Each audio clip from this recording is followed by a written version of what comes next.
Chapter 1. Captain Zalalala has truly brought a man back. Could it be that this time she is finally serious? Where? Is that for real?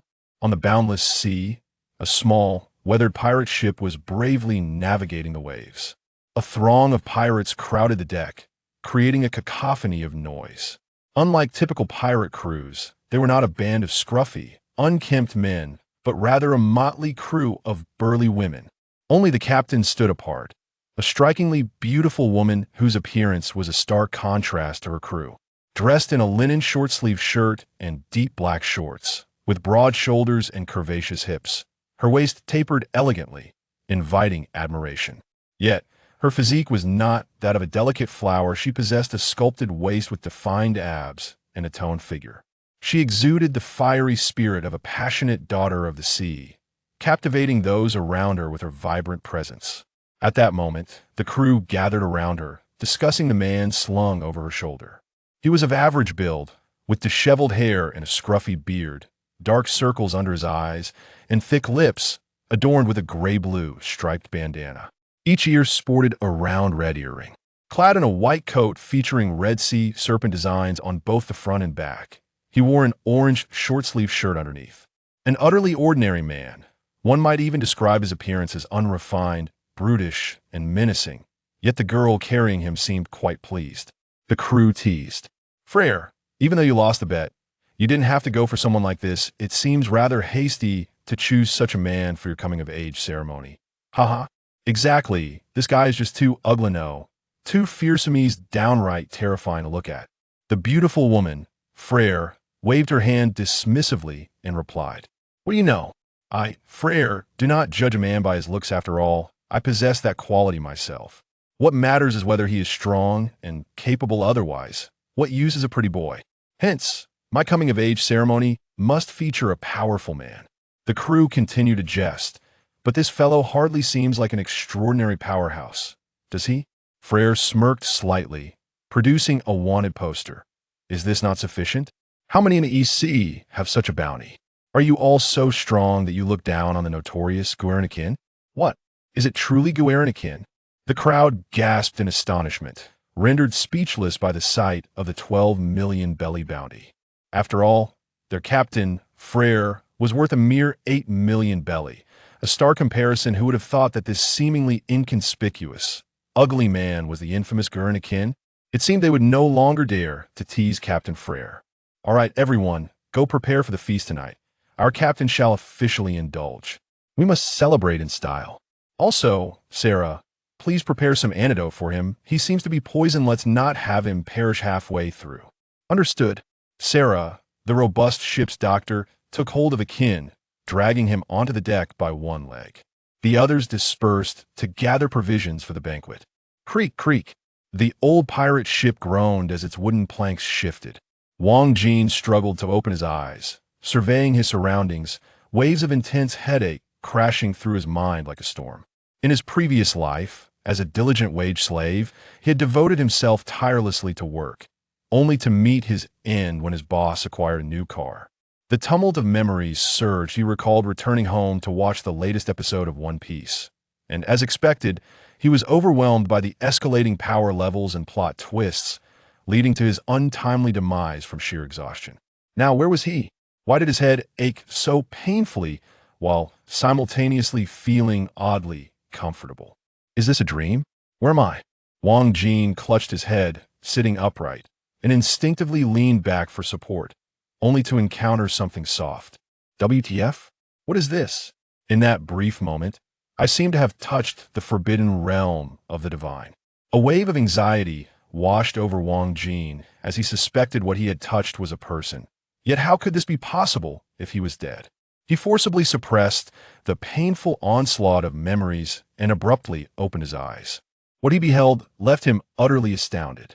Before he could even comprehend the scene before him, a black cloth was suddenly placed over his eyes, accompanied by a soothing yet commanding voice that stirred something deep within him. "Close your eyes and do not move." Thus, Akin ceased all motion, surrendering to the whims of the elements. In truth, he could no longer contain the flood of memories. This was not solely his own past. Another person's memories intertwined with his own. At that moment, Wang Jin had severed ties with the external world as the memories of the original owner surged forth, merging painfully within him. He clutched his head, his body trembling uncontrollably. After what felt like an eternity, he finally assimilated the memories, experiencing life anew through the original owner's perspective, each detail vividly clear. It was akin to living an entirely different life, significantly altering his character, making him starkly different from the wage slave he once was. My dear, it seems I truly have died. Now, I am both Wang Jin of Earth and Akin of the pirate world. Our souls have merged, creating a brand new being. Since I have been granted this new life, I am now Akin. With this newfound clarity, Akin comprehended the situation. The original Akin had been poisoned by Klee, adrift at sea, and encountered a gang of pirates. To protect his crew from harm, he devised a plan to divert the pirates. However, he was pursued and, after a fierce battle, succumbed to the poison within him. The pirates were about to sever Akin's head when, fortuitously, Freyra's crew passed by, eliminating the obstructing pirates.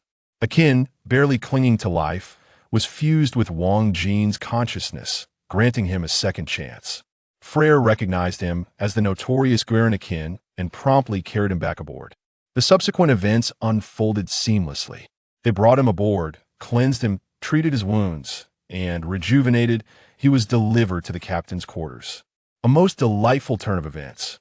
Yet why, oh why, was he the one being ushered into the captain's quarters? The formidable Akin was being taken for physical training. Fury surged within him. Akin trembled as he sat up. Vowing to seek justice for himself, he pointed an accusatory finger at Freyra. You dare to try again. Freyra, barefoot on the wooden floor, was downing a large mug of beer to quench her thirst.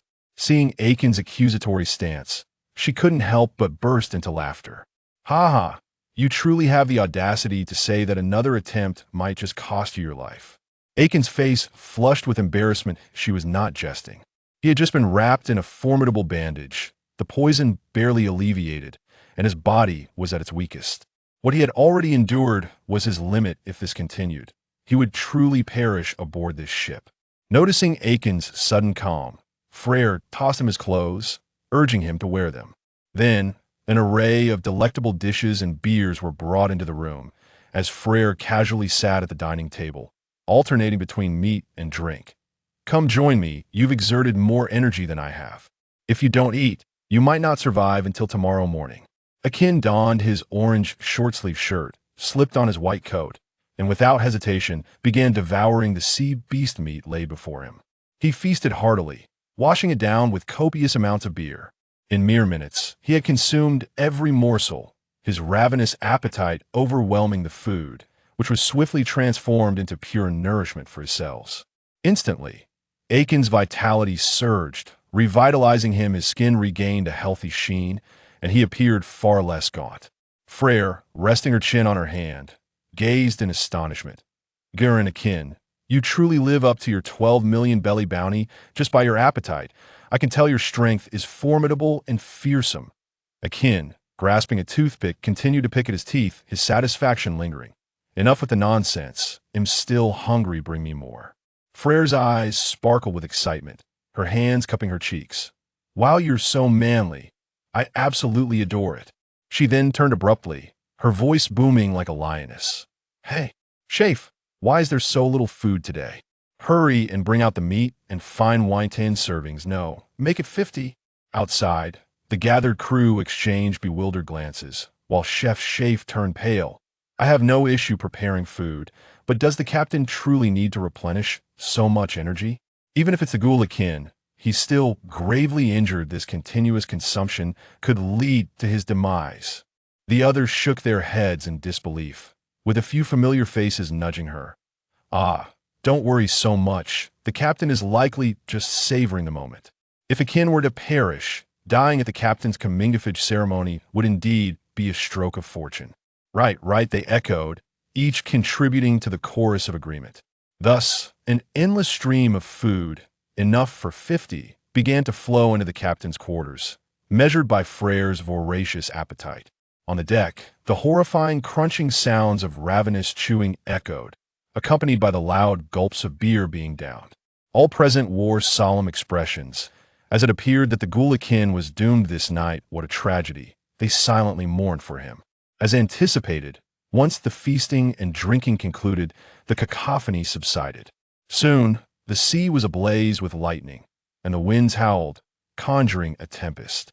The dilapidated pirate ship swayed precariously in the extreme weather, the creaking of the wooden planks raising doubts about whether they might splinter apart under the onslaught of wind and rain.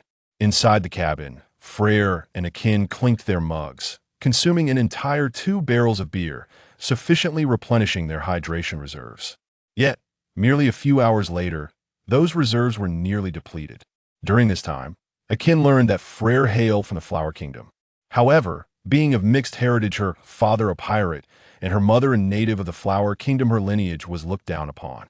Fortuitously, on the cusp of adulthood, having just turned 17, she boldly set sail to seek her fortune. In her first battle, she utilized the martial skills of the Flower Kingdom to vanquish 2 naval lieutenants, earning a bounty of 8 million berries, thus gaining a modest reputation in the East Blue. Her second encounter was with the pirate crew that ultimately led to Akin's demise. Therefore, Freyra could confidently assert that she had yet to experience defeat since her debut. However, now she found herself bested. The ghoul Akin was indeed formidable. Curled in a corner, he dared not unleash his full fury, lest he incite another bloody storm. Meanwhile, the instigator Akin was savoring the moment, his eyes closed in contemplation. In his mind, an interface materialized, an apparition that emerged only after he had feasted. More precisely, it appeared after he had ground and digested the food he consumed, transforming it into stamina, triggering the interface to manifest and absorb his vitality, finally activating its functions. The interface was exceedingly simple, so elementary that it resembled a mere attribute panel, detailing Akin statistics. HPB, MP none. Physical attack, C. Magical attack, none. Speed, C. Physical resistance, C. Magical resistance, C. Recovery, C. With 5 CS and 1 B, it was undoubtedly an ordinary person's panel, which was expected, considering Akin had never ventured beyond the East Blue. He was merely a stronger presence there. Were he to step outside, such a panel would undoubtedly lead to his demise. However, a special note at the bottom indicated that his attributes were now linked to the protagonist panel. This meant he would inherit growth attributes akin to those of the protagonist. Health lock, growing stronger with every battle, and upon nearing death, experiencing a revival that would grant a significant boost in power. Akin was taken aback. This was nothing short of an epic panel, acquiring a panel akin to that of Monkey D. Luffy was equivalent to stumbling upon a throne. From this moment forth, Akin would become the unrivaled sovereign of the seas. What? There was another Monkey D. Luffy to contend with? What a jest! He hoped never to cross paths with him, for if he did, he would fight with every ounce of his being to defeat him, questioning the significance of Joy Boy's fate upon his demise. Akin was a man who scoffed at destiny. Having digested the information from the panel, Akin once again seized the food and drink. Since acquiring the protagonist panel, he possessed a passive ability for life restoration, allowing him to rapidly mend his bodily deficits through gluttony. Now, not only had he replenished his physical form, but he also found himself overflowing with vitality, invigorated and robust. The next morning, all awoke in a daze. Without exception, each bore the unmistakable marks of heavy dark circles under their eyes. At this moment, they collectively glanced toward the captain's quarters, horrified which household could sustain such a cacophony throughout the night, and how distressing it had been. Strangely enough, shouldn't it have been that cursed man, Akin, who was screaming in agony? Why, then, does it sound like Freyra's voice? If it weren't for Shafe, who was in charge of delivering food and insisted that the captain was unharmed, they would have rushed in to save her. With a creak, the door swung open. Akin emerged, rubbing his eyes and stretching, feeling a bit famished after a night of toil. "Oh hey-oh. Oh hey-oh, Captain," he exclaimed. Suddenly, everyone was taken aback. Stepping back several paces, for it was not Freyra who emerged from the room, but the cursed man, Akin, Moreover, he looked drastically different from yesterday. His skin was smooth, his complexion rosy, and he had grown several centimeters taller. If he had appeared as a fierce and intimidating figure yesterday, today he resembled an ordinary gang member. Though he still bore a fearsome countenance, at least he had tempered his murderous aura, shaved his beard, and groomed his hair, appearing somewhat more human. Yet, that was not the crux of the matter. The real question was why Akin had emerged instead of the captain. Clang clang. Everyone brandished their weapons, suspecting that the captain had been secretly harmed by this man, and they were determined to subdue him before investigating the captain's condition. Akin, what have you done to the captain? They demanded. Yes, speak quickly. If you don't, we'll have no choice but to take your life. The crowd glared at Akin with righteous fury, their anger palpable, yet mixed with trepidation, their grips on their weapons tightening. Akin raised his hands in a gesture of surrender. I haven't done anything to your captain. She is the one who bound me, all right? He pointed his thumb towards the room. A few individuals leaned in to take a look and saw Freyra sleeping soundly, her face adorned with a weary yet rosy glow. Several among them quickly grasped the situation, spitting in disdain. The captain is quite the wild one. Youth is indeed a blessing. The tension eased as the misunderstanding was cleared, and they no longer aimed their weapons at Akin. Nonetheless, they cautioned him not to leave the ship, asserting that his fate rested in Captain Freyra's hands. Akin nodded, acknowledging the maritime customs. After all, he was somewhat of a captive, and it was understandable that he had limited freedom. It certainly had nothing to do with Freyra's wild beauty that made him reluctant to leave. Before this chapter concludes, please turn to the next page to continue enjoying the captivating content.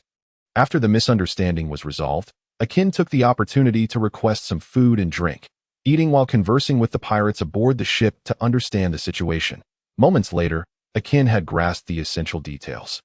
Their pirate crew had only one member with a bounty, Freyra, who had gained notoriety with an 800,000 bounty and was known as the Blade Princess. It was said that her victory over two majors had not showcased her full strength, prompting the Navy to take her seriously and dispatch considerable forces to capture her in the East Sea.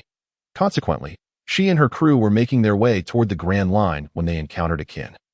It was fortunate that Freyra had the leisure to pick him up along her escape route to complete his coming-of-age ceremony. It seemed her prowess indeed warranted such leisure. Akin had confirmed yesterday that the girl was remarkably strong, second only to him in life-and-death battles. The odds were 7-3 in favor of Akin. As for the others, it was best not to mention them. They were merely cannon fodder. However, Akin bore no disdain for them. Even the weakest had room for growth. After all, he had just acquired the protagonist's panel last night, and his companions would automatically gain the protagonist's faction buff. Come what may, even a mere dog could confront the elders and Emu with sheer will and camaraderie. With these thoughts, Akin felt quite content as he drank and feasted. A barrel of wine in the morning surpassed the life of a deity. Once satiated, the ship sailed to the nearest Fugu Island, initially intended to journey further to Salt Town. However, with Akin aboard, their consumption of provisions had skyrocketed, forcing them to choose a nearby island to replenish their supplies. The ship docked at the harbor. Freyra, now awake, leaped off the ship, eagerly pulling Akin through the bustling streets. Hey, where are you taking me? Akin inquired, bewildered by the twists and turns they took. With a cheerful hum, Freyra responded, We're going to the bar to scout out this island for some delectable pirates. Delectable pirates? Akin furrowed his brow and halted, pushing Freyra against the wall. Though we are all free pirates, there is no room for negotiation on this matter. You are already mine. Do you dare seek other delectable pirates in my presence? As he spoke, Akin gently caressed her face, sliding down to grasp her chin, forcing Freyra to meet his gaze. Freyra's face flushed crimson, yet she defiantly held her head high and chuckled. You can't possibly be jealous. Can you? What nonsense. I'm going to steal a ship. Steal a ship?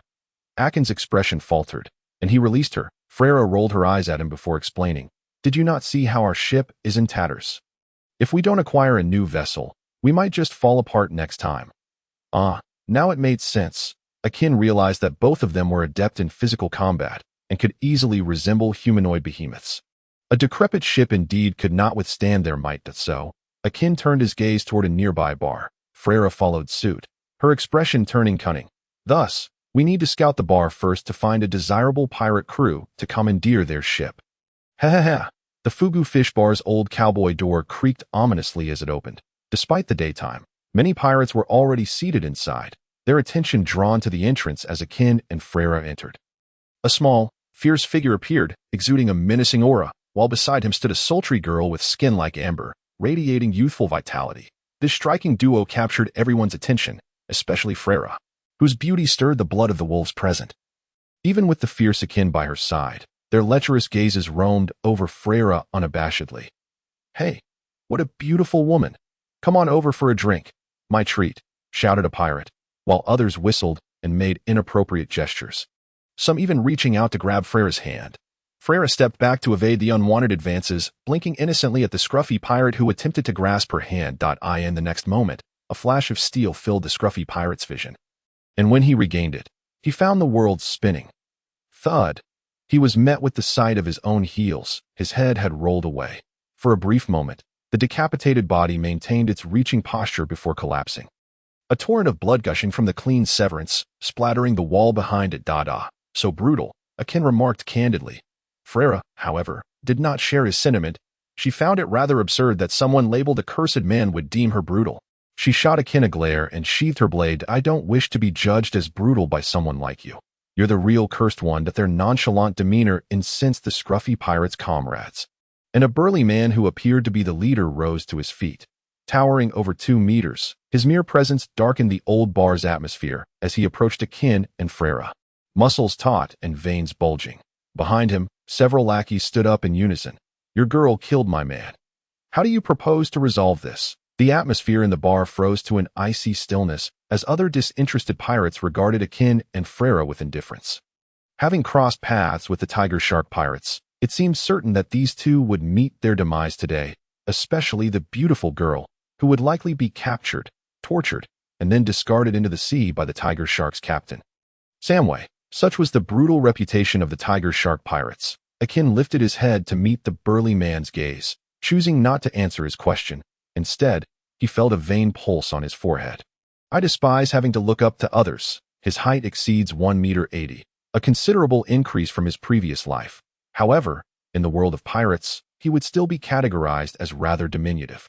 Samway twisted his neck, producing a crisp sound of cracking joints, and remarked, "In contrast to you, I relish the opportunity to look down upon scum like you." "Excellent." Akin grinned widely, revealing a savage smile, and in the blink of an eye, his figure vanished from Samway's sight. Startled, Samway, who had roamed the East Sea for many years, instantly recognized that he had provoked a formidable opponent. Yet, why did he not know who this person was? He felt a sense of familiarity about the individual, but could not quite recall the name. Meanwhile, Akin had already reappeared above Samway, wielding the legendary artifact, the Supreme Staff. Upon seeing the staff and recalling Akin's appearance, Samway finally remembered who this man was. It was the notorious Akin, the demon, who had seemingly vanished for some time. Was it possible that this demon had been rejuvenated by love? His complexion was rosy and radiant, his muscles well-defined and robust, and his beard and hair were meticulously groomed. The stark contrast to his menacing visage on the wanted poster was astonishing. Samway had 1,000 curses he wished to utter. But in the face of life and death, all transformed into pleas for mercy. "Wait, I was wrong." Without a moment's hesitation, Akin's staff descended like a meteor, striking Samway's head with tremendous force, creating a shockwave that drove Samway's skull into his chest. Gurgling sounds ensued as foul blood gushed from the recesses of Samway's crushed head and chest, pooling on the ground. The atmosphere fell into an oppressive silence, with no one daring to utter a sound. Genuine terror rendered them mute, their trembling bodies and the sweat on their necks betraying their unease. All sat rigidly in their places, paralyzed with fear, too afraid to attract Akin's attention. "My apologies for soiling your establishment. I trust you won't hold it against me?" Akin inquired sincerely, putting away his staff as he addressed the bar owner. The owner shook his head vigorously, as if caught in a tempest, terrified that any delay might provoke Akin's wrath. His teeth chattered in fear. "You accuse me of being brutal. Yet what is this you are doing, demon Akin?" Freyra was the only one maintaining her composure, having grown up in the martial-centric Flower Kingdom. She had often faced disdain due to her mixed heritage. Consequently, she had endured much oppression and bullying, yet she did not cower. Instead, she drew her blade against her tormentors. For over a decade, she had remained in a constant state of combat until her aggressors could no longer best her. at which point she turned the tables and began to bully them instead. My lord, there's more to this chapter. Please turn to the next page to continue reading. The story only gets more thrilling. In short, she had always been in combat, ready to fight those who opposed her. This had shaped Freyra into a bold character, unafraid of bloodshed, so Akin's savage actions did not intimidate her. Instead, she felt a thrill. She had indeed not misjudged the man. Akin scratched his head and smiled shyly. I got a bit carried away. It's just a part of the job. The surrounding pirates felt even more terrified. Were these two still human? They had just committed murder and were now chatting nonchalantly. Though they often behaved similarly as pirates, the victim's identity shifted their mindset entirely. Everyone need not be afraid. Please continue drinking. Akin offered a smile he deemed friendly, attempting to reassure the wretched pirates. Yet, this gesture only deepened their trepidation, and they trembled as they raised their beer mugs to their lips. Bang! The first pirate to drink plunged headfirst into his beer mug, smashing it to pieces, blood mingling with the frothy beer that dripped onto the ground. A gory hole appeared in his head. Akin slowly blew away the smoke from his beloved double-barreled shotgun, his expression souring. I told you to drink. Did you really dare to do so? The pirates turned pale. Wasn't it you who told us to keep drinking? Before they could react further, another pirate fell with a gaping wound in his head as Akin reloaded his weapon, stating, I told you to drink, yet you refuse. Are you disregarding my authority? A shiver ran down the spines of the pirates, their bodies trembling with rage. He was not human. He was toying with them. Whether we drink or not, we die either way. Let's take him on. Charge. The pirates surged forward. The sight of over 20 of them brandishing weapons was indeed striking. Even Freyra's expression grew tense, yet Akin showed no fear. Rather, he felt exhilarated. An overwhelming desire to destroy everything before him surged within him. Perhaps he was simply a brutal villain, in both past life and present. Bang! The first pirate to charge was struck in the abdomen by Akin's shot. The EC pirates were not particularly strong, and their bodies could not withstand the impact of gunpowder weaponry. Thus, the shot left him severely wounded, with his insides spilling forth as he fell. Such a horrifying scene did not deter the pirates. They charged forward too quickly to notice. Even those who glimpsed the carnage could not halt their advance. As they were pushed forward by the press of their comrades behind them, don't push. Damn it. The front pirates were terrified, aware they were being sacrificed to exhaust Akin's strength and limit his movement. Akin paid no heed to their clumsy tactics. He stowed his shotgun and drew out his staff. Swinging the two dark canes in circles, they whistled through the air before striking the head of the first pirate, causing it to explode like a watermelon. Gory matter splattered everywhere. The end of Akin's staff was equipped with a metal ball to maximize the impact area and force of the blow. Average pirates simply could not withstand such force. Even with weapons like swords, they could only hope to block one strike, yet they could not endure Akin's overwhelming strength, each blow resembling the wrath of a titan. However, as the number of deceased pirates increased, Akin's space to maneuver indeed became constrained. The remaining pirates wore expressions of triumph, anticipating the moment Akin could no longer defend himself, ready to pounce at the opportunity.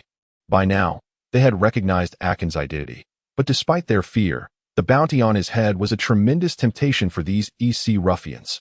This lure was powerful enough to drive them to take risks. Foolish mortals, if you seek death so eagerly, allow me to grant you that wish. Akin stowed his staff, reaching behind him to retrieve a pouch of gunpowder. He often equipped his staff with a short-barreled flintlock shotgun. Next, Akin tossed the gunpowder into the air, creating a fleeting cloud of it. Then he swiftly pulled out his shotgun and squeezed the trigger. The cloud ignited with a deafening explosion, flames erupting with terrifying heat. The fire came swiftly and faded just as fast, but that moment of intense heat inflicted real harm. The front line of pirates became charred, their skin shriveling. Some even slightly singed. 2 or 3 remaining pirates trembled, nearly fleeing, but Akin seized the moment, swinging his staffs with vigor, striking down one foolish soul after another. By the time he regained his senses, the bar had transformed into a gruesome hellscape, filled with dismembered limbs, shattered flesh, and mingled blood, coating the walls in a macabre display. Knock, knock, knock. The urgent sound of knocking echoed in the dim room, startling the person nestled in bed awake from slumber. She furrowed her brows slightly before sitting up, taking a moment to regain her composure. Who is it? On the bed, a striking woman with long, dark blue hair rose to dress herself, turning toward the door as she inquired. Almost immediately, A hurried female voice echoed from outside. Major Adley. Urgent report. Our ship has been seized by pirates. What? The woman named Adley dashed to the door, her disbelief evident as she gazed at her aide. The aide, Bennett, was a petite girl of just 20, with an underdeveloped figure and hair styled into two bun-like puffs on either side of her head. She looked at Adley, anxiety etched on her face. Major Adley, our ship has been overtaken by pirates. They've also incapacitated our soldiers on board. The situation is dire. Upon confirming the information, Adley nearly ground her silver teeth in frustration. Impudent pirates! How dare they seize a naval vessel? Are the pirates of Flipover Fish Island so audacious? She had arrived on this island under orders from above to assess the performance of Captain Sharkvale, stationed there. However, upon disembarking, she was taken aback by the multitude of pirate ships crowding the port. The sheer number of pirate vessels indicated a severe lack of control by the naval base on the island, allowing such lawlessness to flourish with impunity. In that moment, Adley's opinion of Captain Sharkvale plummeted. Initially, she had intended to rest for a night before clearing the island of pirates while evaluating Sharkvale's capabilities.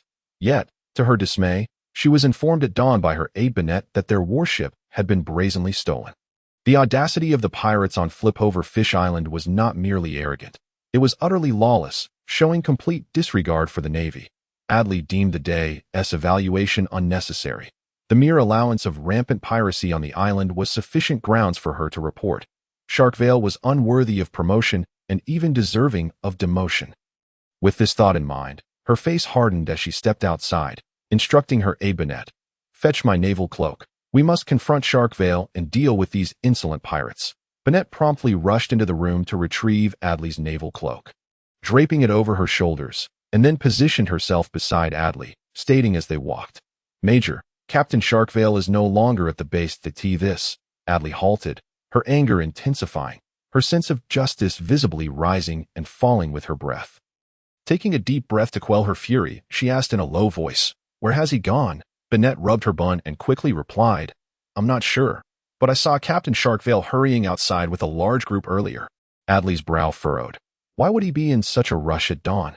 In that moment, she began to suspect whether Sharkvale was in collusion with the pirates, perhaps seeking to join them in their flight. Bennett speculated, perhaps it has something to do with the approaching storm. A sudden tempest seems to be rapidly approaching the island this morning. Adley was perplexed. How is that possible? The East Sea's weather is stable. The navigator confirmed there would be no rain recently. Bennett shook her head. The navigator is unsure. He mentioned that this storm is merely grazing by Flipover Fish Island, likely by chance. Is that so? Adley gazed anxiously at the dark line on the horizon. The weather of the East Sea was not as unpredictable as that of the Grand Line or the New World. The navigator aboard her ship was an experienced veteran with 40 years in the field, unlikely to misjudge even such a stable weather pattern. Could it be the work of a devil fruit user? Adley frowned, considering the worst-case scenario, knowing that the seas were rife with peculiar devil fruit abilities. Fortunately, the only good news was that the storm was merely brushing by Flipover Fish Island, suggesting that even if it were a weather anomaly caused by a devil fruit user, it was not aimed directly at the island. As the storm approached, the rain began to pour heavily to the port. Akin and his crew had just finished loading supplies onto the modified warship when the tempest struck. Damn it! What kind of weather is this? It was sunny just moments ago, Akin cursed, then directed his crew to move the ship to another port to avoid detection by the Navy. The rest were instructed to head ashore, seeking shelter until the storm passed, ready to set sail immediately afterward. Just as they finished their arrangements, the ominous dark line in the sky surged forward at an alarming pace. Heavy clouds enveloping Flipover Fish Island, at a fierce wind escalated from a gentle breeze to a force that threatened to knock one off their feet. The howling wind particularly piercing, the torrential rain poured down like a waterfall, instantly merging earth and sky. In such extreme weather, visibility was drastically reduced, the air thick with mist, and the light obscured by the weighty clouds overhead, rendering it akin to night. Yet, amidst this chaos, dozens of individuals appeared to disregard the tempest entirely, weaving through the streets of the island. Akin noted this unusual scene. Could it be that their previous encounter with a Navy officer had alerted them to the stolen ship? However, that seemed unlikely. If they intended to reclaim the vessel, they would head straight for the port, not meander around the island. Lord. There's more to this chapter. Please click the next page to continue reading. It only gets more thrilling from here. Thus, Akin and Freyra exchanged brief words, donned raincoats, and plunged into the cacophony of rain and wind, splitting up upon reaching the island. Their objective was to ascertain what the Navy was up to. The footsteps of the Navy melded with the storm, scattering as they systematically entered the homes of civilians. Akin scaled 2 high walls, approaching these Navy officers from atop a building, peering down to observe their actions. They entered each home, seemingly issuing warnings. Occasionally, a few young individuals attempted to resist, only to be swiftly overpowered and executed with a gunshot, their bodies dragged outside. Their colleagues awaited outside with carts to transport the corpses, which were then disposed of in the sea near the port. Akin vaguely overheard them saying, "This way, we can disguise them as casualties of the storm." It was evident that these Navy officers were attempting to conceal something. Tisk. Akin clicked his tongue, reflecting on the ruthlessness of those in service to the celestial dragons. They showed no regard for the pleas of the civilians. Should the warnings prove ineffective, they would simply execute them. Such behavior even left Akin baffled. It was improbable that so many deaths could be hidden entirely. Unless the repercussions of sparing them would be even more severe, it was highly likely that these civilians were entangled in some unsavory affairs. And with their superior about to vacate the island, they needed to eliminate any loose ends. Such occurrences were not uncommon. It was merely standard procedure. Before Akin could ponder further, he heard a commotion erupting on the street below. He sighed, noting that the actions of these ruthless Navy officers were even too much for pirates to tolerate. Without hesitation, he executed a nimble leap down, prepared to enact justice. "Noble Navy, spare me. I assure you." I won't utter a word.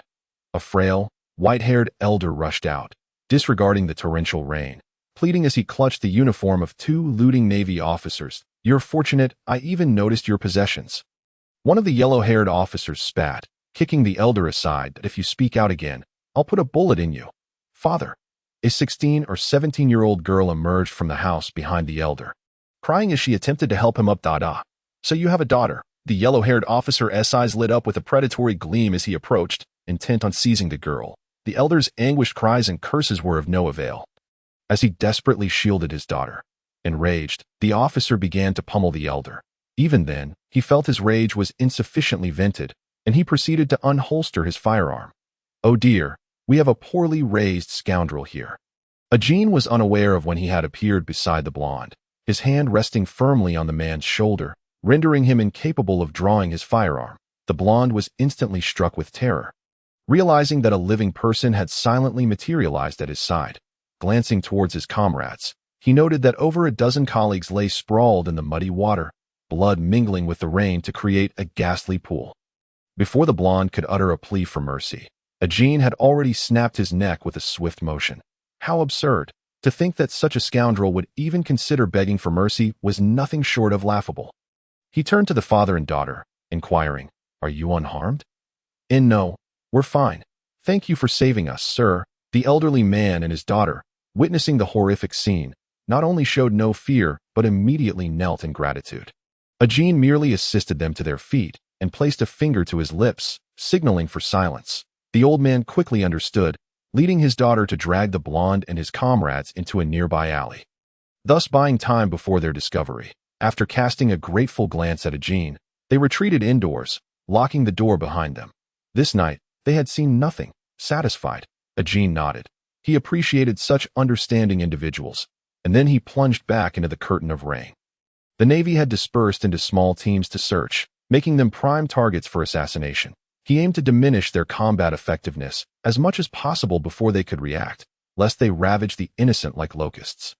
A series of peculiar sounds echoed through the storm-lashed streets, resembling dull thuds against hard surfaces. That a figure, wielding 2 ebony canes, darted swiftly through the alleyways, striking with ruthless efficiency. 1, 2, 3. The count of how many times the canes had swung was lost on Akin, as was the number of Navy soldiers who had succumbed. By the time he regained his awareness, his attire was drenched in blood in his line of sight. The rain mingled with blood, occasionally revealing glimpses of shattered bones, painting a hellish tableau. "Stop!" Something fell off from the very beginning.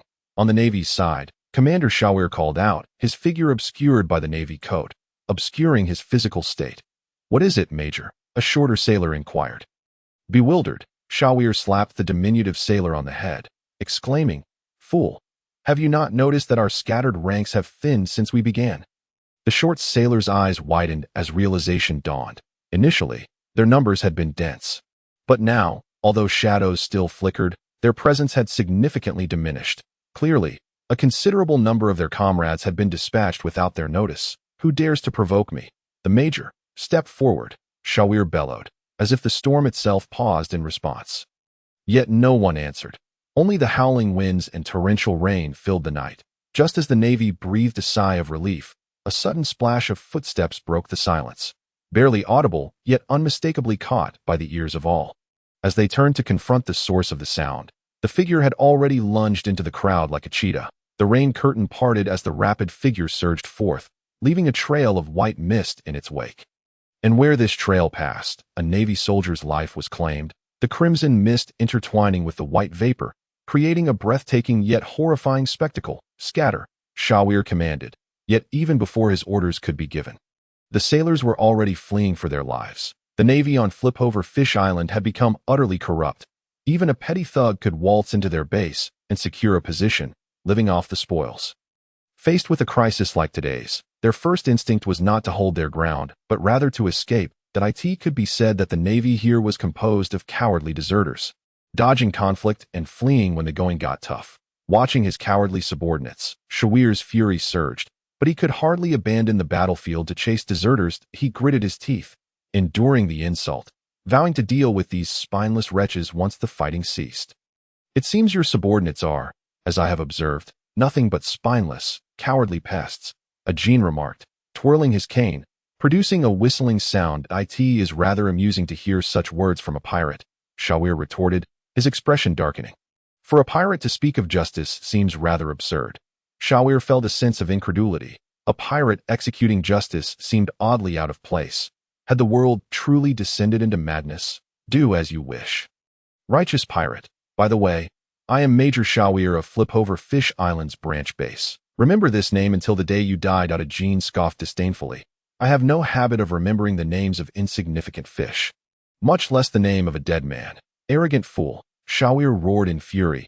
Drawing his sword and swinging it, Akin immediately bent backward, evading the strike and narrowly avoiding the severing of a few strands of hair.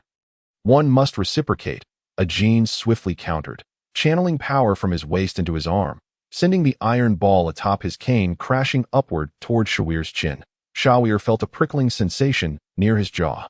The threat of imminent danger sent adrenaline coursing through him. Without a moment's thought, he raised his sword to shield his chin. The clash of metal rang out, the sound sharp and clear.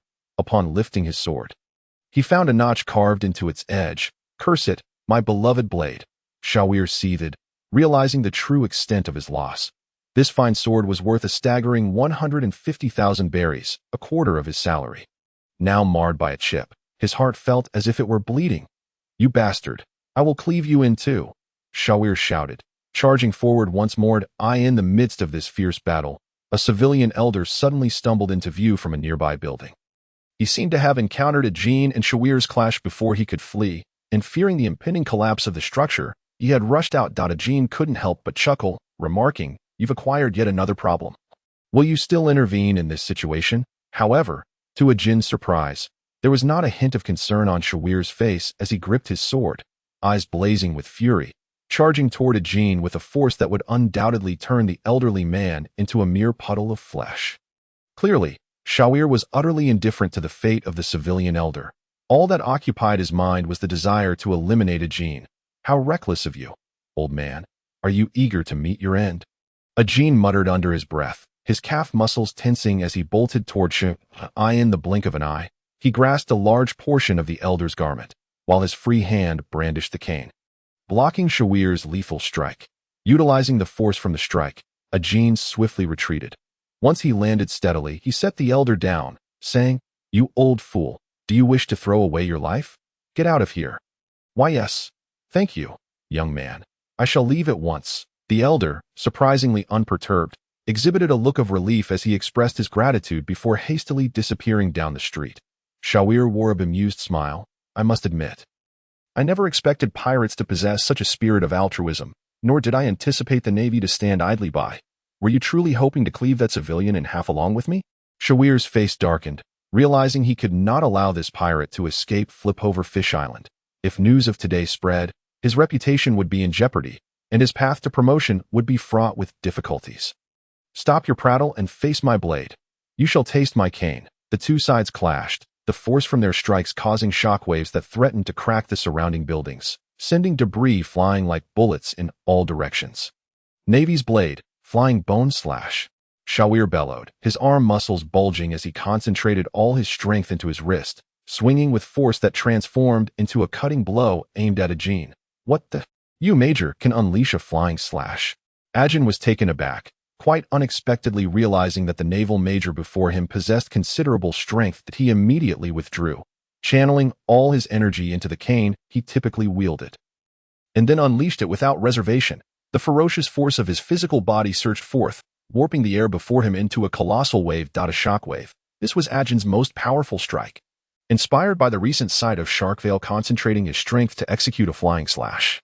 Thus, he immediately comprehended and applied it to his cane. The effect was remarkable. With a single blow, Akin shattered the air, generating a shockwave. This shockwave collided violently with Sharkvale's flying slash, resulting in a grand explosion, causing nearby structures within a radius of several dozen meters to collapse. The air surged tumultuously, and dust billowed.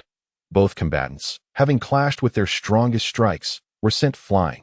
Akin, thanks to his formidable foundation in martial arts, managed to stabilize himself. Meanwhile, Sharkvale was at a disadvantage, skidding several meters as he drove his saber into the ground to halt his momentum, his hands trembling uncontrollably. Clearly, that previous slash had drained him of considerable stamina.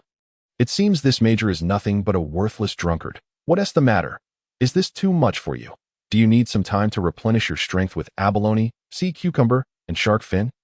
Outrageous! You seek death! Such taunts from Akin instantly stripped Sharkvale of his rationality. Having dominated the Mola Mola Island for over a decade, he had never endured such humiliation, provoked by Akin's mockery. He snapped, charging at him with his saber drawn in a frenzied rage. A fool, furious at the end of his tether. Akin assessed astutely as Sharkvale charged in with blazing fury. Akin remained composed, only springing into action when Sharkvale closed in to within half a meter. In a flash, he lifted his leg and stomped forward with tremendous force. A sickening crack echoed as Sharkvale collapsed to the ground, clutching his leg and howling in agony, his cries hauntingly chilling. Akin had shattered his knee, his right leg bent at a 90-degree angle from the knee. Merely glancing at it would evoke a visceral understanding of the excruciating pain. Yet Akin felt no pity for his adversary's suffering.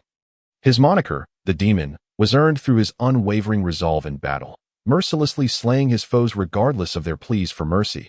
Sharkvale would be no exception. Thus, Akin raised his cane once more, the iron balls at its ends aimed mercilessly at Sharkvale's elbows.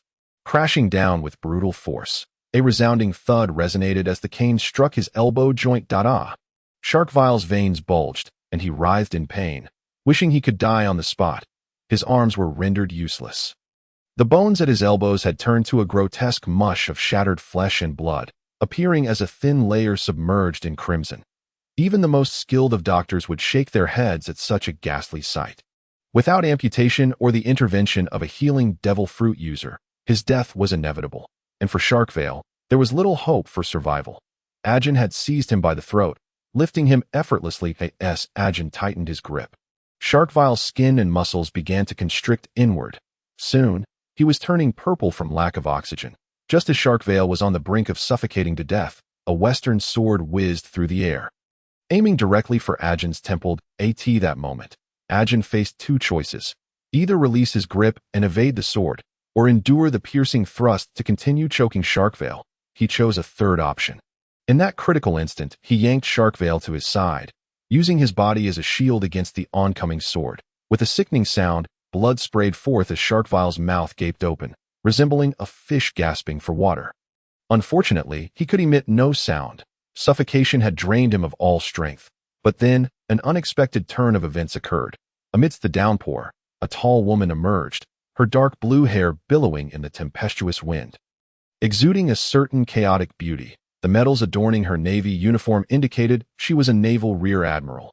She was also the owner of that very sword. Striding forward with purpose, she unleashed a burst of power from a distance of several meters, shattering the cobblestones beneath her feet as she closed in on Akin, her high-heeled shoe aiming sharply for his face. That a scorpion, Akin mused internally.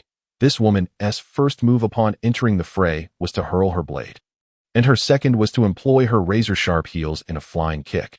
Both attacks were lethal strikes. Referring to her as a scorpion was hardly an exaggeration, as her high heel approached Akin. Mere centimeters from his face, he acted. First, he released his grip on Sharkveil, which inadvertently tore at Sharkveil's throat. This ensured a significant reduction in Sharkveil's chances of survival. Then, with lightning speed, he seized the rear Admiral Adley's ankle, hoisting her up and, as if discarding a mere object, slammed her down onto the ground. With a thunderous crash, the cobblestones fractured, fissures spiderwebbing across the surface. The ferocity of the impact sent rainwater and pooled water scattering, creating a circular void. Cough. Damn pirates. Adley, with her hands cradling her head, absorbed much of the impact, avoiding immediate concussion. Nevertheless, she felt a wave of dizziness wash over her. This man, infamous as a ruthless pirate known as the Demon, showed no mercy in combat, regardless of her gender. He struck with lethal intent from the outset. Ordinary individuals would have been incapacitated or killed by such a slam. Adley forced herself to suppress the nausea, her free leg kicking out toward Akin's face, compelling him to release her and retreat. Regaining her freedom, Adley took a deep breath and rushed to Sharkveil's side. After a cursory glance at Sharkveil's injuries, Adley shook her head in disbelief. Such horrific wounds could almost be deemed a death sentence. Yet Sharkveil, unwilling to succumb, gazed at Adley with a glimmer of hope, silently pleading for salvation. Adley sighed. Try to stay calm. Just endure a little longer. With that, she withdrew the western sword Pegasus from Sharkveil's body, an action that elicited a muffled groan of pain from him. The torrent of blood erupted from his mouth as he glared at Adley with fury. However, her focus had shifted entirely from him to Akin. With her sword back in hand, Adley felt her confidence surge. She was a master swordswoman, and lacking her sword had diminished her self-assurance. The Pegasus was vital to her. With a resounding crack, the ground erupted with fissures as Adley initiated her attack, charging forward. The air was filled with the rapid, rhythmic sound of her footsteps, her form vanishing from Akin's line of sight. Shave? Akin was momentarily taken aback, but quickly recalled that it was entirely normal for a naval rear admiral to master such advanced techniques. Logically, Akin's eyes should have been unable to track her speed, as it surpassed his dynamic vision's limits. Yet, mere seconds later, he discerned the continuous sound of her rapid footsteps. This indicated that his ears had recognized the essence of Shave as a series of high-speed footfalls creating explosive reactive forces for swift movement. And once his ears grasped the principle of Shave, his eyes captured Adley's afterimage. It was as if he had undergone a qualitative transformation in mere moments, enabling his mind and body to swiftly comprehend and adapt to the principles of Shave. So, this is what they call comprehension, truly worthy of the protagonist Monkey D. Luffy's prowess. It's remarkable, Akin thought excitedly. However, before he could revel in his newfound understanding, Adley was already upon him. Utilizing the principle of finger guns, she thrust Pegasus at high speed, unleashing a spiraling flying slash aimed directly at Akin's heart. Sword technique, spiral strangle. Once this spiral flying slash struck Akin, not only would his heart be obliterated, but the entirety of his left side would be pulverized into a bloody pulp. In this life and death moment, Akin's calf muscles tensed, and a surge of adrenaline coursed through every cell in his body. Empowered by this force, he executed a flurry of rapid footfalls against the ground, transforming himself into a shadow that darted away, crashing into a nearby building, sending debris flying. Adley's spiral flying slash missed its target, demolishing the structure ahead, yet she paid it no heed. Her gaze fixated on the collapsed edifice where Akin had crashed, her expression one of shock and disbelief. No, it can't be. How could you have mastered Suru? She nearly roared in her inquiry, incredulous that a mere East Sea pirate had grasped one of the Marine's ultimate techniques. Although the Rokushiki techniques could be pilfered amidst the throngs of the New World's powerful, those who did so were typically martial arts masters. But Akin was merely a weakling who had never even set foot in the Grand Line. How could he possibly have stolen such an exquisite technique with just a glance? It was utterly illogical, unless, at that moment, Adley suspected there might be a traitor within the Marines, particularly that oddball, Shaver, whose presence raised significant concerns. It seemed imperative to ensure his survival at all costs. With a rattle, Akin emerged from the rubble, wiping the sweat mingled with rain and grime from his face, and chuckled. Why is it impossible? Just now, I fully comprehended the principle of Soru that you spoke of. It merely involves executing rapid footfalls against the ground in a brief span of time, accelerating muscle movement and blood circulation to achieve superhuman speed. This chapter has yet to conclude. Please click to the next page to continue enjoying the riveting tale. The effect of such rapid movement appears as though one has vanished before the eyes of an average martial artist, an eerie spectacle indeed. However, regrettably for you, I am not merely an average practitioner. I clearly observed your movements and attempted to replicate them. It feels quite good, a remarkably practical technique for swift movement. He nonchalantly elucidated the principle of Soru, as if he were merely discussing a family recipe. Adley raised her sword, its tip menacingly aimed at Akin. Regardless of whether you learned this on the spot or obtained the cultivation method from a trader, I shall pierce you into a hive of stings. Pirates do not deserve the Rokushiki. Before her words could fully dissipate, Adley surged forward once more, utilizing Soru, while Akin mirrored her, evading to the side. Upon witnessing this, Adley immediately pivoted, her adept martial skills and formidable physique allowing her to close the distance to Akin. Colliding fiercely with him, with a resounding crack, Akin felt as though he had been struck head-on by a speeding heavy truck, tumbling and rolling until he crashed through a wall, gasping in pain. Akin supported himself, a searing ache radiating from his chest. After pressing lightly against it, he swiftly deduced that he had suffered 2 broken ribs. Damn it, a humanoid Tyrannosaurus. Adley's sudden maneuver while in high-speed motion had genuinely startled Akin. That action was akin to a heavy truck executing a sharp right turn at high velocity. Quite simply astonishing. Yet, Adley had accomplished it. This indicated that her martial arts foundation and physical prowess were of the highest caliber.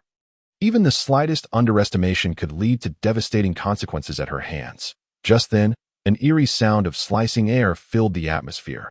Akin turned his head to glance, and his scalp prickled with dread as he beheld a massive spiral flying hurtling toward him. Everything in its path was reduced to dust, and one could only imagine the horrific fate that awaited a mere human caught within its grasp. This incident further solidified Akin's conviction. This woman possessed the ability to unleash flying slashes at will.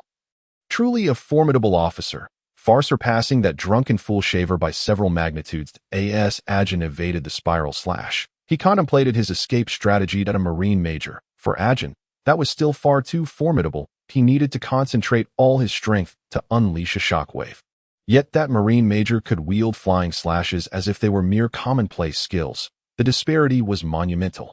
However, escaping was not a simple endeavor. Adley's attack frequency was relentless, leaving Akin with no opportunity to extricate himself in the short term. He could only fight while retreating. Yield, pirate, you have no avenue of escape left. No one can save you. Adley's furious thrusts, her sword dancing as if conjuring the illusory forms of blooming roses, overshadowed Akin in both speed and strength. In this frenzied bloodshed, the tide of battle gradually tilted in Adley's favor.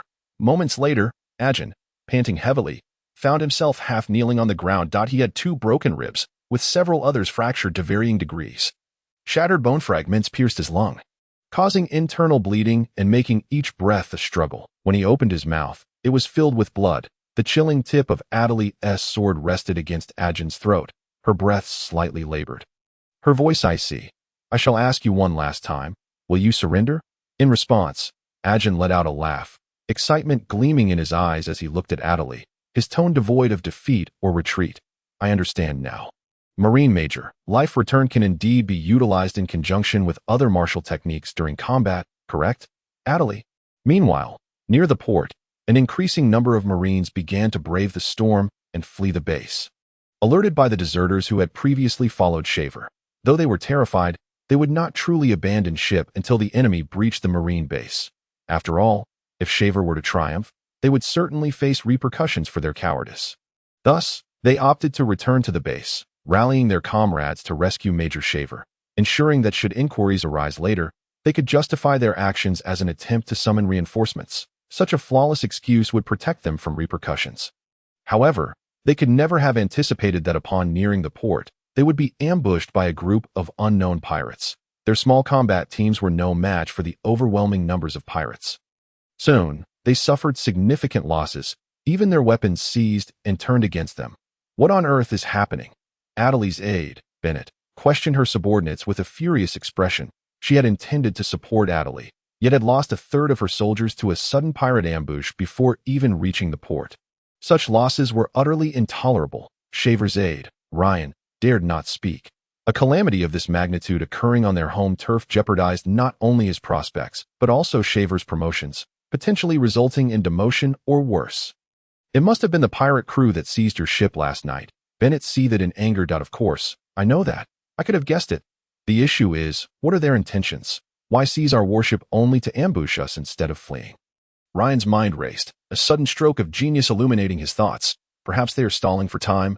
Bennett, upon hearing this, immediately connected it to Adley, who was racing toward the port, having been unable to keep pace due to her speed. Soon after, sounds of battle echoed from the port. She hastily sought to provide support, but had not anticipated that this group of pirates would dare to launch a counter-ambush, resulting in devastating losses.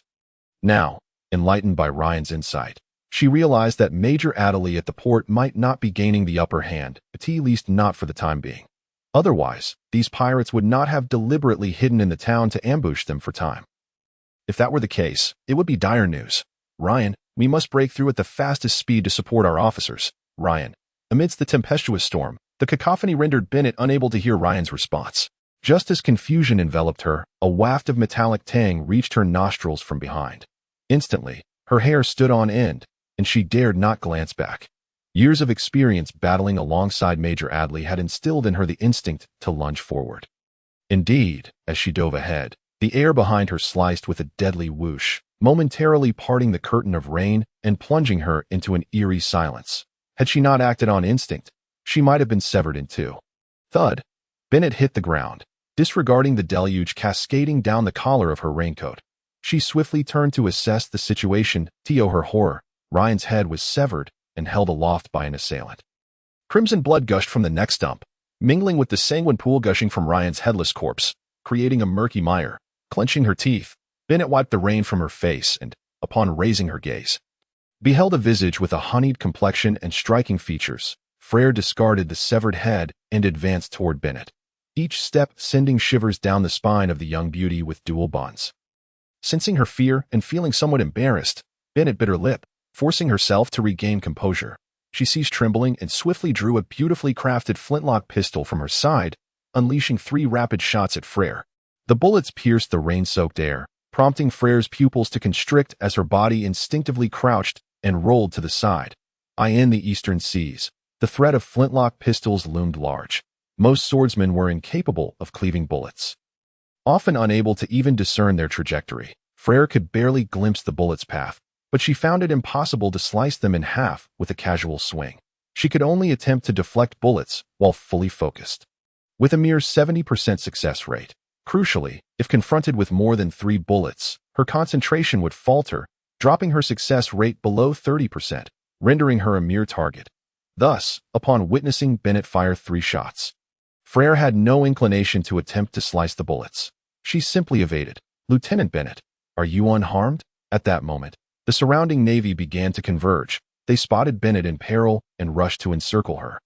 While keeping a wary eye on Freyra from a distance, the two sides faced each other in tense standoff. "I am fine." Bennett had passed the peak of her fear, having followed Major Adley through countless crises. She had grown accustomed to such tension. Fortunately, her greatest asset was her ability to rapidly adjust, and after the initial shock, she regained her composure. "What is the situation on the island?" Bennett inquired of a nearby soldier. She could not afford to think about aiding Adley. Instead, she needed to devise a rational plan based on all known intelligence to escape the current peril. Otherwise, they would all fall victim to these treacherous and ruthless pirates. The soldier straightened and reported, "Lieutenant, we are under ambush by the Slasher pirate crew. They have been lying in wait on Dark Street, resulting in the deaths of 31 of our men. We have dispatched 15 pirates. We have reached a stalemate. They strike and retreat, seemingly just biding their time. What is the purpose of their delay?" Bennett furrowed her brow and asked. The soldier replied promptly, "After exchanging intelligence with our comrades at the port, It appears they aim to buy time for the ghostly figure, Akin, at the port to escape. Why is Akin involved? Isn't he with the Krieg pirate crew? You may not be aware, but the Krieg pirate crew is virtually defunct. Akin has likely defected to the Slasher pirate crew. What a troublesome scoundrel, Bennett cursed, then commanded her subordinates. Take 100 men to deal with those Slasher scum. The remaining 30 or so will engage Freyra. Yes, with clear orders, the soldiers sprang into action, demonstrating their professional prowess. Simultaneously, over 20 Navy men armed with flintlock pistols began shooting at Freyra from a distance, while more than 10 melee specialists engaged her in close combat. The clash of blades rang out with a sharp resonance. Freyra delivered a brutal kick that shattered a Navy man's ribcage, sending him flying as she retreated, her blade swiftly carving through the necks of 2 other soldiers. Blood spraying and mingling with the rain. She did not cease her assault, striking again and again with increasing speed. These so-called melee specialists appeared as mere infants learning to walk before Freyra, entirely lacking the capacity to resist. Each of her blows left Navy men with shattered bones. Some of the more bloodthirsty soldiers only served to further infuriate Freyra, who, without hesitation, executed them without mercy. This scene ignited a fire of anxiety within Bennett that Freyra's prowess far exceeded her expectations. It was evident she was a martial arts master, wielding a tremendous advantage over ordinary Navy personnel, even with her knowledge of 2 techniques from the 6 styles.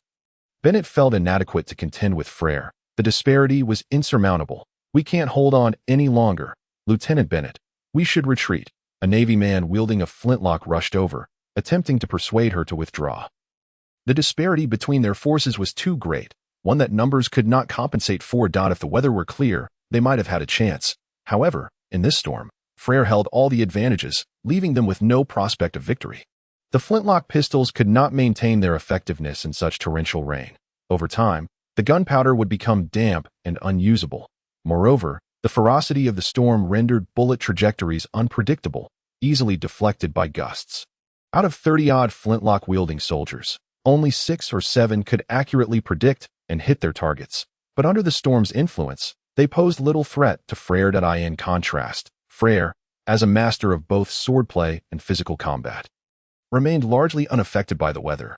She could exploit the enemy's weakness, ruthlessly slaughtering Navy personnel and establishing an overwhelming advantage. Yet, even so, Bennett remained resolute against retreating. We cannot withdraw. Major Adley and Major Chevelle are still battling at the port.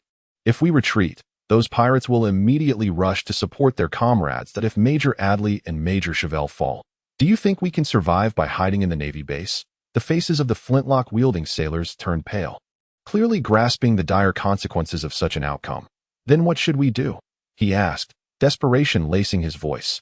Bennett surveyed the surrounding Navy men, then glanced at Freyra in the distance before declaring, "We can only fight to the death." She produced a military-grade stimulant, plunging it into her neck without hesitation. The potent substance surged through her veins, enhancing her physical capabilities by at least 50%. "Everyone, fire at close range to cover me and harass that woman. Understood?" Understood. Witnessing Bennett inject the stimulant, all the Navy soldiers comprehended that the moment of truth had arrived. Their fate rested upon Bennett's success or failure. Clang, Bennett unsheathed her standard-issue Navy sword. Though she was a marksman, in this close-quarters engagement, she, as the strongest Navy member, had no choice but to confront Freyra in melee combat. The Navy sword could withstand Freyra's strikes, allowing her to avoid grievous injury without relying on hockey. Freyra, in a mocking gesture, aimed her sword tip at Bennett, her free left hand extending a middle finger toward her. Under normal circumstances, Bennett would not be provoked by such juvenile behavior. However, having just injected the stimulant, her emotions surged to a peak, and she became irate. "I will slay you." Bennett gripped her blade tightly, her feet exploding with the speed of a shave, as in an instant. She crossed a distance of several meters to close in on Freyra. The naval sword in her hand shimmered with a brilliant light as she swung it, faced with such a ferocious slash. Freyra felt her blood boil. She too wielded her sword with rapid, decisive cuts. Her speed and strength surpassed that of Bennett, and their rapid exchanges of blows intertwined, forming a semicircular shield of slashing energy. This chapter is not yet complete. Please turn to the next page to continue reading the thrilling content. The rain fell, yet it could not penetrate this layer of slashing energy, instead being cleaved into a misty vapor. How the hell can we provide cover? The surrounding navy stood dumbfounded. This was nothing short of a clash between monsters. In the face of such power, even the commanding officer's protection became an impossible task. Ding ding ding ding ding. After about a minute, Bennett, battered by Freyra's relentless strikes, reached her limit. Her palms had gone numb to the point of losing sensation. In the next moment, her naval sword was cleaved. Creating a gash, the weapon was sent flying, leaving a fatal gap in her defense, and Freyra did not let this opening slip away. With all her strength, she drove the blade down, cutting into Bennett's left shoulder and emerging from her right flank. The slanting edge instantly gushing forth blood like a fountain. Ah! Bennett let out a wretched scream, the effects of the stimulant rapidly waning under the loss of blood, as her rationality began to take command of her body. A stimulant is merely a stimulant. It did not significantly enhance her physical prowess, for her expertise did not lie in swordsmanship. Lieutenant Bennett. The nearby navy rushed forward, firing their weapons at Freyra from a dangerously close distance in an attempt to repel her. However, at such proximity, even amidst the torrential rain, Freyra could predict the trajectory of the bullets simply by observing their muscle movements. Clang, clang, clang. Several brilliant slashes cut through the air, splitting the bullets in two, which then exploded to either side. Damn it. I won't let you harm Lieutenant Bennett, even a fraction. Several Navy personnel stood bravely in front of Bennett, attempting to halt Freyra's advance, but after just a few strikes, they were reduced to mere heaps of corpses. The pooled water on the ground quickly turned crimson. True slaughter cannot be overturned by any bonds of friendship or emotional ties. That is but a dream. If they were to be blamed, it would be for not having been possessed by Joy Boy or consuming any fruit related to Nika. The remaining Navy, witnessing the fate of their comrades, were instantly struck with fear. Most of them were merely local ruffians from the Blubberfish Island, lacking the will to face death this moment, seeing the strongest Bennett fall, along with several comrades meeting a gruesome end. They scattered like frightened birds. It seems the Navy on this island is rather unimpressive. Freyra let out a derisive laugh, a sound that pierced Bennett's heart, leaving her unable to retort. She had not anticipated that these scoundrels would flee so swiftly. Had they been comrades under Major Adley, not a single one would have turned coward, even if it meant fighting to the last breath. You have won, pirate. Bennett gritted her teeth and uttered her final words. Thereafter ceasing any futile actions, merely holding her ground, Freyra pointed the tip of her blade at Bennett's heart and plunged it in. The return of life can also be paired with other physical techniques during battle. Cannot it? In the midst of the torrential downpour, Akin spoke these words with a sinister grin. After a brief moment of shock, Adley immediately grasped the significance of Akin's words, her expression tinged with disbelief. If one could discern the principle of shave due to its simplicity and the ability to observe with the naked eye, that could still be classified as genius. However, recognizing the inner workings of life return transcended mere keen eyesight. This Akin possessed some ability to perceive the internal workings of the human body or could clearly comprehend minute bodily changes. Could he be a devil fruit user? Adley pondered. You are powerful and possess a unique talent. Precisely because of this, I cannot allow you to leave this island. I intend to keep you here forever. Is this my confession? Meaningless provocation will only hasten your demise. Adley raised her rapier, Pegasus, before her eyes. The blade's tip aimed at Akin. She then bent her knees, her calf muscles tensing and rapidly swelling, erupting with tremendous instantaneous speed. This terrifying sprint brought Adley within mere meters of Akin. Her Pegasus had already pierced Akin's shoulder blade. Flesh tearing, blood gushing forth. Yet Akin showed no sign of panic. Instead, he wore an excited smile. His body swayed, and in an instant, he used shave to retreat several hundred meters, seizing this brief opportunity to create distance. Akin finally unleashed life return, absorbing all the fat from his body, extracting every ounce of energy stored within each cell, igniting it like a candle, transforming it into pure power. Externally, Akin appeared to have lost 2 sizes. Yet this emaciation was not the frailness of a starving man, but rather a lean physique, each muscle resembling tightly twisted steel, brimming with terrifying strength. This transformation occurred in the blink of an eye. As Adley closed in, she quickly perceived Akin's change. Despite the alarm bells ringing in her mind, she had no choice but to shoot her arrow, her sword aimed for Akin's neck, piercing through a layer of skin before being deflected by Akin's cane. Deflected?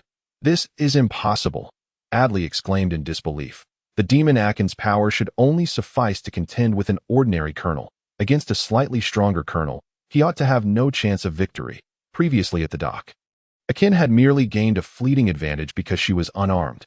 Yet now, even with her weapon and fully committed, he still managed to deflect her thrust. Could it be due to what he said about life return? Adley suddenly recalled Akin's earlier words. Could this demon Akin truly have mastered the use of life return in battle within such a short span of time? Coupled with Akin's now lean physique, Adley became increasingly convinced of this hypothesis. To confirm her suspicions, she unleashed a series of thrusts toward Akin, each time he skillfully evaded her attacks. Monster. At this point, Adley could no longer doubt that this demon Akin could indeed see through his opponent's techniques in battle and turn them to his advantage. The only consolation was that this demon Akin's physical prowess was at most equivalent to that of an ordinary naval colonel, even if he temporarily reached quasi-vice admiral level power through life return. He could not turn the tide as time passed. Akin would undoubtedly suffer significant stamina depletion. When life return's energy supply was exhausted, it would inevitably cease, and at that moment, Akin would find himself utterly defenseless against Adley. However, Adley could never have anticipated that Akin was currently unconcerned about the consequences. He was completely immersed in the battle. The injuries he had sustained from the previous encounter with Adley were now healed thanks to life return. And in this ongoing fight with Adley, his strength was continuously amplified, intoxicating him like a dream. Waves of warmth surged through his body, incrementally increasing Akin's strength, without needing to say more. Akin understood that he had activated the protagonist panel. The more he fought, the stronger he became.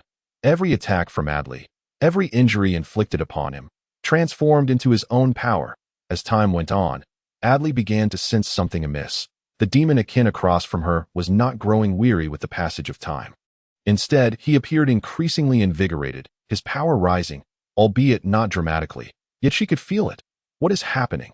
Damn it, could this monster actually grow stronger with each passing moment in battle? The thought sent chills down Adley's spine. She could no longer afford to delay. She unleashed a full-force, tempestuous assault, forcing Akin to respond with all his might. Indeed, with this approach, Akin's defenses became increasingly strained.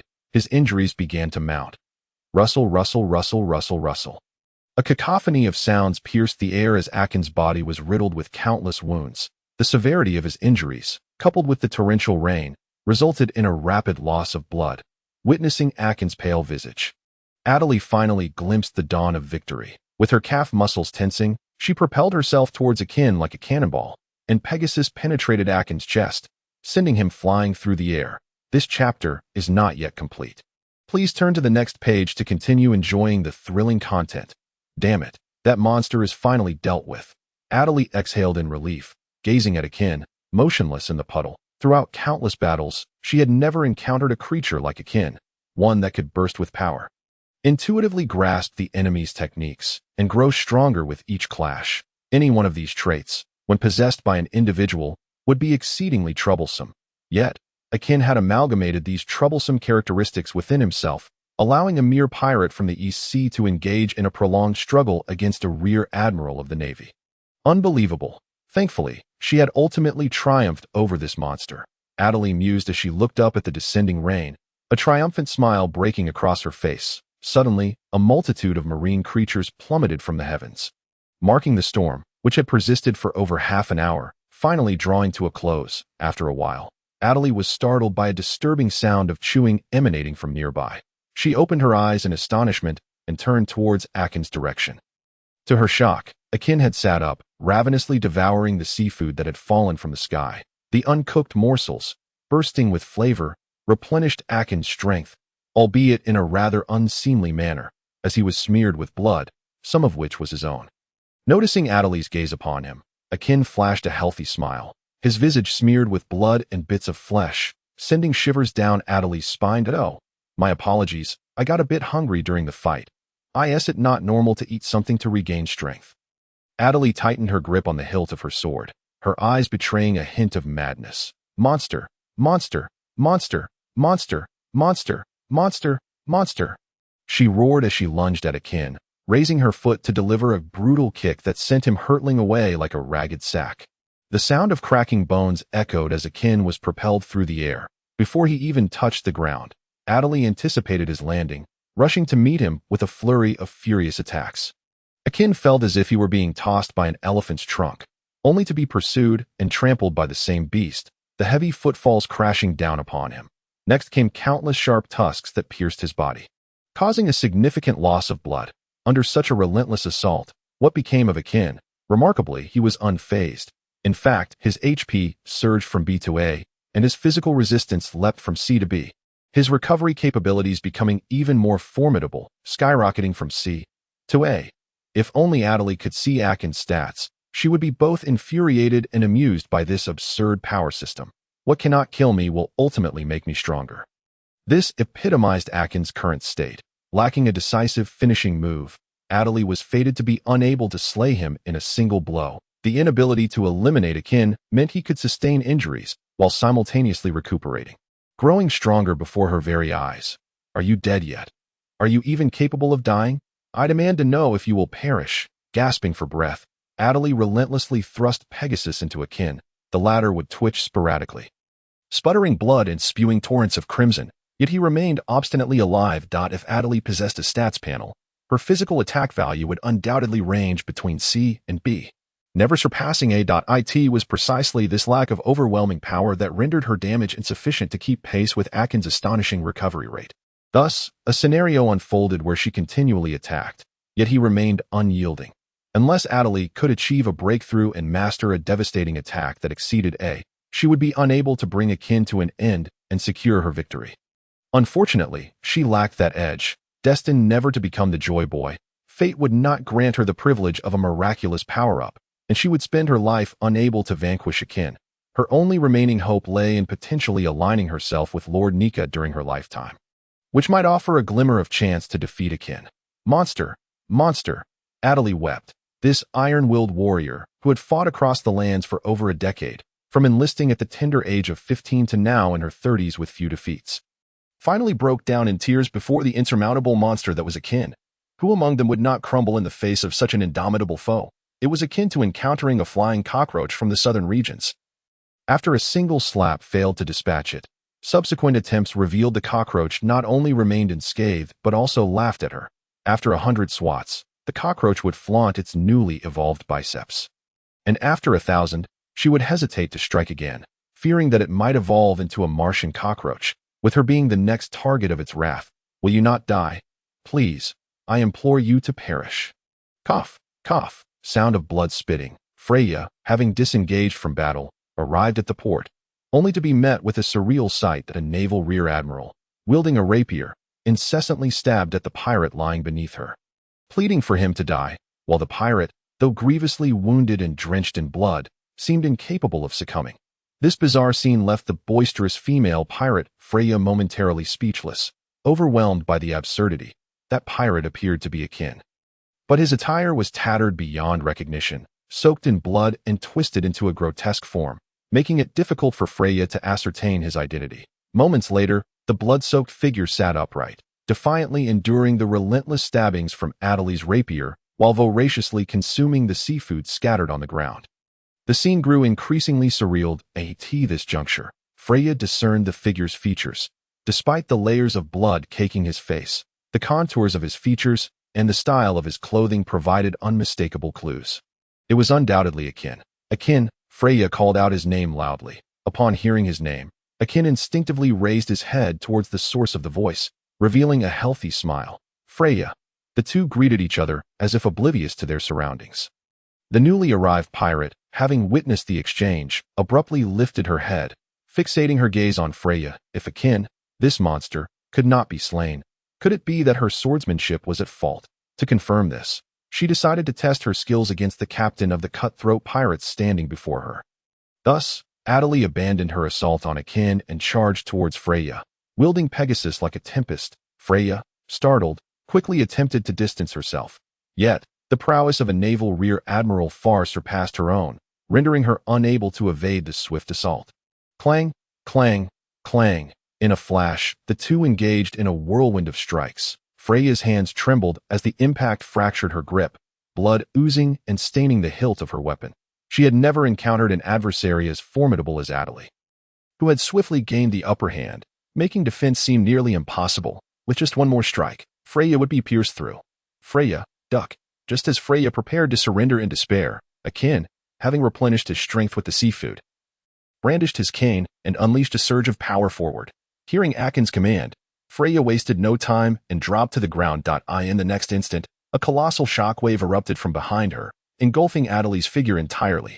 What tremendous force! This damned monster would not die, and instead grew even stronger. Adley braced herself against the oncoming shockwave, thrusting Pegasus wildly, each stab rupturing the wave's surface, dismantling its structure and causing it to dissipate in disarray.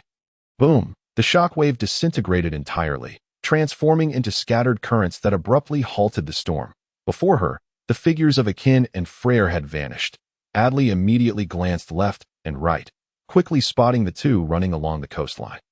Those rascals! Could it be that their accomplices have maneuvered the warship to the opposite side of the island?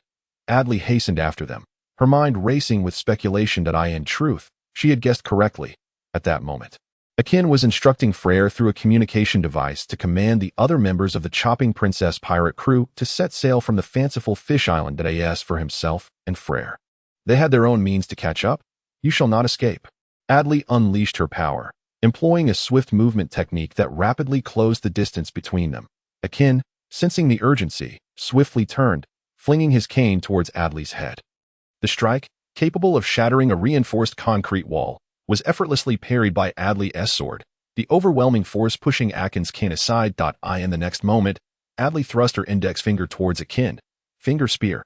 As if forged from steel, her fingertip pierced Akin, creating a dozen bloody holes in an instant. The excruciating pain ignited Akin's fierce resistance. He clamped Adley's finger with his muscles and yanked her closer, delivering a brutal elbow strike to her temple. The elbow, one of the hardest bones in the human body, could inflict catastrophic damage. Should it land severely, it might even prove fatal. Being a master swordsman, Adley was well aware of the potency of such an elbow strike. She swiftly tilted her head and raised her hand, using her palm to shield against Akin's elbow. Akin, thwarted in his attempt, immediately rolled away, retrieving a leather pouch and tossing it to Freyra. Freyra, hold on to that, and throw it back to me later. Freyra felt an urge to retort at Akin's absurdity. Why toss something to her only to have her return it later? Wasn't that redundant? However, upon glancing into the pouch, she grasped Akin's intent. Without delay, she dashed into a nearby building, seemingly in search of something. The two conspired covertly, their conversation shrouded in mystery, leaving Adley with an instinctive sense of foreboding. She began to strike more frequently with her sword, yet Akin's movements were equally swift. Bolstered by the effects of his character panel and life restoration, his strength surged to a level comparable to that of a Navy rear admiral. This guy, he's growing stronger by the moment. Adley was consumed by anxiety, fearing that if the battle continued, Akin might surpass her in strength, a notion she could not bear. Thus, she began to gather her energy, her form visibly shrinking under the life restoration's effect, even her sense of justice deflating by a full cup. Yet amid this strain, she unleashed a terrifying force, her sword erupting in a flurry of strikes. The deluge of rain unable to penetrate the barrage of her thrusts, shattering into a fine mist that faintly resembled the silhouette of a rose. Enchanting sword-style, deep crimson demon rose. Faced with such a ferocious onslaught, Akin too was stirred, his expression growing sinister. He stood resolute, his arms extended, fists clenched tightly around his canes, and swung forward. Demon warrior technique, shield shatter strike. A thunderous explosion accompanied by a violent gust erupted as Akin's canes, laden with chaotic power and the coldest, most ruthless intent to kill, surged forth like a tempest. In the next moment, their swords and canes clashed, sending shockwaves rolling like tidal waves to the epicenter. The water pooling beneath their feet and the rain cascading around them seemed to recoil from an invisible shockwave, rapidly dispersing in all directions. From afar, one could see that the area had transformed into an elliptical dry space, all moisture expelled. After a relentless exchange, Akin's skin flushed red, akin to a shrimp cooked to perfection. Blood continued to seep from the wounds in his palms, mingling with sweat and rain, evaporating into a faint mist that danced around him. Adley, too, found herself in dire straits. The rapid succession of strikes left her body warm and flushed. Most critically, her stamina began to wane, compounded by the rain's relentless assault. causing her to tremble slightly. Perhaps in just an hour, or after a few more fierce exchanges, she would succumb. Yet Akin bore no such trepidation, which prompted Adley to ponder whether she should follow Akin's earlier example and consume the seafood that had fallen from the sky to replenish her strength. No, it wasn't quite at the point of desperation yet. She dismissed the thought. Moreover, as the pursuer, she risked letting Akin seize the opportunity to escape while she was preoccupied with eating, forcing her to juggle both actions in a most undignified manner. Simply envisioning such a disgraceful scenario banished the notion from her mind. Rubbing her aching justice, which had been jostled by her rapid movements, she winced at the sensation, akin to being run over by a truck. After catching her breath for a brief moment, Akin launched into his second round of strikes. Delaying further held no purpose. Akin had to leverage his superior recovery against Adley's assault to significantly deplete her stamina. Boom! Once more, the ferocious clash of canes and sword erupted as Akin, bloodied yet determined, swung his cane with all his might. His palms were riddled with cracks, torrents of blood gushing forth, mingled with rainwater, staining the ground anew. Adley fared no better. If she had a panel, it would reveal her recovery rate at a mere C.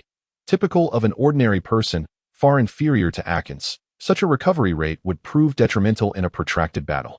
For failing to incapacitate the enemy swiftly would lead to a drawn-out conflict, and a C recovery rate would leave one overwhelmed and ultimately defeated. Clang!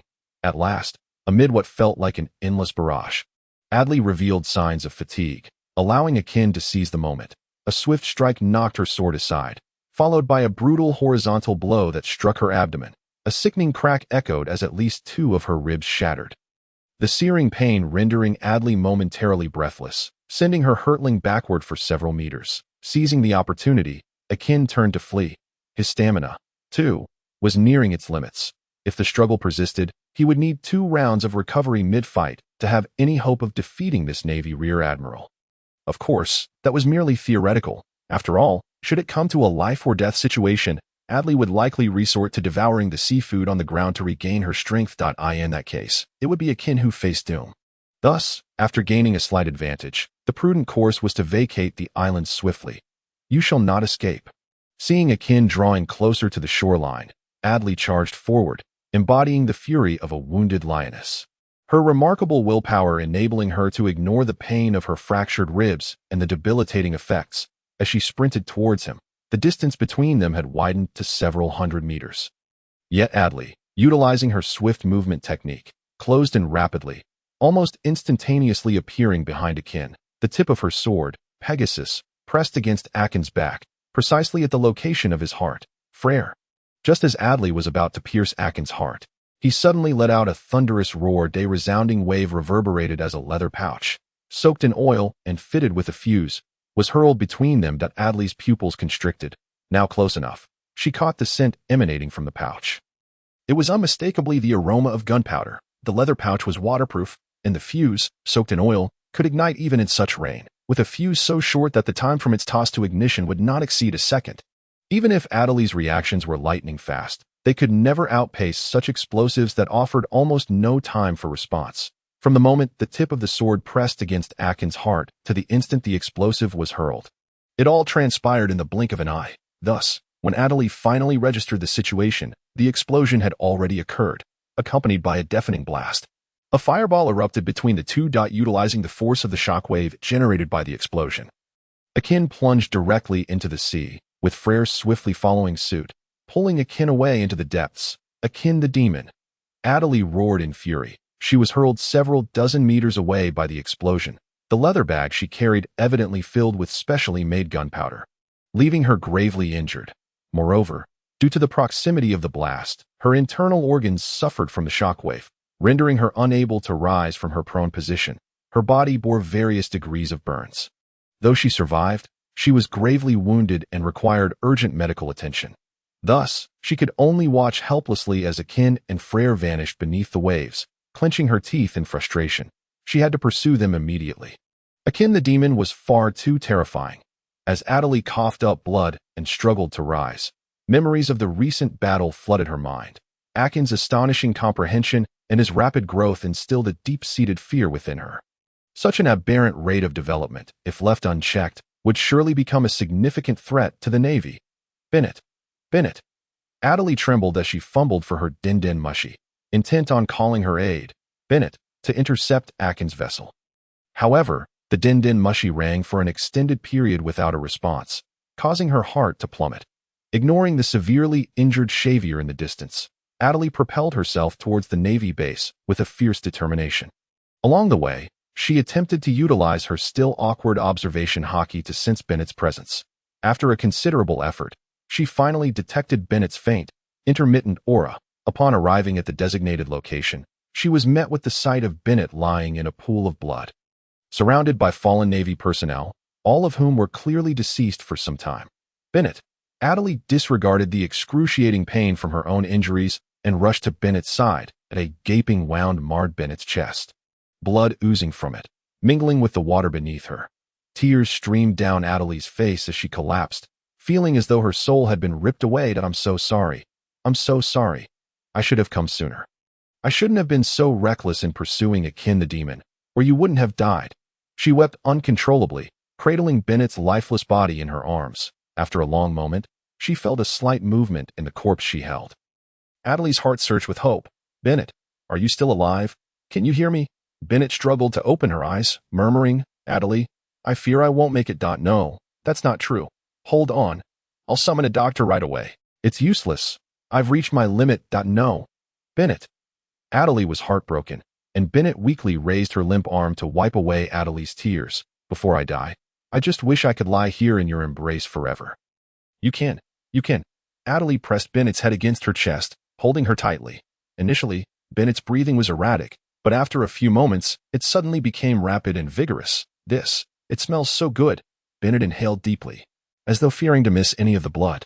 This infatuated demeanor belied any hint of impending death, and even Adley, usually oblivious, sensed something was amiss. She extended her delicate hand, grasping Bennett's ear and pulling her away, her expression darkening.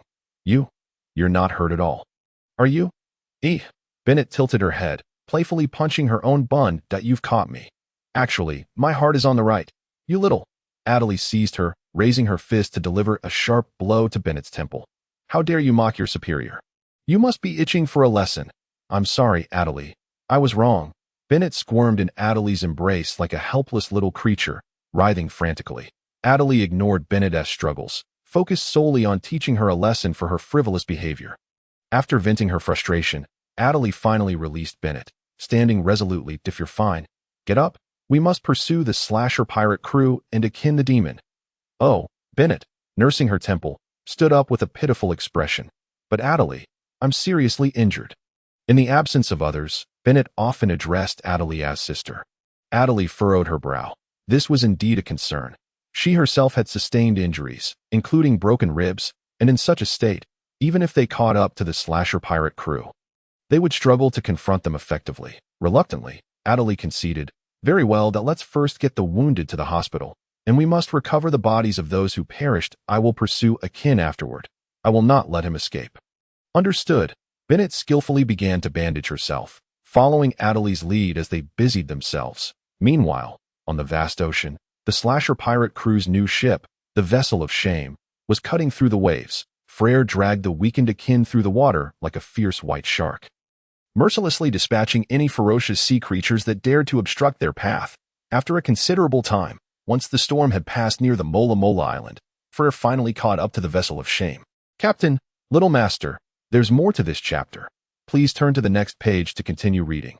It gets even more exciting. The ship was already bustling with crew members, anxiously watching Freyra and Akin's tumultuous approach. They quickly tossed down ropes for her to grasp, and after a flurry of activity, she successfully made it aboard. Captain, are you all right? Seeing the dire state of both Freyra and Akin, all the crew members crowded around them. Freyra waved her hand dismissively. I'm fine. First, prepare a large quantity of food to bring to my quarters, and also gather medical supplies and bandages to send over to ATC. There was no fatigue or injury that food could not heal, and medicines and bandages were the ultimate remedies for wounds. However, at that moment, rather than focusing on healing, some crew members voiced their concerns. Captain, why are we saving Akin the demon? For him alone. We've lost over a dozen crew members. Exactly. This guy really knows how to stir up trouble. Others chimed in agreement. Freyra cast a brief, disapproving glance at the speaker, a hint of dissatisfaction creeping into her expression. Why? Because he is Akin the demon. My man, is there a problem with that? But still, he is an outsider. He has only been aboard for a day or two and has already cost us such a significant price. Is it not a bit excessive to place so much importance on him? Freyra interrupted the speaker with a wave of her hand. What are you babbling about? I value Akin the demon precisely because he possesses that worth. But what about our fallen comrades? Are their lives worth less than Akin's? The speaker hesitated, implying that the value of the deceased was not as significant as Akin's. Freyra glared furiously at the individual, then scanned the others with an expressionless gaze. That I asked that what you all think. Some nodded, while others professed loyalty, claiming otherwise. Freyra, however, paid little heed to their opinions. The so-called comradeship was merely a collective effort to combat the Navy, which had drawn them together. In truth, she had arrived alone from the West Sea to the East Sea, amassing a crew solely through her formidable strength. These individuals were, at their core, merely leeches drawn to her power, and now they dared to question her decisions. It was utterly audacious. Your embarkation is also driven by the instinct for survival. Should any misfortune befall someone, I would exert myself to rescue her. However, if the cost of saving her is too great, does that imply that in the future, should any of you encounter a mishap, I may choose not to aid you? I have said all that needs to be said. If anyone harbors dissent, they may leave for the next island on their own accord. But I, Freyra, shall not compel anyone. With that, she assisted Akin and strode directly into the captain's quarters. The remaining individuals exchanged glances, and a few officers chastised the recent troublemakers, stating, "You lot, if you wish to remain aboard, it's best to bow your heads and apologize to the captain. Otherwise, upon reaching the next island, it will be farewell." Very well. The troublemakers shared a glance and reluctantly acquiesced. There were no deep bonds tying them. To offend the captain and be cast overboard would be unfortunate, especially if they were to encounter the Navy afterward. Tears would be of no avail. After all, their public questioning of the captain stemmed from the fear that one day, such actions might implicate them. Now that it has been made clear, at least the captain will have a better understanding, and in the future, will hopefully weigh the consequences more judiciously. Ultimately, they simply wished not to be treated as expendable pawns. With this thought in mind, they hurried off to transport food and medicine. Soon, provisions, medicines, and bandages were delivered to the captain's quarters. Sensing the aroma of food, Akin quickly roused from her semi-conscious state, instinctively shoving food into her mouth. The sight of her indulgence ignited Freyra's appetite, and the two began to consume their meals with the fervor of a competition, rapidly chewing and swallowing. Towering mounds of food diminished at a visible pace. And hours later, their feast finally concluded. Chef Sha Fei collapsed onto the ground, her hands trembling from fatigue. This was even more exhausting than combat. Inside the captain's quarters, the two satiated individuals lay sprawled on the floor, their distended bellies resembling those of elephants. However, under the remarkable influence of Akin's life restoration, they quickly returned to normal, as all that sustenance transformed into energy, stored within every cell of their bodies. Freyra gazed at Akin in astonishment. "Akin, how did you achieve this?" Akin gently touched her abdomen, smiling faintly. "This is known as life restoration, which enables the rapid digestion of food into energy. And after training, I can infuse my consciousness into my hair, organs, and even the fine hairs on my toes. Every cell in my body can be manipulated by my will. How incredible!" Freyra's eyes sparkled with excitement. As a martial enthusiast hailing from the Flower Kingdom, she found herself utterly defenseless against such techniques that evidently enhance physical abilities. Akin chuckled. "Would you like to learn? I can teach you." "Really?" Freyra exclaimed with enthusiasm. If she had a tail, it would surely be wagging with such fervor. "Certainly, but first, I must assess your aptitude." "Huh?" At that moment, the ship, the Humiliation, rocked violently as it sailed through the waves. The vessel continued its journey across the tumultuous sea. Half a month later, within the captain's quarters, Akin was lifting a 30-ton barbell with a single finger while simultaneously performing squats. Sweat gradually pooled beneath him. Yet he showed no signs of ceasing. He completed 100 sets, each comprising 1,000 weighted squats in one continuous breath. Do not inquire why Akin is so formidable. The answer is sheer effort. Once finished, Akin effortlessly set down the barbell and grabbed a towel to wipe the perspiration from his body. A wave of heat emanated from his countless pores, creating a hazy warmth that slightly distorted the air. This was the result of prolonged exertion raising his body temperature. This grueling regimen had commenced shortly after Akin's recovery from his injuries 2 weeks prior and had continued for nearly 10 days. The results were astonishing. Within this brief period, he had solidified his strength. And now, should he encounter that Navy Rear Admiral again, Akin could effortlessly defeat her within 10 moves. Grasping a piece of steel, Akin extended his finger and thrust it with all his might, puncturing the metal with a resounding crack. Finger gun. At last, Akin had mastered this technique, adding another method of attack to his arsenal. This finger gun was conceived during his battle with the Navy Rear Admiral. Though at the time, Adley had not utilized it frequently enough for Akin to grasp its intricacies. After his recovery, he relied on his memory to begin practicing the finger gun technique. Hard work bore fruit, and he finally succeeded. The only shortcoming was that he had mastered only 2 techniques. It appeared he would need to continue challenging various Navy elites to learn all 6 styles comprehensively. However, the urgency to confront Navy experts was not pressing. After concluding this round of training, Akin could embark on his next challenge, battling Sea Kings. With the protagonist's invincible aura at his disposal, it would be a waste not to utilize it. As is widely known, the most formidable beings in the pirate world are essentially the Sea Kings. The greater the size, the more terrifying the strength. Just look at Lord Nika, who is a giant. To be more specific, Kaido, one of the 4 emperors, is also a fearsome force to reckon with. Thus, seeking combat with Sea Kings was the quickest path for Akin to grow stronger. Naturally, underwater combat requires some skill and ability. So Akin pondered whether he should first seek out a fisherman or mermaid to learn about their capabilities. Just as he was contemplating this, Freyra entered the room. Akin, we are soon to arrive at Sea Salt Town. Sea Salt Town, established on a historically rich island, has its inhabitants primarily engaged in the production of sea salt. However, since the onset of the Great Pirate Era, their means of survival have become increasingly diverse. Nowadays, provisions and services such as sea salt, textiles, and ship repairs are all available here. The island is strategically located midway to Rog Town. Thus, pirates and merchants heading to Rog Town must stop here for resupply. The port is bustling with activity, having welcomed a vast number of pirate ships, even a couple of cruise liners. This clearly demonstrates the geographical significance of Sea Salt Town, making it indispensable. Truly, it is a thriving island. Observing the throngs at the port, Akin felt a profound sense of wonder. He had never imagined that a mere medium-sized island in the East Sea could be so prosperous if it were to enter the Grand Line. It would likely be teeming with people. Akin, could it be that you have never witnessed such a lively scene before? That shouldn't be the case. You must have encountered many grand spectacles in the East Sea. Freyra, hands behind her back, approached Akin and playfully draped an arm over his shoulder, smiling. However, due to her slightly shorter stature, she had to stand on her tiptoes to pull off the gesture, making it look somewhat adorable and comical. I have indeed witnessed many vibrant scenes, but they are all in the past. This should be my first encounter with such a lively island in this new life. Freyra couldn't help but laugh. Ha ha ha. Akin, your words sound rather peculiar, as if you have lived before. Akin's lips twitched. Indeed, in this world, one could say anything, as they had no concept of reincarnation. Thus, even when he spoke the truth, no one believed him.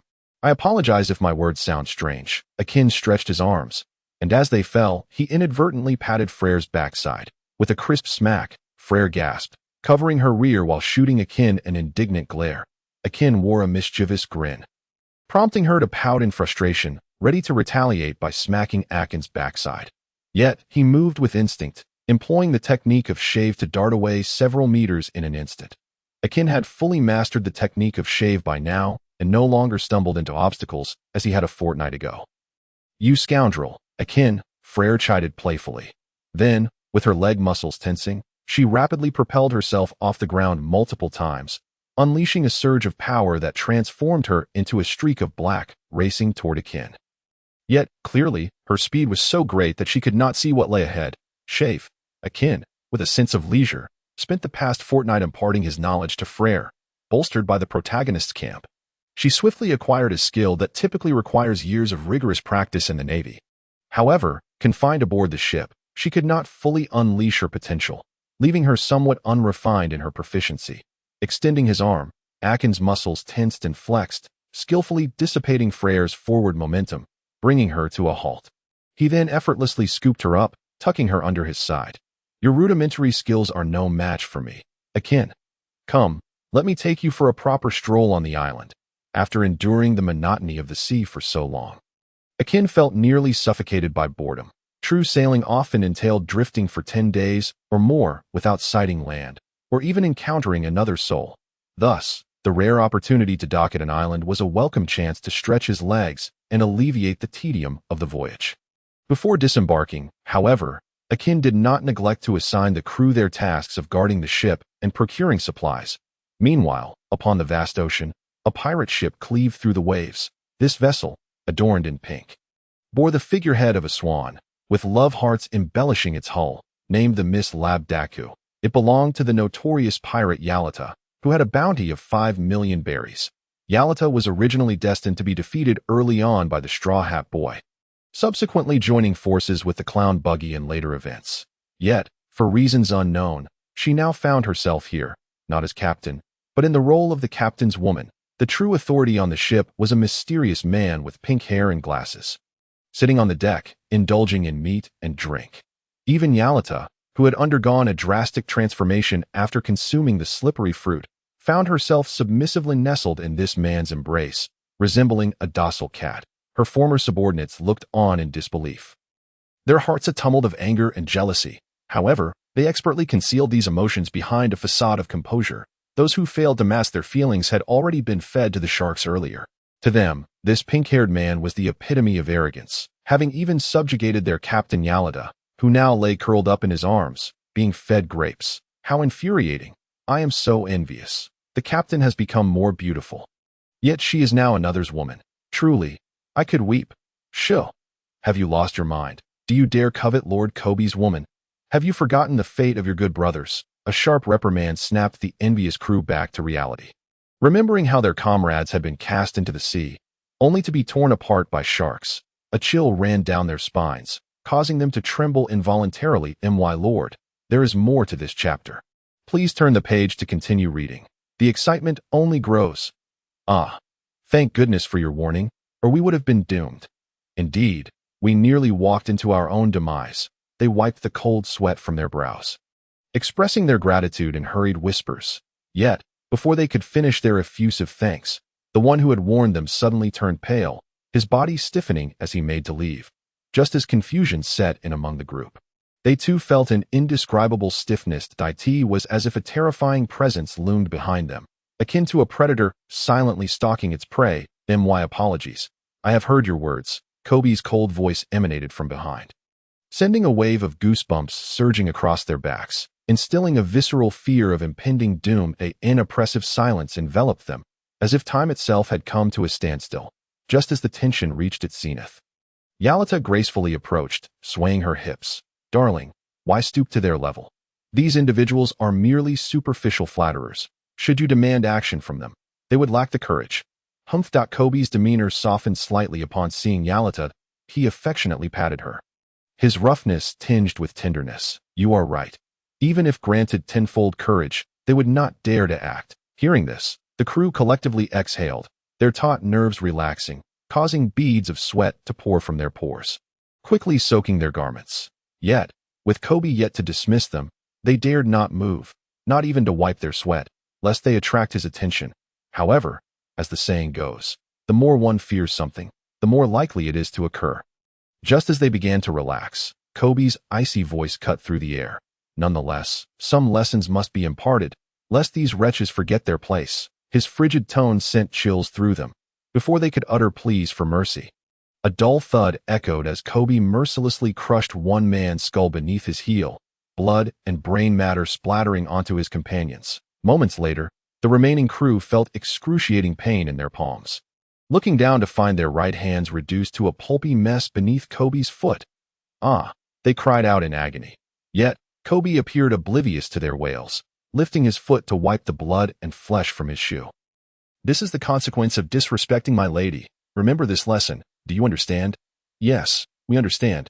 The fortunate survivors hastily replied, fearing that a delayed response would earn them another stomp. Embracing Kebi's arm, Yalata addressed the kneeling crew. Shouldn't you express your gratitude to Lord Kebi? Thank you, Lord Kebi. Thank you, Lord Kebi. After Kebi finished cleaning his shoes, he finally shifted his leg aside. Now, go find the ship's doctor to tend to your wounds, and do not die aboard my ship. Yes, yes. The crew, feeling as though they had narrowly escaped death, hurriedly scurried away, clutching their injured arms.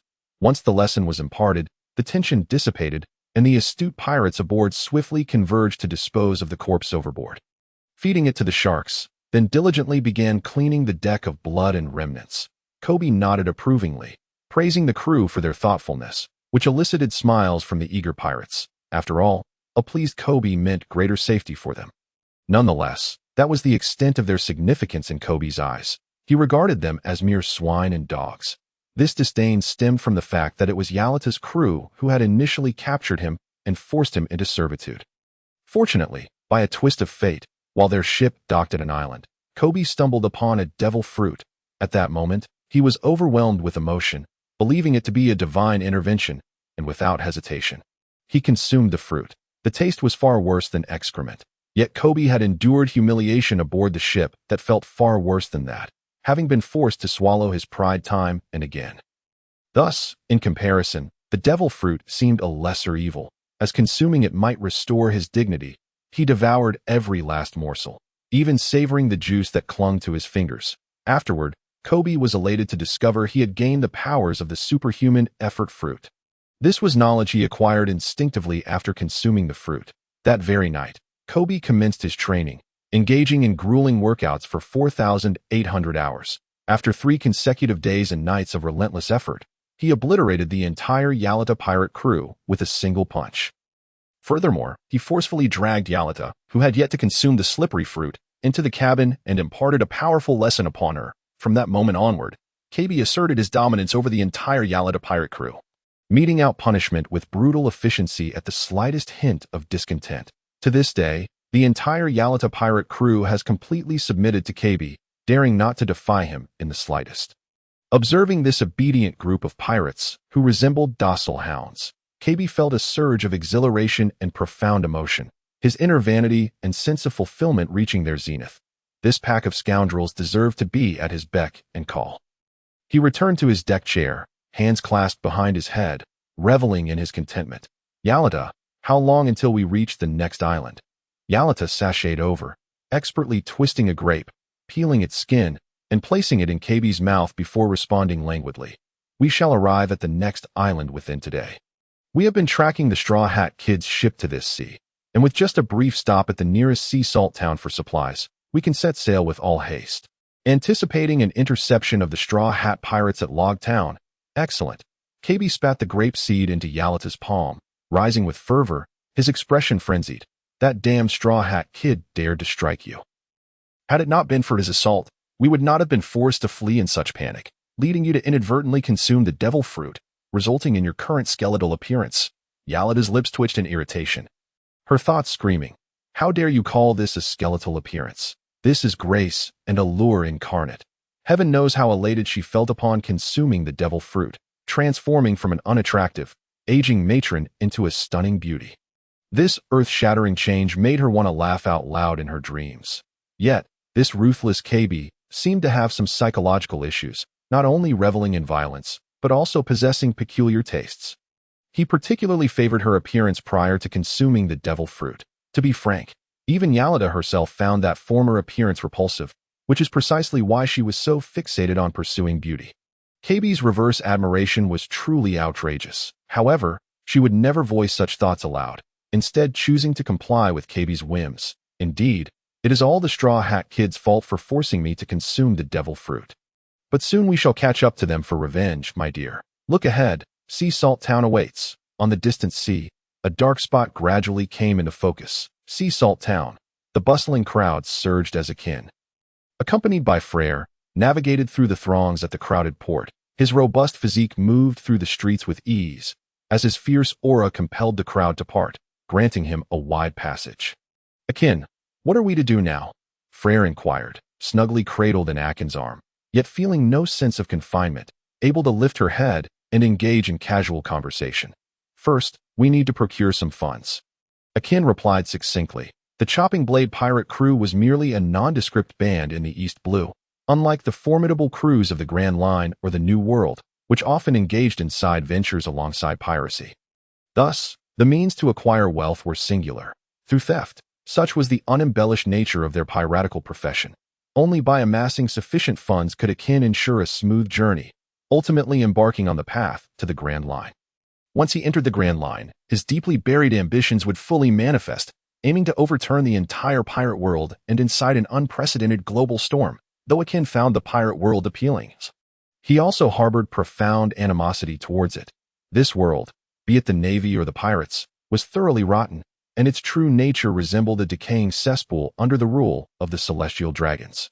All were maggots, ants. At any moment, they could be killed by the Navy, pirates, or the celestial dragons, whether intentionally or inadvertently, as if human lives were mere weeds. Notably, the celestial dragons were the most despicable, slaughtering a nation every 3 years for their amusement. Akin could scarcely tolerate the vile celestial dragons, so he saw it as his destiny, as a game-changer, to obliterate the entire world government, including Mary Awa. All celestial dragons would be reduced to male slaves and female prostitutes, with no escape, only deserving to die after experiencing the wretched fate of the world's populace. Now, Akin entered the bar, seeking misfortune to execute his righteous robbery. With a clang, he pushed open the saloon doors. Yet before he could step inside, the dilapidated door fell apart. The sturdy wooden door crashed to the floor with a resounding thud, echoing throughout the establishment. Akin grimaced, muttering under his breath, "What is it with these broken bar doors?" However, his attention swiftly shifted from the door, for within the bar, 2 factions stood opposed, one vastly outnumbering the other. More accurately, a large group was bullying a singular unfortunate soul, a hapless individual clad in a Navy uniform. Akin could easily surmise the extent of corruption within the Navy on this island, allowing pirates to become so brazened that moment. The attention of the pirates was drawn to the commotion caused by Akin's entrance. Their sinister gazes brazenly scrutinizing him. One particularly notorious bearded pirate stepped forward, his tone menacing. "Hey kid, if you wish to live, get the hell out of here. This is no place for milk drinkers like you. Be careful not to wet your pants in fright." "Ha, don't scare him. Captain, he might really wet himself." The pirates roared with laughter, dismissing Akin entirely.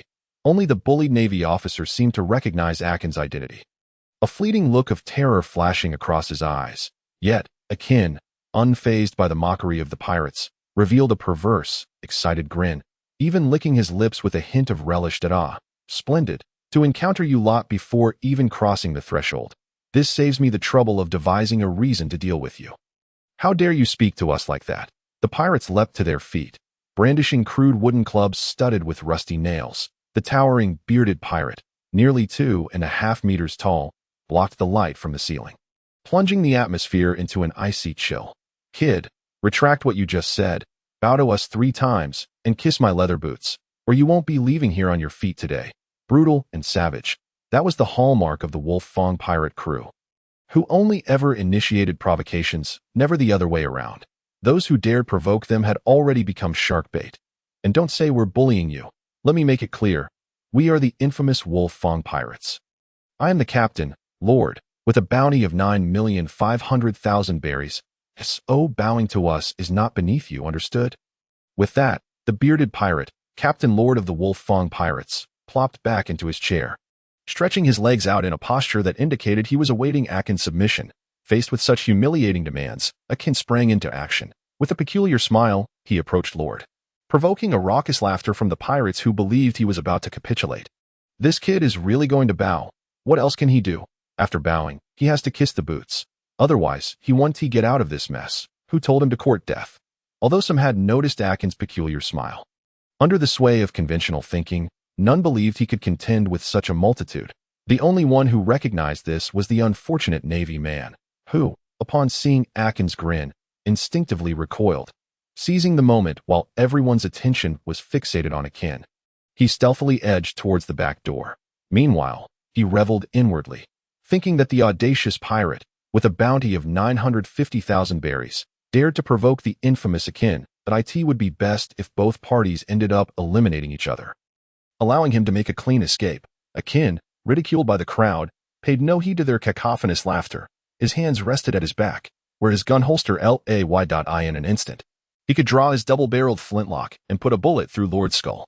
Upon observing this, Lord's mocking expression faded, and the other pirates tensed, assuming defensive stances. After all, they were not like the monsters of the Grand Line, who could disregard the threat of bullets. You better think carefully about what you're doing and put your hands where I can see them, Lord warned, his expression darkening.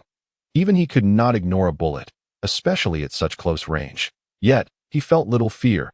At this short distance, he could clearly anticipate Akin's movements and counter them with his spiked mace, smashing Akin's head to pieces. All right, let's see it then, Akin retorted, swiftly drawing his right hand, and a dazzling blaze of orange-red flame erupted. Lord was overconfident. He believed he could predict Akin's actions, but he never anticipated Akin's speed, which was like a mere afterimage. Lord's threatening demeanor remained on his face, yet a gory hole suddenly appeared in his forehead, blood and brain matter spilling forth. As the captain, Lord was in such a state. And his crew was even worse off. Some raised their hands to shield themselves from the flare of the flintlock. That very instinctive motion of shielding their eyes provided Akin with ample opportunity to dispatch them repeatedly.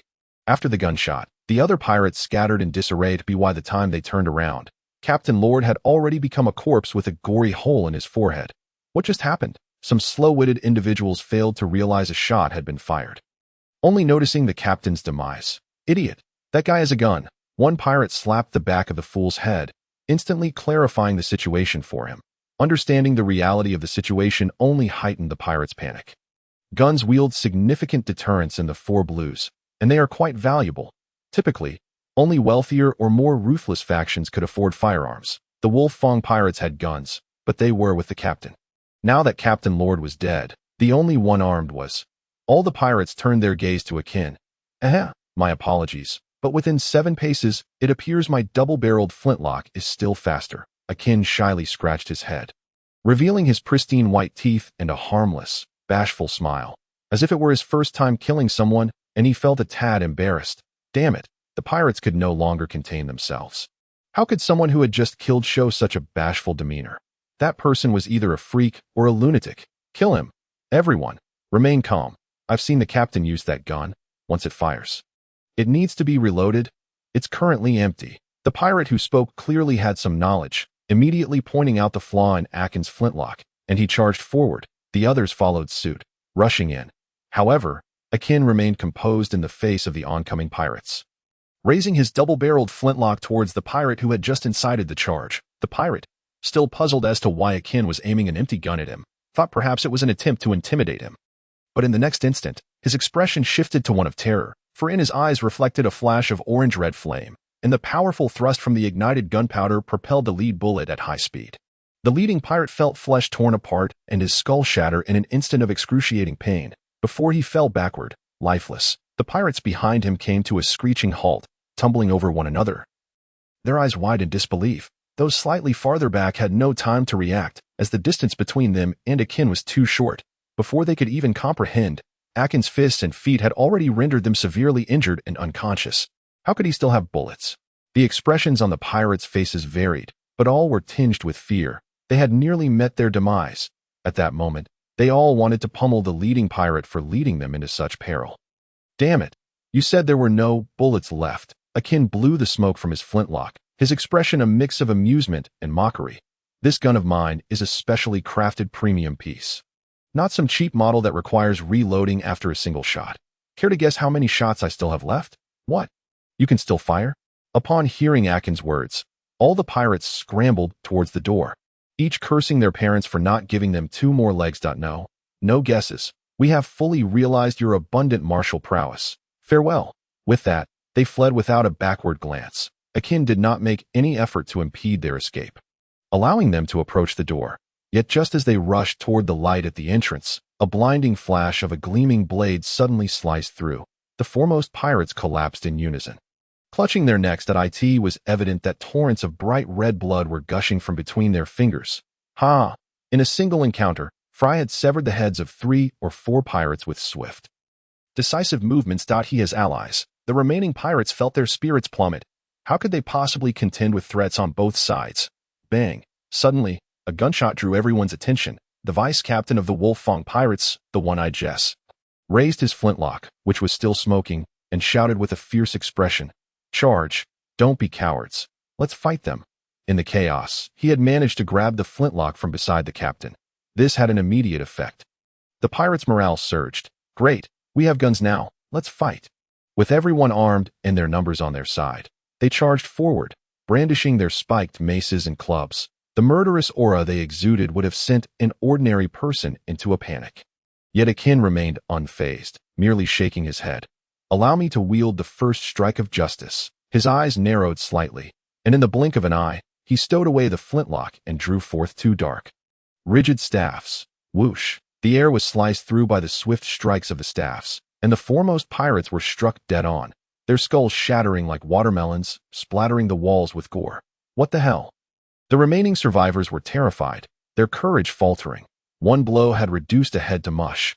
Was this still the strength of a human? It was far worse than being shot in the head. At least a bullet would leave a somewhat intact corpse, but it was too late to ponder. Akin's gaze had already zeroed in on them all. There was a female demon guarding the door as well. Bang, bang, bang. Akin swung his staffs continuously, aiming to avoid accidentally crushing the skulls of any valuable bounties, deliberately targeting their chests and abdomen instead. Each strike merely shattered 2 or 3 ribs. This brutal scene shattered the remaining pirates' morale entirely, prompting them to flee in terror, clutching their heads. Bang! At this moment, the only one still clinging to reason was the first mate, the one-eyed Jess. Seizing the opportunity amidst the chaos, he aimed a shot at Akin. Contrary to expectations, the anticipated scene of Akin being shot in the head did not materialize. Instead, he effortlessly lifted his hand and, with a seemingly slow yet rapid motion, pinched the bullet between his 2 fingers.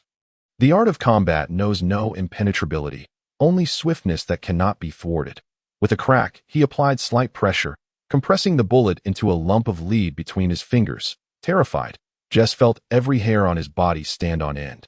Having roamed the East Sea for most of his life, he had never encountered such a formidable being. Was this even human?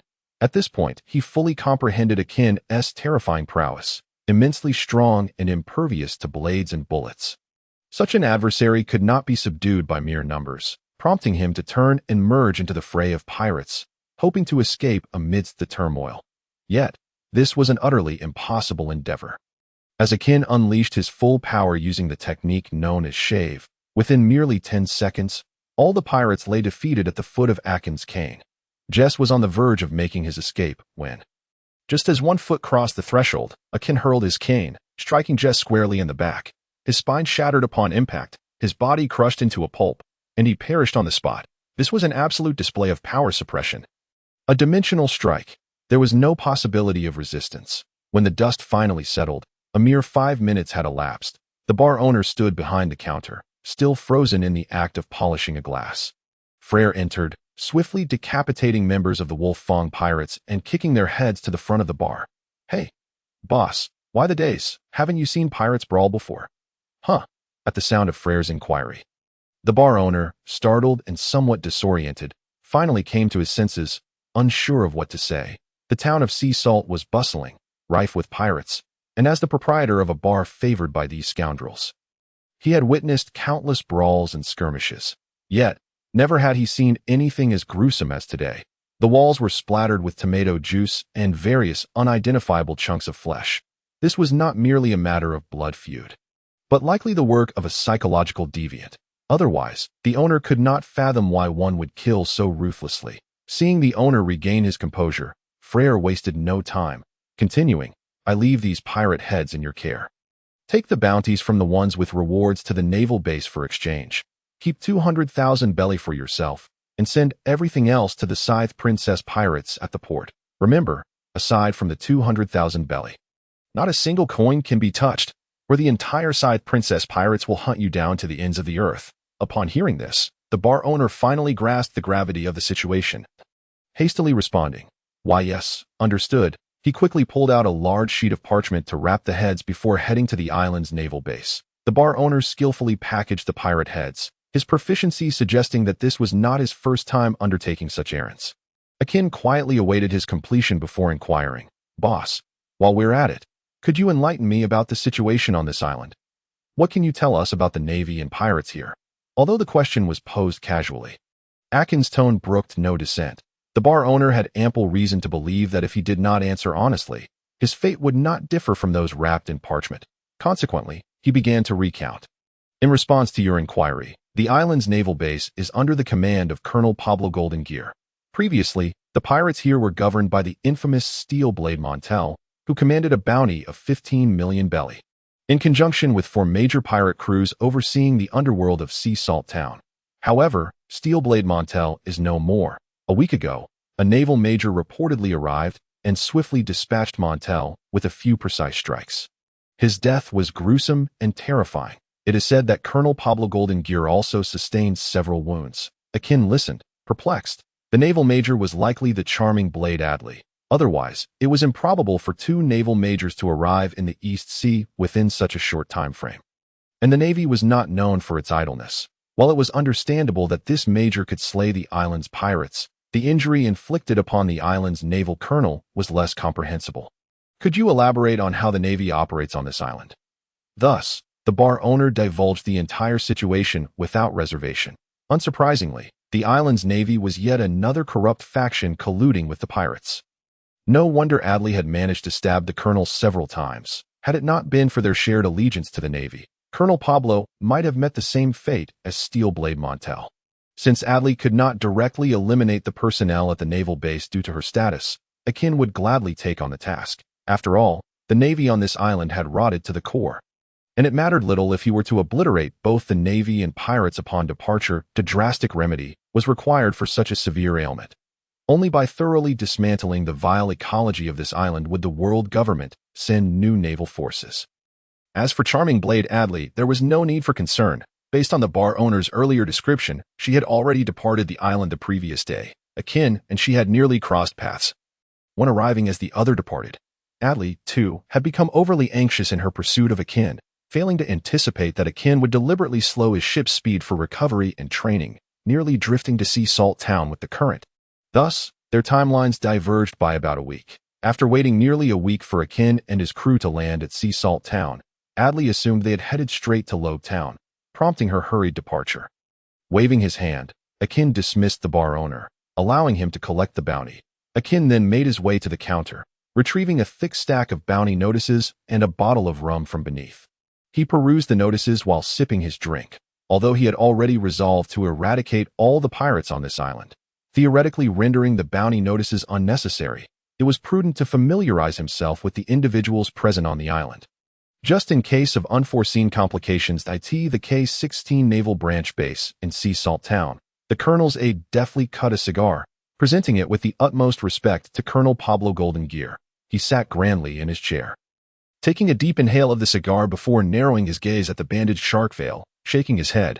Sharkvale, to be frank, I am quite disappointed in you. As a naval major, to have been rendered a cripple by pirates in such a backwater as the East Sea is a disgrace to our Navy.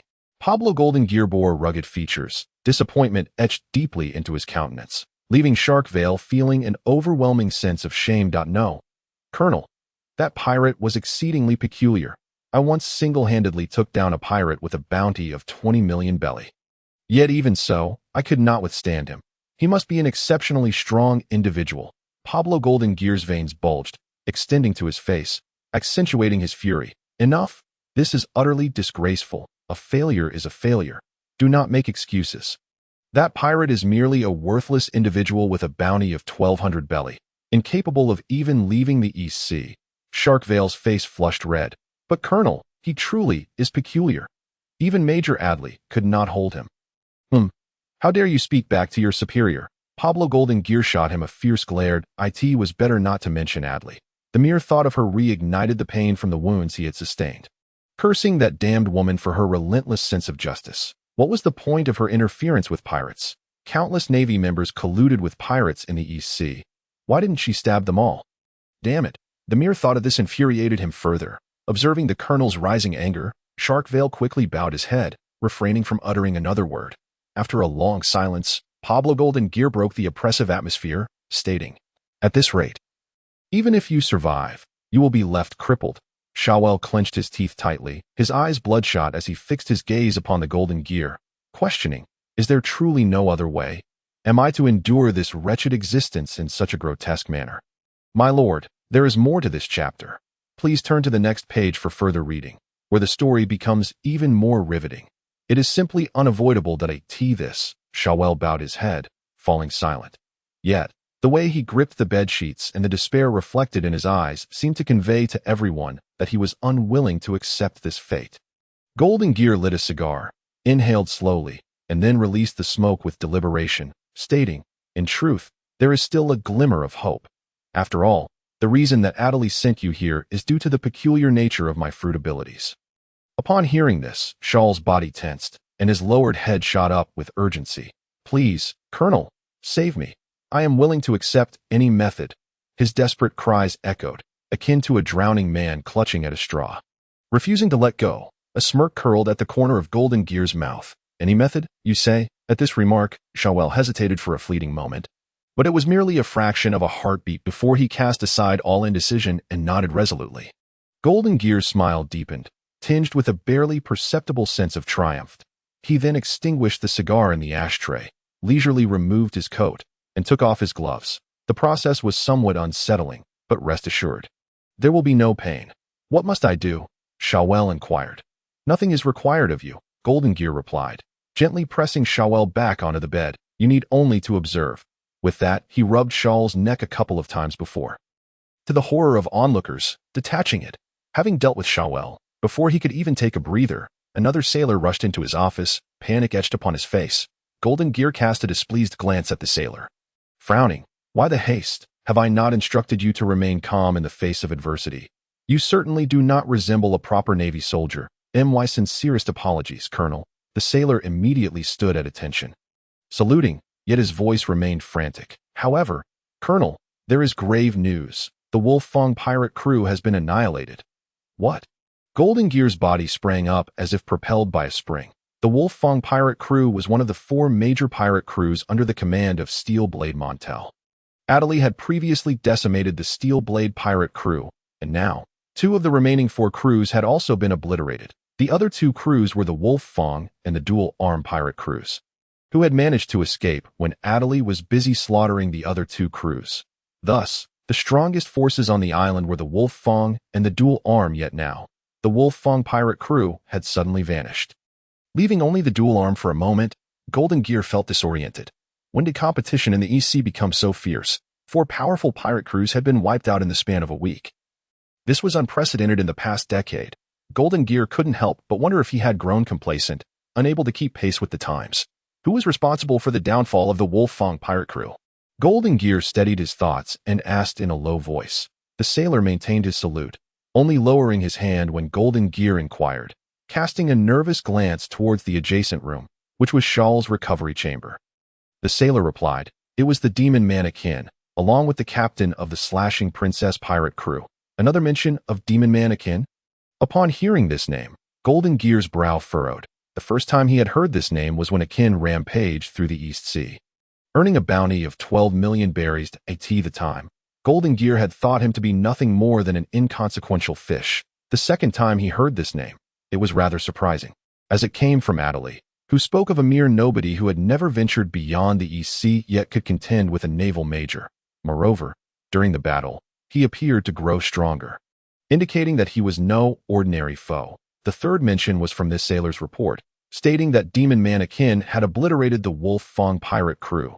This accumulation of information sufficiently demonstrated that Demon Man Akin was a formidable pirate. Even Golden Gear himself could not effortlessly annihilate the entire Wolf Fong pirate crew. Such a feat would require strength akin to Adley's. The disparity between him and Adley was not merely a matter of rank. It was akin to the difference between a penguin and a seal, simply incomparable, as they belonged to entirely different realms. Thus, Golden Gear realized he could no longer underestimate Akin. To do so would render him a fool. For Akin was evidently a monstrous pirate. Fortunately, Shawel was still present. Hours later, the western sky began to blush, the sun descending slowly. Akin sat at the bow of the humiliation warship, having waited several hours without seeing the bar owner arrive with his bounty. Akin even suspected that the owner might possess the audacity to abscond with his hard-earned reward. Although the bar owner had witnessed Akin's slaughter of the Wolf Fong pirate crew, money often tempts the heart, leading one to take risks and flee with the loot. To be cautious, Akin prepared to send a few subordinates to search the island for the bar owner's whereabouts. Simultaneously, He intended to return to the bar to check if the owner had returned. Just as he stood up, Akin suddenly noticed a commotion at the port. The source of the disturbance was a group of aggressive Navy soldiers rushing towards the harbor. Akin squinted, contemplating the approaching Navy. Had the bar owner betrayed him? Given the circumstances, Akin had reason to suspect that the bar owner drew the Navy's attention by presenting the heads of the Wolf Fong pirate crew in exchange for the bounty.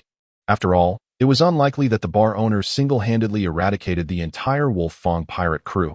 He must have acted on behalf of someone else to claim the reward. And clearly, the one who had annihilated the Wolf Fong would pique the Navy's interest. It was evident that the Navy was likely to apprehend the bar owner, subjecting him to a series of delightful interrogations to uncover the truth. The only question remained: why was the Navy so concerned about who had defeated the Wolf Fong pirate crew? According to customary protocol, the Navy typically did not interfere in matters of who killed which pirate. They merely needed to verify the identity of the pirate and pay the bounty. Could it be that the Wolf Fong pirate crew held significant standing on this island? Considering the decay of the Navy base on this island, this possibility seemed quite plausible. It was highly likely that the Navy colonel was in collusion with the Wolf Fong pirate crew. Thus, when the bar owner presented those heads to claim the bounty, he was immediately detained. This moment, Akin had essentially pieced together the preceding events. However, he did not panic, nor did he intend to flee. He had initially planned to dismantle the corrupt ecosystem between the officials and pirates on this island, so the Navy's arrival spared him the trouble of making the journey himself. Consequently, Akin stood there with arms crossed, coldly observing the approaching Navy. The distance between the two parties continued to diminish. The Navy soldiers charged forward with remarkable speed, clearing away any obstacles, be they people or objects, without regard for the safety of the civilians. Akin frowned as he watched them approach, growing increasingly disdainful of these lackeys who served the celestial dragons. Minutes later, over 30 Navy soldiers surrounded the humiliation warship. The leading naval major, however, caught Akin's eye. Appearing vaguely familiar. Have we met somewhere before? Shaw's teeth chattered in fury as he glared at Akin, exclaiming, "Of course we have. You demon." Such intense hatred seemed to suggest that Akin had personally harmed him. And as Akin recognized the familiar face, realization dawned upon him. "You are that shark, are you not? You scoundrel, my name is Shawwell." "Ah, indeed, it is you. It should not have come to this. I should not have reduced you to such a ghastly state. Generally speaking, even if one does not perish, they would be rendered utterly incapacitated on the spot. How have you managed to survive? How is it that you continue to live?" "Humph," with a bitter smile laced with deep resentment. Shawyer tore off his uniform in a swift motion, unveiling his upper body. There he stood, his robust torso glistening ominously, reflecting the cold, hard gleam of metal, with countless intricate gears meshing between each metallic component. Not only his upper body, but also both arms and his right leg had been replaced with mechanical prosthetics. Shawyer could hardly be deemed a complete human anymore. All that remained of him were his internal organs. His left leg and his head, which were still flesh and blood, while the rest of his form was composed entirely of metal. This transformation, coupled with the previous incident when Akin had torn away part of his facial flesh, made it difficult for him to be recognized at first. "All of this is thanks to you. The cursed Akin." Shawyer spat venomously, his voice akin to the grating of stone against stone in the depths of hell. Harsh and rasping, sending chills down one's spine. "You need not thank me," Akin replied with a hint of a smile, as if jesting with an old friend. "If you desire, I could even assist you in removing your head, allowing you to transform entirely into a lump of iron." This, a cold glint flashed in Shawyer's eyes, and he raised his hand, prompting the 30-odd sailors behind him to simultaneously aim their flintlock rifles at Akin. "Bravado serves no purpose. You are now surrounded by us, and from this moment forth, your ship shall never leave this island. All hands, fire." Bang, bang, bang, bang, bang. Countless bursts of orange flame erupted from the muzzles, a torrential rain of bullets viciously hurtling towards Akin. Yet he did not flinch, for he understood that the human constitution in the world of pirates is exceedingly paradoxical. Here, individuals can effortlessly split mountains and shatter ships with a single blow.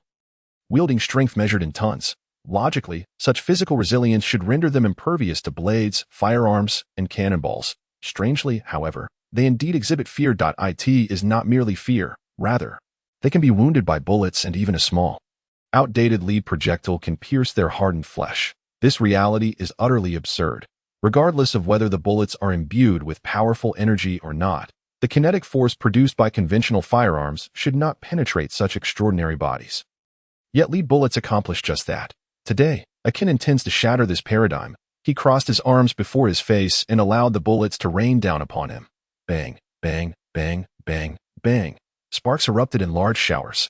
However, Akin's skin bore no harm, save for a few red marks. Humph! Indeed, my flesh cannot be shattered.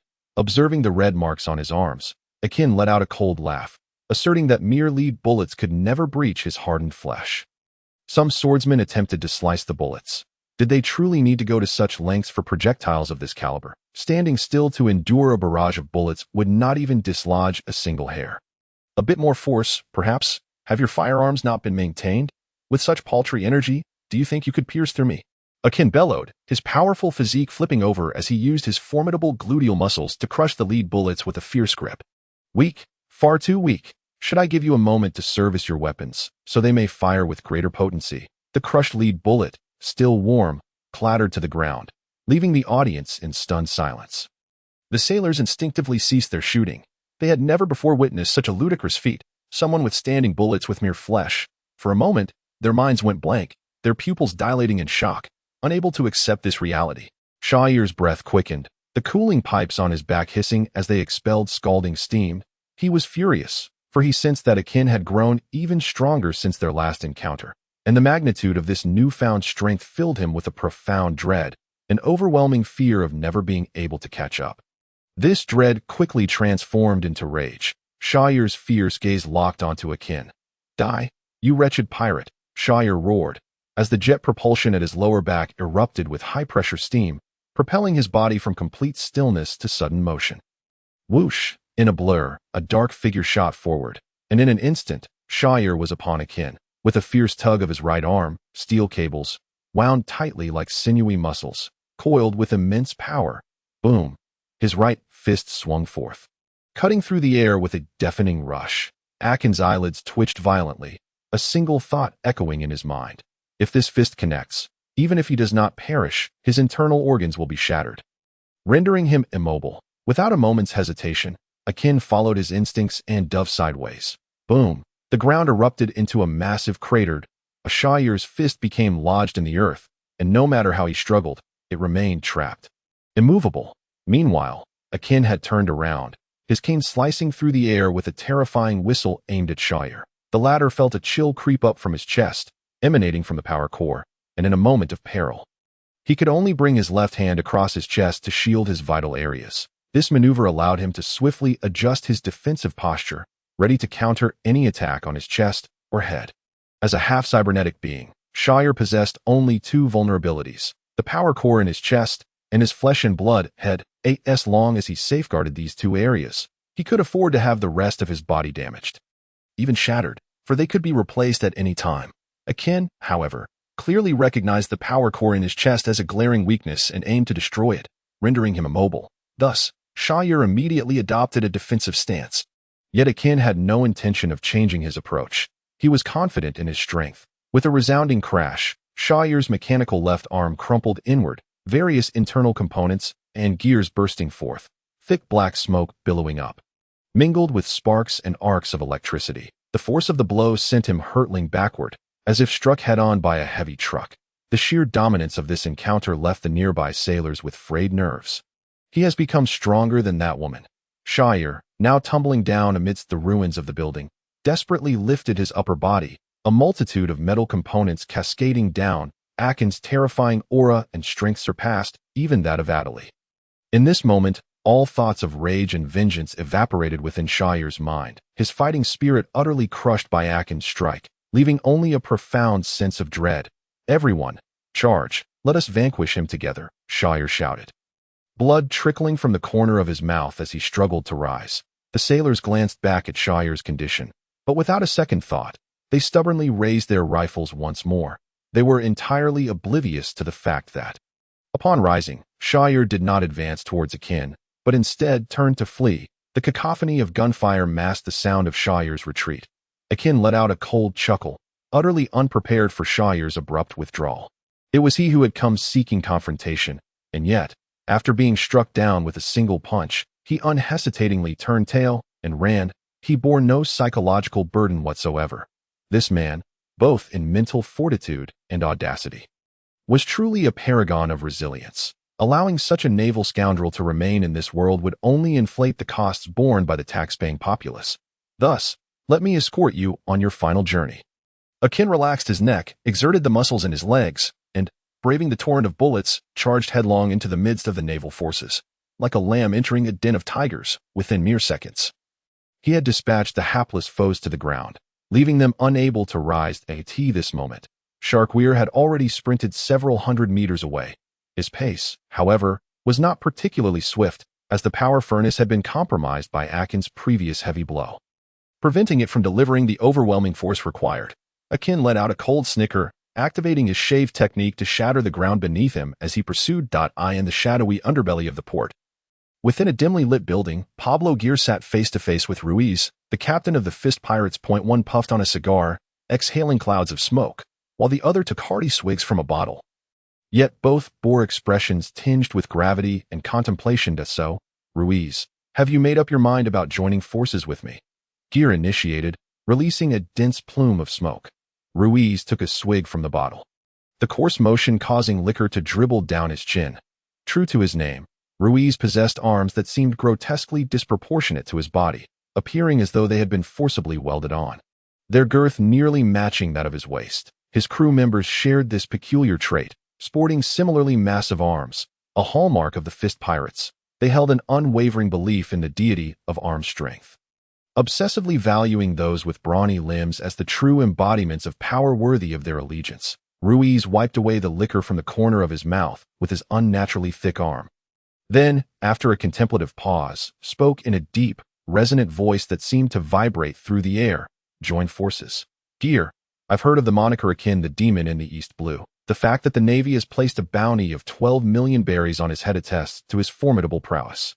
According to your account, he single-handedly annihilated the Wolf Fong pirates, suggesting he has grown even stronger. Such a powerhouse may not be easily dealt with, even if we were to unite. Gear held his cigar between his fingers and replied solemnly, You have no choice, for Akin will soon come for me that if I fall, you will be his next target.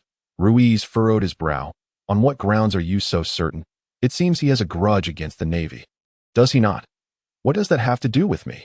It is of great consequence, Gear retorted. Our investigations reveal that Akin harbors animosity not only towards the Navy, but also regards pirates as his sworn enemies. The fates of those he has slain are gruesome, indicating a brutal method of execution. If he bore no ill will towards pirates, why resort to such merciless tactics? That could be a stretch.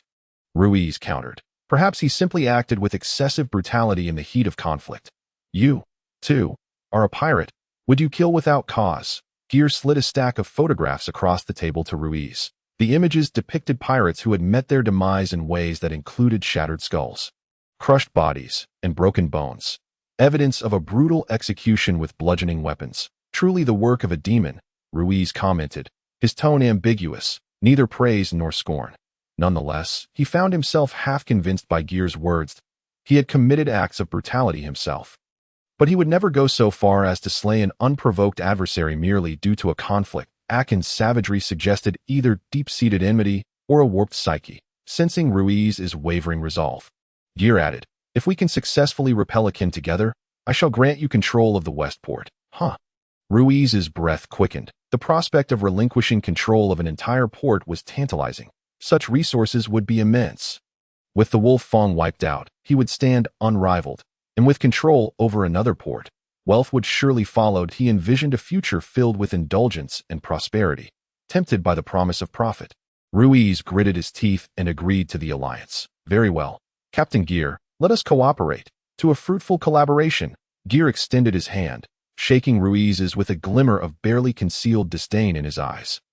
This fool truly believed he would be granted control of an entire port? Not a chance. With a slight maneuver, he could rid himself of Ruiz while simultaneously repelling Akin, never having to fulfill his promise. As this thought crossed his mind, a smile crept across Gear's face. Both parties, adorned with radiant smiles, shook hands. Oblivious onlookers would assume they were the best of friends. Yet, just as the alliance was forged, disaster struck. The dimly lit building they occupied was suddenly breached, a massive hole tearing through the structure as an unseen force shattered the load-bearing beams. The terrifying impact destabilized the building, causing it to lean perilously before collapsing. Both Gear and Ruiz were taken aback, their expressions shifting dramatically. Without uttering a word, they retreated simultaneously, crashing through the walls in opposite directions as the edifice crumbled behind them. "What just happened?" they exclaimed, bewildered as they gazed at the billowing dust of the ruins, hesitating to approach the wreckage at that moment. A throng of Navy personnel and pirates converged, surrounding the debris with a variety of weapons drawn. As the dust began to settle, a metallic limb emerged from the rubble. Upon seeing it, Gear's complexion paled. He recognized it all too well. It was the metal prosthetic he had crafted for Sharkweir after dismantling him. "It's Akin," Gear uttered grimly. "What?" Ruiz gasped, then questioned, "Didn't you say your subordinate Sharkweir was stalling for time? How could he arrive so quickly? We weren't ready to execute our plan." Gear, momentarily speechless, pointed towards the shadowy figure lying amidst the debris. "That is Sharkweir." "All right, then, we can't delay any longer," Ruiz exclaimed, adrenaline surging through him. Gear tore off his uniform, rolling up his sleeves to reveal a steam-powered arm assembled from brass components, the furnace in his chest glowing with an orange radiance. Ruiz, his heart racing at the sight of Gear's metallic arm, felt a flicker of trepidation. With no other option, Ruiz also shed his garments, his massive muscles bulging with explosive potential as the dust settled completely. Sharkweir's form was fully revealed, prompting gasps from the crowd. He resembled a human marionette, both arms and one leg violently torn away, leaving only the bloodied left leg still connected to his metal torso. Yet that torso was riddled with wounds, peppered with finger-sized holes, with missing components sparking and arcing erratically. Most critically, Sharkweir's power furnace had vanished. Shifting their gaze, they spotted Akin standing beside Sharkweir, a maniacal grin on his face, as if he were gazing at prey. Clutched in his hand was Sharkweir's power furnace. Upon witnessing this scene, Gear's expression darkened, his voice cold as ice. "Akin, you have crossed the line. Such reckless provocation of the Navy. Do you truly believe your fate will be any better?"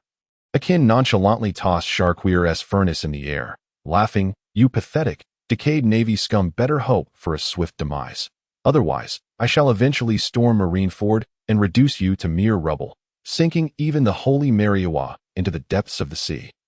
A hushed astonishment enveloped the crowd. Everyone stood in stunned silence. Even Gear and Ruiz were rendered speechless. They had never fathomed the existence of such a madman to dare utter threats against Mariawa. Completely disregarding the celestial dragons, this was beyond arrogance. Akin was undoubtedly a complete lunatic. "You must be extinguished on this island. Your thoughts are far too perilous.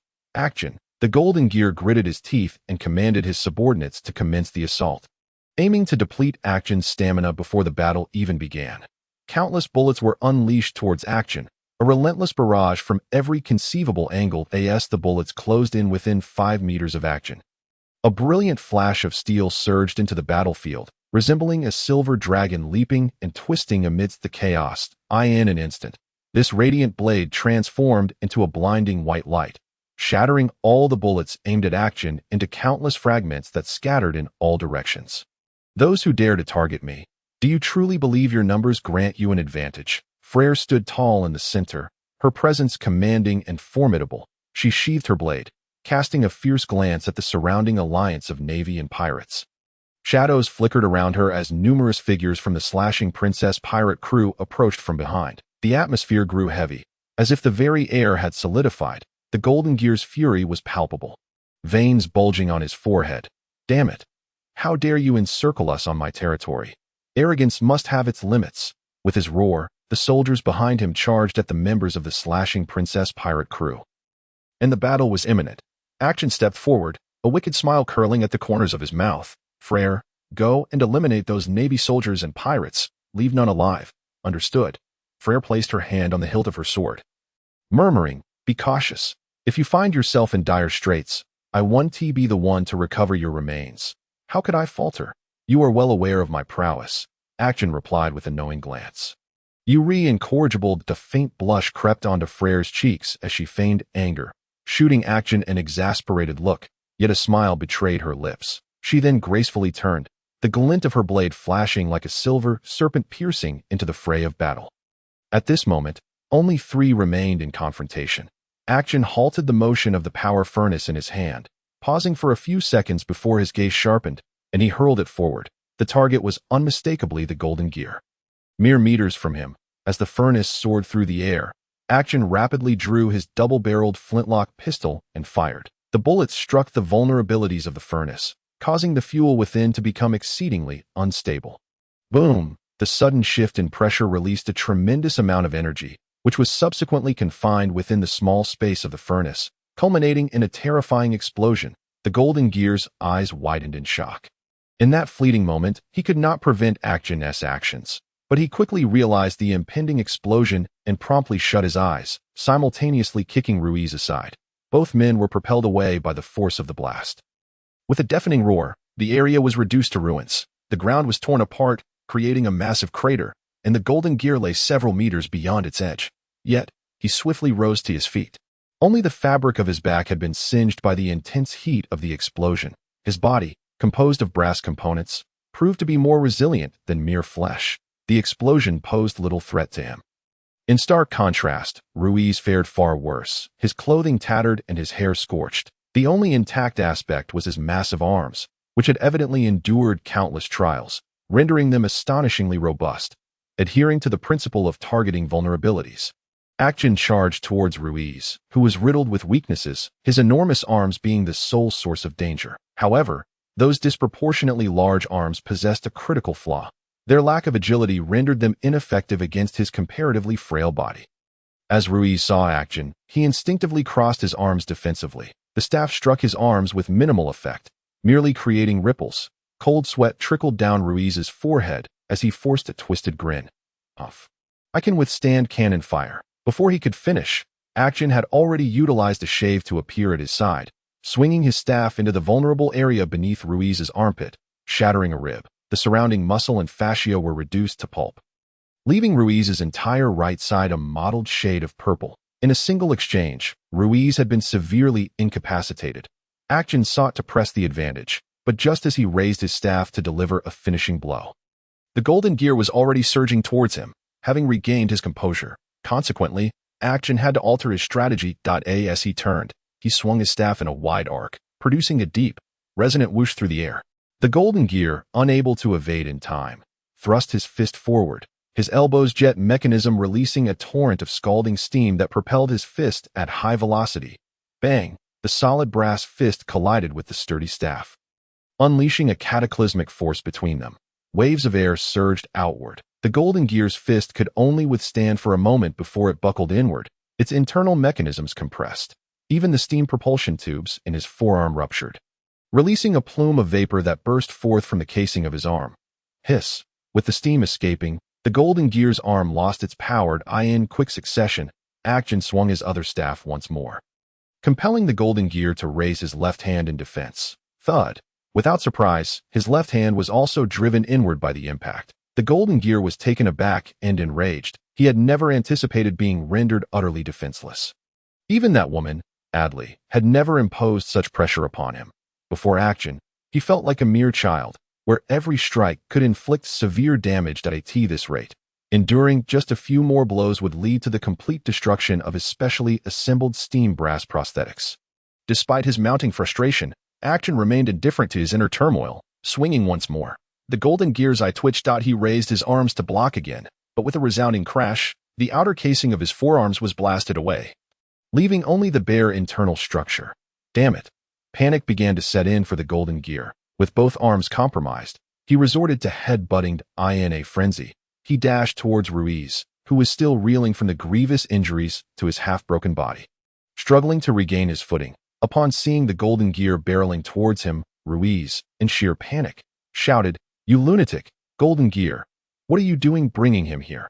I'm not ready yet." The golden gear seemed oblivious, forcefully thrusting his bare arm into a nearby structure. The fingers of his other arm moved with a fluid grace, and within mere seconds, he had assembled 2 crude stone arms. However, they were merely exteriors.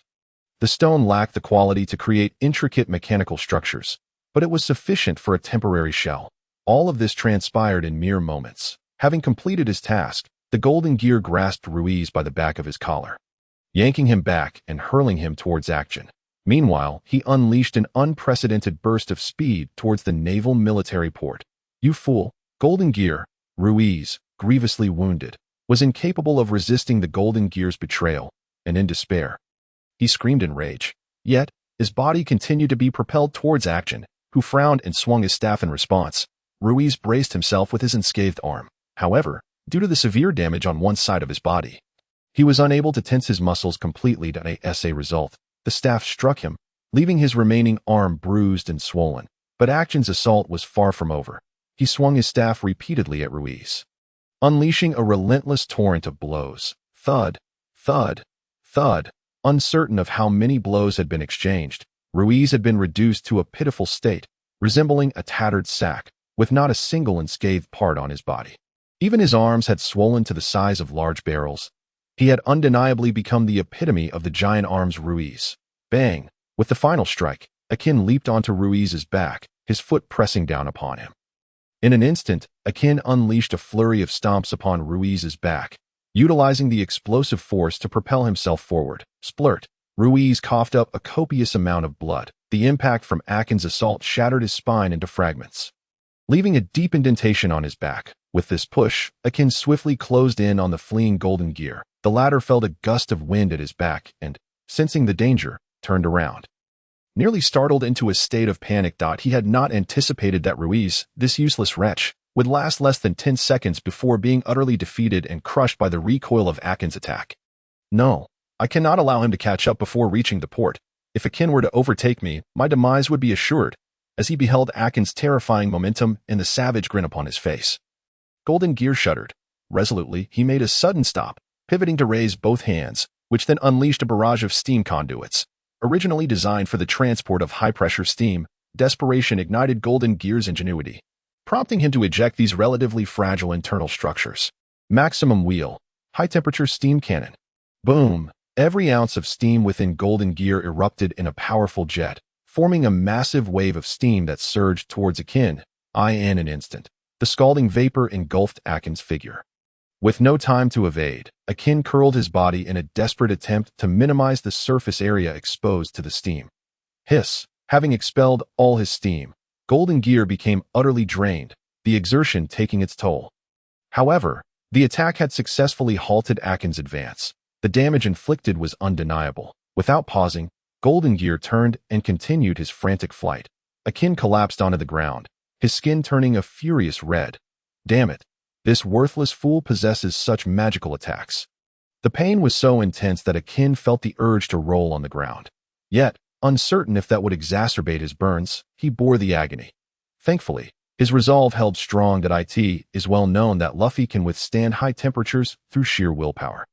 And with the protagonist's attributes, Akin could undoubtedly endure such heat as well. However, lacking the Nika fruit and its formidable power, how could Akin completely disregard the searing temperatures? Thus, he needed to sit down, employing life restoration to accelerate his metabolism, allowing the burned skin to rejuvenate. 3 minutes later, the scorched outer layer of Akin's skin had completely renewed itself, the dead skin peeling away like fragments.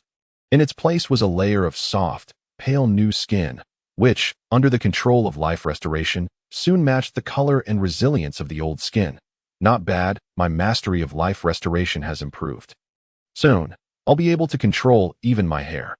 Akin rose, cracking his neck with a series of crisp pops, then glanced thoughtfully towards the port. Initially, he had assumed that the naval officer known as Golden Gear was merely a cyborg. But having just witnessed him dismantle and reassemble a stone wall onto his neck, it was evident he was a devil fruit user. This only solidified his suspicions regarding the mysterious transformation of the seemingly lifeless Chevelle into a mechanized form. If that were the case, then he need not be killed. Instead, Akin would subdue him and compel him to join his pirate crew. To conquer the entire world of piracy, Akin could not possibly undertake everything alone, lest he exhaust himself. Thus, the formation of his own pirate crew was indeed necessary. Just as Akin began to ponder further, the sky suddenly darkened, as if something had obscured the light. Upon looking up, he was astonished to behold a colossal mechanical figure. By the heavens, a Gundam! Akin exclaimed. The next moment, the towering mech stirred, raising its heavy legs to step onto the port, transferring its form from the sea to the land. Merely this action sent waves crashing violently across the harbor.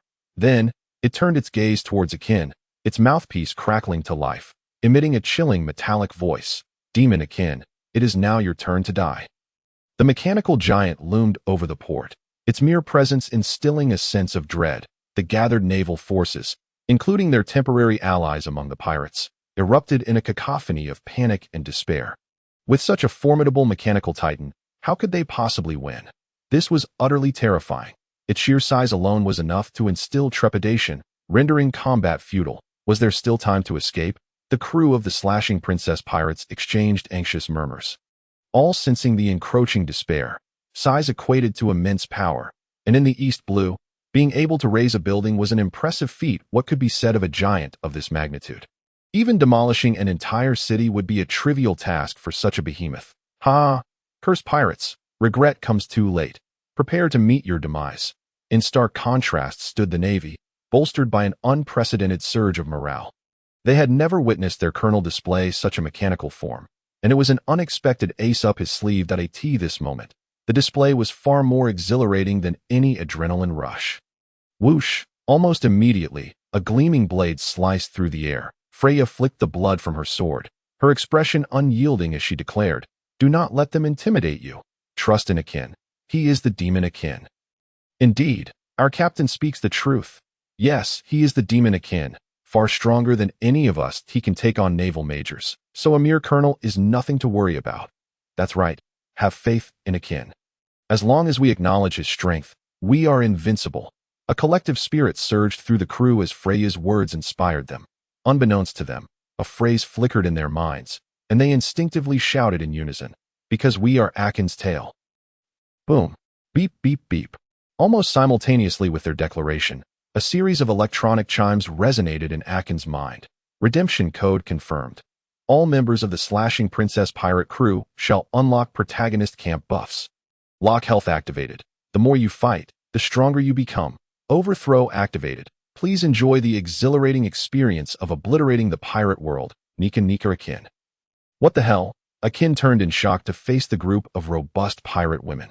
And indeed, the weariness that had once graced their faces had vanished, replaced by an invigorated demeanor. Their fists clenched at their sides, radiating immense energy. In Akin's view, they exuded an ever-increasing aura of power. Oh, power is surging through me. You too? I feel it as well. Me too. I'm feeling incredibly strong right now. All members of the slashing princess pirates animatedly discussed the changes coursing through their bodies. While the advancing navy remained oblivious, at the forefront was a chef named Shafai, who, upon seeing a naval officer charge at her, threw a heavy punch without hesitation. In the past, such a strike would have merely repelled the foe. However, this time, Shafai's fist connected, causing the naval officer's chest to cave in. The officer gasped, struggling for breath, teetering on the brink of unconsciousness. Sizzling country. Ordinary pirates were already formidable, but Freyra's enhancement was even more terrifying. She transformed into a silver streak, weaving through the crowd, each slash claiming a life, her strength unparalleled. Could this power truly belong to her? As Frey swung her blade, she cast a contemplative glance in Akin's direction. After all, their pirate crew had never encountered a situation quite like this before. Meanwhile, Akin swallowed hard, his throat constricting with a gulp. Damn it, Monkey D. Luffy, you are truly extraordinary. After reflecting on the overwhelming power of the protagonist, Akin turned his attention back at that moment. Golden Gear also made his move. He commanded the colossal mechanical giant to raise its fist and bring it crashing down towards Akin's position. Typically, such immense size, despite its formidable strength, would be hampered by its bulk, rendering it cumbersome and slow. However, Golden Gear's mechanical giant was unfettered by such limitations. It was equipped with an intricate network of steam conduits, and the steam boilers situated in its chest continuously generated vast amounts of high-pressure steam. This steam endowed the mechanical giant with remarkable propulsion, allowing it to move with the agility of a normal-sized entity, or even more swiftly. In that moment, Golden Gear brimmed with confidence. No one could withstand the punch of the mechanical giant, for it was constructed from warships. Indeed, this mechanical behemoth was originally a naval vessel transformed for battle. Including the previous mechanical shark, All were creations of Golden Gear, utilizing the powers of the Gomu Gomu no Mi, disassembling the original forms and reassembling them anew. Die! Golden Gear roared as the enormous fist descended. The air seemed to shudder under the impact, creating visible ripples. Bang! The terrifying force left a circular crater in the port's ground, with cracks radiating outward like a spider's web. Yet, Golden Gear felt no exhilaration. The grin on his face gradually froze, transforming into disbelief. This is impossible. He shouted in shock. At the center of the crater, Akin's feet were embedded in the ground, his arms braced against the mechanical giant's iron fist with his canes. Two beings of vastly different sizes were locked in a stalemate of strength. Perhaps, Akin even had the upper hand, for he, with the body of an ordinary human, had unleashed such immense power to directly confront the iron fist of the warship giant. Now it was my turn. Akin flashed a fierce smile, his arm muscles bulging as he forcefully shoved the mechanical giant's fist aside. Then, to Golden Gear's astonishment, he swung his cane. The staff struck upward against the mechanical giant's fist. A violent surge of power coursing through its arm like a jolt of electricity. From the point of impact between the cane and the fist, a terrifying shockwave erupted. In an instant, the entire mechanical giant was sent flying. Its massive form plummeted into the sea. Holy crap! Golden Gear couldn't help but curse. How could such a monster exist in the East Blue?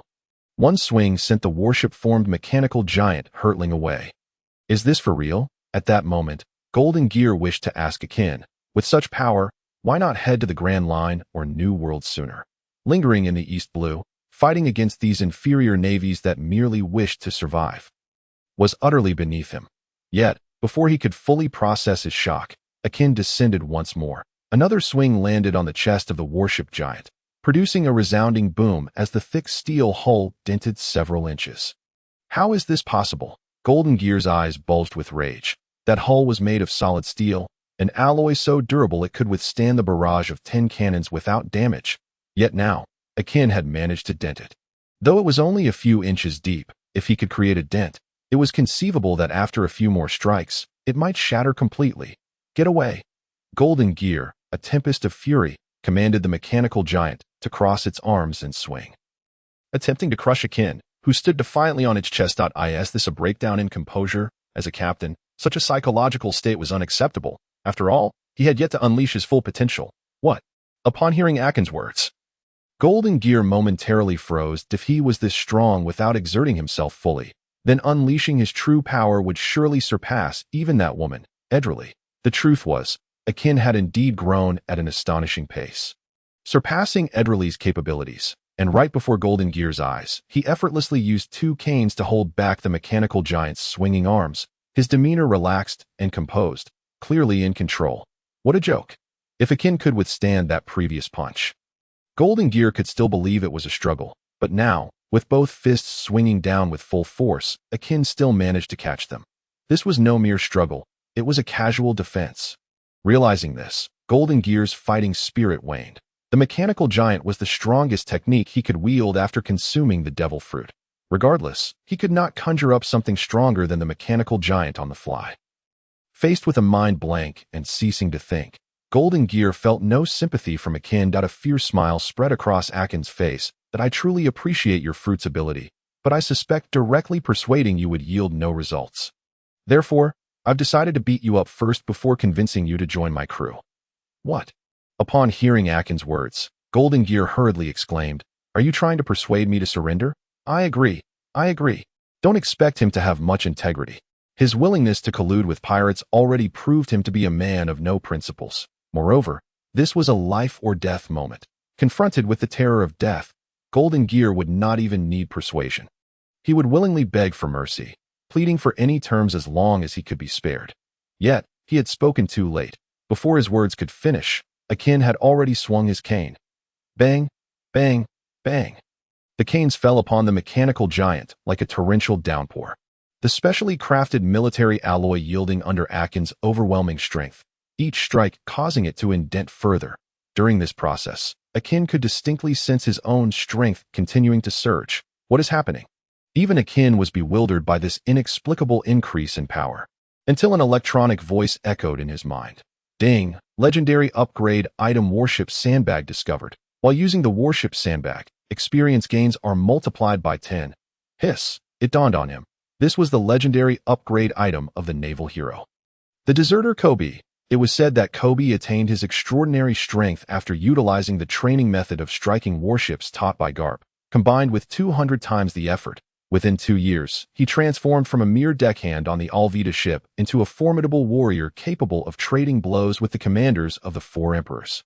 The warship sandbag played an indispensable role in this transformation. It was worth noting that a certain green-haired swordsman had toiled for over a decade, yet could not match Kebi's 2 years of efficient training. Thus, it was easy to surmise that the warship sandbag, as a legendary item, must have had a significant impact. With this realization, Akin grew even more exhilarated. He began to unleash his full force upon the entire mechanical giant, striking from head to toe, left to right, front to back. Had the mechanical giant possessed a backside, he might have even executed a 1,000-year kill, punishing it from the inside out. The deafening clang of metal reverberated across the battlefield. Everyone stood agape, witnessing the port as the seemingly demonic mechanical giant was rendered utterly defenseless by the diminutive Akin. Such a spectacle, if not witnessed firsthand, would be deemed unbelievable. Bang, bang, bang. The relentless assault continued to unleash upon the colossal battleship giant.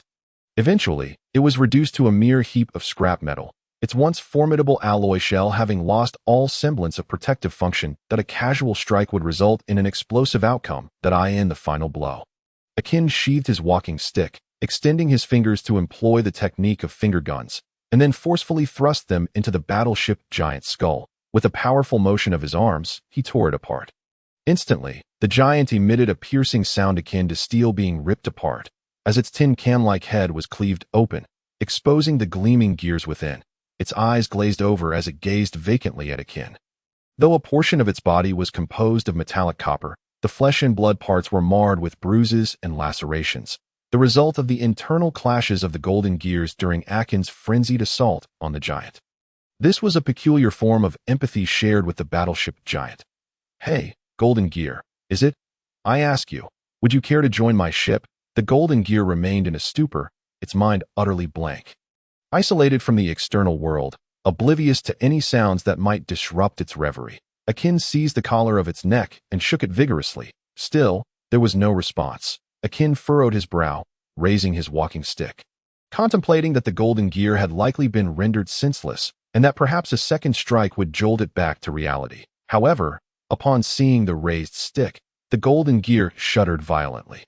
The reflection of the walking stick in its pupils appeared as a terrifying sea creature, instilling fear that turned its face pale, while simultaneously restoring clarity to its eyes, startling it back to consciousness. Please, don't hit me anymore, sir. The golden gear, thoroughly terrified, knelt before Akin, disregarding the presence of its subordinates watching from a distance. Akin, with the stick still raised, found himself in a dilemma that he had never witnessed such cowardice in a Navy officer, especially one kneeling before a pirate in front of so many onlookers. Here was a man devoid of dignity, yet simultaneously someone who could endure and achieve great things. Seeing Akin pause, the golden gear seized the moment. Lunging forward like a rabid dog to cling to Akin's leg, I'll join your ship. I'll join your ship. Just please don't hit me again. I genuinely wish to join you. Akin felt a twinge of regret at his impulsive decision to recruit this individual. With such a disposition, it was hard to guarantee that the golden gear wouldn't betray him in the future. Much like it had betrayed the Navy today. What if it found itself unable to withstand the Navy's might and surrendered back to them? Wouldn't that render his efforts futile? Think carefully. If you betray me in the future, I will not hesitate to end your life, Akin warned. Upon hearing this, the golden gear hesitated momentarily. Yet, after a few seconds, its expression hardened, and it nodded earnestly, stating, I understand. Excellent. You strike me as a cunning lad. Akin beamed, revealing his white teeth and pulling the golden gear to its feet, thus marking a successful recruitment. However, the golden gear did not join with sincerity. It exhaled in relief, internally vowing to bide its time alongside Akin, awaiting a future opportunity to escape. Although the likelihood of returning to the Navy was slim, its capabilities were undeniable. In due time, it could find a territory to occupy, becoming the head of a crime syndicate and living quite comfortably. Little did it know that Akin harbored no trust in it that moment. Akin was contemplating the possibility of locating the owner of a pet fruit, intending to recruit that individual and harness their powers to exert control over others, thereby continuously gathering formidable allies to form a powerful pirate crew. As for concerns about Haki nullifying abilities, such possibilities did not even enter Akin's consideration. Not everyone possessed the proficiency to counter devil fruit powers with Haki. Even if they did, it would require a mastery level akin to that of a Yonko to achieve such a feat. Moreover, Akin planned to personally train the user of the pet fruit's powers, ensuring they remained just beneath his own strength, thus guaranteeing that his pets would never betray him. Following the recruitment of the Golden Gear, all remaining Navy personnel laid down their arms. After all, their leader had surrendered. What was the point of continuing the fight? The subsequent events unfolded seamlessly. First, they cleansed the ranks of the allied brawling pirate crew, followed by the elimination of certain irredeemable Navy members. The remainder were all incorporated into the Chopping Princess pirate crew. Now, does this count as your pirate crew or mine? As Akin observed the former Navy members shedding their uniforms for ordinary sailor attire, Freyra couldn't help but voice a poignant inquiry. This was indeed a pressing question. Akin rested his chin in contemplation. Ultimately, a pirate crew cannot have two leaders. Even the first mate can only offer suggestions or supplementary opinions without the same decision-making power as the captain. In emergencies, the first mate may act in the captain's stead, but that is a special circumstance, not applicable to Akin and Freyra's situation. Furthermore, there was the issue of hierarchy. Akin had been bound and brought forth by Freyra. And even though he had regained his strength and possibly surpassed her, this identity of being brought against his will rendered it impossible for Freyra to simply relinquish her pirate crew to him. Was the son-in-law aiming to overturn the established order? Yet, Akin genuinely desired to usurp Freyra's position, for deep within, he held a belief in the supremacy of the strong. Instinctively, he turned to Freyra, only to find her gaze directed at him as well. Their eyes met, and Freyra broke into a slightly excited smile, licking her lips as she declared, "Indeed, Akin, I knew you were up to no good, but I do not despise your ambition to claim the captaincy." "Very well, let us settle this in battle." Akin stared at her in astonishment before regaining his composure. This woman truly piqued his interest. In an instant, they both moved to an open area on the opposite side of the port. This confrontation immediately captured the attention of all present, who set down their burdens and sought vantage points to witness the spectacle. They're finally going to settle it. The captain and the demon Akin are about to determine who reigns supreme. What does that mean? I don't understand. Why are they suddenly fighting? Fool, can't you grasp the concept of two tigers not coexisting in the same mountain? What on earth is a tiger? Clearly, the one asking was a simpleton who had lived on an island all their life and had never encountered a tiger. The respondent, exasperated, provided a brief explanation. This phrase is a saying from the captain's homeland, meaning that within a single organization, there can only be one strong person as the decision-maker. That's it. No wonder the captain and Akin are going to war. They must decide who will be captain. The crew members suddenly understood. The commotion quickly drew the attention of the recently subdued Navy personnel. In no time, the port's open space was filled with excitement. With arms crossed, the Golden Gear observed the two adversaries from the ship docked at the port, muttering, "Haven't they fought enough yet?" Yet, it was also true that since Akin and his crew had arrived on this island, they had yet to replenish their supplies before being confronted by the Navy. Thus, now that the fighting was over, they finally had the opportunity to procure provisions. However, as the Navy colonel had been physically subdued, the crew only needed to transport supplies from the Navy base. They might even acquire a substantial cache of weaponry to arm the entire crew. It was, in essence, a windfall, under the watchful eyes of the crowd. The two figures in the port's open space finally sprang into action. Akin leisurely stretched his limbs, smiling as he addressed Freyra. "Freyra, let me make it clear. You must understand that my strength far surpasses yours.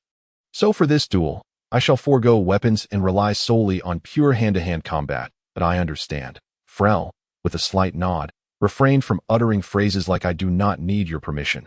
She was acutely aware of Akin's formidable strength. Thus, she proposed a duel at this juncture, for she recognized that Akin would only grow more powerful in the future, leaving her uncertain whether she could keep pace. What if Akin advanced too swiftly, rendering her unable to even catch a glimpse of him? Therefore, it was better to engage now, while the disparity was not yet overwhelmingly disheartening. "Very well, let the contest commence." Akin's blood surged, his entire being reaching its zenith. Unbeknownst to him, countless invisible malevolent energies emanated from his form, radiating like the tentacles of a fearsome octopus. Freyra was the first to bear the brunt of this overwhelming presence. She was engulfed by the ominous aura. Her body stiffened, as if plunged into an icy abyss. What is this sensation? Though Akin stood motionless, she felt as if she were staring into the terrifying depths of the underworld, with a steely resolve. Freyra bit down on her lip, drawing blood that trickled from the corner of her mouth, finally breaking the paralysis that had gripped her body. Was it murderous intent or something else? No matter. This alone would not instill enough fear to deter me from acting. With a thunderous crash, Freyra shattered the ground beneath her and propelled herself forward at high speed. Akin, fully focused, was momentarily taken aback. Had she truly mastered the technique of shave solely through her own effort? The velocity at which she surged forward clearly indicated the use of one of the 6 powers, but it was evident that Freyra, having just learned the technique, could not wield it with finesse.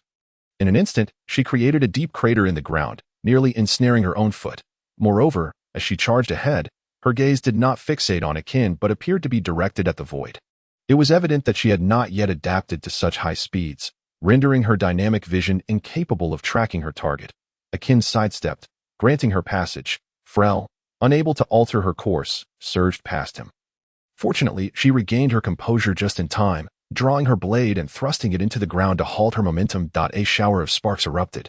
Yet before she could fully gather her thoughts, Akin closed in once more, his index finger lunging directly toward her throat. However, this was merely a technique, lacking the true lethality of a finger gun. Thus, his jab merely dented the skin of her throat, momentarily obstructing her breath. Cough. Freyra erupted in a violent spasm, expelling a mouthful of saliva. The jab had severed her oxygen supply, plunging her vision into darkness and dizziness. Yet Akin would not relent. He withdrew his finger and unleashed a kick, the force of which sent Freyra hurtling backward. Boom! She crashed into the wall, entombed within the rubble. Akin approached the debris with measured steps, explaining, "I did not exert my full strength in those 2 moves. Had I done so, you would have lost 2 lives." Within the rubble, silence reigned. Akin furrowed his brow, pondering whether his restrained strength had posed any danger to Freyra. Before he could deliberate further, a stone wall was abruptly thrust aside, and Freyra leaped into the air, one hand lifting the wall while the other wielded her blade, striking down with force. Sizzling, the air emitted a sharp, tearing sound as Freyra cleaved through it, launching a flying slash. What? Akin was taken aback. He had not anticipated that Freyra would master the flying slash. Given her abilities, she should not have grasped it so swiftly. In a critical moment, Akin's arm muscles tensed rapidly as he delivered a lightning-fast punch into the air before him.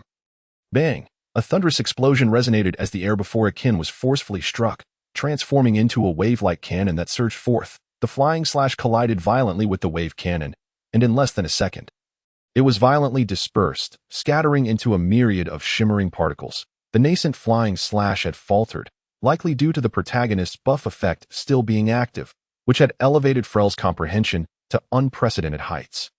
Any technique she had previously witnessed but had been unable to learn due to her innate limitations now surged forth, intertwining with her essence. In just one exchange, Akin had discerned Freyra's capabilities. Meanwhile, Freyra, pursing her lips, felt a wave of despair wash over her. She had not anticipated that despite her significant growth and the mastery of such formidable techniques, she would still be effortlessly vanquished by Akin. However, after a brief moment of discouragement, she rallied her spirits once more, her smile growing ever more radiant. Indeed, my man, Freyra, should be an ineffable monster. Again, one-sword style, beast slashing wind fang. Freyra gripped the hilt of her blade with both hands, channeling all her strength into the weapon, then stepped forward, shattering the ground beneath her as she unleashed a powerful slash. Screech.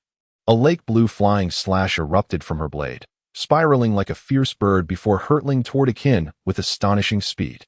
Boom! The area where Akin stood was suddenly engulfed in a cloud of dust, obscuring his form. Did I take him down? Freyra anxiously gazed at the dust-filled expanse, swallowing hard. This was her most powerful strike. If this proved ineffective, there would be little reason to continue the duel. Such a formidable slash. That must be the legendary flying slash. I never imagined the captain would be so strong. Her flying slash. Akin to a fierce bird, was a technique so powerful that even the demon Akin could hardly withstand it. Could he? Whispers of astonishment rippled through the crowd. They, like Freyra, were anxiously watching the swirling dust, awaiting a resolution. What are you staring at? Just as Freyra was intently focused on the ground, Akin's voice suddenly rang out behind her at the same moment, his index finger pressed against her throat. A third life. Freyra had utterly lost, having fought for mere minutes. Akin had not even exerted his full strength, yet had already garnered 3 opportunities to end her life. How infuriating. I knew it was futile. Freyra sighed deeply, sheathing her blade, before suddenly collapsing to the ground as if her bones had been removed. Sweat poured from her like a waterfall, drenching her clothes in an instant. Akin clasped her arm, preventing her from collapsing entirely. Did you expend all your standing strength on that last flying slash? Freyra's lips moved several times, but no sound emerged. Not only had she channeled her standing strength, but she had also poured all her energy into speaking. Thus, the moment the battle concluded, she was instantly drenched in sweat, her body succumbing to fatigue and mild shock. Akin hoisted her onto his shoulder, shouting, "Disperse! Disperse! Ship's doctor! Come here and check on Freyra." "Yes," the ship's doctor responded loudly, hastening toward them with a medical kit. With the duel concluded, it was clear to all that Akin had become the de facto leader. Days later, supplies were fully prepared.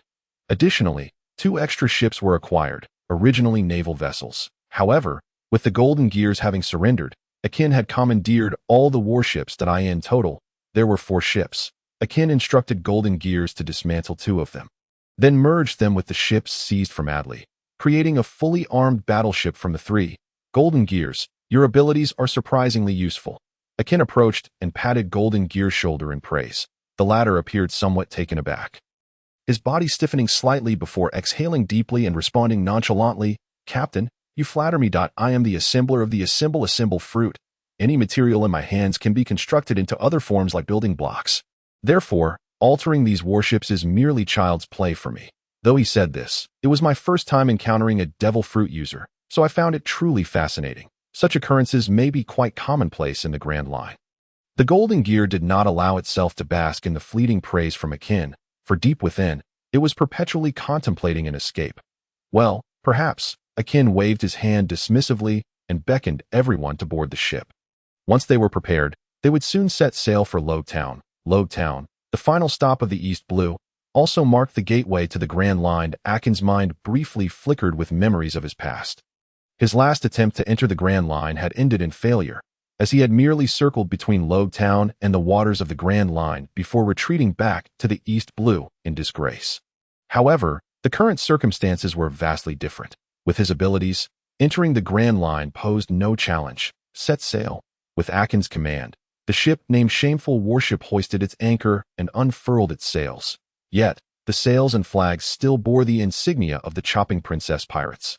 There was no rush to change the emblem. Such a grand overhaul could wait for a more opportune moment. Almost as soon as they departed the island, a Pink Swan ship also set sail. "Kebi, I have gathered all the intelligence. Those fellows are the ones who defeated the entire Navy base at Sea Salt Town." On the deck, a slender, black-haired monkey pointed in the direction of Akin's group. Though his gaze was fixed on the pink-haired youth beside him, his eyes brimmed with fervent admiration. He was the Navy member who had been bullied by the Wolf Fong pirates in the Sea Salt Town Tavern. When he had stealthily slipped away, intending to return to the Navy base, he happened upon the scene of the Golden Gear leading a contingent of Navy officers out of the base.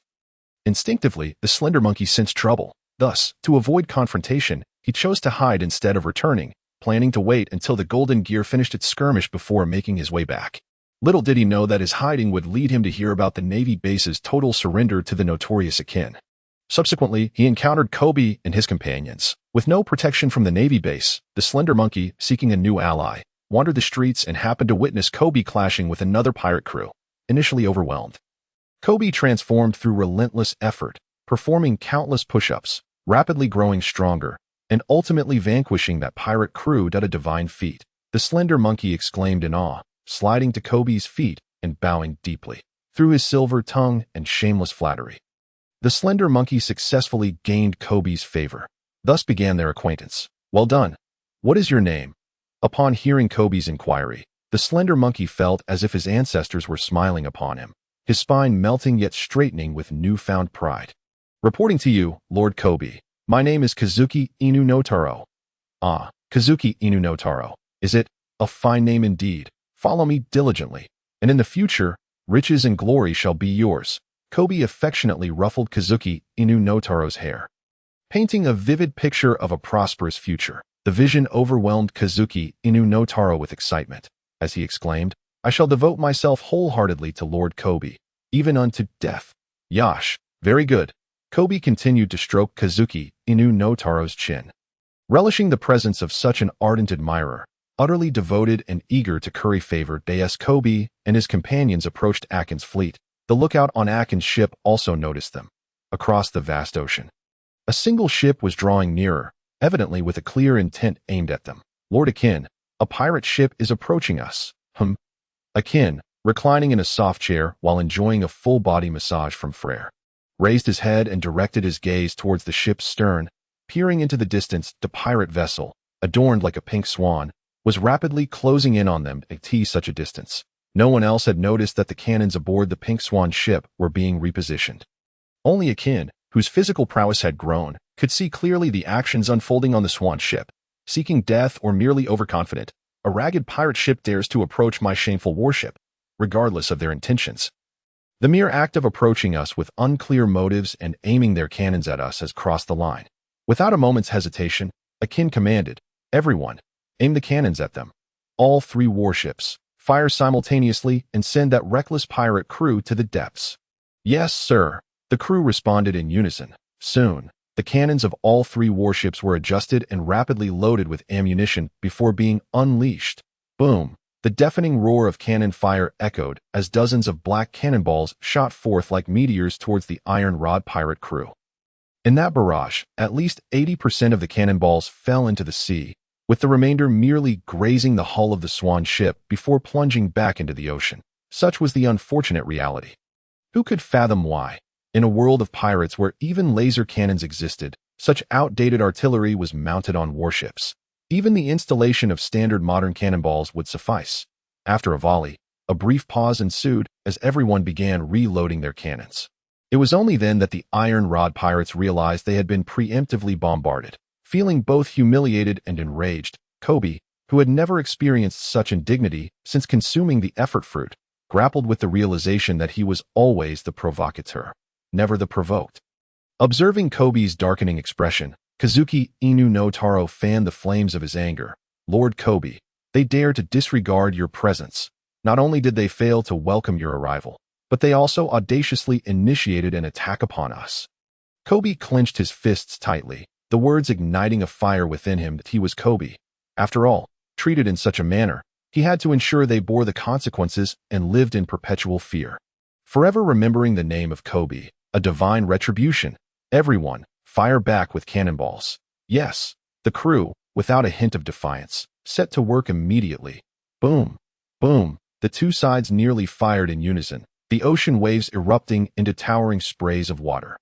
Akin squinted slightly, his expression betraying a hint of surprise. How bold they are to retaliate. Rising from his seat, he grasped his cane and approached the ship's railing to at this distance. Akin was still unable to launch an attack. Even mid-range cannon fire seemed insufficient. Nevertheless, he declared, "Freyra, guard the ship. I shall deal with them." Freyra nodded. "No problem, but this distance is still a bit far. How will you deal with them?" Before he could finish, Akin had already leaped off the ship. With a splash, he dove into the water like a fish, swiftly swimming towards the Swan ship. Not only Freyra, but all aboard were left astounded. Jumping into the vast ocean could very well lead to being swallowed whole by a sea king. It was said that a captain's skill often matched their audacity. As Akin submerged, the crew ceased firing to avoid harming him. This spectacle caught the attention of the iron rod pirates. "What is happening? Those fellows have stopped firing since earlier. Could it be they are afraid? Ha ha ha. Are you an idiot? They have 3 ships. There is no way they could be scared of us. What? Are you doubting Lord Kebi's strength? I would never. Don't slander me. How does this relate to doubting Lord Kebi? Of course it does. They must have recognized Lord Kebi's terrifying power and are too frightened to continue their assault." Is that so? Well, it must be. Bang! At that moment, a distinct sound pierced the surface of the water, followed by the unmistakable thud of something landing on the deck. The members of the Iron Rod pirate crew turned their gazes toward the source of the noise. To their astonishment, a drenched man appeared on the deck, his lean physique standing tall and robust, most notably wielding two canes in his hands that it was evident. This was an enemy. This man? Impossible.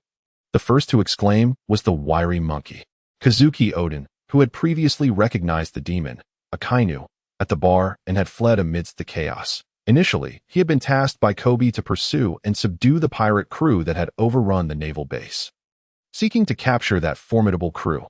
Yet, he never expected to find Akainu aboard that very ship. Moreover, the man had swum up from the depths of the sea, a perilous endeavor where one could easily encounter a sea king. How audacious of Akainu to make such a swim. Thus, upon seeing Akainu once more, Kazuki Oden was instantly paralyzed with fear. Kebi furrowed his brow, displeased, and asked, "Oden, what are you afraid of? Who is he?" Snapping back to reality. Kazuki Oden stammered in panic. "This is bad, Lord Kebi. He is Akainu, the demon with a bounty of 12 million berries." However, what surprised Kazuki Oden was that instead of being frightened, Kebi seemed invigorated by the revelation. "Excellent. I've heard of Akainu's exploits. This is perfect. Capturing such a powerful foe would be a tremendous achievement." With that, Kebi strode directly toward Akainu.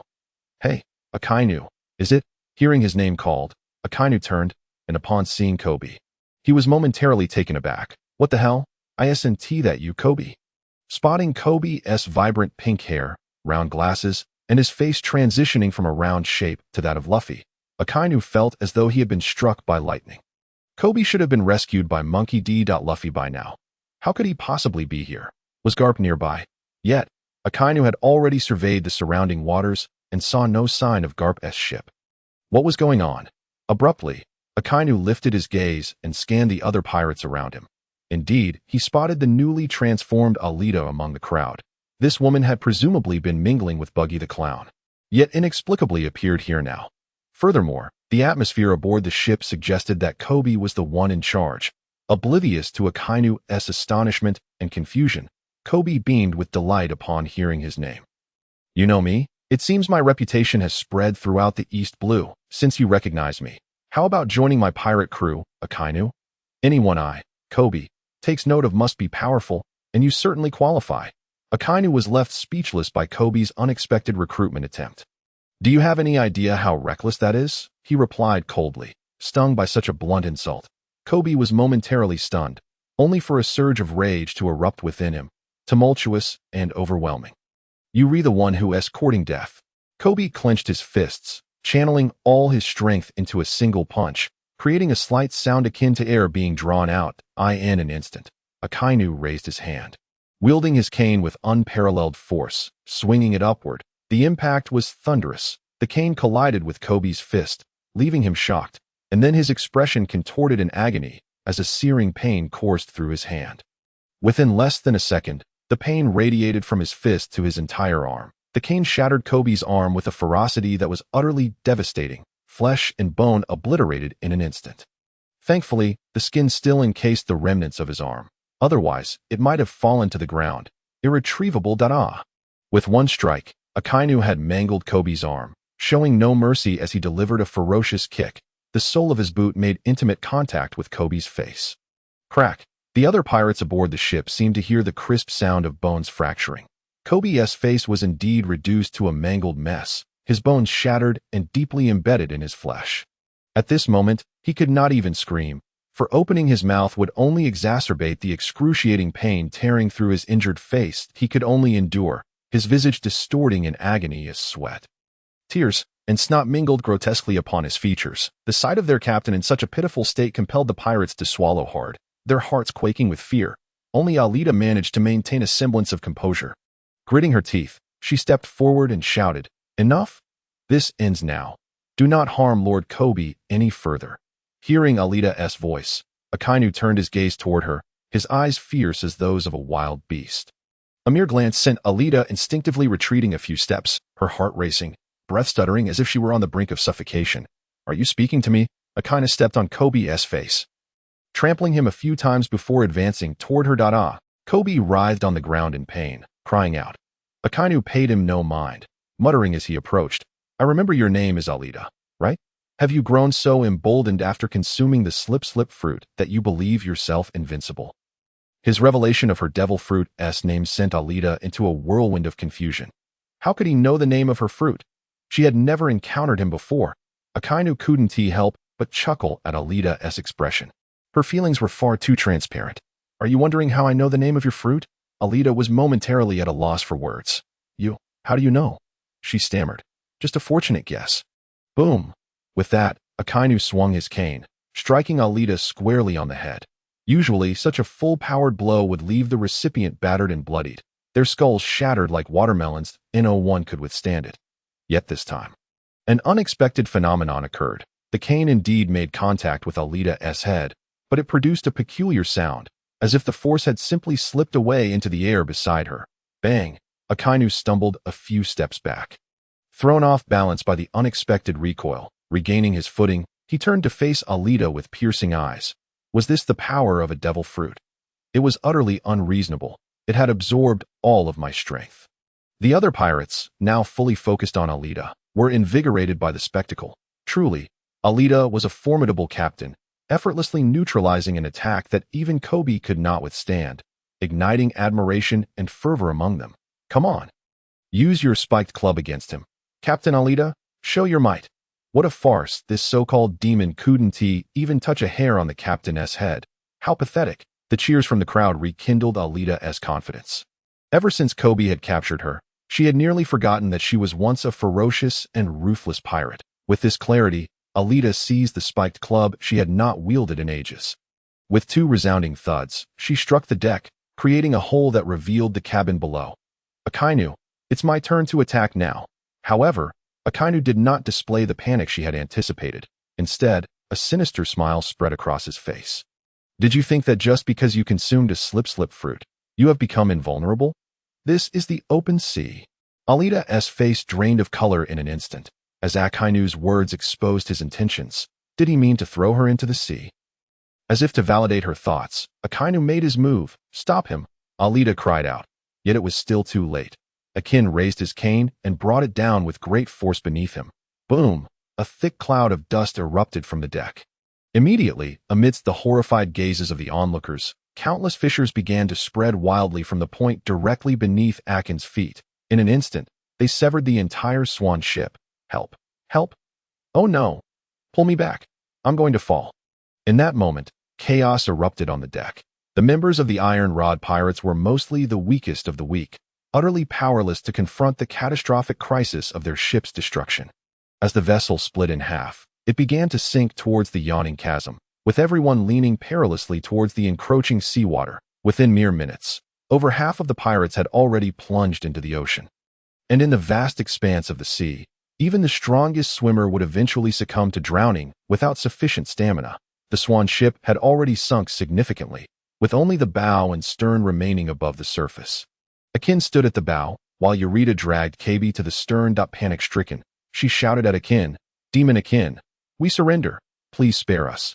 If you save us, I will submit to you. Faced with the threat of death, Eureka cast aside her pride and desperately pleaded for mercy. Akin shook his head. I'm afraid not. You may as well perish. I find that pink-haired one insufferable, and you are no different. With that, without waiting for their reactions, Akin plunged into the water, swiftly swimming back towards his pirate ship. At Eureka's face turned ashen. 10 minutes later, Akin returned to the ship. Ignoring the gazes of the others, he stripped off his drenched clothing right there on the deck. After receiving a towel from Freyra, he meticulously dried himself and donned a fresh set of dry clothes. Having completed these tasks, Akin suddenly noticed a slight change in the ship's course. What is going on? Why has the direction shifted?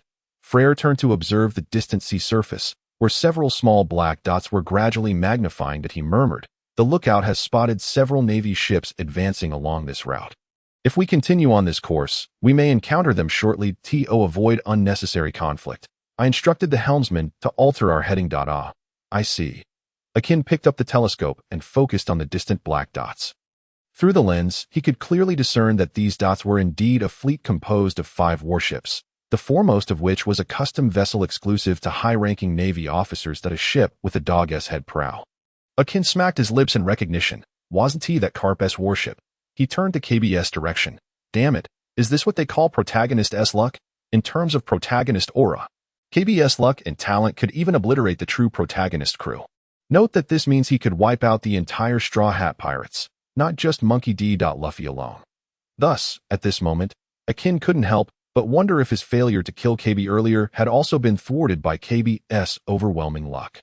Moreover, since the Swan ship had not yet completely sunk, it was highly likely that Carp would arrive in the vicinity before the ship went down, which meant Kebi might not drown after all. Damn it. Next time I'll make sure to beat that pink-haired brat to a pulp. I wonder if his luck is tougher than my cane. Freyra, utterly confused, could not comprehend Akin's regret. Captain Akin, if you wish to kill those aboard that ship, there might still be time.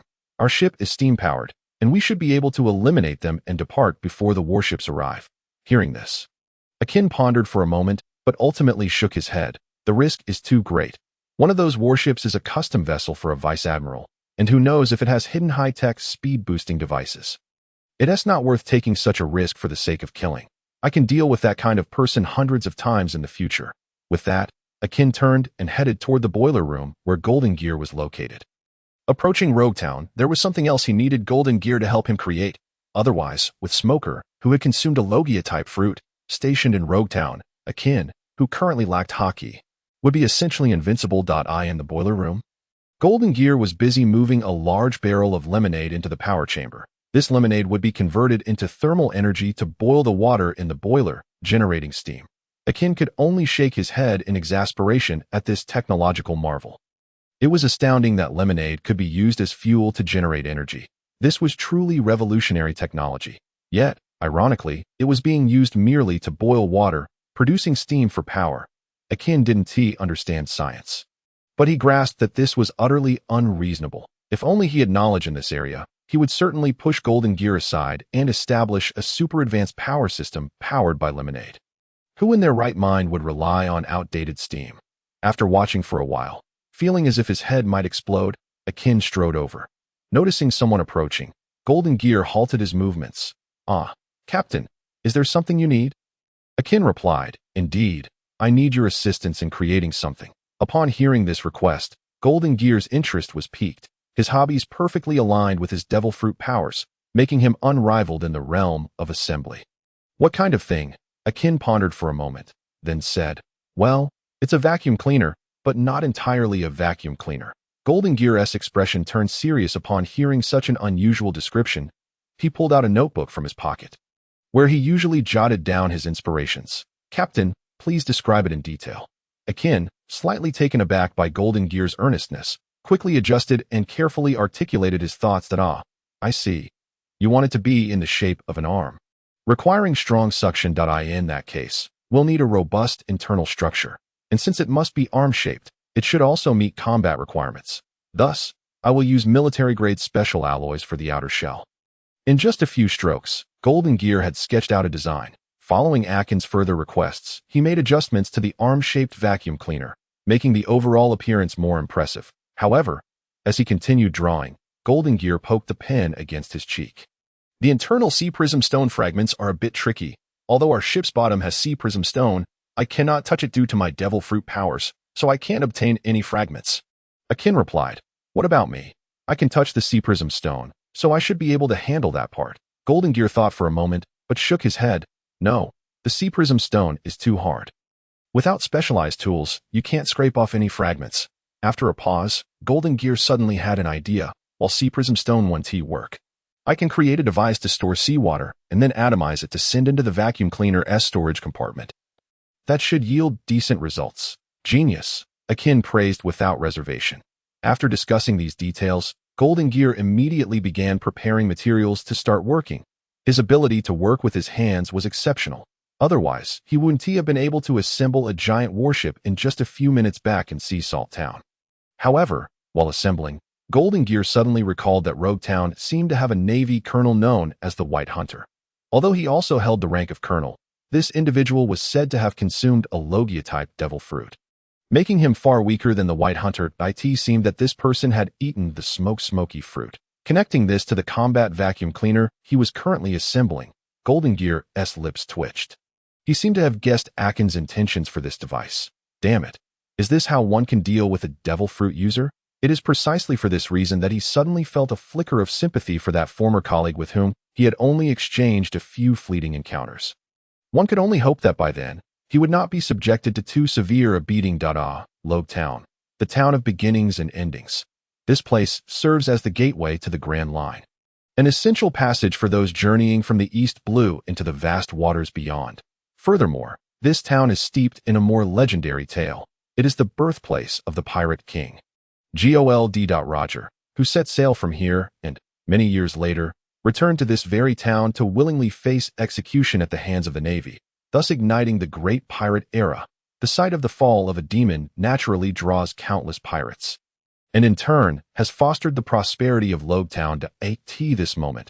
Beneath the triangular archway of the port, throngs of people jostled for space, where nearly every necessary supply could be procured.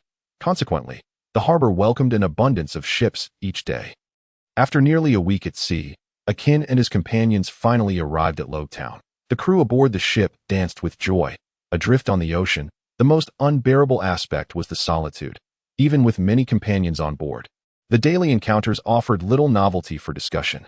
More often than not, they exchanged glances in silence, passing the time with card games, fishing, and various other diversions. Unlike Akin and Freyra, who had their own peculiar amusements, the rest of the crew eagerly disembarked as soon as the vessel docked, forming small clusters as they hurried towards various hidden alleys, evidently in search of foot massages. Akin did not attempt to restrain them. After all, he felt a twinge of guilt. As captain, his daily sparring with the first mate only heightened the crew's restless energy. He decided to let them indulge themselves. There was no rush regarding provisions. They could leisurely spend 3 or 4 days here.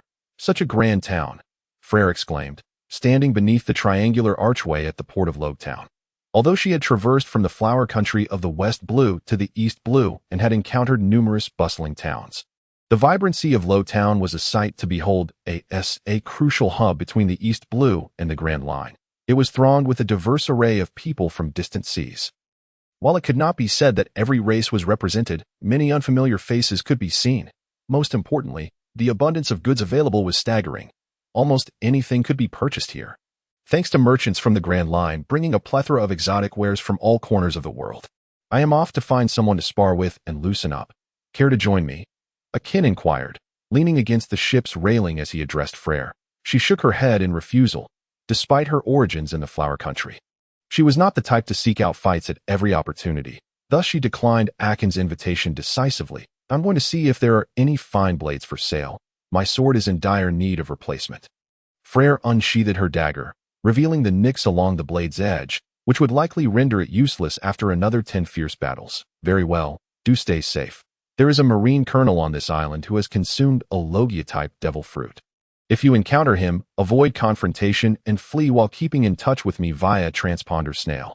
Understood. Akin Freyra playfully saluted, then seamlessly merged into the bustling crowd. Akin smiled faintly and proceeded towards the town. However, upon disembarking, he furrowed his brow, sensing something amiss as he gazed into the distant horizon. A faint black line gradually emerged from the sea's surface, unaccountably. Akin recalled the fierce storm they had encountered while passing by the Torpedo Fish Island. Is it returning? Can the world truly be this coincidental? To face storm after storm, although storms at sea were as common as a daily meal, this time felt distinctly different. Akin's instincts warned him that this tempest was of a magnitude akin to the last one. It was as if the storm had never truly departed, but had merely followed them to Logue Town. No, perhaps the storm's intended target was Logue Town all along, and they merely happened to be in its path. Akin pondered. Could it be the Sweating King? A figure clad in a dark green cloak flashed through his mind, often clutching a stack of newspapers, his face marked with sweat from reading the headlines. It was highly likely to be him. Casting his gaze around, he indeed spotted the Going Merry not far off the coast. Just beyond, another ship was slowly appearing on the horizon, Buggy the Clown's vessel. With both of them converging on Logue Town, it was evident that the storm was aimed at the town, and they were merely collateral damage. Akin mused. It truly is a gathering of stars, he remarked. However, with so many individuals drawn to Logue Town, Akin's desire was fulfilled. If he could engage the Sweating King in a couple of skirmishes, his strength would surely surge. Such an opportunity was too enticing to pass up. Yet, it must be approached with caution, otherwise a fatal blow could spell disaster. Hey, Golden Gear, I'm heading into town. Are you coming along? Akin called out towards the boiler room. Kaba. The door to the boiler room creaked open, and Golden Gear cautiously poked his head out, hesitantly asking, "Not going? Very well. You can stay aboard and keep watch." With that, Akin set off towards the town, leaving Golden Gear in stunned silence. He's really just leaving like that? Isn't he worried I might run away? Not at all. You're already a pirate. Whoa. Suddenly, a voice from the side startled Golden Gear, causing him to jump. Little master, there's more to this chapter. Please click the next page to continue reading. The best is yet to come. How can this person hear my thoughts? The voice belonged to Teresa, the lookout on the ship, a striking woman with muscles so well-defined that her thighs resembled stout logs. While she was indeed beautiful, captivating enough to make one catch their breath with any expression, her physique was more robust than many men. The contrast was striking. Seeing Golden Gear's expression, Teresa chuckled. How could I possibly hear your thoughts? It's all in your expressions. They are far too easy to read. As she spoke, Teresa handed Golden Gear a bounty poster featuring his own likeness, with a glaringly prominent reward of 10 million berries displayed beneath. With an amused grin, she nudged the still-dazed Golden Gear with her elbow, saying, "With this bounty on your head, you've crossed a point of no return. You can run if you wish, but once you do, you'll face the Navy's pursuit all on your own." The Golden Gear revealed a smile more grotesque than tears. Am I supposed to take the lead here? Meanwhile, Akin had arrived at the most bustling district of the town. To be safe, he had equipped the vacuum arm crafted by the Golden Gear onto his left hand. The structure of the entire arm, though crude, was not devoid of precision, exuding a certain post-apocalyptic mechanical aesthetic. On his back was a barrel-sized iron canister, divided into 2 layers. The lower compartment contained seawater, while the upper was hollow. Once he inhaled the smoke of a certain natural-type fruit, he would come to understand the meaning of suffering. At that moment, when inhaling from the upper compartment, the seawater from the lower chamber would be drawn up, releasing a fine mist of water mixed with smoke. Should his stamina wane to the point of losing his natural transformation, he would revert to a human form, and with his human parts crammed into the half-sized space of the barrel, it would be nothing short of a calamity. Carrying such an eccentric mechanical arm down the street instantly attracted a multitude of curious gazes. After all, in the East Sea, such bizarre attire was a rarity, even in a place like Rog Town. Akin, undeterred by the stares, walked on with an expressionless demeanor.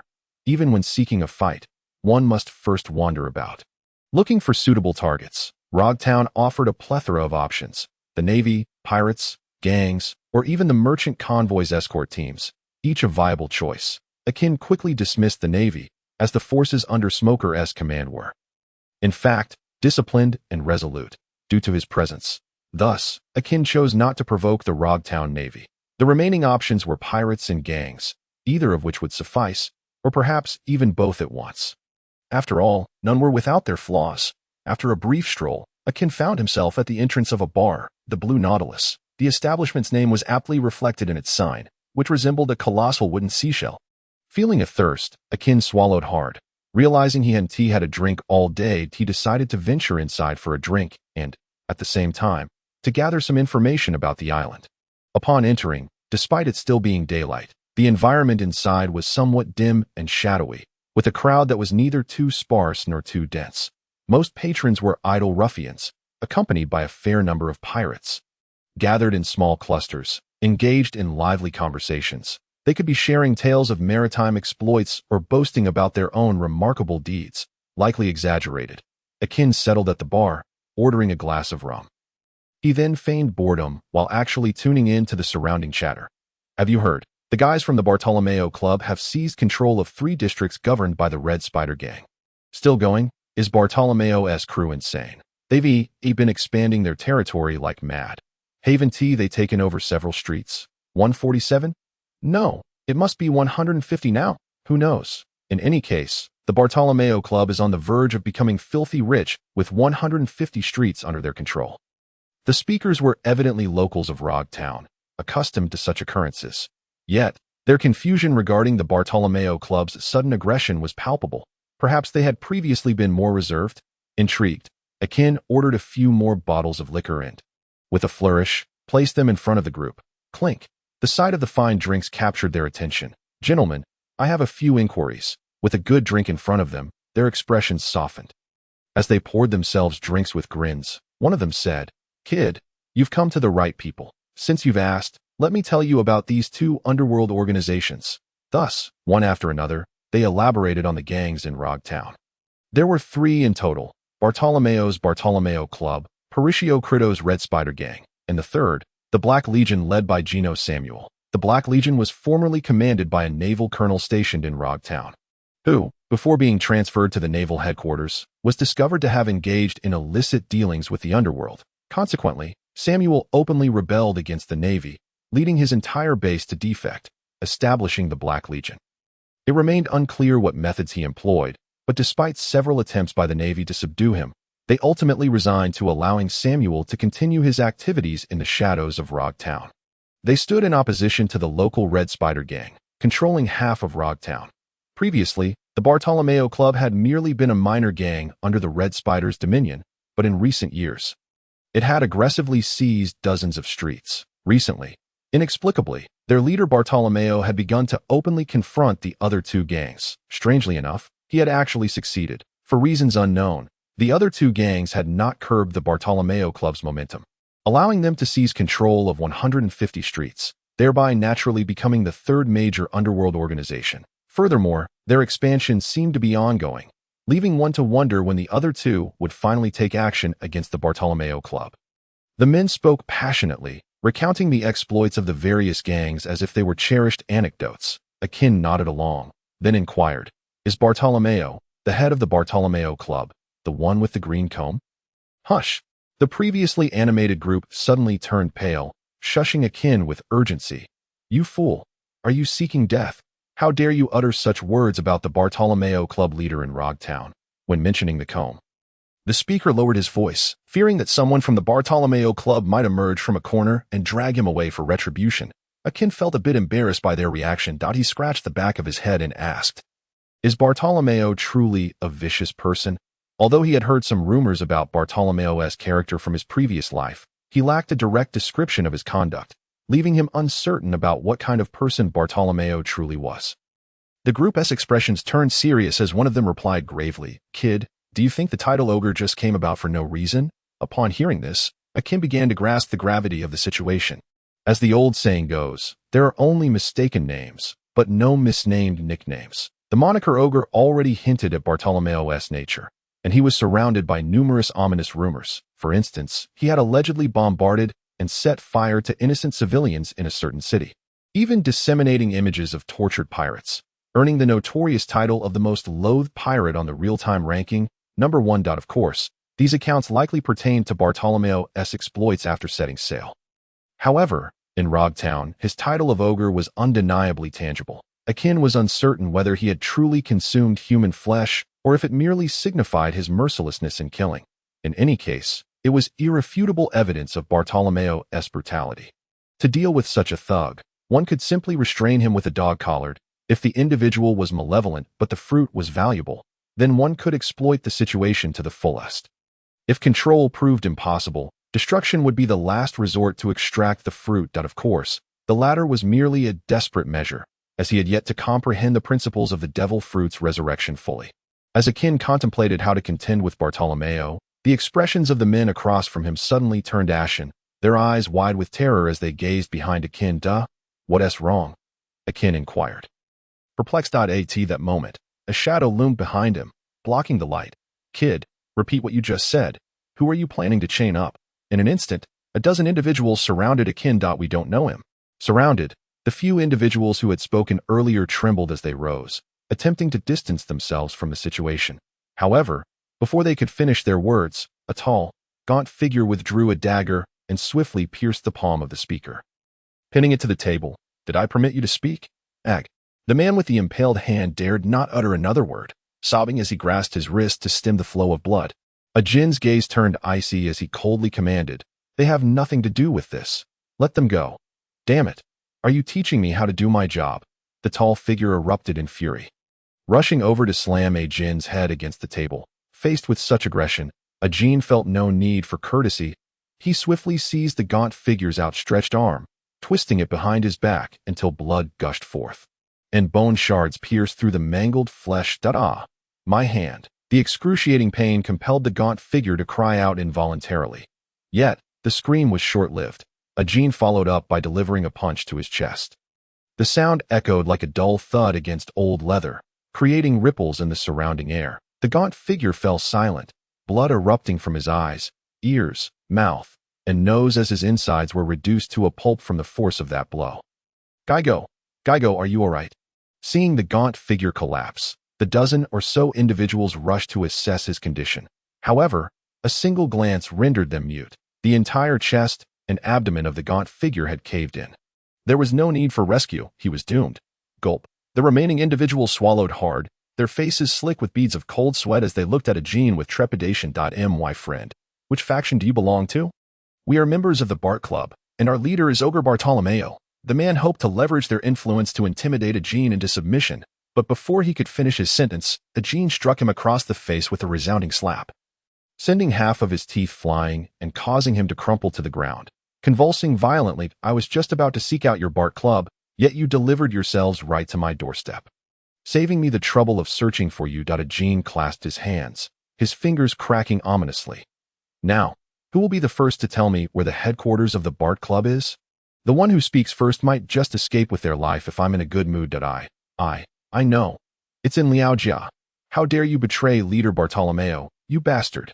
Bang. The reprimand was abruptly silenced as Akin retaliated with a punch that shattered the jaw of the one who had spoken out.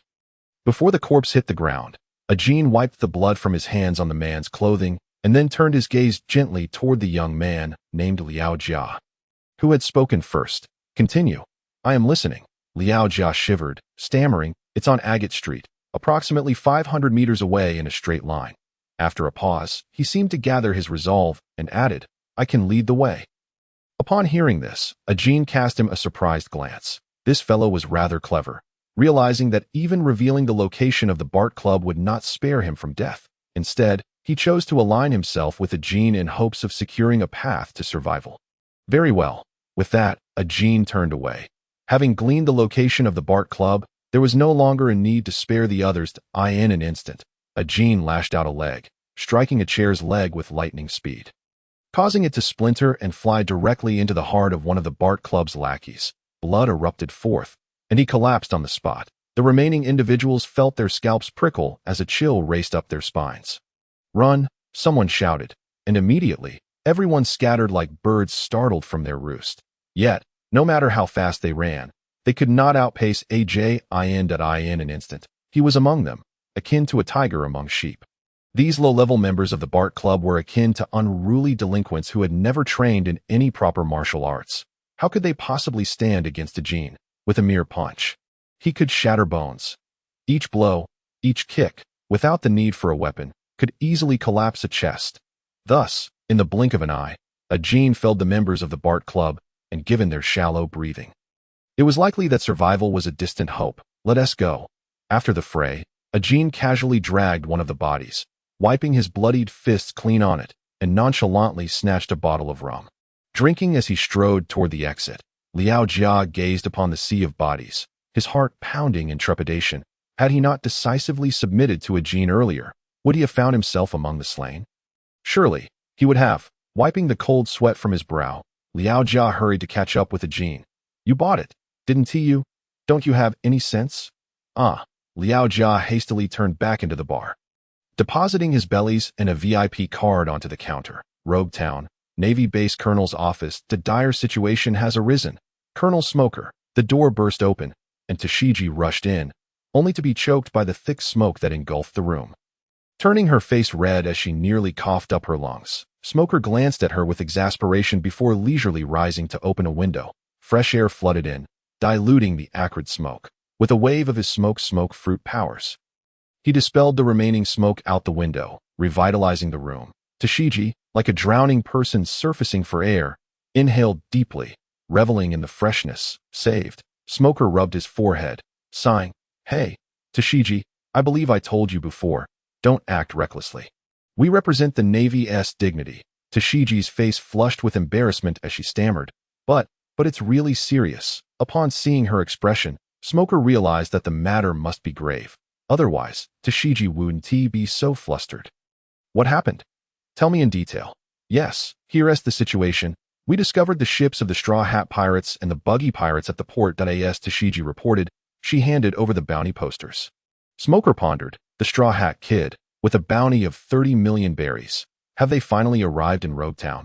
Let us see if he truly possesses the strength to match that bounty, compared to the Straw Hat Kid. I think, Colonel Smoker, you should pay more attention to this person. Tashigi pulled out a new bounty poster from the bottom, presenting it with utmost seriousness. Smoker took it, only for his pupils to constrict to the size of pinpricks. Impossible. How could the bounty increase so drastically? And this individual has consecutively defeated a Navy major, turned a colonel to his side, and battled against a Navy lieutenant without losing ground, even managing to escape. He exhaled deeply, nearly biting through his cigar. The demon Akin. I've heard of him. He is merely a small-time pirate with a bounty of 12 million berries. How could he possibly withstand a battle against a Navy lieutenant and emerge unscathed? Is he hiding his strength, plotting something in the East Sea, or has he recently experienced a meteoric rise in power? Regardless of the reason, both scenarios were plausible in the pirate world. After a brief moment of astonishment, Smoker regained his composure. Whatever the reason behind this demon Akin's newfound strength, if he encounters my smoke fruit, he will only meet his end. That is the formidable nature of a Logia-type fruit. No one without hockey can hope to defeat my smoke fruit. And in this little East Sea, is there even a hockey user? Absolutely impossible. Upon this realization, Smoker was suddenly enveloped by a sense of superiority. He turned to Tashigi and inquired, since you mentioned the specter known as Akin, does that imply he has indeed arrived in Logtown? Tashigi nodded affirmatively, stating, indeed, our scouts have spotted their flag at the harbor. It appears that this specter Akin has not established his own pirate crew, but continues to fly the Gensher pirate crew's banner. Humph, attempting to obscure one's presence. Such tricks are futile in the face of my scrutiny. Where is he currently located? We have yet to ascertain his exact whereabouts. Our scouts are diligently searching the island. Smoker nodded, understanding that locating someone takes time, and he was not in a hurry. However, he did not wish to remain idle during this search. The title of the White Hunter was not earned by idly sitting in an office, but was forged through his personal endeavors to cleanse Log Town. Thus, upon learning of the arrival of such vicious pirates in Log Town, Smoker donned his jacket, added 2 more cigars to the one he already had, and set out to puff clouds of smoke. Tashigi, let us proceed. We shall wander through the town and see who among us and the scouts first uncovers these scoundrels hiding in the shadows. Yes, Colonel Smoker, Tashigi responded with enthusiasm, her heart racing as she followed closely by his side.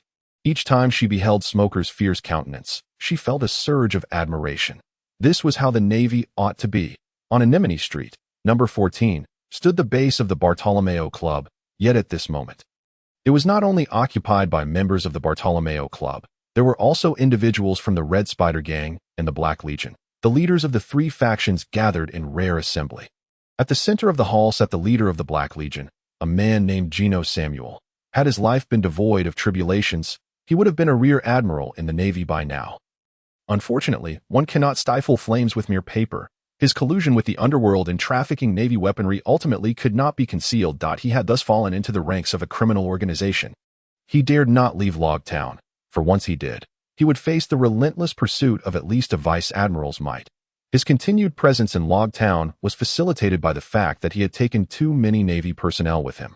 Boasting a multitude of capable subordinates, Samuel even proclaimed that if the Navy dared to act in Log Town, he would unleash a massacre upon the townsfolk, broadcasting the carnage live. In that case, the Navy would inevitably be branded as indifferent to the safety of civilians. However, such threats wielded only temporary efficacy. Smoker was dispatched by the Navy to establish a visible presence in Log Town. While covertly tasked with locating and eliminating Samuel, feeling the stirrings of Navy activity, Samuel became increasingly anxious at this critical juncture. Bartolomeo, the leader of the Bartolomeo Club, had inexplicably acquired a devil fruit. After consuming the fruit, Bartolomeo's strength surged, prompting a frenzied expansion of his territory. This burgeoning power filled Samuel with trepidation. If this continued, the competing criminal organizations would inevitably clash, forcing him, as the leader of the Black Legion, into the fray. Should Smoker then come knocking, chaos would undoubtedly ensue. Reluctantly, Samuel had no choice but to organize this triad meeting that I propose a gathering of the leaders of our 3 organizations, and I trust you all understand the purpose behind this," he declared, his gaze shifting to Bartolomeo.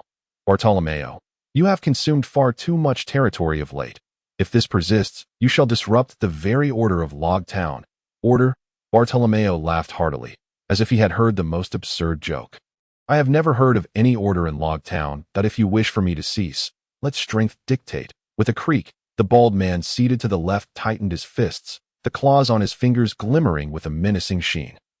He was the leader of the Red Spider Gang, Patricio Crito. As he flexed his muscles, the red spider tattoo on his head seemed to writhe, as if alive. "Bartolomeo, you have at least devoured 25 of my districts. I shall not forget this debt. If you do not relent, my Red Spider Gang will engage in open warfare with your Bartolomeo Club. Do not presume that I fear your fruit's capabilities. Unless you can protect all your subordinates, you are in for a rude awakening to an unabashed threat." Bartolomeo's expression darkened significantly. As Crito stated, his barrier fruit was indeed formidable, but his subordinates remained mere mortals. Should an all-out war erupt, their forces would undoubtedly suffer catastrophic losses. Nevertheless, the invincibility brought by the barrier fruit had ensnared Bartolomeo's senses, and he was loath to relinquish the practical benefits it afforded him. "Haha, Crito, what of an all-out war? Have you forgotten the sensation of your bones fracturing the last time?" Bartolomeo retorted. Before Crito could respond, Samuel interjected, "You are mistaken, Bartolomeo. In a full-scale conflict, you will not only contend with the Red Spider Gang, but also with us." "The Black Legion," Bartolomeo, incensed, exclaimed. "Samuel, have you lost your mind? I have merely taken 5 of your districts. Must you ally with Crito against me? Have you forgotten what sort of duplicitous individual he is?" Samuel and Crito remained silent, merely observing the enraged Bartolomeo. That a palpable atmosphere of indifference and fury brewed within the room. Ultimately, Bartolomeo had no choice but to acquiesce. His fruit granted him near invincibility, yet he could not disregard the safety of his subordinates. If he were to face 2 criminal organizations simultaneously, it would be his Bartolomeo Club that would suffer the most grievous losses. What purpose would it serve to be a leader without his men?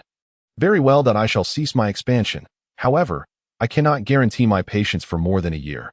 You 2 had best vacate Log Town." Samuel and Crito exchanged sardonic smiles, having encountered many such braggarts before. Empowered by newfound strength, they often forgot their own names.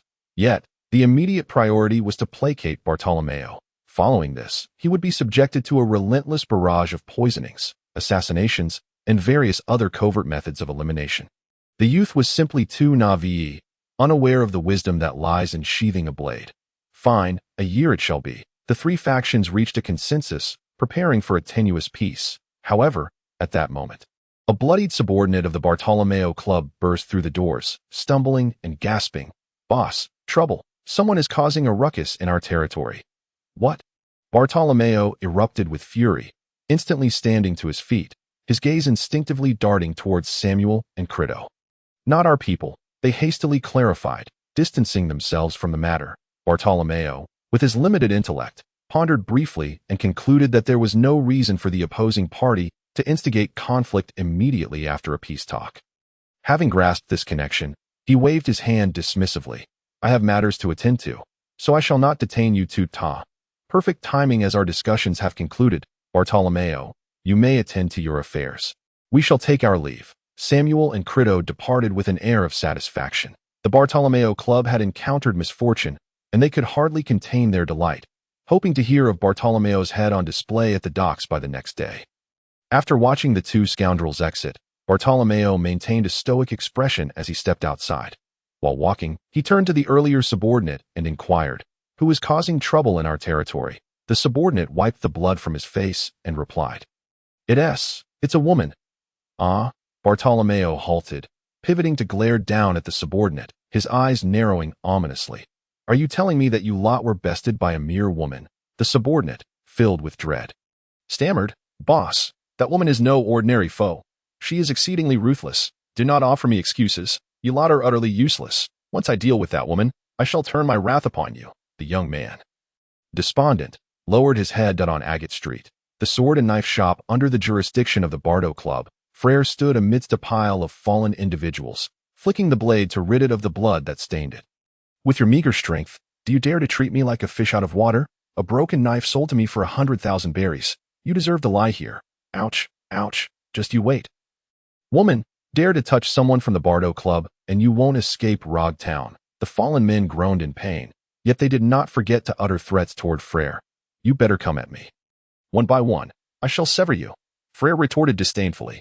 She then turned and picked up a fine knife from the counter, examining it repeatedly. Since these men dared to strike and yet failed, Freyra would not hold back. Now, the weaponry in this knife shop was hers to command.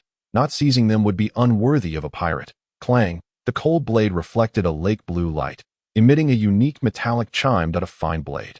Could this be a good quality knife? After years of wielding weapons, Freyra had yet to encounter a knife of such caliber. However, she had not lived in ignorance. This knife's quality, both in appearance and touch, was beyond that of ordinary swords. Chingue Wan, she noted, turning the blade to reveal the 3 carved characters near the hilt. Typically, knives of lesser quality bore no name.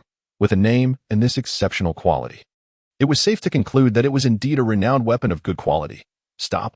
Put down that knife, just as Freyra was entranced by the exquisite patterns and sheen of Chingue Wan. One of the fallen men clutched her ankle, attempting to rise and prevent her from taking the knife. Crack. Freyra twisted the blade, driving the tip down brutally towards the hand that gripped her ankle. Ah! The man yelped in pain, reluctantly releasing his hold. Everything I desire, I shall obtain that if you lie there obediently. You may keep your life if you dare obstruct me again. Prepare for the consequences. Freyra sheathed the knife and then unfastened her old worn blade, replacing it with the pristine Chingue Wan. This moment, the members of the Bardo Club on the ground fell silent. Any further interference could very well cost them their lives. But just as Freyra was about to step away, a voice rang out. Miss, you think you can just walk away after injuring my men? You're dreaming. In the final moment, Bartolomeo arrived with a group of henchmen at the knife shop on Agate Street. Surrounding Freyra with an imposing demeanor, Freyra eyed the approaching green-cocked figure, her expression grave. The newcomers possessed formidable strength. Though they appeared on par with the Golden Gear, an inexplicable sense of threat loomed over her. This sensation had last surfaced in the presence of that Navy admiral. What do you want? Freyra placed her hand on the hilt, her gaze fixed intently on Bartolomeo, ready to draw her blade at any moment. Bartolomeo grinned wickedly, saying, Return the knife and leave an arm behind. We can consider this matter settled. Negotiations had failed. Freyra drew her sword, gripping it tightly with both hands. That ha ha ha. Do you wish to cut me? Very well. I will grant you 2.5 minutes. If you can injure me, I shall let you go. Underestimating others can lead to misfortune. Freyra showed no courtesy to Bartolomeo. As for martial ethics, she had none, having come from the back streets of the Flower Country. With a swift motion, she used the shave technique to appear before Bartolomeo, a near instantaneous movement that momentarily stunned him. Fortunately, he quickly recovered. Intertwining his index and middle fingers, the transparent barrier rapidly formed between him and Freyra. Clang! A jarring sound erupted. Freyra, wielding her sword downward, was repelled by the force, crashing to the ground while clutching her right hand in agony. The palm that held the blade was injured, blood splattering, her entire arm throbbing with pain, rendering her unable to grip the sword. What just happened? Freyra thought in shock. Even as the recoil injured her to the point of losing her grip, she had yet to comprehend how he had accomplished it. Ha ha ha! Surprised, are you? Look at you, sprawled on the ground. Bartolomeo laughed triumphantly. Simply overlapping your fingers like this creates a barrier. This is common knowledge, even a 3-year-old knows. What nonsense is this? Freyra retorted angrily. Yet she surmised that the rooster-headed man was likely a devil fruit user, though she was unsure of the specifics. Based on his earlier statement, it was highly probable that his power was related to defense. Take another slice. Freyra flipped over, grasping Chingue Wan with her uninjured left hand, preparing to strike at Bartolomeo. He quickly intertwined his fingers again, swelling with confidence. Useless. My barrier cannot be severed. However, Freyra had no intention of delivering that strike.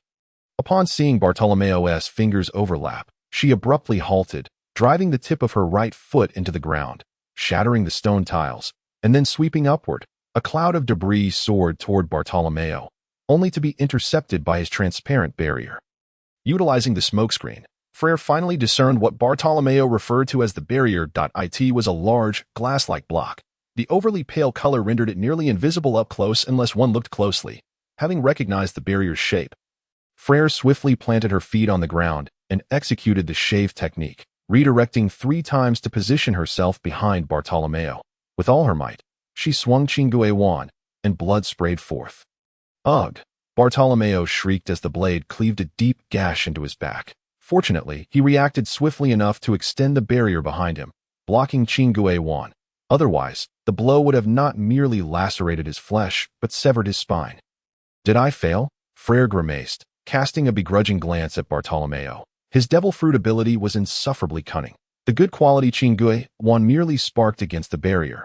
Freyra had no doubt that after a dozen strikes, Chingue Wan would be rendered useless. Moreover, her earlier success stemmed from Bartolomeo's unfamiliarity with the shave technique. Attempting it again might not yield the same result. At this moment, Bartolomeo had already retracted the barrier, surrounding himself with a semi-spherical shield. How could she strike through such a structure? Damn it! Bartolomeo maintained his interlocked fingers while attempting to reach behind to staunch the bleeding wound. However, the success was limited. Blood still flowed profusely. That strike had been quite severe. Bartolomeo grimaced, but dared not release the barrier to attack Freyra. Her speed was unsettlingly strange. Too fast, it was beyond his comprehension. Nevertheless, he had his henchmen, directing them to fire their flintlock pistols from within the barrier. Bang, bang, bang. Bullets rained down like a storm, and Freyra focused intently, weaving through the hail of gunfire. She had grown stronger, armed with the superior steel of Chingue Wan. And what had once seemed a daunting barrage of flintlock fire now appeared trivial to her. With her left hand wielding the blade, its glimmer flowed like a waterfall, after a series of sharp, slicing sounds.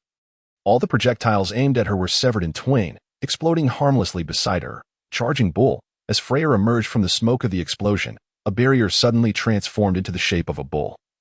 Charging towards her, taken by surprise, she was unable to evade in time and was struck head-on, sent flying.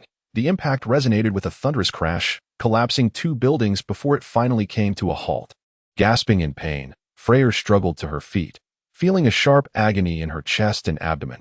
Suspecting she had fractured a rib or 2 at her right hand, swollen and bruised from instinctively raising it to block the blow. Likely bore a fracture as well. She had underestimated the situation. She hadn't anticipated that the barrier could serve not only as a defense, but also as an offensive weapon. Moreover, the timing of the green-crowned assailant's attack was impeccably precise, coinciding perfectly with her emergence from the explosion's haze, the barrier itself being faintly translucent. Its expansive area left her with no means of escape, resulting in a devastating collision. Clang! Freyra decisively sheathed her sword before sprinting away. The fruit ability of her opponent was excessively formidable, and she surmised that confronting him would not bode well for her. Retreat was the wisest course. However, barely a dozen meters into her escape, another barrier materialized in her path. This time, fully alert to her surroundings, Freyra managed to halt her advance just in time. Yet, Bartolomeo soon caught up with her. Run? Why aren't you running? He taunted, flanked by his cohorts. Their arrogance palpable. With no escape route available, Freyra sighed and activated the miniature snail phone by her ear. Beep beep beep. The line rang briefly before being abruptly cut off. Freyra's eyes widened in astonishment. The disconnection signified either that Akin had encountered a troublesome situation or that he was already nearby. Just as this thought crossed her mind, Akin's figure materialized before her with a swift motion.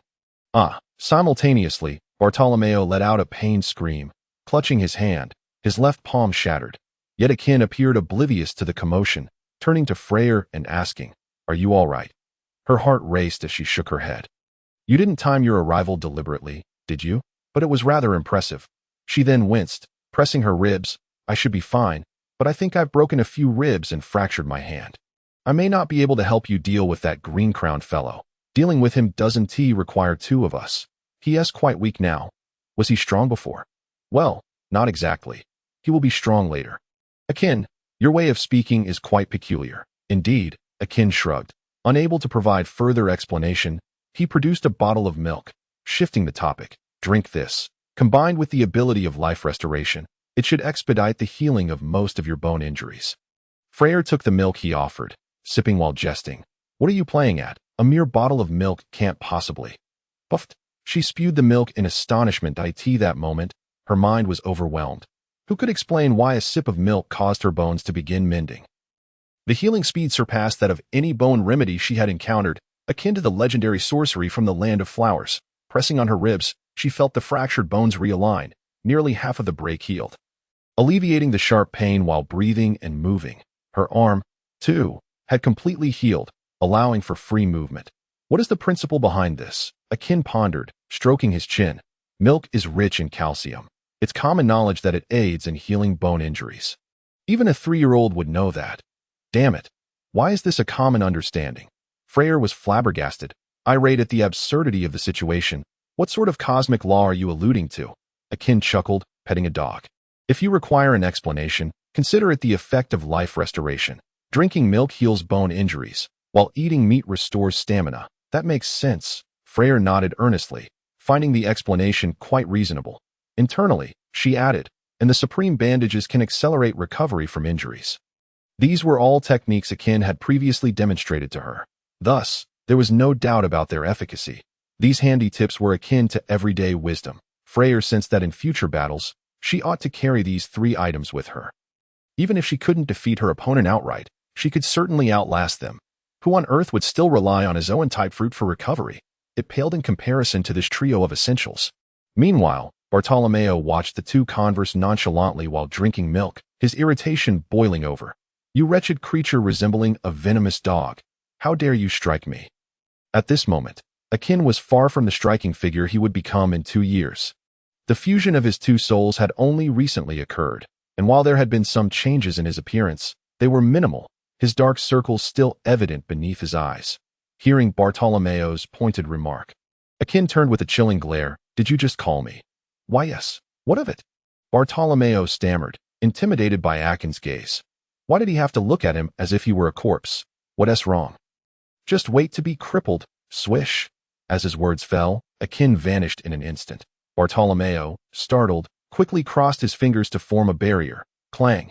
In the next moment, Akin's cane struck the barrier with a deafening crash. Ha ha ha, futile. You cannot break my barrier, Bartolomeo sneered. Yet before he could revel in his victory, his expression darkened when Akin's fist connected with one of his subordinates. The unfortunate fellow was sent flying as if struck by a truck. His fate uncertain.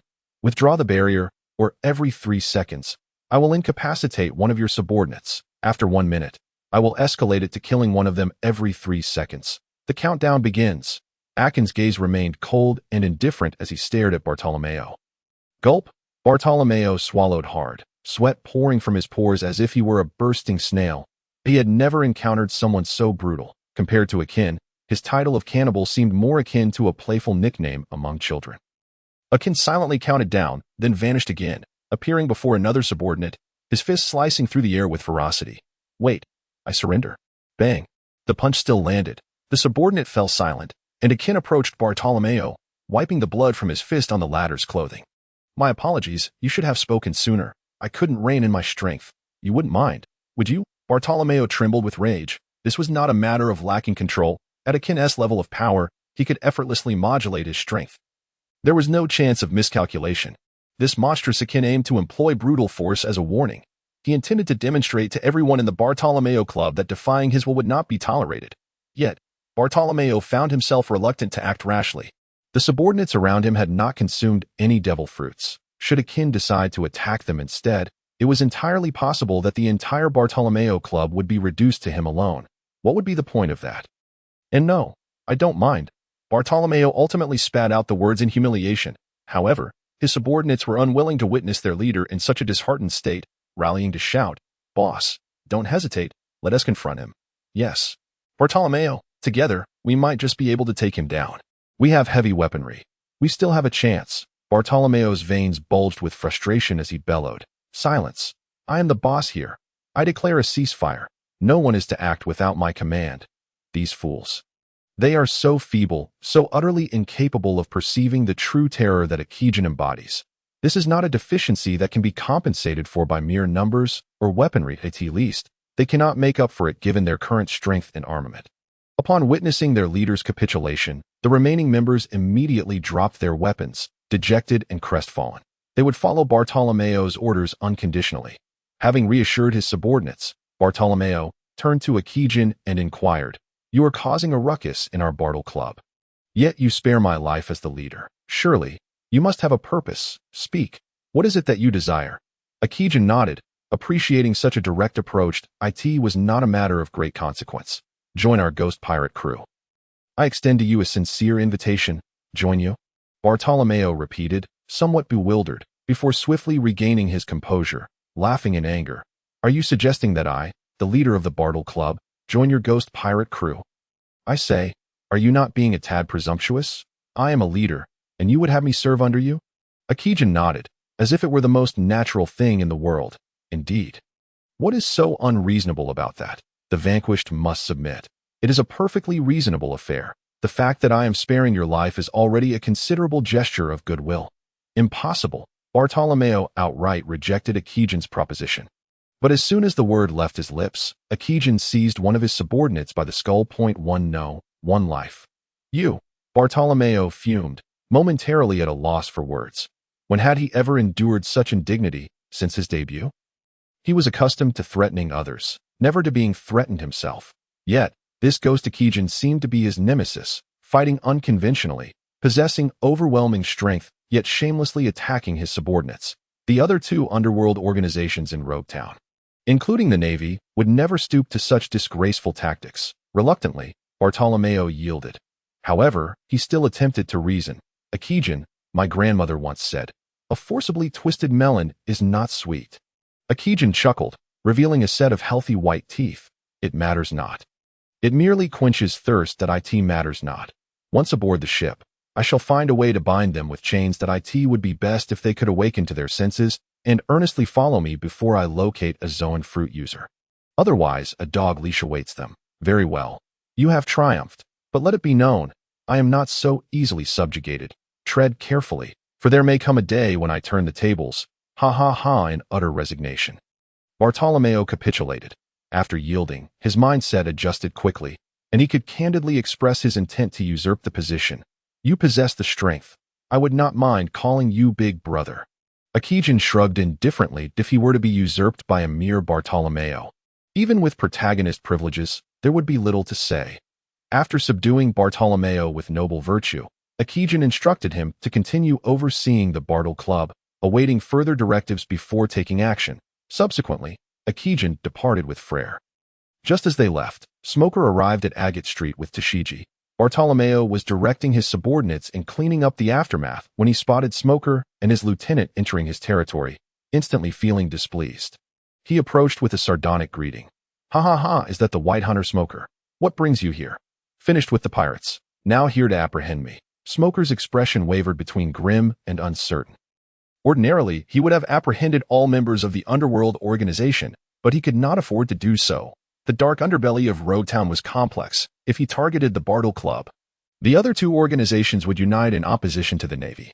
Should this escalate into an outright confrontation, it would undoubtedly turn Rogue Town into a battlefield, resulting in countless civilian casualties, something Smoker was keen to avoid.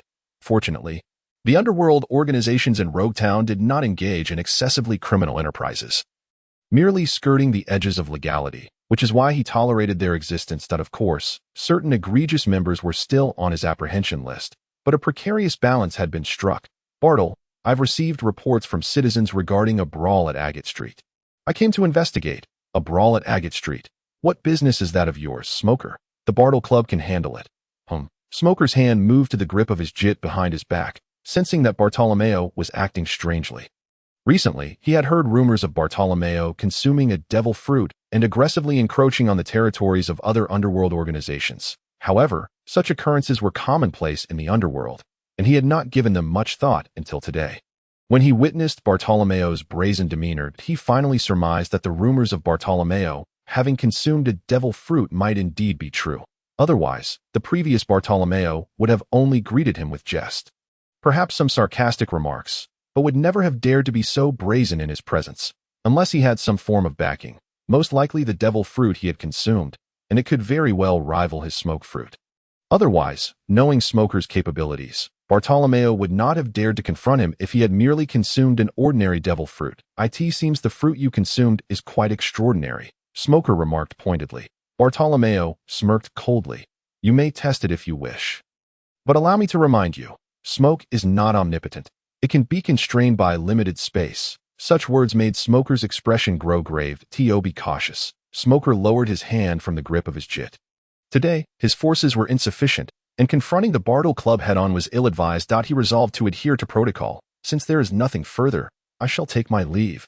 Let us go, Tashigi. Smoker turned, his face devoid of expression, departing from Agate Street, with Tashigi hastening to catch up to him. Colonel Smoker, they clearly engaged in battle with someone else, yet they say nothing. Little Master, there is more to this chapter. Please click to the next page to continue reading. As it only gets more exciting. I know, I know, yet saying nothing is futile. We cannot afford to clash with them now. We need to take a different approach. We can inquire about who they fought with. But these underworld folks are always embroiled in skirmishes. We merely need to gather information. Our primary focus remains on locating the ghost Akin, the Straw Hat Kid, and the clown buggy. The threat posed by pirates is far greater than that of the gangs. Their chaos knows no bounds. I understand. The two hastily departed on Firefly Street, number 21, at the base of the Red Spider gang. Horatio Crito lounged on the sofa, embraced by two beautiful dancers from Spring Goddess Island. Laughing heartily at ha ha ha. That fool Bartolomeo. I told you, the youth can be so arrogant. Just a few days in, and he's already drawn vengeance upon himself. Across from him sat Gino Samuel, leader of the Black Legion. A cold smile gracing his lips. In Rogue Town. There may be a king, but it shall not be Bartolomeo. This fellow is merely a thug, far too immature. Crito, with his arms around the dancers, made bold gestures. Though just a thug, that devil fruit he consumed is exceedingly overpowered. Should we stoke the flames and eliminate his Bartle Club?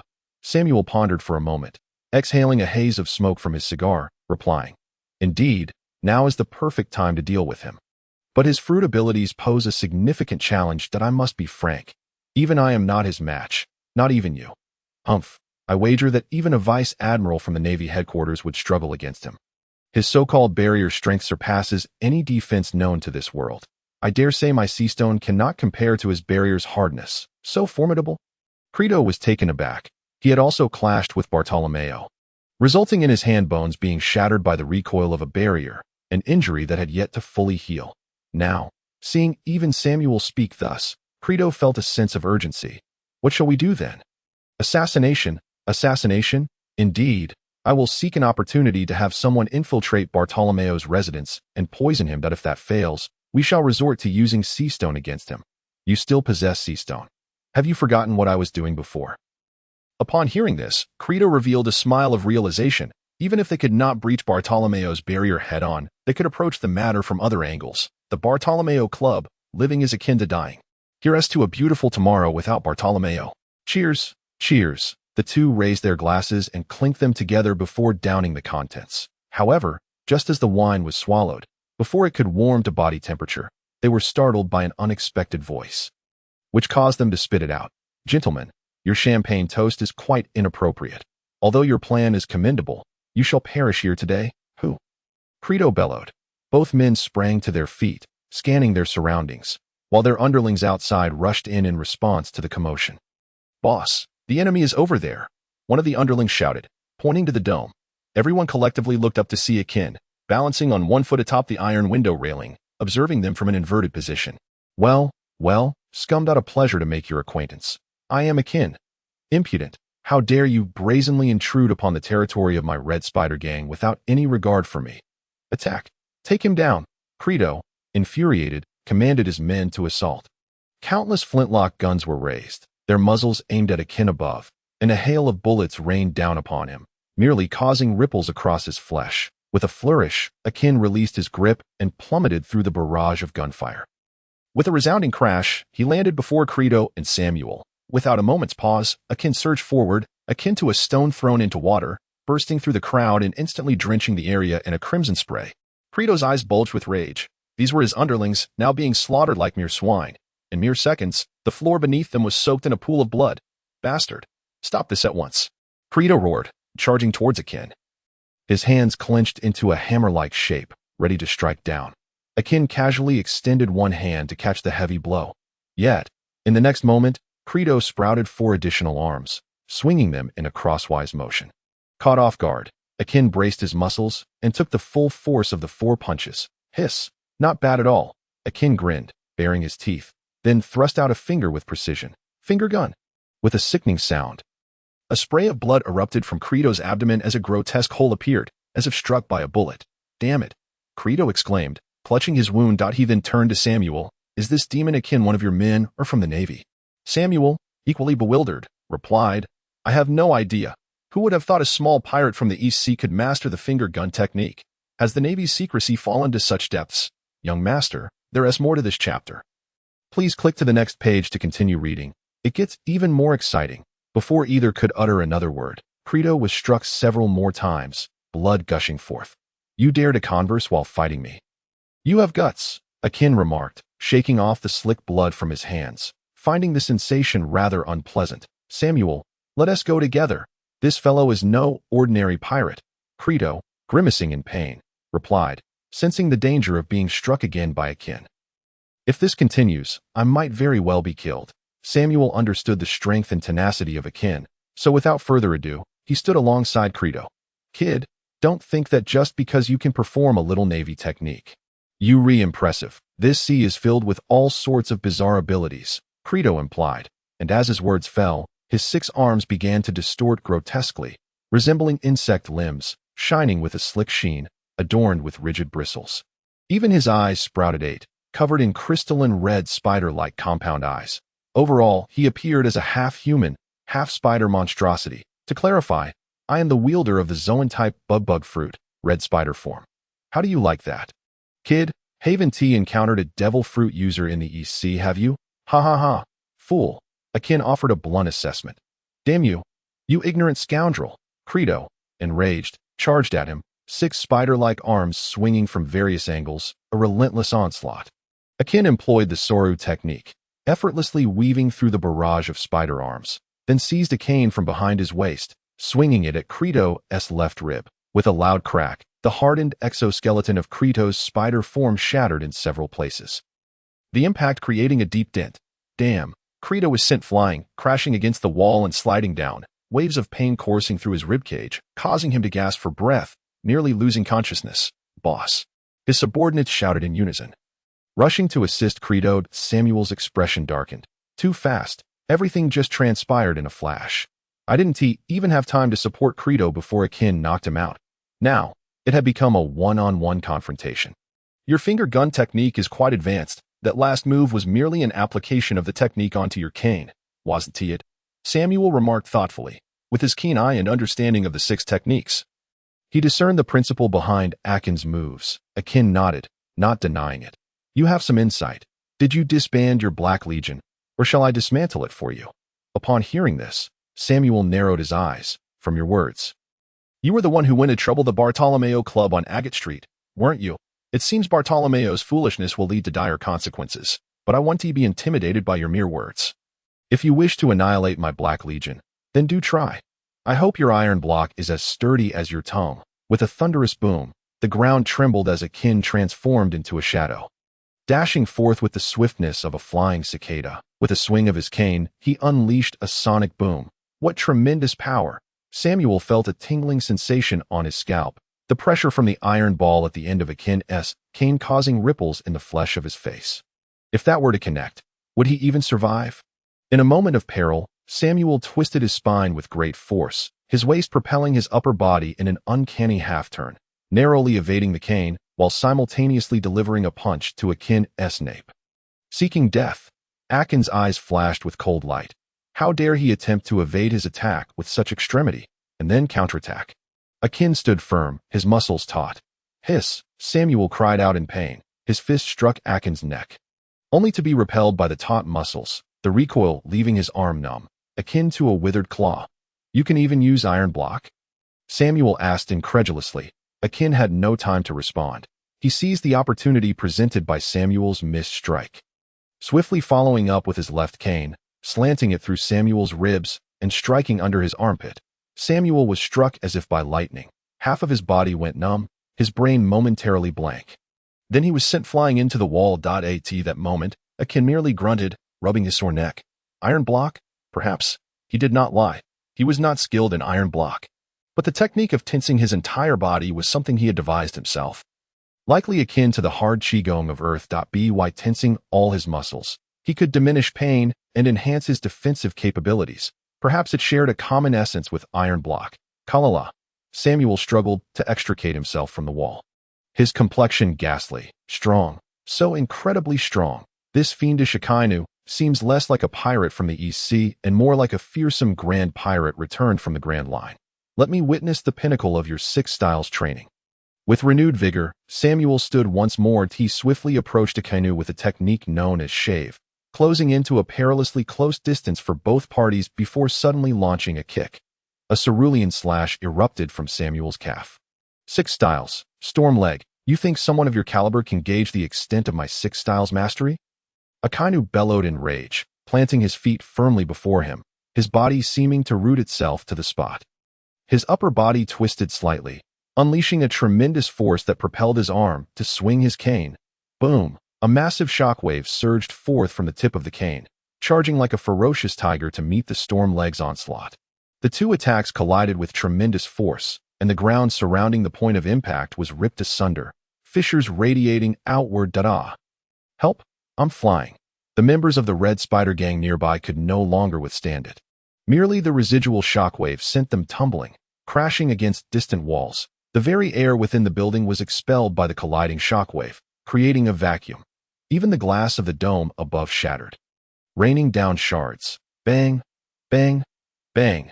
Yet, the 2 combatants remained oblivious to the plight of the Red Spider gang members, fiercely locked in their battle. After all, they were not their kin. Why should they care if they lived or died?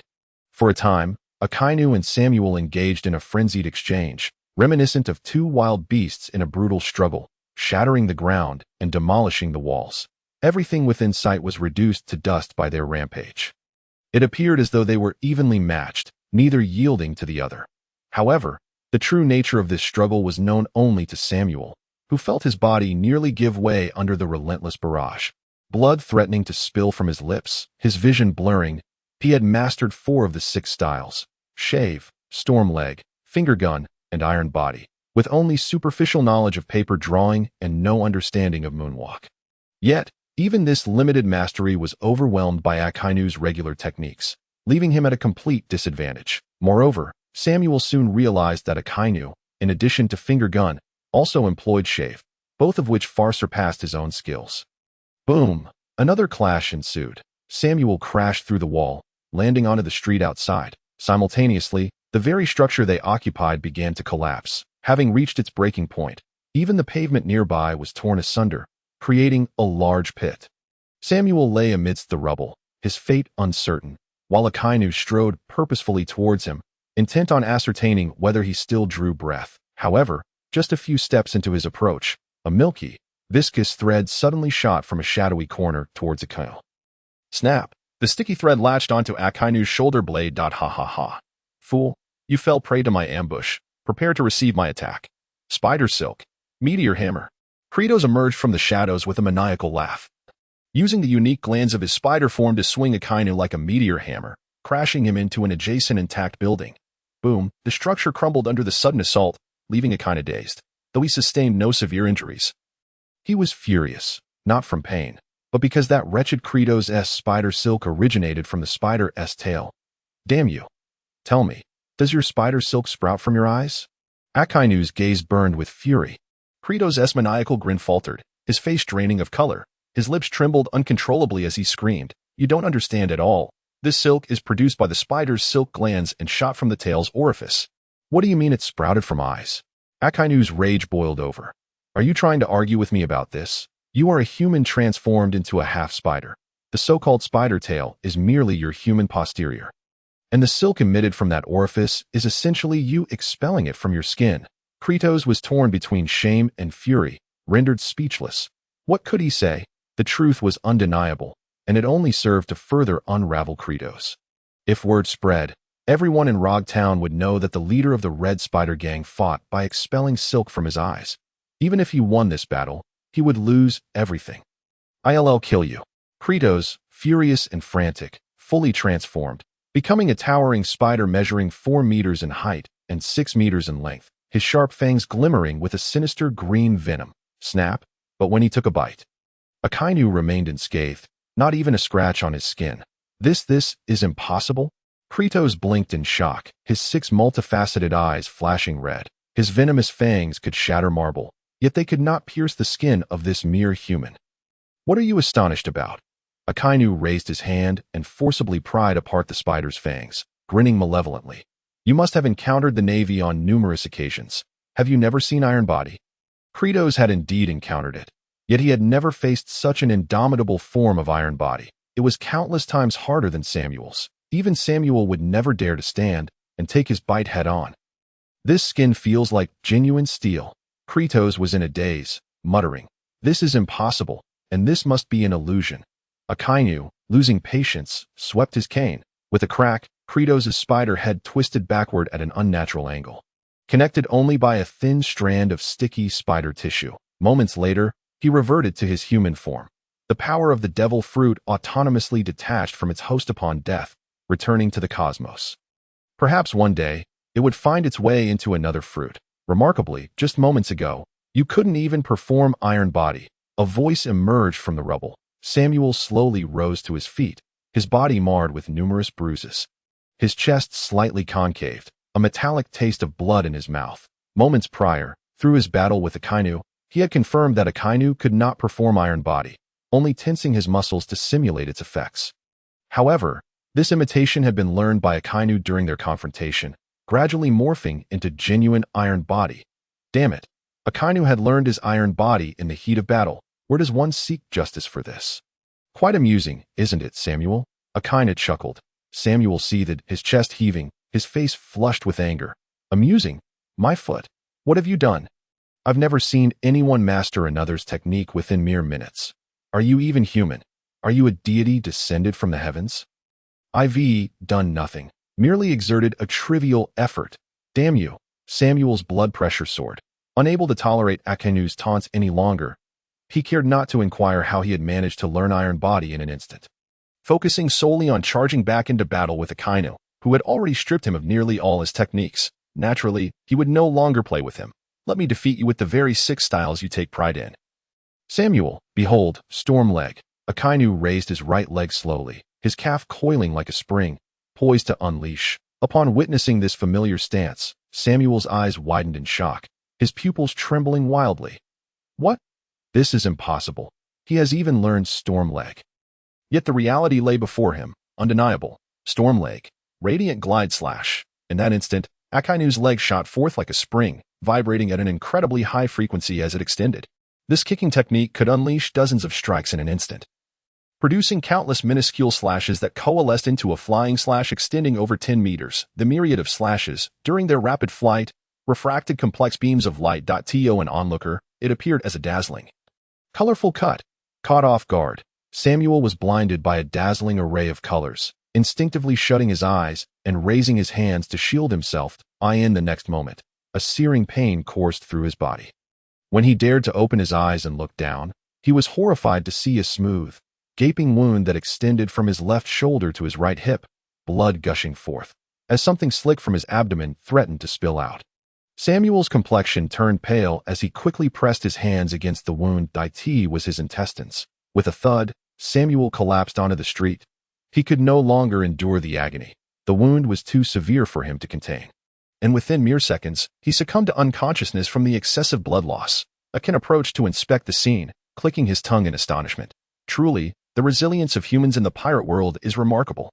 If my gale kick had struck a wall, it would have easily cleaved through 2 or 3 buildings. Yet against Samuel's flesh and blood, it merely opened a gash, not even penetrating his back. Kicking aside Samuel's half-lifeless body, Akin sat down heavily on the ground. Freyra, he suddenly called out. In an instant, a figure appeared, revealing Freyra. Akin, did you manage to handle it?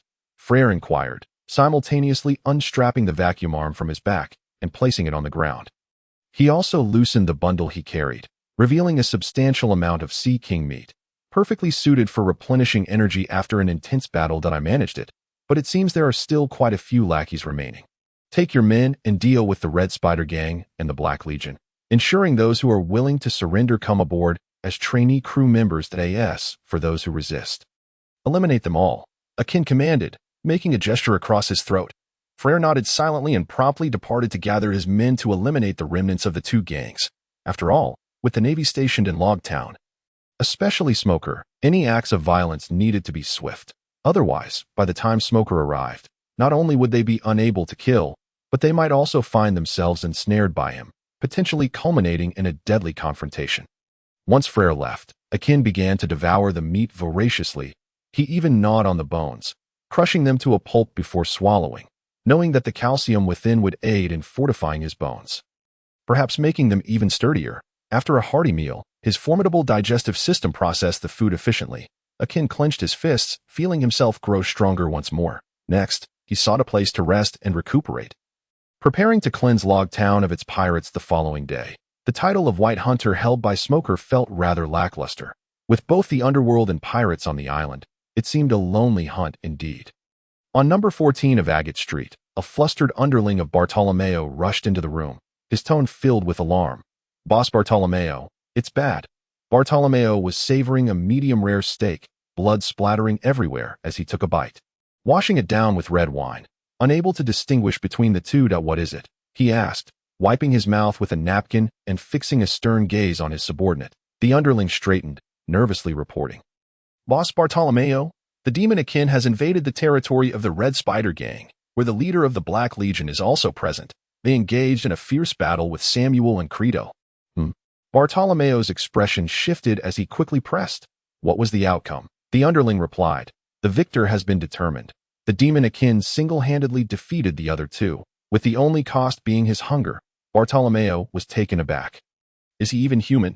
He single-handedly toppled the leaders of two major underworld organizations." A shiver ran down Bartolomeo's spine as he realized how fortunate he was not to have confronted the demon Akin directly. Given Akin's terrifying combat prowess, he could have easily bypassed him to slaughter his subordinates, leaving behind nothing but a hollow organization. Exhaling a deep breath, Bartolomeo steadied himself before inquiring, "What are they doing now?" The underling responded, "Akin's lieutenant, Slasher Freyra, is leading a group to subjugate the remnants of both gangs, killing all who refuse to comply." Whoa, how ruthless. Bartolomeo was astonished. In comparison, his own reputation as a cannibal felt almost benign. No, wait. He suddenly realized that Akin's grand actions would undoubtedly attract Smoker's attention, potentially implicating him. While Bartolomeo himself was unconcerned, his grandmother still lived on the outskirts of Logtown, and if the Navy acted recklessly, it could lead to dire consequences. Though such occurrences were unlikely, Bartolomeo decided to take precautions and instructed, "Gather our men and seal off the territories of the Red Spider Gang and the Black Legion. Even if Smoker arrives, he must not be allowed in." The underling was taken aback. Me? Stop Smoker? Is that for real?" Bartolomeo, exasperated, smacked the back of the underling's head. "Idiot, can't you think of a way to divert Smoker's attention? Who said anything about confronting him head-on?" "Oh, I see. Brilliant, boss." The underling finally understood and dashed off to execute Bartolomeo's orders. The next morning, Smoker, accompanied by Tashigi and over 20 Navy personnel, stood on Firefly Street. His expression grim. Damn it, what on earth happened? How could the two major underworld organizations be wiped out without a trace? At dawn, before the sun had even risen, he had received urgent reports. The bodies of the leaders of the Red Spider Gang and the Black Legion were discovered on Firefly Street. Alongside numerous corpses of their subordinates, more records indicated that many underlings listed in Navy files were now missing. Experienced. Smoker immediately surmised that someone had annihilated the two organizations and absorbed their subordinates, leaving behind only those who had refused to join. Tashigi adjusted her glasses and stated, "In total, 130 individuals have perished. Based on the signs of battle, it was not a conflict between the two gangs, but a third party that killed them. After questioning numerous citizens, we preliminarily conclude that it was the demon Akin responsible, given the high population density in Logtown, even with Bartolomeo's club attempting to cover up the incident. Witnesses would still emerge. The Navy had dedicated personnel who, through citizens' descriptions, reconstructed the physical characteristics of the assailant. ultimately confirming the perpetrator's identity. Crack. Smoker clenched his fists tightly, his eyes radiating intense hatred and murderous intent. Demon Akin, how bold of you to dare to brazenly eradicate two major gangs within my White Hunter jurisdiction. This is beyond arrogance. It is a blatant disregard for the Navy. If Akin was not dealt with. Smoker feared that the Navy's reputation in Logtown would suffer a severe blow. In that moment, his animosity and concern for Akin surpassed even that for Monkey D. Luffy. Without a moment's hesitation, he turned decisively to leave. Tashigi, follow me. Disperse everyone throughout Logtown. Whether Akin sinks into the sea today or not, he shall be brought before me for judgment.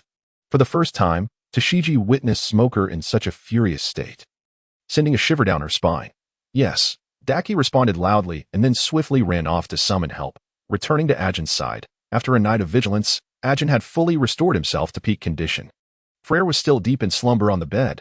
After a night of bloodshed, she returned with her clothes soaked in blood, her entire being encased in a hardened shell of dried blood. She had yet to awaken despite having slept until now. Leaving a portion of breakfast for Freyra, Ajin strutted out the door. He first took a stroll around the street, and as expected, the citizens were all nervously discussing something. Leaning in closer, it became apparent that they were speculating about the recent annihilation of two major gangs. Many were conjecturing whether it was the Bardo Club that had eradicated the other two gangs, as the Bardo Club had indeed sealed off the territories of the remaining gangs the previous day. However, this was merely gossip among the citizens. The Navy, on the other hand, would not be swayed by such rumors. They had received orders early in the morning to conduct a citywide manhunt for the demon Ajin. It was evident that every so often, a few squads of Navy soldiers were inquiring if anyone had seen the whereabouts of the demon Ajin. Brandishing wanted posters. What a lack of gratitude. I have rid you of two gangrene-like organizations, yet you treat me, a model citizen, in such a manner. Smoker truly cannot discern right from wrong, Ajin muttered to himself. He then changed direction and headed toward the port. With so many pirates at the port, once the killing began, the entire rogue town would descend into chaos. Would the Navy even have the capacity to search for him then? Merely maintaining order would leave the Navy overwhelmed and exhausted. At the West Port, at Old Tom's Tavern, Ajin arrived in just 5 minutes. Unsurprisingly, it was still morning, yet a throng of pirates had already gathered there, drinking heartily. Hey, isn't that the demon Ajin? What? He dares to show himself so brazenly. Does he not know Smoker is looking for him? TSK. Mentioning that damned White Hunter just riles me up. That bastard has been scouring the port for pirates since dawn. If I hadn't fled quickly, I would have been caught by now. I feel the same. Damn it. Who does he think he is? A vice admiral. How dare he confront so many of us alone? Smoker was indeed as bothersome as a persistent gum on one's shoe. Yet ultimately, it was the demon Ajin who had instigated this turmoil. If it weren't for him, Smoker wouldn't be causing such a ruckus. Indeed, should we capture the demon Ajin then? After all, he has a bounty of 12 million beri on his head. His head may be valuable, but I reckon your head is worth 12 million cubic liters of water. Are you out of your mind? Do you think the demon Ajin earned his title by self-proclamation? Upon hearing this, the speaker recalled the rumors surrounding the demon Ajin in the East Blue, and a chill ran down his spine. Thank you for the reminder, big brother. I almost let greed cloud my judgment. Hey, no need to be so polite. Most of the pirates near the tavern whispered among themselves, watching Ajin with indifference. Some had already dispatched subordinates to the Navy base to report. Knowing that Smoker had announced that anyone providing information would receive a bounty of 50,000 beri. While this amount was less than what could be stolen, it was free money nonetheless. Do not underestimate pirates. They are not afraid to inform the Navy. They merely needed to send a newcomer who hadn't drawn the Navy's attention to masquerade as a good citizen and collect the reward. Aside from the onlookers and the spies among the pirates, many audacious and vicious pirates were undeterred by Ajin's notorious reputation and were even plotting how to claim his head for a handsome reward. Suddenly, a pirate whistled and casually asked, Hey, Ajin, my buddy is in need of some cash. Mind if I borrow your head to trade with the Navy? Laughter erupted from all around, with numbers on their side. They felt emboldened and unafraid of the demon's wrath. However, they were gravely mistaken. The soul of the demon Ajin had long since ceased to be pure. It was akin to that of a different person altogether. Thus, he would not yield simply because they were numerous. He silently drew his cane and approached the pirate who had demanded his head, grinning menacingly as he said, Borrow my head? Who do you think you are? The pirate, facing Akin's imposing aura, nearly lost control of his bladder. Damn it, he regretted his earlier bravado. Given Akin's presence, he would undoubtedly retaliate if a confrontation arose. He was no match for Akin. The pirate managed a strained smile. I'm not anything special. But you ought to consider this carefully. If you act, we have several hundred people here. Nervousness, a profound sense of nervousness. Akin immediately sensed the pirate's lack of confidence, which was to be expected. After all, a few hundred people could not possibly be from a single pirate crew. If such a large crew existed in the East Blue, they would have long been eradicated by a major or two. Unless they were like the Krieg pirates, who quietly grew to thousands without drawing Navy attention until it was too late. But evidently, this rabble was not of that caliber that a few hundred people. Oh, how terrifying. Akin elongated his words, mockingly gazing at the pirate, then swung his cane. The pirate's face was shattered instantly. He collapsed to the ground, unable to scream, rolling his eyes as he began convulsing. This scene directly intimidated all the pirates present. Many of the more timid ones began to stealthily inch away towards the walls, but Akin noticed and promptly shot one of them in the head with his double-barreled flintlock from a distance. Such ruthless actions caused the onlookers to flinch. Several bold pirates shouted, "Hey, Demon Akin, what is the meaning of this? Are you really going to kill us all just because that idiot insulted you?" Akin nodded seriously. You got it right. This answer stirred a tempest of disbelief among them. They were all pirates, and if it came to a fight, who would fear whom? In an instant, all the pirates drew their weapons. Hundreds of armed pirates were indeed a formidable sight. Demon Akin, just apologize and we can move on. Akin, uninterested, shot the speaker in the face. The bullet entered through his mouth and exited out the back of his head, splattering red and white brains across the ground, abruptly silencing any further words. Too much rambling. Akin puffed a cloud of smoke from his flintlock. Those who wish to continue talking nonsense should shut their mouths. If you have the guts, kill me. Otherwise, just stick your neck out and wait for me to do it. Damn, what an arrogant fellow. Let us kill him. And the pirate world faces everything. The pirates, enraged at having their pride wounded, surged towards Akin. Unfortunately, even if there were 10 times more of them, they were still mere cannon fodder. With 2 canes sweeping and striking down, none of the pirates could withstand such sheer, brutal violence. In mere moments, the vicinity of Old Tom's tavern was cleared of pirates, all sprawled on the ground. Because Akin had not held back, the majority of the fallen pirates were likely dead. Those fortunate enough to survive would most likely find themselves dragged into the Navy's prison during their unconsciousness, facing a grim fate. After eliminating the pirates in the area, Akin turned to leave.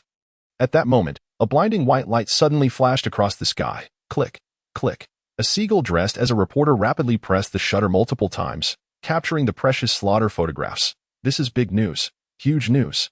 The seagull was not an ordinary type that delivered newspapers and wanted posters. It was a seagull that had consumed the zoan-type fish fruit, transforming into a fishman.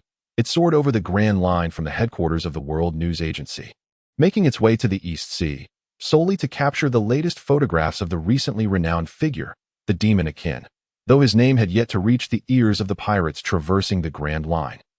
He was capable of holding his own against a rear admiral of the Navy. This potential was undeniable. He was destined to become a formidable pirate in the future. The president of the news agency astutely recognized the latent buzz surrounding this story, certain it would pique public interest. Consequently, he dispatched a junior reporter to the East Sea in hopes of locating Akin and documenting his exploits. The Seagull reporter did not disappoint. Upon arriving in Logue Town, where the Grand Line meets the East Sea, he encountered the demon Akin. Without hesitation, he whipped out his camera and began snapping fervently. A single individual taking on hundreds of pirates. Now that was newsworthy. Yet, what was this man doing slaying pirates? He was not a member of the Navy. But why ponder so deeply? Following him would reveal the truth. The Seagull reporter stroked his sharp beak, a smile of excitement illuminating his face. Smoker received the report. By the time he and his men arrived near Old Tom's Tavern, Akin had already departed, leaving behind a scene littered with corpses that a few survivors were barely clinging to life. Their breaths weak and shallow. In such a state, inquiring for information seemed futile, for they might very well perish before revealing anything. What was the demon Akin truly after? Since yesterday, he had been slaughtering not only gang members, but also these pirates. Was he seeking to join the Navy to earn a name for himself? Smoker's veins bulged with frustration, the taste of his cigar now bitter. Tashigi adjusted her glasses, deep in thought. Perhaps he had come to Logtown seeking vengeance? Smoker shook his head. That seemed unlikely. If it were revenge, there should be a specific target, yet the individuals he had slain belonged to various factions: the Red Spider Gang, the Black Legion, the High-Heeled Pirates, the Hyena Pirates, the Zack Pirates, and so forth. Each from different organizations. If it were indeed revenge, then the list of enemies would be excessively long. Moreover, these groups had little in common, making it improbable for them to simultaneously become adversaries of the same individual. That road is quite extensive, Tashigi nodded, conceding to his reasoning. Colonel, at that moment, another sailor rushed over, panting heavily, near the Southport. Scouts have located Akin's whereabouts. He is currently engaged in a conflict with another pirate crew. Smoker's pupils contracted. He had underestimated Akin's audacity. He never anticipated that after his rampage at the Westport, Akin would continue his murderous spree at the Southport without fleeing. This was beyond arrogance. It was a blatant disregard for the Navy. After all, the Navy had not worked as diligently as he had.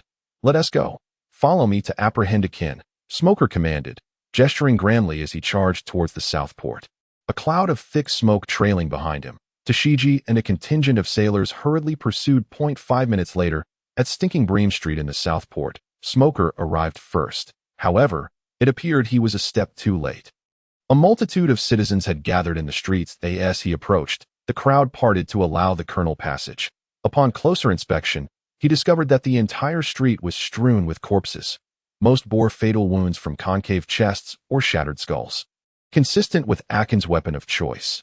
Damn it, the demon Akin, Smoker seethed, his face twitching with fury. This man had rampaged through Logtown, slaughtering numerous pirates, and it was his reputation that would suffer. Moreover, such a heinous act would undoubtedly require him to bear the consequences. Find him, locate him with utmost speed, Smoker nearly shouted at his subordinates. Yes, all the sailors fell silent, not daring to voice any dissent, as they dispersed swiftly to search Logtown for Akin's trail. Should Akin strike again, there would surely be a commotion. Click, a shudder echoed from above. Smoker looked up, his expression darkening. A peculiar seagull perched atop a tall building, its wings transformed into blue arms, brandishing a camera and snapping pictures of him frantically. What the hell? What are you photographing? Smoker roared in anger, raising his head as his elbow transformed into a plume of white smoke, launching a strike. A white cannonball. The smoke fist shot towards the rooftop. But the seagull was quicker, using its avian agility and fishman prowess to evade the blow with remarkable reflexes. Hey, Smoker, what are you doing? I am a reporter for the World News Agency. You dare to strike me? What? Smoker narrowed his eyes. He had suspected the seagull might be a reporter, but he hadn't anticipated it was one from the World News Agency. These opportunistic hyenas, was it mere coincidence? Or was their intelligence network truly so formidable that they arrived in Logtown just as the demon Akin was indiscriminately slaughtering pirates? Your intelligence network is quite impressive, he remarked with a hint of sarcasm. The seagull reporter feigned ignorance, laughing heartily. Don't be angry, Mr. Smoker. I'm here to help elevate your Navy's reputation. Just listen. White Hunter Smoker captures the ferocious pirate demon Akin, who can match a rear admiral and has slaughtered hundreds of pirates in Logtown.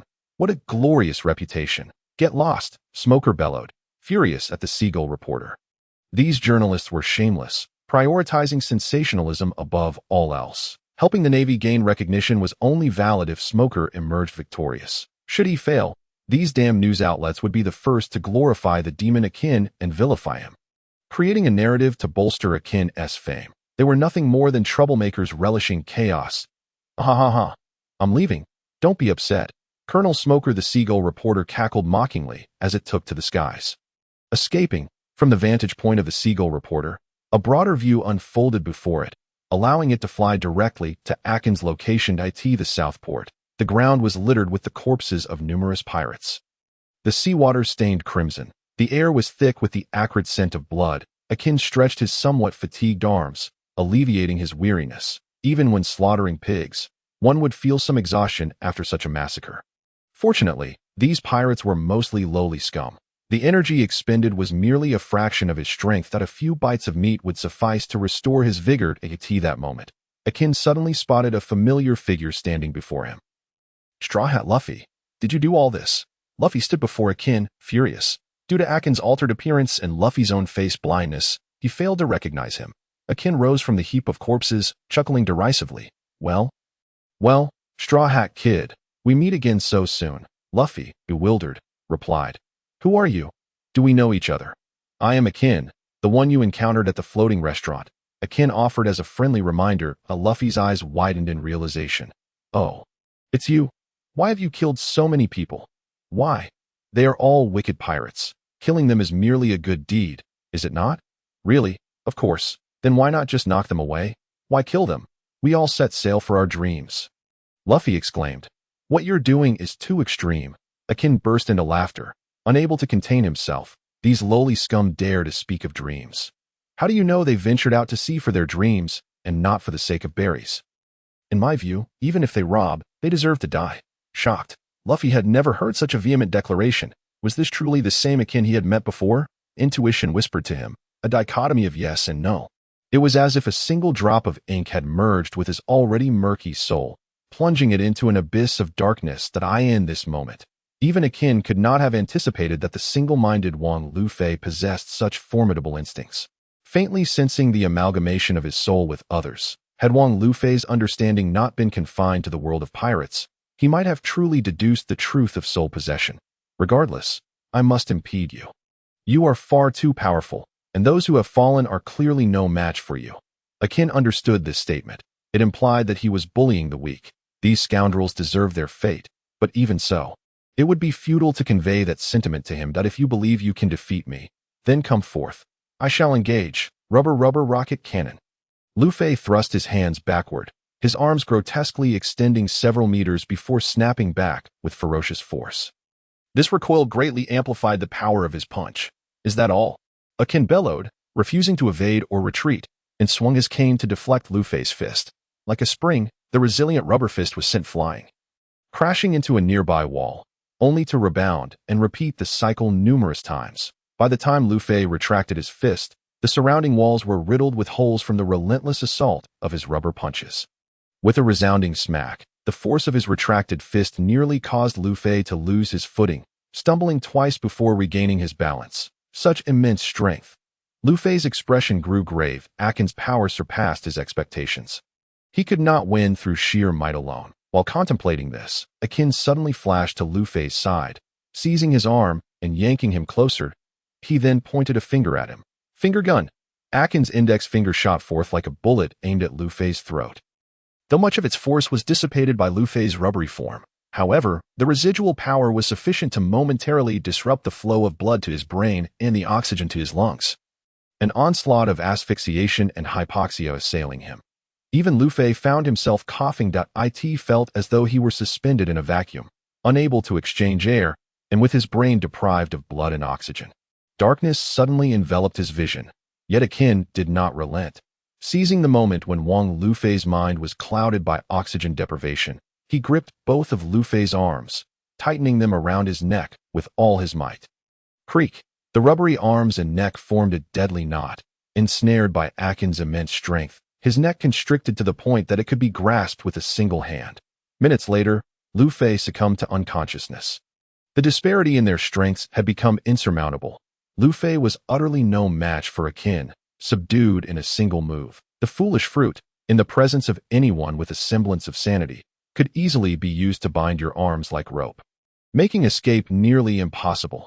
After rendering Wang Luffy unconscious, Akin stroked his chin, contemplating whether to eliminate Luffy entirely. After all, he was the child of destiny. Would the world collapse in Luffy's absence? There was merit in such a thought. Without hesitation, Akin began rummaging through the heap of corpses nearby for sharp blades and weapons. Due to Wang Luffy's fruit ability being entirely passive, even in slumber, his body retained its rubber properties, rendering Akin's cane ineffective. The gale steps were too close and posed a risk of rebounding upon himself. Thus, Akin casually selected a suitable curved blade and turned to prepare to send Wang Luffy to his final resting place. To his surprise, upon turning back, he found only a shimmering circle of dashed lines in the spot where Luffy had been. Wang Luffy? What Wang Luffy? It was as though he had never existed. Oh no, someone is rescuing him right under my nose. Akin's fury ignited. He was certain Wang Luffy was unconscious. Therefore, someone else must have dragged him away. It was impossible for him to have awoken and fled stealthily. Most critically, there were no footprints. The ground, littered with corpses, was coated in a layer of blood. Had anyone walked across it, they would have undoubtedly left tracks. Run. Quickly. In the alley. The red-nosed clown buggy sprinted away at breakneck speed. Carrying the straw-hatted boy, with his first mate, the beast tamer Machi, closely trailing behind. Captain, he should be safe now, right? Machi gasped for breath, cursing under his breath. He had warned against provoking the demon Akin. Yet their captain insisted on confronting that Straw Hat kid. Thus, they had taken the colossal risk of using the split fruit ability to detach their hands and drag the Straw Hat boy away. Indeed, Captain, take a breather. You must be exhausted, the strategist of Buggy's crew. Kabaji chimed in, known for his comedic talents. Buggy also panted heavily. However, he could not afford to pause. Now was not the time for rest. That demon might come looking for them, and they needed to head to the central square to execute the Straw Hat Luffy to prevent further complications. The crew shuddered at the thought. Just remembering the hellish scene at the port made their legs weak. Akin was truly inhumanly ruthless. Buggy was right. Now was not the time to rest. We must distance ourselves from the port. Enough chatter. Buggy wiped the sweat from his brow. Then he commanded, spread the word that I, the clown Buggy, will execute the Straw Hat boy Monkey D. Luffy at the central square. The crew gasped in shock. Kabaji, drenched in cold sweat, exclaimed, calm down. Captain, you just rescued Luffy from the demon Akin. If you spread the word about executing him, Akin will surely come looking for him. No worries. Buggy donned a reassuring expression, displaying considerable wisdom as he replied, we will split into 2 groups. You spread the word, and I will prepare ample buggy bombs. With the buggy bombs, if that demon Akin dares to show up, he will surely meet his end. Ah, I see. The crew exhaled in relief, a weight lifting from their hearts. The buggy bombs were specially crafted explosives by Captain Buggy, potent enough to obliterate half a town. If detonated on a person, there would be nothing left. The crew felt reassured. Then, under Kabaji's guidance, one group began disseminating the news of the execution of Straw Hat Luffy throughout Rog Town, while another group, led by Buggy, headed to the execution platform to prepare for the beheading. This way, no matter who arrived at the square, they would be unable to save Straw Hat Luffy in time to get that moment. Machi mounted his lion, Ricky, to spread the news of the execution. With Ricky's speed, it was the most suitable means to swiftly circulate the message throughout Rog Town. Within an hour, he had spread the word across the entire town. The residents of Rog Town began to converge towards the central square, especially the Straw Hat Pirates, upon hearing that their captain had been captured by the clown Buggy and was to be executed.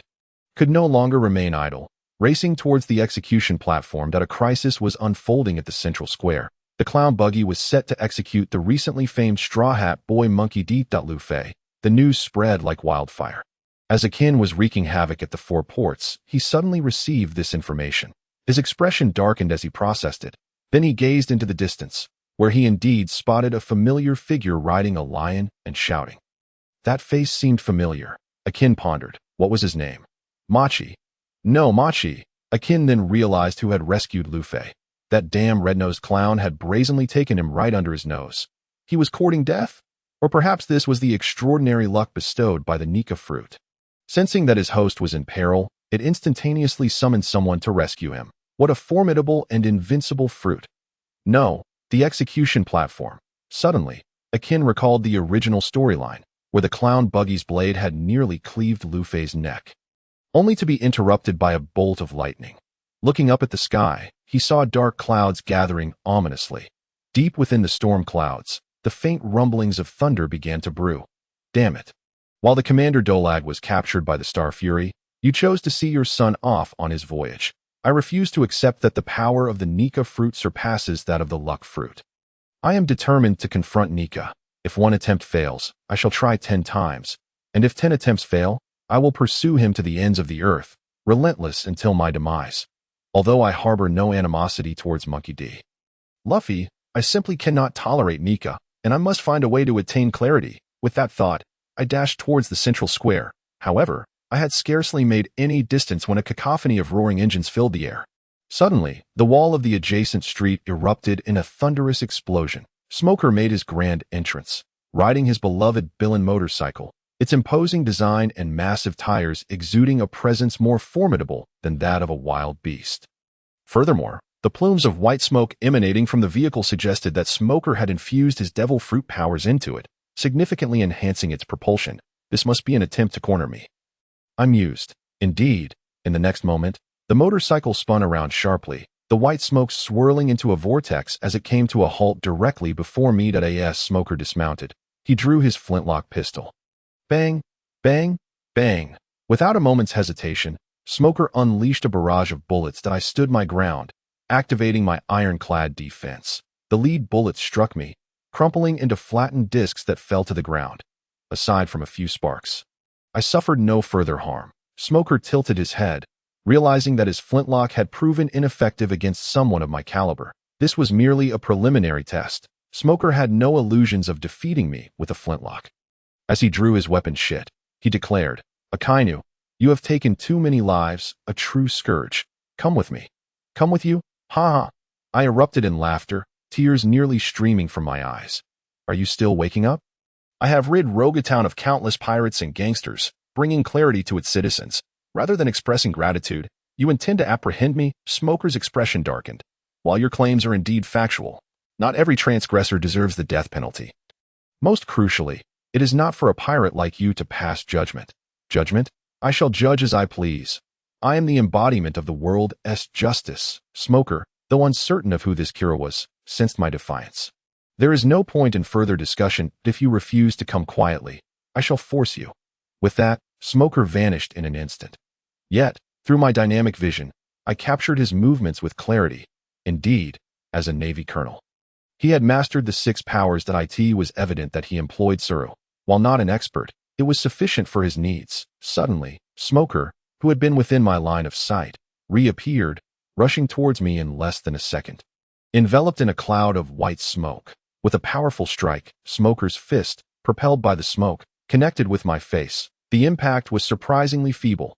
I did not even budge, creating an awkward silence. Even Smoker seemed taken aback by the outcome. Yet, I soon grasped the truth. Smoker was not weak. I had merely grown too strong too swiftly. At this stage, if we were to categorize strength by Navy ranks, I was at the level of a rear admiral, nearing that of a vice admiral, far surpassing a colonel. Consequently, Smoker was no match for me. "Colonel, have you forgotten to eat?" I taunted, seizing Smoker's fist mockingly. That Smoker's face flickered with a myriad of emotions before he transformed into smoke, escaping my grasp and drifting a short distance away. "You are stronger than I anticipated," he remarked coolly. He then shifted his strategy, refraining from direct confrontation, instead dispersing his body into smoke, rapidly expanding to envelop me in a thick fog. This smoke was peculiar. Though it appeared as mere vapor, it was an extension of Smoker himself, capable of ensnaring or restraining his foes. The most effective counter to this tangible fog would be to utilize Haki to grasp it. A straightforward yet forceful approach. Regrettably, I had no mastery of Haki. "You are more troublesome than I imagined." Observing the encircling smoke, I realized that it would not end well. One of us was destined to fall here. Unfortunately, my vacuum arm was not at hand. I had grown complacent. Yesterday's effortless dispatching of the Rogatown gang had led me to believe that Smoker and his comrades lacked mobility, and I neglected to arm myself with the vacuum arm, assuming Smoker could not catch up, intending instead to finish off the pirates before confronting him directly. Yet, plans often falter. White vortex. The surrounding smoke suddenly constricted inward, and I felt it grasping me like quicksand, compressing my very being. If completely ensnared, escape would be impossible. "Damn it. Butterfly flap," I bellowed, dropping to the ground and executing a rapid series of push-ups. However, unlike ordinary push-ups, my arms trembled violently as if they might collapse at any moment. Yet, I did not falter. Rather, the intense shaking of my arms unleashed a gale force. The howling wind sent the surrounding smoke spiraling chaotically, thwarting its advance. "What the hell?" Smoker exclaimed, unable to contain his astonishment. In all his years, he had never imagined someone could counter his smoke manipulation in such a manner. To generate afterimages with mere push-ups was indeed a rare talent. "Let us see how you handle this." White storm. Smoker continued to expel vast amounts of thick white smoke, which began to envelop me completely. Although my butterfly flap prevented him from closing in, the smoke's relentless accumulation obscured the entire area. The moment I ceased my flapping, the fog would consume me in an instant. This is a grave predicament. I cannot afford to engage in a war of attrition with this creature. It is evident his fruit ability has minimal energy expenditure. And I lack sustenance. I cannot outlast him. While I flapped, my eyes darted, contemplating how to elude this smoke fiend. At that moment, a gap suddenly opened in the white mist, revealing Smoker, weapon drawn, aiming directly at my arm with pinpoint accuracy. Bang! A dull thud echoed as the shit struck my right arm, abruptly interrupting my flapping. I rolled to the side, creating distance. With a surge of momentum, I brandished my cane, channeling my strength into a powerful strike at the air before me. The air visibly warped under the force of my blow, creating a massive shockwave that shattered the ground and upturned the earth. All my might surged forward, forming a colossal wave that cleaved through the dense fog, creating a massive breach. Seizing the moment, I darted through the gap, my form racing ahead as I retorted, "Colonel, I shall take my leave now. Farewell. You shall not escape." Without a moment's hesitation, Smoker pursued. The two engaged in a chase. Quickly covering a distance of several hundred meters, Freyra was in high spirits today. Having just acquired a fine blade, King Kebi, the previous night, she had spent the night honing her skills with the new sword. After experiencing the thrill of victory, she wandered the streets, contemplating the possibility of finding another exquisite blade for backup. Not long into her stroll, she heard a commotion in the street. The clown buggy is going to execute Straw Hat Luffy. She turned her head, noticing that the crowd was indeed moving towards the square, that it might be worth joining the spectacle. After a moment's reflection, Freyra decided to partake in the excitement. After all, such public executions were rare, distinct from the visceral experience of battle. Yet, just as she took a few steps forward, someone called out to her, the Sword Queen Freyra. It had been a long time since anyone had addressed her by that title. Freyra turned curiously to see who had called her. She found a bespectacled female Marine seriously comparing a wanted poster. After a moment, the Marine nodded, confirming Freyra's identity. "Indeed, it is you. Come with me." Dasky unsheathed her sword. "Huh? Who are you?" Freyra replied, irritation flashing in her eyes. While it was evident that she was a Marine, Freyra sensed no prior acquaintance between them. Why would she come to apprehend her? As for the Marine's sense of duty, it was laughable. The entire town of Rogu was teeming with pirates drawn to the execution platform. If this bespectacled Marine were truly so conscientious, why was she only targeting her and not others? Dasky fixed her gaze firmly on Freyra. "I am Lieutenant Dasky, aide to Captain Smoker. Captain Smoker went to apprehend the demon.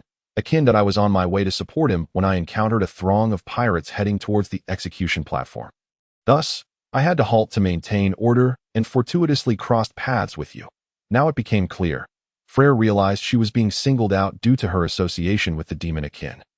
"Then you should focus on maintaining order and not seek to provoke me," she retorted, reluctantly drawing King Kebi from her waist. The gleaming blade flashed in the light, showcasing its exquisite sharpness.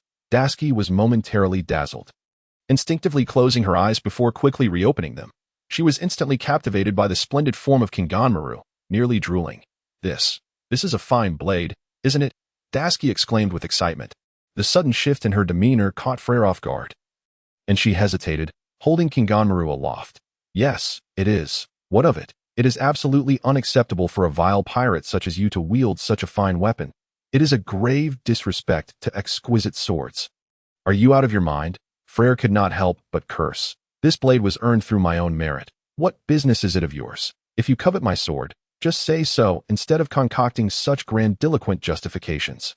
Dasky's face flushed with a mix of embarrassment and realization that her words might have been misplaced. In any case, it must not fall into the hands of a pirate. As she spoke, she stepped back, lowering her posture, with her left hand gripping the scabbard and her right resting on the hilt. All her focus converged upon the blade. An indescribable aura emanated from her, and truth be told, Dasky's strength surpassed that of the freshly embarked Freyra. Unfortunately, following Akin had allowed Freyra to grow stronger at an alarming rate, now overshadowing Dasky. The aura of Dasky's stance, while formidable, appeared to Freyra as nothing more than a child's play. "Here it comes." Lieutenant Dasky's draw. No pirate could withstand this strike. "It's over, that so-called Sword Queen Freyra. Ha ha ha." The surrounding Marines felt assured of victory, gathering to witness the spectacle and cheering for Dasky. That a hum resonated as Dasky's power reached its zenith.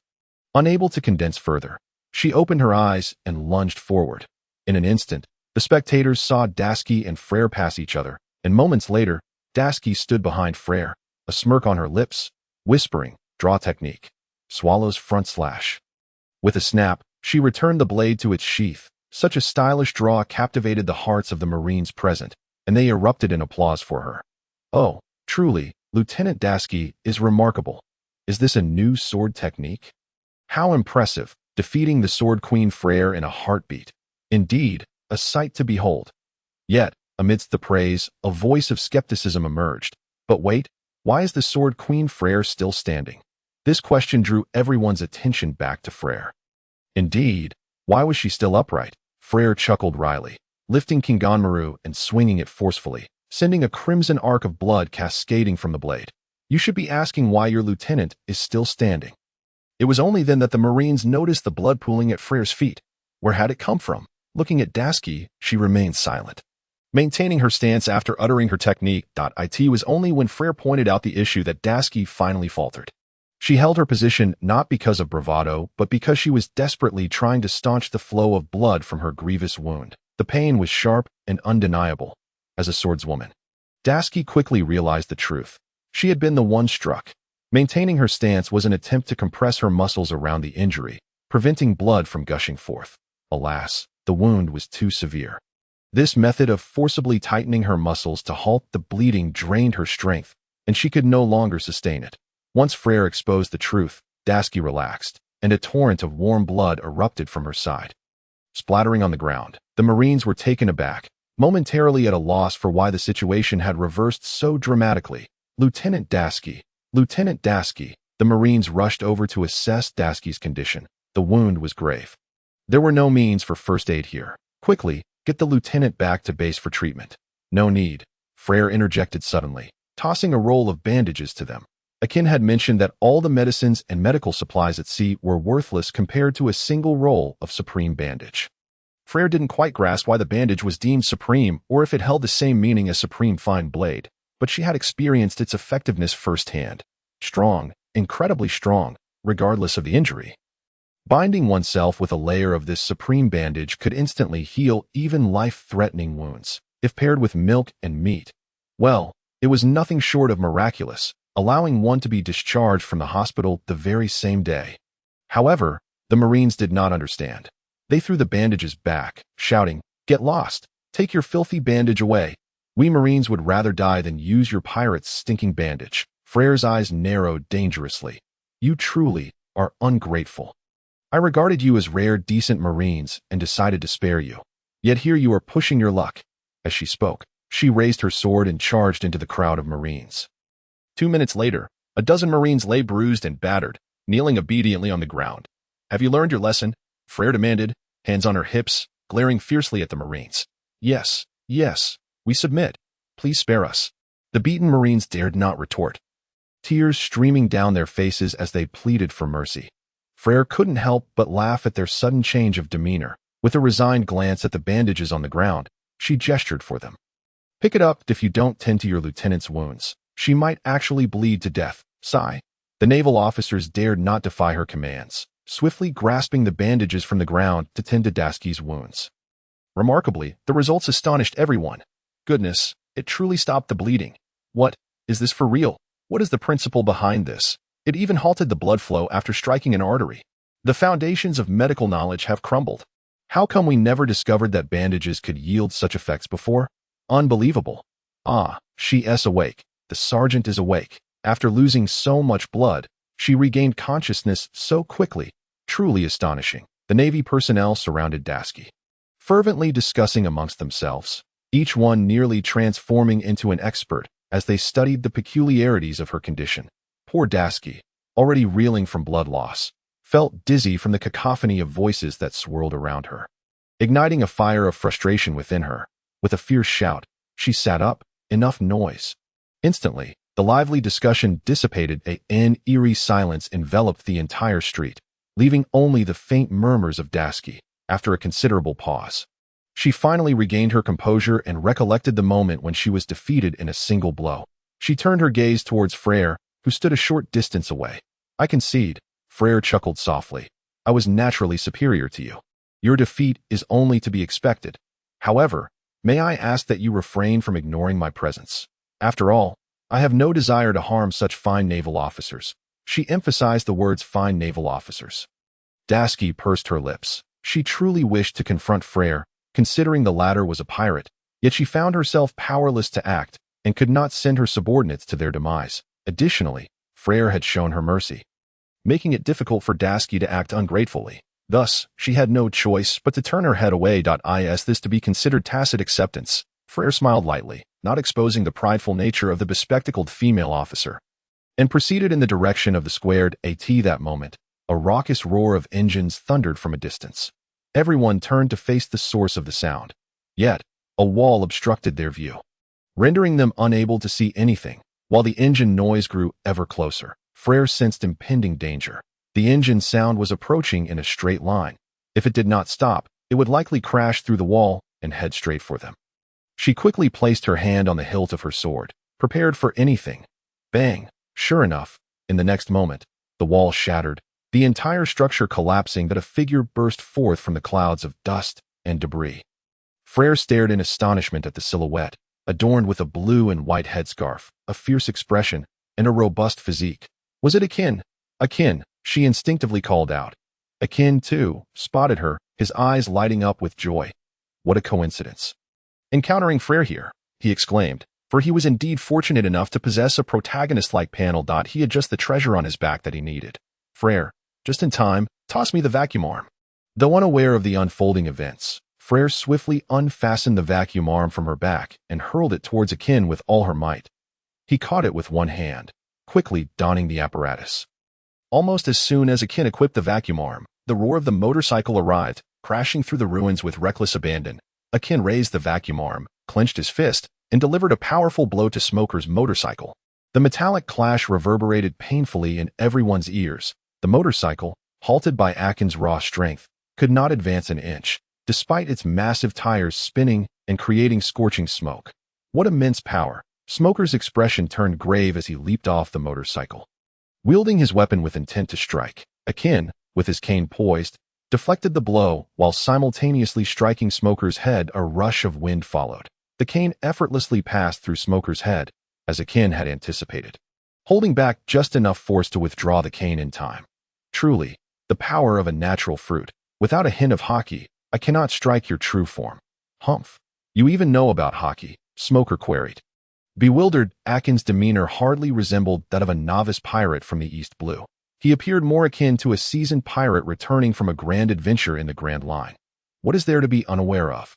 This is merely a commonplace occurrence in the New World, easily taking advantage of the naive denizens of the Four Seas. Smoker was momentarily taken aback by the remark. While rumors of many in the New World possessing hockey were indeed prevalent, the reality of that place was harsh. Survival required strength, which had fostered a plethora of hockey users. However, possessing hockey did not imply that mastering it was a straightforward task, even if it were commonplace in the New World. It was not something that a mere pirate like Akin could wield. Without hockey, facing my natural fruit would inevitably lead to defeat. Then give it your best shot, Akin replied with a peculiar smile. Smoker, perplexed, assumed Akin was merely saving face and charging forward. As he lunged, his body transformed into a cloud of white smoke, expanding into a massive fog bank, aiming to engulf Akin entirely and restrain him. However, before the smoke could encroach upon Akin, he raised his intricately constructed, hefty mechanical arm towards him. A powerful suction erupted from the palm of the mechanical arm. Smoker's smoke body began to dissipate, drawn towards the vacuum arm. Damn. Smoker couldn't help but curse. After traversing the seas for most of his life, he was experiencing being targeted by a vacuum cleaner for the first time. Who on earth conceived such a devious tactic? Even he had not anticipated that his fruit ability possessed such a vulnerability, one that could be countered without hockey. How could he accept this? Yet the evidence lay before him. Smoke could indeed be countered by wind.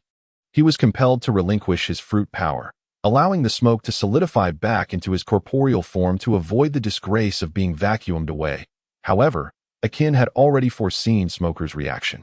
As soon as Smoker's body solidified, Akin utilized his shave technique to teleport beside him, swinging the cane forcefully towards Smoker's side. Smoker was taken aback. He was the last remaining hope of his crew, and being struck in the kidneys would spell doom for him. Despite not having a girlfriend, he had to protect his kidneys. Instinctively, he activated his fruit ability, transforming his waste into smoke, allowing the cane to pass through.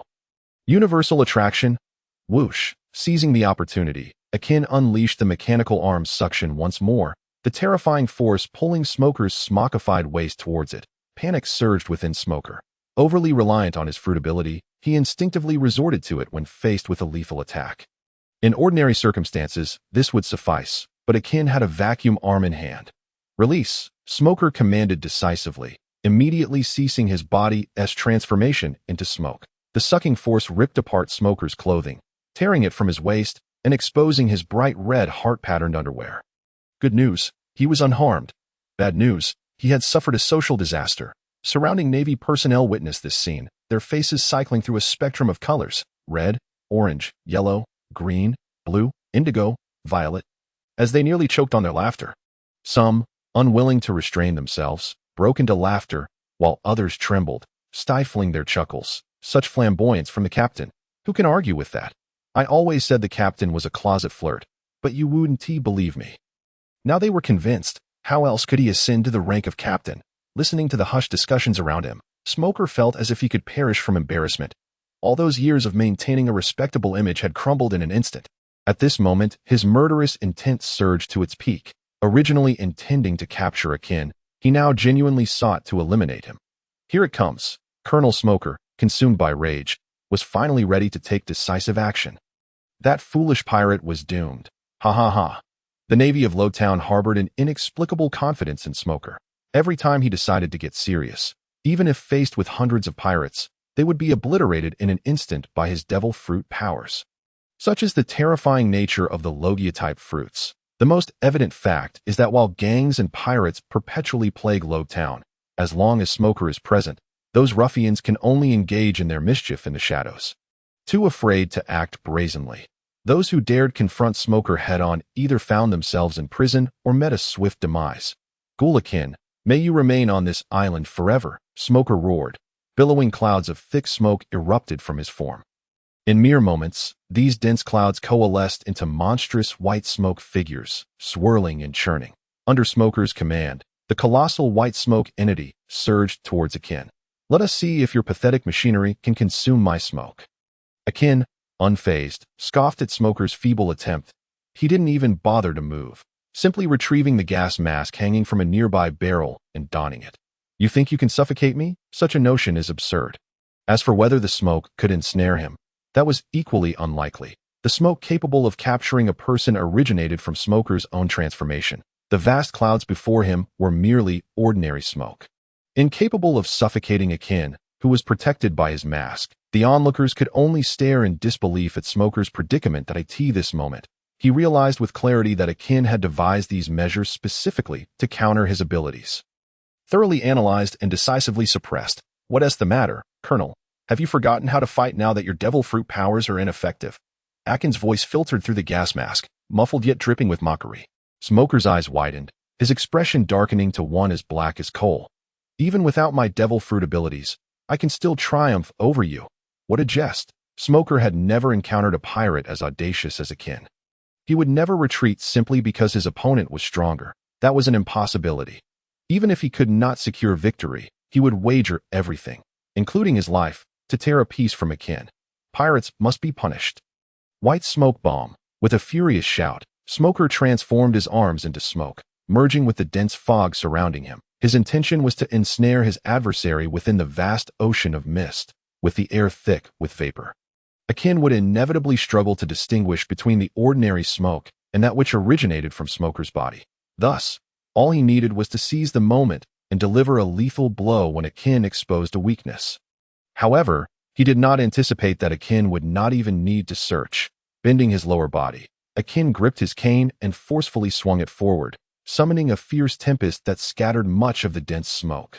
Then, employing the same tactic, he swung his cane repeatedly. The smoke was violently swept away by Akin's ferocious gusts, leaving the street in disarray, littered with rubble and debris stirred by the tempest. Realizing that evasion was no longer an option, Smoker separated his upper body from his lower half and expelled a torrent of smoke from the severed end. White smoke propeller. His speed surged, propelling him faster than the Six Powers technique of shave. Akin was taken aback, never expecting Smoker to approach him directly. Recognizing the rare opportunity, he unhesitatingly raised his mechanical arm. With a whoosh, a powerful suction force materialized, drawing Smoker inexorably towards the circular opening of the mechanical arm. Strangely, Smoker did not resist. Instead, a cunning smile spread across his face as he transformed his entire body into smoke, chanting incantations. Ghoul Akin, you have fallen for my ruse. This is my offensive strategy. Once I discern the weakness of your mechanical arm, I become invincible. The interior of your arm is its Achilles heel. Do you truly believe that absorbing my smoke will leave you unscathed? What a farce. Witness as I dismantle your arm from within. Akin's expression shifted to one of alarm. Wait, that's not good if it all goes inside. Autumn bean sack. Smoker's grin widened. Yet, in the next instant, his smile froze at a torrent of water vapor, agitated by the sea, crashed against his smoky form, merging the water and smoke into a perfect mist. In an instant, a tidal wave of fatigue surged through Smoker, overwhelming him. He exhaled a sigh reminiscent of a final breath before collapse.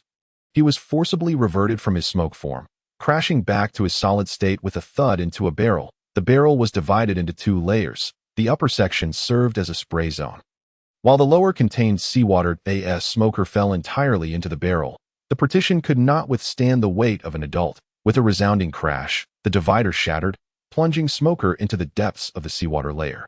Fully submerged, fortunately, the confined space of the barrel allowed his head to remain above water, preventing him from drowning. Akin hastily detached his mechanical arm and opened the barrel to inspect Smoker's condition. These old kids. Thankfully the barrel is narrow and the water shallow. Otherwise, this colonel might suffocate under the waves. Is he gone? Akin inquired with concern. Smoker weakly lifted his eyelids, struggling to respond. Damn you, you despicable coward. Normally, seawater would not incapacitate a devil fruit user, but it required the user to be sufficiently strong, which Smoker, 2 years prior, clearly was not. Akin shrugged. Who knew you would be so reckless, charging in like that? I didn't even have time to stop you. Smoker trembled with rage. However, to be so utterly defeated by a pirate in such a chaotic manner was simply unacceptable. Kill me. Hey, why the sudden desire for self-destruction? Have you given up already? Don't think that if you don't kill me, I will be grateful. Once I free myself, I will certainly bring you to justice. Hey. Akin stretched his voice, appearing perplexed. I haven't really done anything that terrible. Why are you so insistent on confronting me? Why must I kill you? This question caught Smoker off guard. He too was unsure why he clung to Akin so fiercely. However, he quickly replied, because the Navy and pirates are inherently opposed, there is no possibility of reconciliation. He added, moreover, my instincts tell me that if I do not punish you before you grow stronger, you will undoubtedly become a significant menace to the world. Clap, clap, clap. Akin applauded, giving a thumbs up. Good insight. Inwardly, Akin scoffed. It was apparent that this Smoker was bound to a protagonist-like fate. Otherwise, why would he be so adamant about capturing him? It seemed clear that this smoke enthusiast was most likely linked to a protagonist-esque narrative, one that should have been tied to the likes of Monkey D. Luffy. I will indeed become a great nuisance. But compared to me, shouldn't the celestial dragons be the true cancer of this world? Why, in your fervor for justice, do you not pursue them instead of me? Is it because you receive a salary from the celestial dragons, rendering you reluctant to act against them? Smoker was taken aback. What do the celestial dragons have to do with this? Of course, they are relevant. You pursue me because your inner sense of justice cannot tolerate my kind of villainy. By the same logic, the celestial dragons are also villains, and their misdeeds are far worse than those of pirates. You can tolerate them, yet not me. Young master, there is more to this chapter. Please click the next page to continue reading. The next part is even more thrilling. I cannot comprehend your meaning. The celestial dragons reside in the Holy Land, living in luxury without worry. How could they commit evil? Puffed. Akin could not suppress a laugh. No wonder your sense of justice is so overwhelming, yet you turn a blind eye to the celestial dragons. It appears you are utterly ignorant of what they truly are. Smoker felt an overwhelming sense of unease within, as intuition whispered to him that the truth might shatter his beliefs. Yet, more intolerable than that was the thought of willingly remaining blind. Thus, he pressed on. What is the existence of the celestial dragons? Clarify it for me. Akin shrugged. Let me be frank with you. The celestial dragons massacre an entire nation every 3 years, purely for their amusement. Do you believe it? Of course not. You would do well to investigate this matter yourself. Without witnessing it firsthand, you will remain unconvinced. Therefore, I won't eliminate someone like you, a good Marine. For you possess the potential to confront the world government and their atrocities once you uncover the truth. Your strength may be lacking, but I welcome you to join my pirate crew when the time comes, so we can together dismantle the world government and redefine the rules of this world. Smoker gazed at Akin in shock, his mind a tempest, rendered speechless. For reasons unknown, he found himself believing 3 parts of what Akin said. The remaining 7 parts, as Akin had pointed out, remained elusive without direct evidence. You are wavering, Akin remarked with a smile, until we meet again on the Grand Line.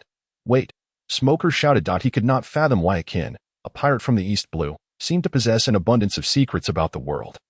It was simply illogical that he wished to ask many questions, but Akin had already turned away, disregarding him.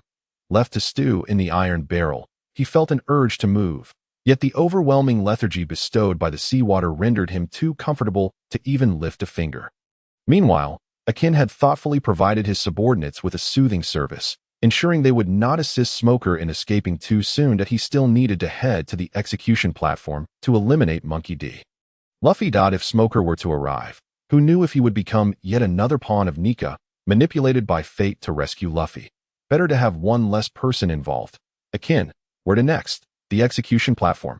Freyra sheathed her sword, having just helped incapacitate several Marines with the back of her blade. Her hand was slightly numb from the impact. Akin nodded, stating as he walked, "Indeed, we are headed to the execution platform to trouble the Straw Hat Pirates. They may attempt to stop me from killing their captain, so you must hold them off." "Understood," Freyra replied. "However, I don't quite grasp why we must kill the captain of the Straw Hat Pirates." "Because they're a cult, and I cannot abide them. Besides, do I need a reason to kill? I've already dispatched so many pirates. What difference does one more make?" "Indeed, you have a point." As they spoke, a dog-headed warship was slowly approaching the port of Logtown. On board, an elderly man with bulging muscles and a diminutive lower body, as thin as a reed, devoured a bag of sunbae. "Huh, little rascal, we're almost at Logtown. According to intelligence from the Navy base, the person you're looking for, that Akin fellow, is in town." Behind him, a pink-haired youth approached. It was Kebi. As he walked over, he began to unwrap the bandages around his hands and feet, clearly showing that his injuries had healed.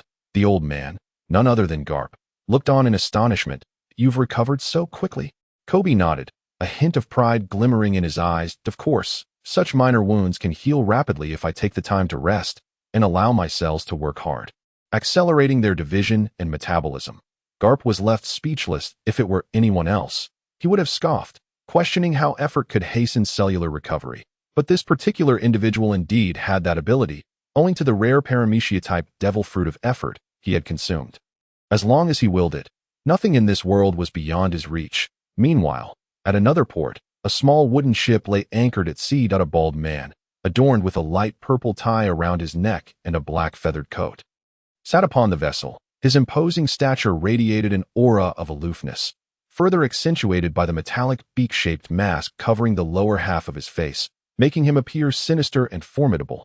This was Crow, the commander of the Northern Army of the Revolutionary Army. "Honestly, to travel such a distance just to bid farewell to my son. What a reckless leader," Crow muttered, casting his gaze toward the center of Logtown, where the sky loomed dark and oppressive, electric flashes illuminating the clouds. With a thunderous boom, a bolt of lightning struck down. Crow murmured, "Has it begun?" Moments earlier, Buggy was struggling to drag the unconscious Luffy to the execution platform, shackling his neck and hands. He then stepped onto Luffy's body, raising his blade high. As the chill crept up Luffy's neck, he slowly regained consciousness, opening his eyes to find himself bound and underfoot. "Huh, how did I end up here? I remember battling Akin," Luffy exclaimed. "Hey, who are you? And why are you stepping on me? How rude. You wretched fool. Have you forgotten me?" Buggy fumed, bending down to glare at Luffy, his voice booming. "Take a good look at my face. Since the day you sent me flying, I returned to my comrades driven by a desire for revenge. It was quite the adventure." Then he continued, "Through all the trials and tribulations, I endured a grand adventure filled with sweet friendships." But Buggy, as he reminisced, Buggy nearly broke into tears, recalling the harrowing yet cherished experiences of that perilous journey. Though nostalgic, it was also painfully bittersweet. Yet, he quickly realized he had digressed.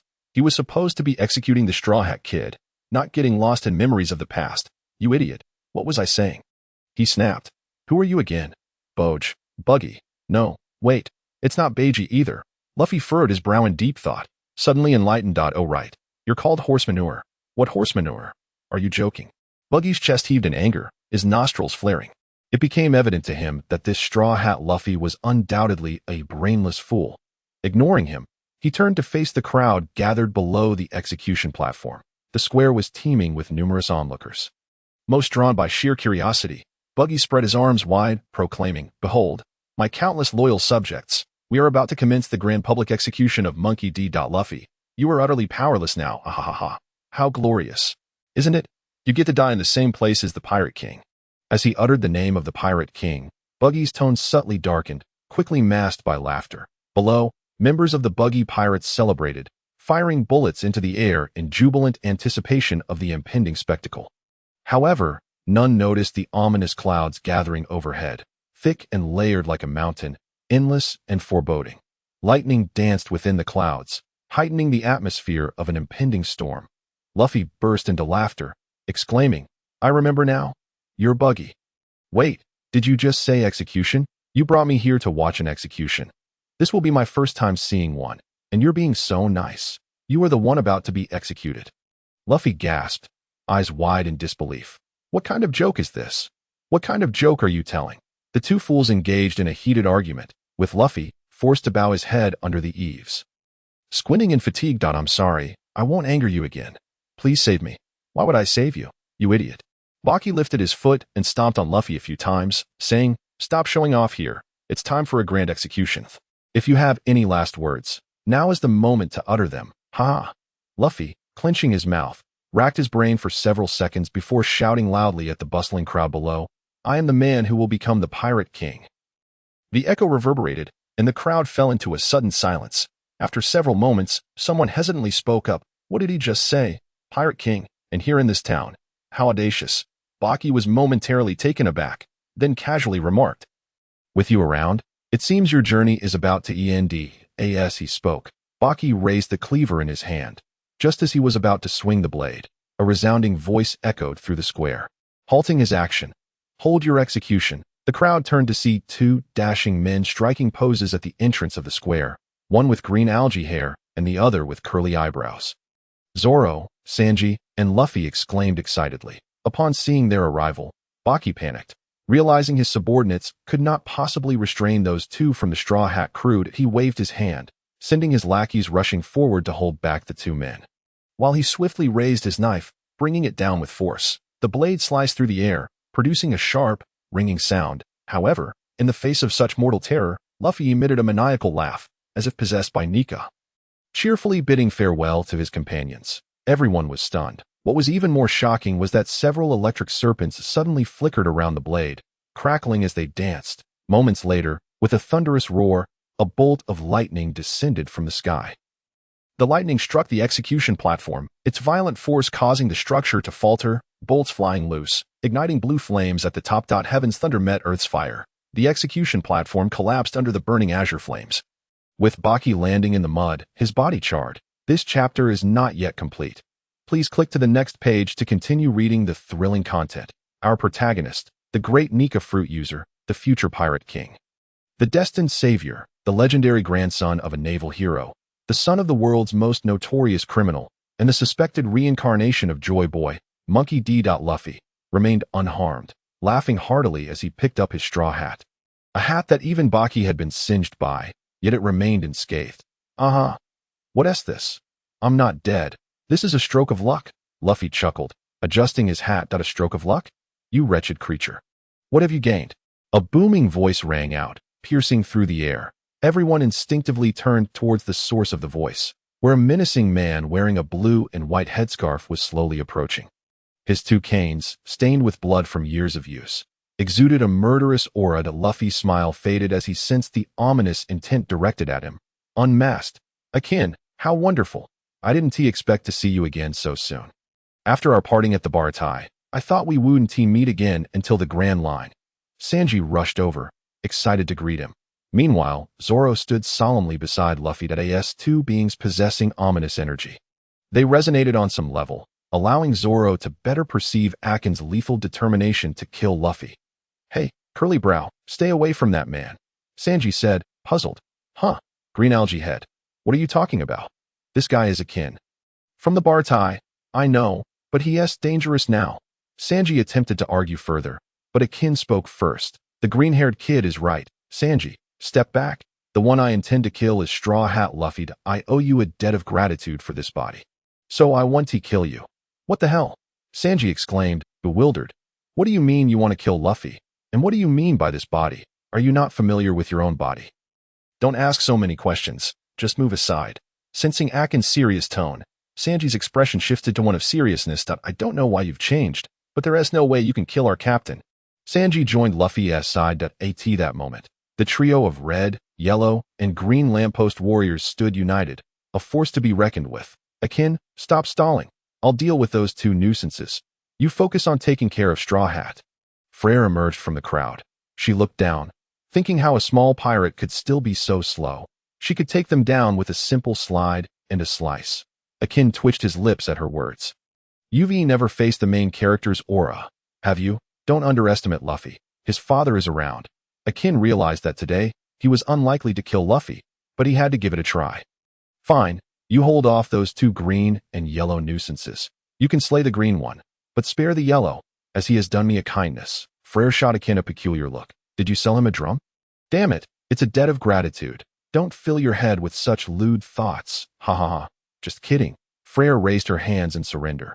She drew her sword, stepping forward. You two, come at me together. It's just a matter of a few more slashes. So let us not waste time. Zoro fumed. You bastard. Don't think I want to strike you just because you're a woman. Sanji shrugged, lighting a cigarette. My lady, I, Sanji, am a gentleman with a knightly spirit and would never raise a hand against a woman. Especially one as beautiful as you. Two fools. Freyra charged forward, swinging her sword horizontally. Zoro's hair stood on end as he instantly drew two swords, tips pointed downward to block. Sparks flew as her blade clashed against his. The force of the attack did not relent, continuing to strike towards Sanji, who, while refusing to fight a woman, was not without the ability to dodge. Sanji quickly retreated, the tip of Freyra's blade merely tearing the fabric of his suit without drawing blood. After a simple probing strike, Freyra assessed the green algae-haired one was quite formidable, and despite her enhanced speed from Zoro, he managed to react in time, promptly drawing two swords to defend. The yellow-haired curly brow was decent as well, but it seemed he truly refrained from striking women. His evasion of her attack lacked any fighting spirit, merely a retreat. She concluded that he was an old-fashioned, feudal knight, whose so-called knightly spirit would falter upon encountering a mere fairy. Curly brow, if you want to fight, then get lost. Zoro realized Sanji wouldn't strike a woman and decided to face Freyra alone. With two swords firmly in hand and a third clenched in his mouth, he declared, three-sword style. Tiger Hunt. Boom! All three swords struck simultaneously, unleashing the ferocity of a ravenous tiger. Clang!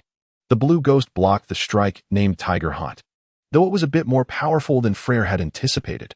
Fortunately, she was strong enough to withstand it. Only her hands felt slightly numb, but she did not lose grip of the blue ghost. Ha ha! Now it's my turn. One sword style. Windmill slash. With a flick of her wrist, Freyra angled the blade upward, aiming for Zoro's left side. At that moment, Zoro had just unleashed his Tiger Hunt and had yet to regain his strength, leaving him somewhat at a loss against Freyra's attack. Idiot! Get out of the way, pork loin! At the critical moment, Sanji shouted as he rushed forward. In that instant, Zoro was nearly moved to tears. That curly-browed bastard had actually broken his rule of not kicking women for him. He was truly, I could cry.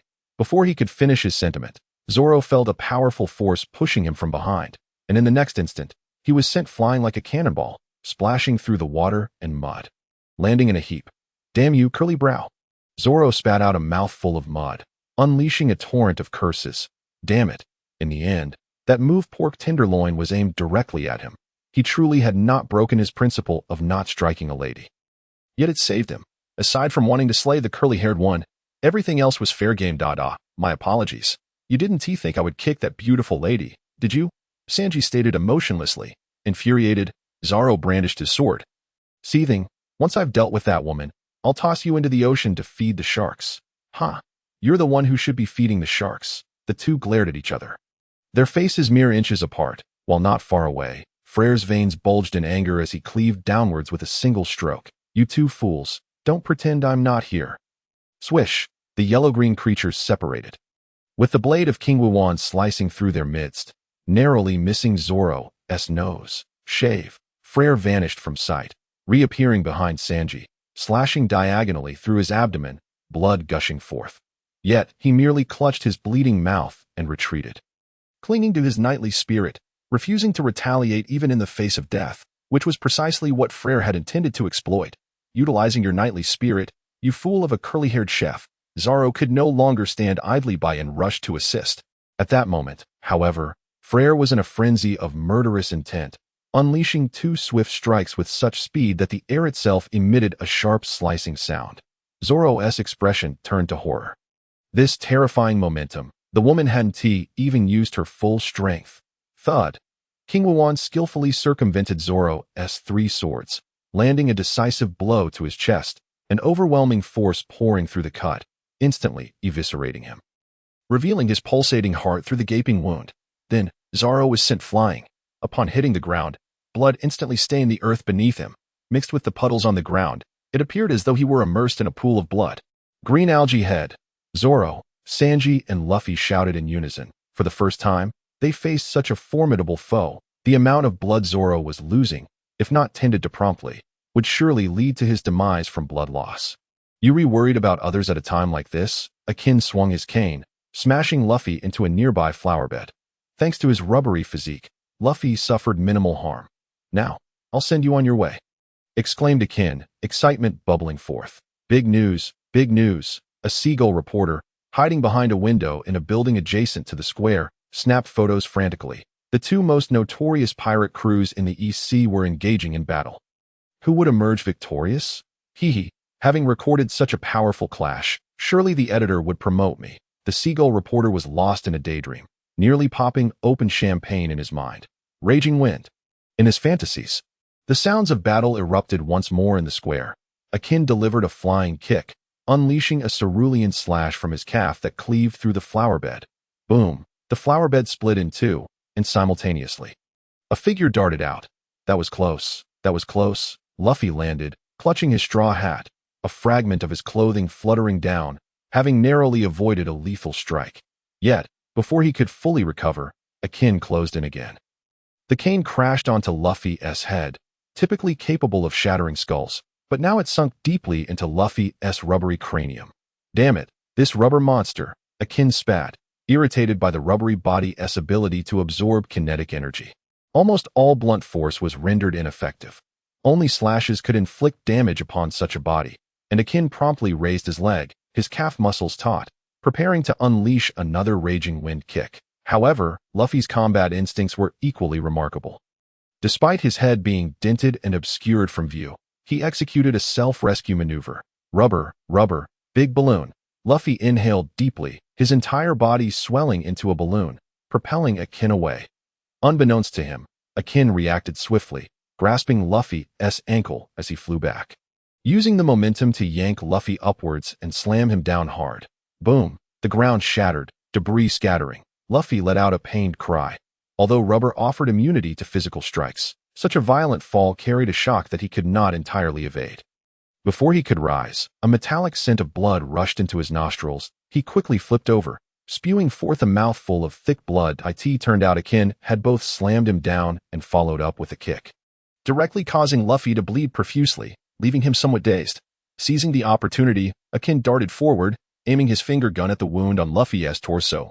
Should he succeed in piercing it, Akin could yank out Luffy's insides, leaving him to perish unless Nika could miraculously conjure new organs. However, at this critical juncture, Akin suddenly spotted a crackling arc of electricity near his index finger. You bastard, drag. Boom. Lightning engulfed Akin, creating a charged circular area in the ground. Akin stood there, smoke rising from his darkened figure. Thankfully, it was the pirate world's lightning. Had it been from another realm, whether he would remain whole was a question.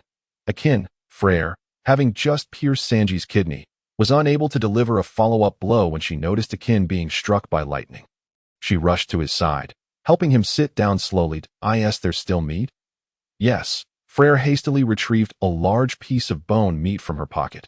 Ever since acquiring the miraculous ability of life return, she always carried meat, along with a milk jug. There was even a small pouch containing supreme bandages, a trio of essentials she never parted with. Akin devoured the bone meat in a few bites.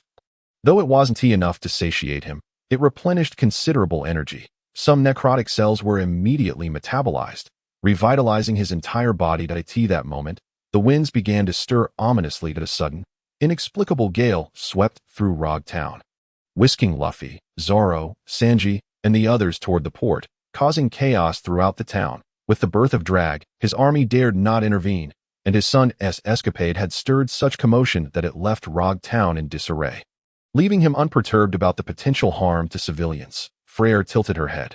Aren't you the one who also tears down walls and streets during battle? Hey, Akin retorted, I'm a pirate. He asked the leader of the revolutionary army. Can our moral standards be the same? Freyra replied, forget it, let us not discuss this. Akin rose, surveying his surroundings. It appeared Drag did not intend to make an appearance. Understandably so, as Akin's arrival had disrupted the original storyline, where Smoker was supposed to impede Luffy and his crew. Now, with Akin having derailed the natural progression of events, no one was there to stop Luffy, rendering Drag unnecessary. Meanwhile, within the building near the square, the Seagull reporter was still setting up his camera at the window. The earlier inexplicable gust had startled him. Fortunately, nothing had blown into the room, but it made him more vigilant. Besides the camera in his hands, he had also set up a tripod for his filming equipment and activated the miniature camera phone on his hat. This way, he could ensure not a single moment of the unfolding spectacle would go unrecorded. However, it was quite strange. Why had that wind only swept away the Straw Hat Pirates while sparing the likes of Akin and his companions?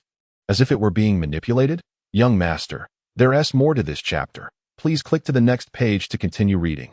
The latter parts are even more thrilling. The Seagull reporter instinctively felt he had stumbled upon something significant. Yet, lacking information, he could only speculate. Just then, the corner of his eye caught sight of a figure emerging at the end of the street. In this ghastly weather, someone was approaching. He adjusted the direction of his camera and rapidly captured several shots in succession. After all, a reporter's duty is to document extraordinary individuals and objects. Perhaps such an endeavor could uncover significant news. However, once he reviewed the images, the Seagull reporter's eyes widened in shock, leaving him pale as a ghost. By heavens, that was the revolutionary leader, Dallarge. There could be no mistake, absolutely none. As a journalist for the World News Agency, it was impossible for him to have not seen Dallarge's wanted poster. In fact, he had studied it numerous times, possessing a profound understanding of the formidable figures of the sea. Yet, what on earth was Dallarge doing in such a place? The Seagull reporter was utterly perplexed. Nevertheless, he understood that there was undoubtedly a monumental secret at play. He hurriedly detached the listening device from his hat and positioned it in a discreet yet adequate spot to capture the square. This way, even if he were discovered, the device would faithfully record everything. Dallarge, you must be the songstress. Suddenly, a cacophony of curses erupted from the square, belonging to Akin. The Seagull reporter's expression shifted instantly. How dare you insult him? And in such a vulgar manner, did you truly believe Dallarge would hesitate to eliminate you? As if in response to Akin's tirade, a thunderous clap of lightning struck nearby. However, it only struck the ground beside him. Lo and behold, it has indeed come, Akin exclaimed with delight, turning to Freyra, saying, you should take cover.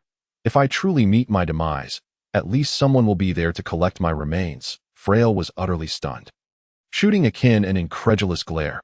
Why provoke the revolutionary leader? Are you seeking death? Without madness, one cannot survive. If I wish to grow stronger rapidly, I must seek battles with formidable opponents. Is this truly a battle?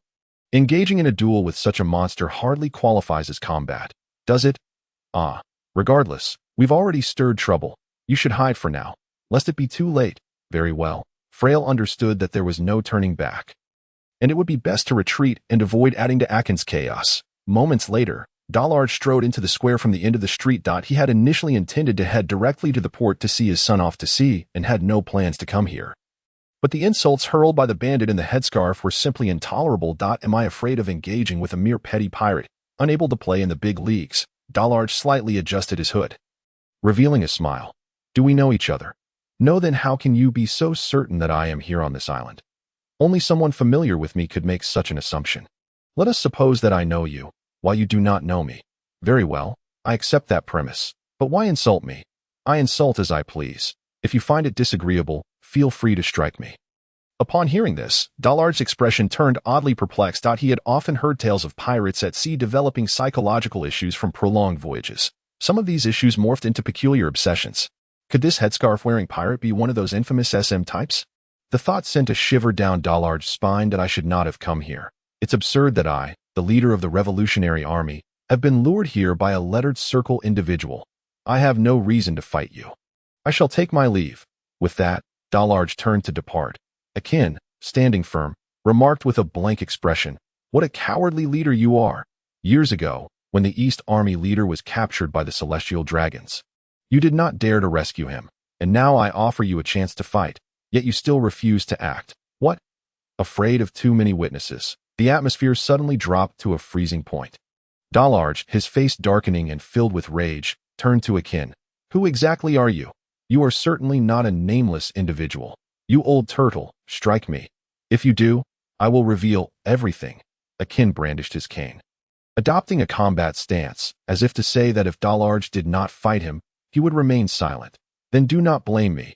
Dallarge's gaze hardened. The East Army leader, that is to say, Ginny. This was a past that the Revolutionary Army preferred not to discuss.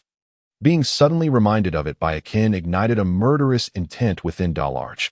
This individual undoubtedly possessed knowledge of many past secrets. Allowing him to live would pose a threat to the Revolutionary Army. Just as Dallarge's mind was racing, Akin made the first move. Clutching his cane tightly, Akin swung it with all his might toward Dallarge, shouting, "I am the lightning man who consumed the nature-type thunder fruit. Take my strike, Thunder God's hammer." Startled, Dallarge was taken aback. Could it be a nature-type fruit? No wonder this man seemed unscathed by lightning. It was the long-lost thunder fruit, rumored to possess overwhelmingly violent attacks. Dallarge did not dare to underestimate him, immediately wrapping his hands with a layer of armament hockey, and swiftly evaded Akin's cane swing, grabbing him by the neck instead. Boom! The ground shattered, blood spraying over 1/2 meter high as Akin was driven into the earth. Clatter, clatter! Dallarge raised his bloodied hand, a bewildered expression crossing his face. "Little master, there's more to this chapter. Please click next page to continue reading. The latter is even more thrilling." How pathetic. Indeed, how utterly pathetic. He had never imagined that Akin, who knew so many secrets, would turn out to be such a weakling. Furthermore, the claims of being the lightning man who consumed the thunder fruit were absurd. The moment he engaged, Dallarge could tell that Akin was merely an ordinary person, one who had consumed no fruit at all. This led Dallarge to exert considerable force, driving Akin deep into the ground. One decisive blow, however, although he was merely an ordinary person, knowing too much was still grounds for execution. Dallarge lifted his leg, preparing to crush Akin's neck. In the shadows, Freyra gripped her sword, fully concentrating her strength into the blade. She understood that she was no match for the mysterious hooded man, yet she could not stand by idly as Akin faced death. At that moment, a brilliant red streak shot toward Dallarge. Boom! A tremendous explosion erupted, the red streak embedding itself in the ground before detonating instantaneously. Dallarge barely had time to throw himself aside. Disregarding everything else, the violent explosion overturned the ground, debris soaring into the air. Even Akin, trapped in the pit, was blown away by the shockwave, landing several meters from the edge of the square. Spit. Akin, jolted awake by the explosion, coughed up blood, still reeling from the shock of what had transpired when Freyra, hiding nearby, scooped him up and fled, leaving Dallarge alone in the square, utterly bewildered. How could that old man be on this island? There was no doubt that the red streak had been an ordinary cannonball. Though it had been hurled by Carp, its speed accelerated to an astonishing degree, turning it red-hot from air friction. Meanwhile, at the port, a dozen Marines faced off against a bald man clad in a black feather cloak. "Raven." Carp lifted a cannonball, tossing it in his hand as he spoke. "The Revolutionary Army's Northern Army leader, Raven, has appeared in the East Sea. Has the Revolutionary Army's reach extended to my territory? Raven, beads of cold sweat trickling down his forehead. Replied, "This should not be your jurisdiction, and we are merely passing through." Humph, do you think I would believe that the Revolutionary Army is just passing through? If you do not believe me, there is nothing I can do. As he spoke, Raven's body disintegrated, transforming into a flurry of black crows that soared and circled through the sky. Kebi stared in astonishment. "Mr. Carp, is this some kind of animal-type fruit? How can he turn into so many crows?" Carp laughed heartily. "I don't know. Who cares? Just bring him down, and we'll find out." Whoosh! As he spoke, he hurled the shell in his hand into the air. The crows in the sky did not flinch. Instead, they commanded a multitude of their kin to rush headlong towards the incoming projectile. With a thunderous boom, the shell exploded. The flames illuminated the formation of crows soaring in a straight line, transforming them into a colossal column of fire descending towards Carp and the others on the ground, akin to a massive fiery pillar striking the earth. Wailing in despair, the blazing column collided with the ground, causing numerous naval soldiers to succumb to the unbearable heat, plunging directly into the sea. Carp unleashed a torrent of armament hockey from his body, managing to momentarily withstand the searing temperatures. Kebi, demonstrating remarkable resilience, bravely endured the heat through sheer determination. Carp nodded in silent approval. This young lad is truly commendable, putting forth such effort. At his age, I was not nearly as resilient against high temperatures. Carp, don't mind me. You go ahead. I'll rescue those sailors in distress, Kebi proclaimed. Foolish boy, are you attempting to give me orders? Carp huffed, furrowing his brows, and with a swift kick, sent Kebi tumbling into the sea. Then, he propelled himself skyward, defying gravity. Crow, what brings you and that rebellious offspring of mine here? Classified information. I anticipated your response. With a fierce determination, Carp propelled himself through the air, closing the distance to confront the crow with a powerful punch. The air twisted, coalescing into a wave-like projectile. The crow's heart raced as the oncoming blast of compressed air, accompanied by a howling wind, surged towards him. In a split second, he disassembled his form, scattering into a myriad of ashen crows that dispersed into the atmosphere. Obsidian spikes. The crow commanded his avian kin to form a circular encirclement, from which countless ash-like spikes erupted, piercing into Carp's body with a cacophony of clinks and clatters. Ugh! Carp grunted, not quite enough. Young crow, a layer of armament hockey enveloped Carp, rendering the ash spikes utterly ineffective against his formidable physique. Truly, he was a legendary naval hero. However, your aura seems somewhat disordered. What is amiss? Has age diminished your endurance despite your explosive power? The crow retorted, unperturbed by Carp's presence. Ha ha ha ha. You have a way with words. Though I may be aging, I am more than capable of handling a bald-headed brat like you. Carp laughed heartily, executing a swift moonwalk, closing in on the crow in an instant to deliver a punch. Boom! The crow spat blood as he was sent hurtling from the sky towards the ground, just as Carp prepared to pursue. A violent hurricane erupted above, swirling the heavy clouds into a chaotic vortex. The wind roared, lightning flashed, and thunder rumbled. Carp's gaze darkened as he focused on the howling tempest, murmuring softly, "Dragons." With Carp's keen observation hockey, he had sensed the presence of dragons the moment he set foot on the island. The shell he had launched was merely a greeting.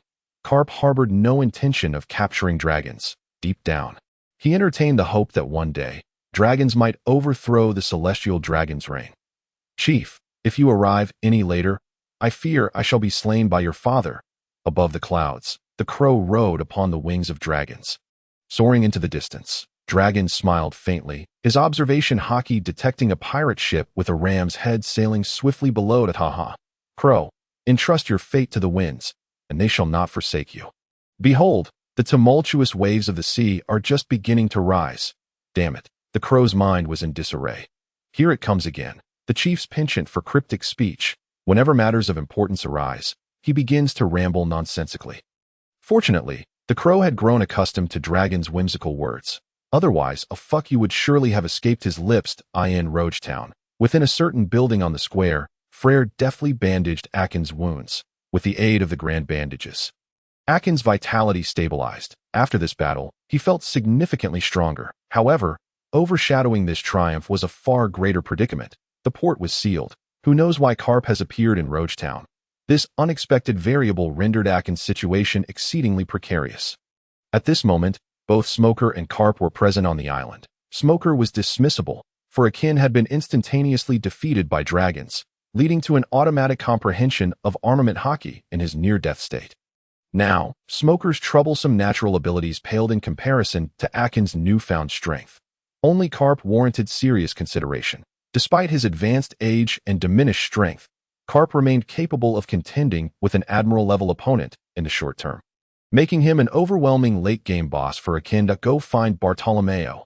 Akin declared, rising to his feet. Freyra, puzzled, inquired, "What do you need that roosting rooster for at this time?" "To borrow his devil fruit ability. That little brat's barrier can withstand even the Emperor's." "Is it truly that formidable?" Freyra exclaimed, astonished at the strength of that cocky lad's barrier. "Indeed, let us hurry. We must find him before the Navy conducts a comprehensive sweep of Rogetown." Akin led the way, with Freyra hastily following. Before long, they arrived at Agate Street. Akin approached the entrance of Bartle Club, kicking the door open with determination. "Bartolomeo, where are you?" Inside, chaos reigned, with only a few of Bartle Club's underlings hastily packing up. Are they preparing to flee? Akin's expression shifted as he recalled the original plot. Bartolomeo had witnessed the execution of the clown Buggy and Straw Hat Luffy. "Young master, there is more to this chapter. Please turn the page to continue reading." It becomes even more thrilling. At that moment, he realized they were likely preparing to set sail. "Where's your boss?" Akin demanded, grabbing one of the underlings by the collar. His voice laced with menace. The boss went to the West Port. The trembling underling stammered, recognizing Akin as the infamous god of death from the previous day. "Damn it, pursue him." Akin released the underling and rushed towards the West Port. As he approached, he could see thick plumes of smoke rising into the sky from a distance. It was evident that Smoker had managed to escape. As for whom he was battling, it was highly likely to be Bartolomeo. Given that Luffy had his biological father escorting him out to sea and would not be engaged in battle with Smoker. At the port, Bartolomeo struggled to maintain his barrier, while his subordinates lay unconscious from Smoker's choking smoke.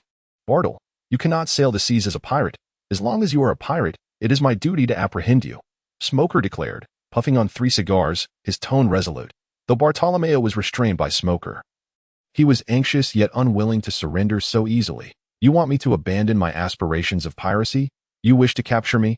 Not a chance. I, Bartolomeo, have lived for many years, and today I have come to understand that to live a meaningful life, one must have something to believe in. I have seen that today, and wish to set sail to do the same as that esteemed figure." "That esteemed figure? Who?" Smoker inquired, puzzled. Bartolomeo chuckled.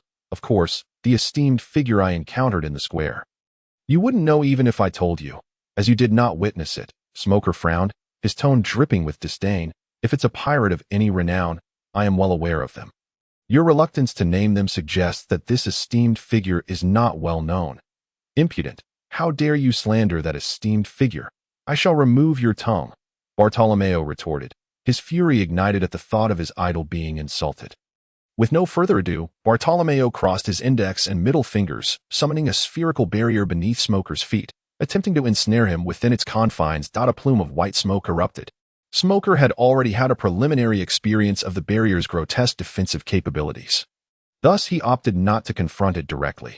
Instead, he swiftly transformed his body into a vaporous form, dispersing in all directions to evade the encirclement of the barrier. Immediately afterward, all the smoke coalesced, taking shape as his upper body, and surged toward Bartolomeo. The latter promptly retracted the barrier, releasing it once more in front of himself. A flurry of orange sparks erupted as Smoker's jutty clashed violently with Bartolomeo's barrier. "TSK." Smoker clicked his tongue in annoyance. This damn barrier left him utterly powerless against that rascal. "Mr. Garp, what should we do?" Smoker inquired, casting a glance toward Garp in the distance, with an experienced vice admiral present. Smoker was unwilling to waste time gradually wearing down Bartolomeo. He desired to swiftly resolve this matter and then deal with other pirates. Garp, while pouring senbei into his mouth, chuckled inarticulately. "Smoker, you are far too pedantic. Why must you insist on letting that rooster-headed brat emerge right now? In my opinion, let him cool off in the sea for a while." Bang! As he spoke, Garp raised his foot and kicked Bartolomeo, along with the barrier, into the air. Wait, Yumiko!" Bartolomeo screamed in despair. How can a devil fruit user survive after falling into the sea? Yet, Regardless of his cries, he plummeted into the water with a resounding splash. Garp nodded in satisfaction at the sight of the water splashing high into the air, concluding that whether it was shooting hoops or taking a shot, he was still as vigorous as ever. All done. We'll catch that barrier brat once he's exhausted enough. By the way, Smoker, you mentioned earlier that you were trapped in a barrel by that so-called demon mannequin. Are they still on the island? Smoker's expression soured. Being trapped by the demon mannequin was a disgrace he bore in life. Were it not for the inquiry coming from Garp, he would have truly preferred to avoid revisiting that incident. After an internal struggle, he finally replied, "Indeed, Akin and his crew are likely still in Log Town. They didn't have a fortunate wind to carry them away like Straw Hat Luffy did." Upon mentioning a fortunate wind, Garp's old face flushed, for that was the wind stirred up by his beloved son, intended to send his grandson out to sea. Fortunately, Garp had spent many years adrift at sea. His skin darkened, rendering any blush nearly imperceptible. By the way, did the demon mannequin not seize several of our Navy's warships? Kebi interjected, moving closer between Smoker and Garp. Garp nodded. Your memory serves you well. I merely mentioned it in passing, and you retained it. Are those the ships over there? Kebi pointed towards several towering warships that appeared to have been modified into pirate vessels, noticing that the ship wheels on either side were still turning. Indicating someone was at the helm, Garp burst into hearty laughter. Indeed, those are the vessels. Recovering them would certainly mitigate our losses, but why does it seem they are drifting further from the shore? Kebi, Smoker, Garp. Damn it. On the cover page, the severely injured Luffy, Zoro, and Sanji were blown into the harbor by a peculiar gust of wind. Usopp, noticing the trio falling from the sky, immediately called Nami to drag them onto the Mary, urgently tending to their wounds before hastily setting sail to escape the perilous log town. Time fast forwards. Akin observed the battle between Smoker and Garp at the harbor, but did not recklessly approach. Just as he pondered how to get closer to Bartolomeo, Freyra unsheathed his sword, Chingue, with a swift motion, his gaze icy as he addressed the nearby alleyway. Who's there? Stepped forward. A profound silence ensued. Freyra, gripping his sword, approached the alley with slow, deliberate steps, his murderous intent palpable. Sensing Freyra's terrifying aura, a figure emerged from the alley, flapping two wings in panic. Don't kill me. I'm a reporter. A journalist from the World News Agency. You can't kill me. A reporter. Upon hearing this response, Akin and Freyra exchanged glances. What business does a reporter have here? Akin approached, scrutinizing the seagull reporter from a superior vantage point. Weighing the decision to spare him, perhaps sensing Akin's deliberation, the seagull reporter hurriedly divulged his intentions. I am Naruto Cupilian from the World News Agency, here to capture the latest photos of the rising star.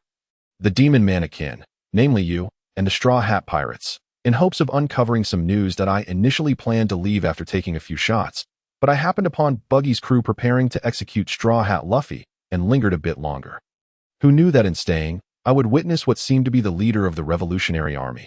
I sensed a major news story brewing, so I pressed on, capturing it from the shadows. Then I heard the astonishing news that Straw Hat Luffy is actually the son of the Revolutionary Army's leader, Dracula D. Dragon. I also learned that the former commander of the Revolutionary Army's East Army was captured by the Celestial Dragons and made a Celestial Dragon, while Dragon himself couldn't rescue him. My goodness. This is a sensational scoop. People all over the world love juicy gossip, especially when it has a hint of scandal. So, I kept shooting, but there was little left to capture. You had already been knocked out. After you regained consciousness, I followed you, hoping to find an opportunity to request an interview, ideally to scoop some juicy tidbits. Naruto Cupilian? Akin repeated the name. The seagull reporter nodded eagerly. That's me. Akin shook his head, locking eyes with him. That is probably not your real name. I believe you are actually Naruto D. Cupilian. How did you know? Cupilian exclaimed, astonished. Their family had carried the name for generations. But later, to evade the rumored troubles with the world government, they concealed the Dazda. This was done to obfuscate and avoid trouble. Indeed, Akin remarked, an expression of exasperation crossing his face. I in the pirate world. If someone bore a name with aid sound, but did not explicitly identify as, there was a high probability they were concealing it. Even those without aid could adopt one if they possessed the will of, like that fellow, Sabo D. Brook. Akin waved his hand dismissively. I know more than you can imagine. Returning to your earlier topic. You wish to uncover more secrets, correct? Cupilion nodded vigorously, his eyes gleaming with anticipation. I am indeed curious. Akin patted his shoulder and proclaimed, Excellent, I possess a wealth of secrets about the world. Even those that implicate the celestial dragons. If you wish to learn this information, why not come aboard my ship? I can provide you with a plethora of scoops daily. Cupilion was overjoyed. Yes, I am in. Joining a pirate crew is trivial compared to uncovering world secrets. As for the World News Agency, I just need to inform President Morgans, and I'm sure he would wholeheartedly approve. After all, Akin is practically a walking headline. Morgans might even want to personally join your crew. Yash, you have a bright future ahead. Akin praised Cupilion heartily before adding, However, we have a predicament. The harbor is blocked by the Navy. Do you have any means to get us on board? Cupilion's face stiffened as he gazed incredulously at the Navy-infested harbor, then at Akin, who bore an expression of trust in him, finally pointing to his own face with his wings. Huh? Me? I'm to get you on board? Akin nodded. That Cupilion's expression turned despondent as he lamented, Perhaps I should take my leave. I feel I'm unworthy of joining your pirate crew. Boo-hoo. Akin. Freyra, what a waste. Splash. At that moment, the sound of something heavy hitting the water echoed from afar, but it was Bartolomeo. This scene unfolded before the trio's eyes, and Akin's mind began to whirl with a plan. I have an idea. Freyra, let us charge straight onto the ship. The Navy is preoccupied with the remaining pirates in Log Town, so they want to be able to focus their attention on us for the time being. Cupilion, you'll accompany us aboard, and when the time comes, you'll help Freyra dive into the sea to rescue someone. With that person, we can take on Garp. Soon, the three individuals commenced their actions. Young master, there is more to this chapter. Please click to the next page to continue reading. The excitement only intensifies. At present, the Navy is exerting every effort to apprehend the pirates, and due to Akin's previous massacre of the pirates, there are hardly any remaining in Rogue Town. With the Navy fully committed, the trio must race against time to leave the island by any means possible. The naval personnel at the port are inspecting the vessels. Should they discover a pirate ship, they will board it to check for pirates, and upon finding any, immediate capture will ensue. With any resistance met with lethal force as for the vessels, they will be routinely destroyed, leaving the pirates without ships to navigate. However, 3 ships are exceptions. Akin's ship, not only due to its conversion from a warship, but also because it harbors a former naval colonel aboard. Pablo, the Golden Gear, do not move. You disgrace of the Navy, traitor. At the port, around 10 naval officers brandished flintlock guns, aimed at the ship containing Golden Gear, the tension palpable. Golden Gear gazed at the Navy on the shore, then glanced at the distant Doghead warship, which, if he recalled correctly, should belong to Vice Admiral Garp. That moment, he suddenly felt a sense of impending doom. But in all his years within the Navy, he had scarcely encountered Vice Admiral Garp, yet here he was, having only recently defected to the pirates. Truly, it was a matter of fate and fortune. He wondered if surrendering now, claiming to be coerced by the pirates, might yield leniency. The odds were overwhelmingly against it. Traitorous naval officers were typically treated with utmost severity. Set sail. Ignore them. Golden Gear promptly commanded the helmsman to depart the port without delay. What about the captain? The pirates aboard were still concerned for Akin and Freyra, for these two were the very core of their pirate crew. With the core still ashore, what would it mean for them to flee? Moreover, could they truly escape, especially with Vice Admiral Garp lurking on the shore? Let us leave first. They likely want to catch up. Once we are safe, we can contact them and figure out a way to regroup.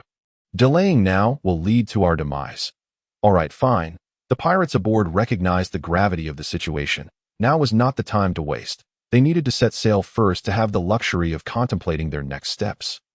As they disregarded the Navy and commenced their departure, the naval officers decisively raised their hands and shouted, "Open fire!" Bang! Bang! Bang! The sound of gunfire erupted, yet it proved largely ineffective, as most of the pirates had taken refuge in the ship's cabin. Observing this, the Navy quickly summoned several cannons. Under the fierce bombardment, Golden Gear had no choice but to emerge to counter the assault, retaliating with his assembled steam-powered cannon. A fervent exchange of fire ensued. Such commotion inevitably attracted the attention of Garp and Smoker. Garp observed Golden Gear furiously operating 2 steam cannons and rumbled, "This fellow must be the traitor to the Navy, right?" Smoker nodded, exhaling a puff of smoke. "Indeed, the colonel from Sea Salt Town, an utterly shameless scoundrel. Humph, let me test his strength. He should be a user of the assembly fruit." Allow me to see how his assembled steam cannons compare to my meteorite artillery." Smoker smirked. "Does it even need comparison? Your projectiles alone possess kinetic energy comparable to the headquarters laser cannons. What difference does a mere steam cannon make, akin to striking a kindergarten child?" As he spoke, Garp had already grasped a cannonball, tossing it lightly in his hand before aiming it at the disgrace warship, launching it with great force. The cannonball whistled through the air as it zoomed forward. Golden Gear suddenly felt a chill run down his spine, an overwhelming sense of crisis washing over him. Instinctively turning his head, he was instantly struck by terror. What on earth was that black sphere hurtling towards him? How could it be moving at such an astonishing speed? And why did it become increasingly red as it approached? Was it heating up due to air friction? What sort of artillery could accelerate an ordinary cannonball to such an extent? In that fleeting moment, countless thoughts flashed through Golden Gear's mind, even replaying fragments of his not-so-illustrious life. Faced with the threat of death, he hastily adjusted the steam cannon, directing it at the incoming meteor-like cannonball. Firing off 2 steam projectiles in rapid succession, only to have them obliterated by the high-velocity cannonball, that I'm done for. Witnessing his steam projectiles fail to even hinder the oncoming threat, despair enveloped Golden Gear. At the critical juncture, a dazzling azure streak of slashing energy cleaved through the cannonball. Boom! The cannonball exploded mid-air. Late. Akin instantaneously materialized at the bow of the ship, not bothering to look back as he inquired. Golden Gear, his gaze vacant, felt an overwhelming sense of relief wash over him, mumbling, "Not at all, just in the nick of time. Brother." Had it not been for the crowd at the port, Golden Gear might have knelt in gratitude to Akin, the savior who had averted his impending doom. "That's good to hear. I in the spirit of reciprocity. Garp the old rascal has gifted you a cannonball, so I must return the favor." With that, Akin leaped into the air, delivering a flurry of kicks, unleashing dozens of gale-foot slashes directed at Garp in the distance. "What a lad, to catch my cannonball and dare to retaliate. Ha! Quite audacious. But one must possess the means to be audacious." Garp laughed heartily, propelling himself toward the direction of the gale-foot slashes. Simultaneously, he concentrated his energy in his right hand and unleashed a catastrophic shockwave that swept across hundreds of meters of ocean, dispersing Akin's gale-foot slashes without even causing a ripple. The ensuing shockwave surged towards Akin. The latter's expression twisted in shock as he summoned all his strength, channeling it into a reverse shockwave at a single point.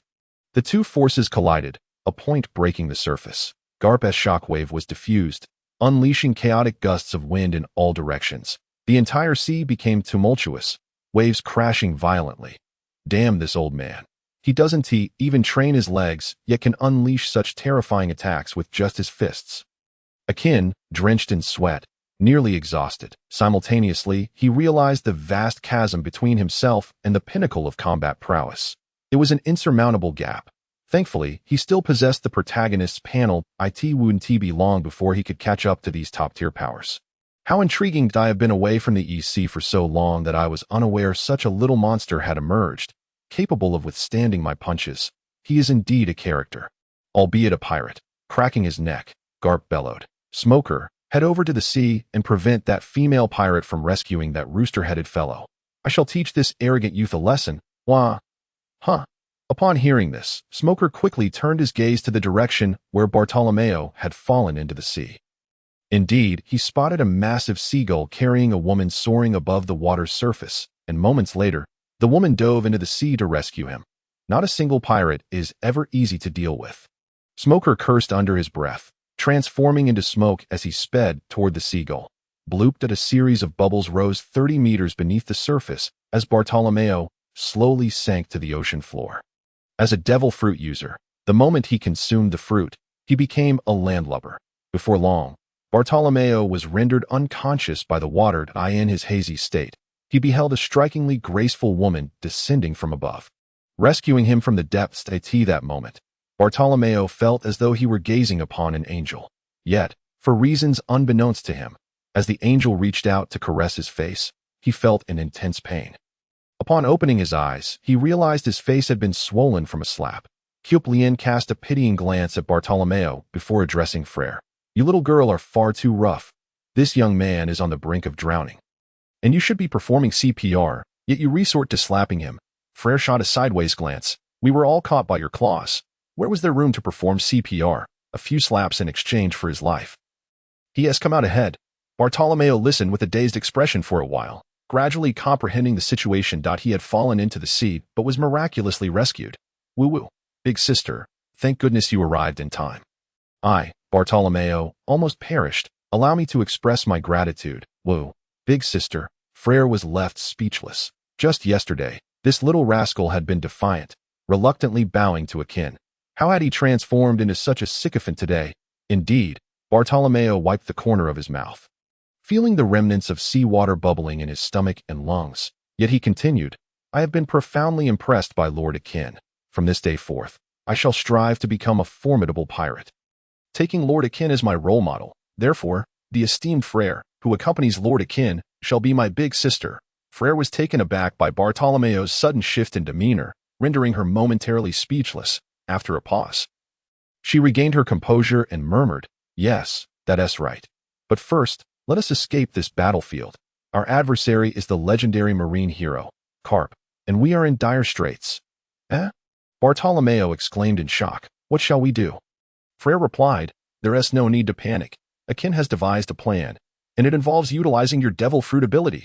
Bartolomeo was taken aback. Why devil fruit ability? Did you not say that your barrier is unbreakable? Yes, indeed.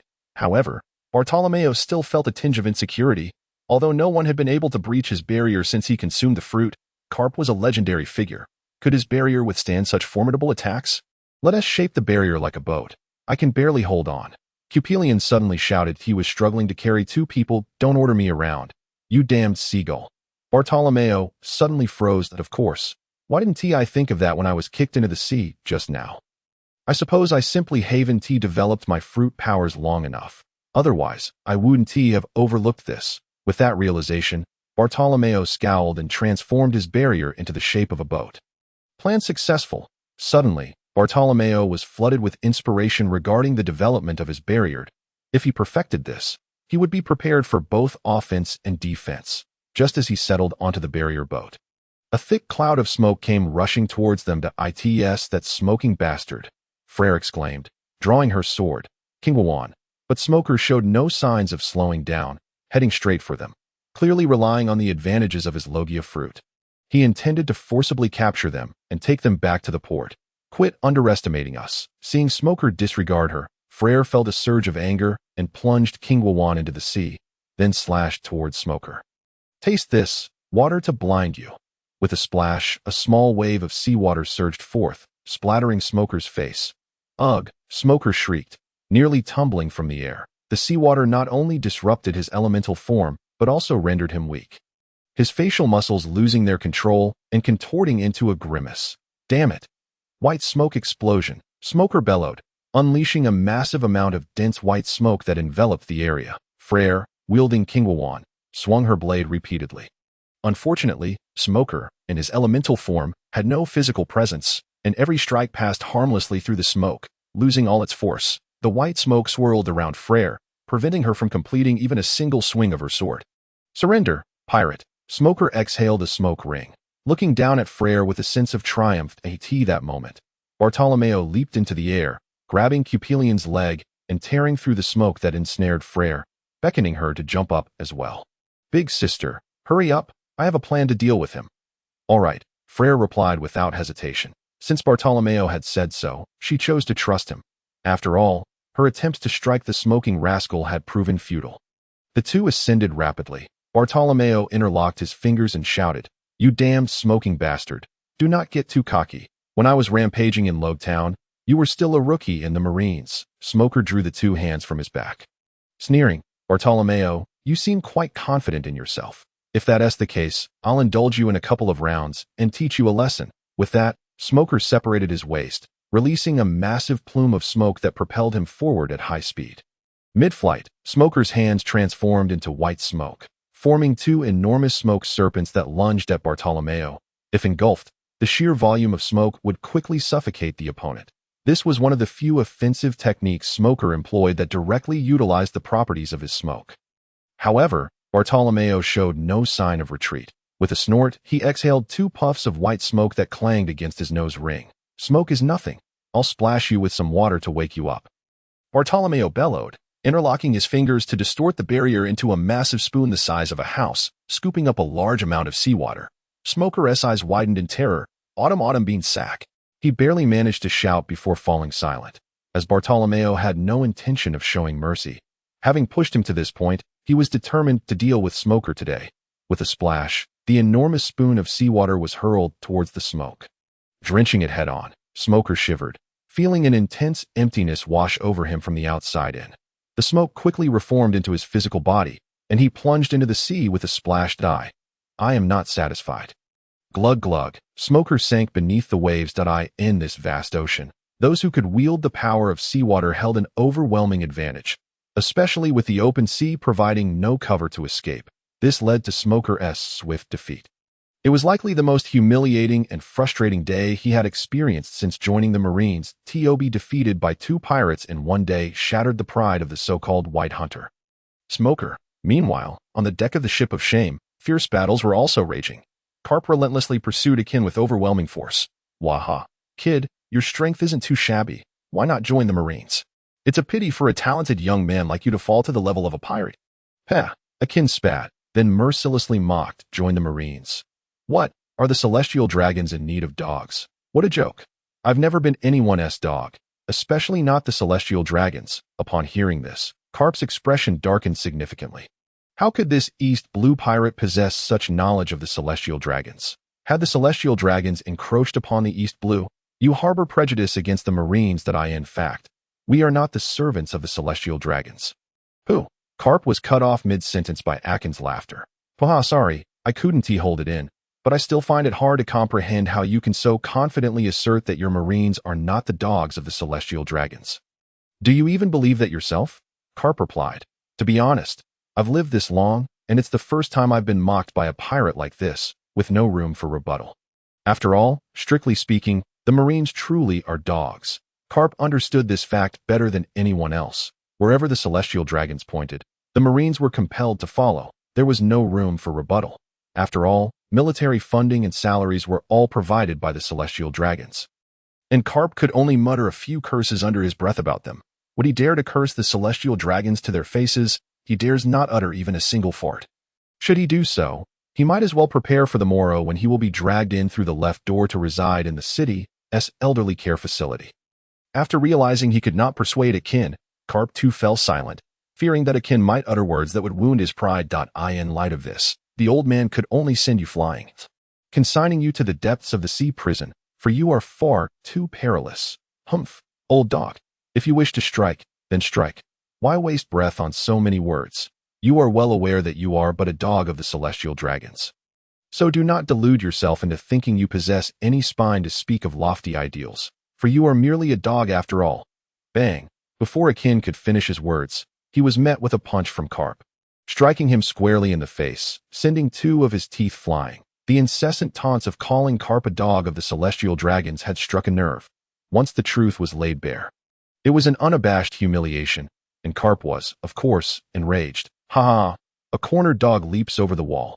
Akin swiftly regained his footing, his legs firmly planted like nails into the deck as he tilted his head to press down one side of his nose, expelling the congealed blood from his nasal cavity before swiftly raising his cane. Shield smash. Akin mustered all his strength to unleash a devastating blow, the ferocious force generating a shockwave that rippled forward. Even the deck trembled under the onslaught, large sections buckling upwards. Carp emitted a beast-like growl, raising his arms, his fingers curling into claws as he grasped at the shockwave, as if seizing a tangible entity. Meteor burst. With a thunderous roar, the shockwave was forcibly crushed by Carp, scattering into chaotic air currents. Akin's pupils constricted, and he inhaled sharply. Could this possibly be the strength one might expect from someone who neglects leg day in their training? Yet, at that moment, Akin suddenly noticed the tendons in Carp's 10 fingers quivering slightly. Had it not been for his own wealth of experience and keen eyesight, he might have easily overlooked this detail. It seemed Carp's fatigue was beginning to manifest. Golden Gear, by him a minute. Beside him, Golden Gear exclaimed, Huh. Before Golden Gear could comprehend the unfolding situation, Akin had already disregarded everything, pulling out a bottle of milk and downing it. The 2 teeth that had been knocked out grew back. He then proceeded to extract 2 large bones, voraciously stuffing them into his mouth. clearly preparing to replenish his strength on the spot. Golden Gear, now coming to his senses, was seized by Akin and placed in front of him. Facing Carp directly, Carp's expression darkened. "You certainly have some guts to stand before me. I thought a cowardly wretch like you, who betrays the Navy, would lack such audacity. No, I didn't." Golden Gear attempted to protest, but Carp had already swung a punch that in an instant. The deck shattered beneath his feet, and the entire ship, haughty warship, sank deeply into the sea, only to be propelled back up by buoyancy, creating tumultuous waves. Carp harnessed this force to deliver a fearsome punch. In that fleeting moment, Golden Gear felt as though he were staring death in the face. Caught unprepared, he barely managed to raise his arms to shield his chest, but the immense force crashed against his arms, sending him flying through the wall of the cabin. Coughing up blood, Golden Gear emerged from the debris. Looking disheveled. As he stood, his body felt as if it were falling apart, especially the metallic components assembled on his arms, which began to wobble and drop off. Yet, this did not deter him. Instead, it ignited a fire within him, awakening a true fighting spirit, his gaze locking onto Carp with the sharpness of a blade. "You pirates bully me, and you dare to oppress me. I will not stand for this any longer." Golden Gear roared, activating the rear door's jet propulsion device, releasing a gust of pressurized steam tinged with a unique scent. His speed surged, escalating exponentially. In the blink of an eye, he crossed the distance between them, advancing directly toward Carp. Even Carp, seasoned and shrewd as he was taken aback by the sudden explosion of speed from Golden Gear. Then, he caught a whiff of a faint lemon tea aroma. Before he could contemplate further, Golden Gear bellowed, "Maximum wheel, lemon tea concentrated explosion." "Carp? What sort of absurd technique name is that? A beverage served before a meal?" In that brief moment, a brilliant, radiant light erupted from Golden Gear's chest. His torso pulsated as the lemon tea within him transformed into high-concentration energy, repeatedly compressed dozens of times, causing his entire upper body and right arm to swell, radiating intense heat. Boom! A terrifying shockwave and hot, pressurized explosive material erupted from his right arm, obliterating a significant portion of the ship's hull. Flames engulfed the haughty warship, slowly sinking into the depths of the sea. Golden Gear's body was charred and battered, emitting thick black smoke, with parts loosening and damaging, exposing the flesh and organs within. His entire right arm had been reduced to ashes. Fortunately, this was the 1.0 version of the pirate world, while the explosion appeared catastrophic. Its actual power was limited. Otherwise, Golden Gear would have been vaporized by the intense heat. Even so, he had reached his limit. His body swayed, on the verge of collapse, when a strong and powerful arm supported him from behind. It was Akin, having filled his belly and donned the supreme great bandage. He regarded Golden Gear with a look of profound appreciation. "Well done, young pirate. The courageous seconds you wagered your life for, regardless of their outcome, have significantly altered the fate of the world." Arrogance, unabashed boasting. Boom, boom. The sound of air being trampled echoed through the sky. Akin did not need to glance upward to know it was Carp. That old veteran. Though Carp was aged and weary, he was not easily vanquished by mere explosions. This moment, Carp was charred black, blood splattered across his body. Clearly, while the explosion did not claim his life, it had still inflicted some degree of damage upon his flesh and blood. "You cannot alter the fate of the world. You will fall at my hands," Carp declared solemnly, wiping his face. Akin retorted with a cold smile. "Perhaps that was true once, but now you can no longer defeat me." Carp's expression shifted to one of suspicion at Akin's overwhelming confidence. Sensing something was amiss, he unleashed his Kinbunchika haki, covering the port and surrounding waters, attempting to discern the source of Akin's newfound assurance. Yet, he discovered nothing. Instead, he noticed Bartolomeo and Akin's female first mate had returned to shore, carrying the unconscious Smoker and an unfamiliar seagull, seemingly from the World News Agency. "Smoker," Carp bellowed. Unfortunately, Smoker had succumbed to unconsciousness due to the seawater, hearing nothing. "Damn pirates, using hostages to threaten me. What a dream. Watch as I seize you and subdue you in an instant." "Akin, I haven't even threatened you yet." But Carp ignored all reason, charging forward like a wild beast. Having served in the Navy for so many years, he understood that in such situations, one must never hesitate due to hostages, or risk being led by the nose by pirates, falling into an even greater crisis. Seeing Carp barreling toward him like a bull, Akin understood. There was no point in further words. Thus, he leaned in close to Bartolomeo, whispering a few instructions. "Just do as I say. Do you understand?" "I understand." Bartolomeo nodded fervently. The orders from his idol were akin to a devout believer hearing the whispers of the divine. In that moment, Bartolomeo felt his spirit elevate. Barrier fruit. Maximum wheel. Golden holy armor. Boom! From Akin's body, an impenetrable barrier erupted, winding upward and forming a translucent armor that matched his physique. As Carp dove down from the sky, he beheld Akin enveloped in armor formed from the barrier, but he had no time to evade. His speed was simply too great. When he beheld the scene, he was, in fact, less than 6 meters away from Akin. Such a short distance could be traversed in the blink of an eye. Bang! The resounding crash was accompanied by a thunderous roar as Carp collided forcefully with the barrier, letting out a pained scream before collapsing to the ground in a pitiful state. Even more horrifying was the sight of Carp's right arm, which had been shattered. Fractured bone shards protruded grotesquely from his flesh, rendering the scene utterly tragic. This calamity occurred despite Carp enveloping himself in hockey. Yet he had still suffered a direct blow that broke his arm. Such was the terrifying power of the barrier berry. What? You question why Akin was not sent flying. What a jest. The barrier berry defends against all. A mere kinetic impact is easily absorbed and swiftly neutralized. Did you not witness how even valiant men could not pierce the barrier? The barrier berry stands as the pinnacle of hockey among the elite. Ah! Carp clutched his broken arm, writhing in agony. This was infuriating. The recoil from the barrier had reflected all his own strength back at him, as if he had shattered his own arm. How utterly disgraceful. Carp, you have grown old. It is best that relics of a bygone era do not emerge to humiliate themselves. You see, I can merely let my imagination roam, and already I can wield the powers of a devil fruit to such an extent. You, who have trained in hockey your entire life, what use is it? I did not even lay a finger on you, yet you have rendered yourself to such a woeful state. Akin, clad in the barrier's armor, strutted before Carp, displaying his gleaming armor like a proud peacock. Master, Carp struggled to rise, his gaze steely as he glared at Akin, declaring, "Even so, I shall ensure that you, the harbinger of chaos, are imprisoned in the depths of the sea." Never to disrupt this world, Akin unleashed a massive barrier strike that sent Carp flying, shattering several of his teeth. What nonsense! I am not fond of your words. What do you mean by disrupting this world? How do you know I am not here to save it?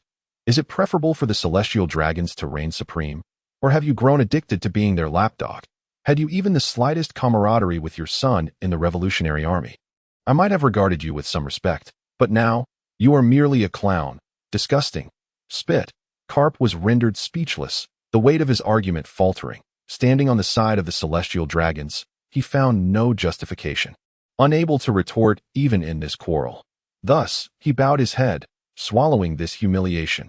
Yet, one individual could no longer bear to watch. He was none other than our diligent warrior, the future admiral of the Navy. Kebi, master, a master. Kebi lay on the ground, fervently performing push-ups. How could a disciple merely stand by while his master was insulted? Moreover, Carp had once rescued Kebi from the sea, owing him a debt of life. So he immediately dropped down and proceeded to execute 400,000 push-ups, training his body for an uninterrupted 48 hours. That moment, his strength surged, escalating to new heights. Ah, the impact of the fist, upon completing his training. Kebi could no longer contain the overwhelming power surging within him. With a gentle leap, he ascended to a height of 1,000 meters. Then, plummeting back to earth, he unleashed a punch. Boom! To the astonishment of all. Kebi's fist generated a terrifying shockwave that obliterated the entire harbor. Crack! Within the range of the shockwave, the already injured Carp suffered yet another brutal blow, spewing forth blood that he cursed under his breath. Rebellious disciple, before being engulfed in the ruins, only Akin and his companions remained unscathed. Bartolomeo swiftly retracted the barrier from Akin, then expanded it into a vast hemispherical shield, enveloping all allied forces in the harbor to shield them from Kebi's devastating punch. This relentless warrior of effort, what a butterfly effect had transpired. How terrifying it was to witness such prowess so early in the narrative. Akin gazed at Kebi in the sky, his mind racing with 1,000 chaotic thoughts. Fortunately, Kebi, after delivering his punch, was left utterly drained, plummeting headfirst like a falling gourd. Such a splendid opportunity could not be overlooked. Akin immediately fixed his gaze on Bartolomeo. Upon locking eyes, Bartolomeo coughed. Bartle, okay, brother. Bang. Bang. The two leapt into the air simultaneously. At this moment, Kebi was descending, less than 20 meters from the ground, while Akin and Bartolomeo surged forward. Two powerful arms simultaneously coiled around his neck. Absolute cow thunder scythe. Crash. Kebi's cervical vertebrae snapped with a crack, and his body spun wildly as he fell to the ground. Gurgle. Kebi clutched his neck, writhing in agony. He was on the brink of death. With a fractured neck, he faced an almost certain demise. However, Akin and Bartolomeo, upon landing, charged toward him relentlessly, seeking to deliver a finishing blow. Yet, as the paternal embodiment of the world's will, Kebi would not succumb so easily. The gears of fate began to turn slowly, granting Kebi a fleeting chance at survival. Then a massive hand swept aside the debris, rising from the rubble to stand before Kebi. Thus far, I shall not allow you to further harm my disciple. Karp stood bloodied and battered, his tone resolute. Kebi immediately erupted in tears, his face contorted in anguish. Mr. Karp. The scene was one of poignant master-disciple devotion. Akin observed them with a complex gaze, feeling utterly drained. How exhausting it was. Was this the privileged treatment reserved for characters favored by the world? It was truly disheartening to witness. No matter how fierce the battle, they seemed incapable of perishing. Thankfully, he too was among the indomitable. Otherwise, encountering such invincible fools would drive anyone to the brink of a stroke. Enough of this. Akin turned toward the harbor, commanding his subordinates to begin clearing the battlefield at this moment. It was imperative to hasten their departure from Rogue Town. Meanwhile, Karp could only watch helplessly as they prepared to leave. After all, he no longer held the advantage. The troublesome green-crested demon fruit was far too cunning, completely countering his haki, once donned by Akin. It had directly amplified his combat prowess. Given Karp's battered body from the explosions and Kebi's punches, he was utterly incapable of defeating his adversary. This was beyond doubt. After all, the aged Karp would lose considerable combat effectiveness after sustaining even a single wound. A classic case of high offense with low defense. No, in truth, he could not even be deemed high offense. Rather, it was a matter of Akin not yet being strong enough, which made Karp's attacks seem formidable. Once at the pinnacle of power, it would become evident that Karp's strikes were mere trifles, suited only for bullying the weak. For various reasons, Karp could only flee the harbor alongside the severely injured Kebi in the drenched smoker. In a frenzied and disheveled manner, Captain Akin, come quickly. Lord Golden Gear seems to be on the verge of death. Amidst the fervent cleanup efforts, a loud shout brought all activity to an abrupt halt. Akin furrowed his brow, rushing over to investigate. There, he found Golden Gear with eyes rolled back, breathing faintly. Before Akin could utter a word, the man's heart ceased to beat. What the hell? This fellow is so reckless.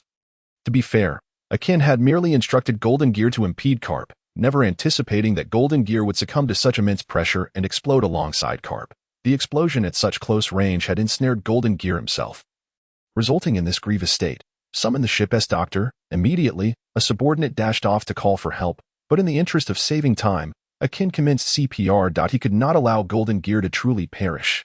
Frel, lend me your knife. Huh? Frel, bewildered, drew out his knife and handed it to Akin, asking, but isn't CPR done without a knife? It is, but I wish to try this method. With a swift motion, Akin sliced open Golden Gear's chest, then reached inside to grasp his heart, beginning the resuscitation process. Frel, what the hell? Bartolomeo, what the hell? Capillion, what the hell? The onlookers were dumbfounded. They had never conceived that CPR could be performed in such a manner. As self-proclaimed novices in first aid, they were left with a singular thought. Is this truly a viable method? There is a problem. Freyra weakly raised her hand and asked, Akin, have you washed your hands and sanitized them after the fight? Akin's hand, which was fiercely grasping the heart, abruptly halted. After a prolonged silence, Akin finally spoke with a serious expression. No, but it matters not. I only need to be responsible for reviving Gold Gear's heart. The rest can be entrusted to the Supreme Bandage. Upon hearing this, everyone cast sympathetic glances at Gold Gear. What a stroke of misfortune to have such a reckless captain. Soon, the heart that Akin had tightly squeezed began to regain its autonomous rhythm. Gold Gear slowly opened his eyes. Where am I? Akin leaned closer and said, You're awake. We are at the port. You are safe. Is that so? Why does my chest hurt so much? It's just a figment of your imagination.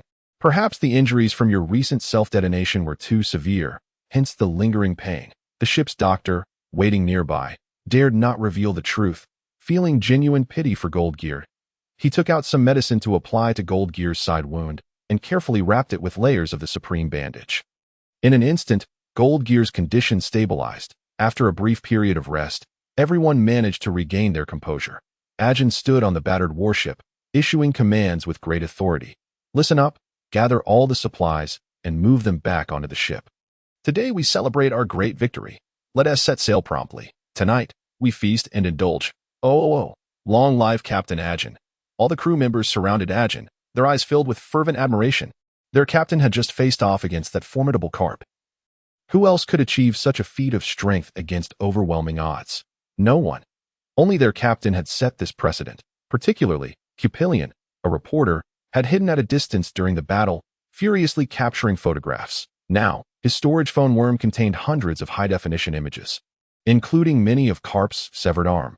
He could hardly fathom the uproar these images would cause worldwide. Perhaps the president would soon retire and pass the torch to him. Kebi could already envision a comfortable future. Although the pirate crew had suffered a severely damaged ship, their cohesion had reached unprecedented heights due to Akin's leadership. Before long, under the enthusiastic hustle of the crew, all scattered supplies were gathered and organized. After Goldgear regained some strength, he began to collect the remaining wreckage of the ships, assembling them into a seaworthy medium-sized vessel. The finishing touches were completed in an orderly fashion to avoid any prolonged delays. The crew swiftly set sail. However, to vent their frustrations, they aimed to humiliate Carp first. They could not let him off so easily. Akin stood at the bow of the ship, a sinister smile creeping across his face. Bring up the cannonballs. Heave-o, heave-o. Dozens of crew members brought over several large crates of pitch-black cannonballs. Akin casually picked up two, his arm muscles bulging as he hurled them with meteoric ferocity. Boom! The cannonballs fell like meteors through the atmosphere, igniting a blazing red light as they struck Carp's ship. Carp's flagship erupted into flames, the shattered remnants of the vessel scattering everywhere. But this was just the beginning. After scoring a successful hit, Akin went into a frenzy, launching cannonball after cannonball, emptying all 300 from the crates, obliterating Carp's flagship and the surrounding vessels into utter ruin. Ha ha ha. The wretched Navy must have learned their lesson now. Let them be arrogant. The crew cheered ecstatically, relishing the sight of the Navy, who had just tried to eliminate them, suffering a setback. My lord, this chapter has more to offer. Please turn to the next page to continue reading. It only gets more exciting. Meanwhile, Freyra looked on with a peculiar expression. Akin, how come your ability to throw cannonballs resembles that of that Navy old man? Have you learned it too? Akin scratched his head. Isn't it quite simple? I just observed for a while and grasped the general concept. It merely involves wrapping hockey around the cannonballs to enhance the power of barehanded throws. Of course, Carp's throwing power is still superior to mine. After all, the increase from hockey has its limits, and raw strength is also crucial. Freyra nodded, somewhat understanding that. So, what exactly is hockey? I want to learn. I can teach you. Freyra's eyes lit up with excitement. Really? I can learn too?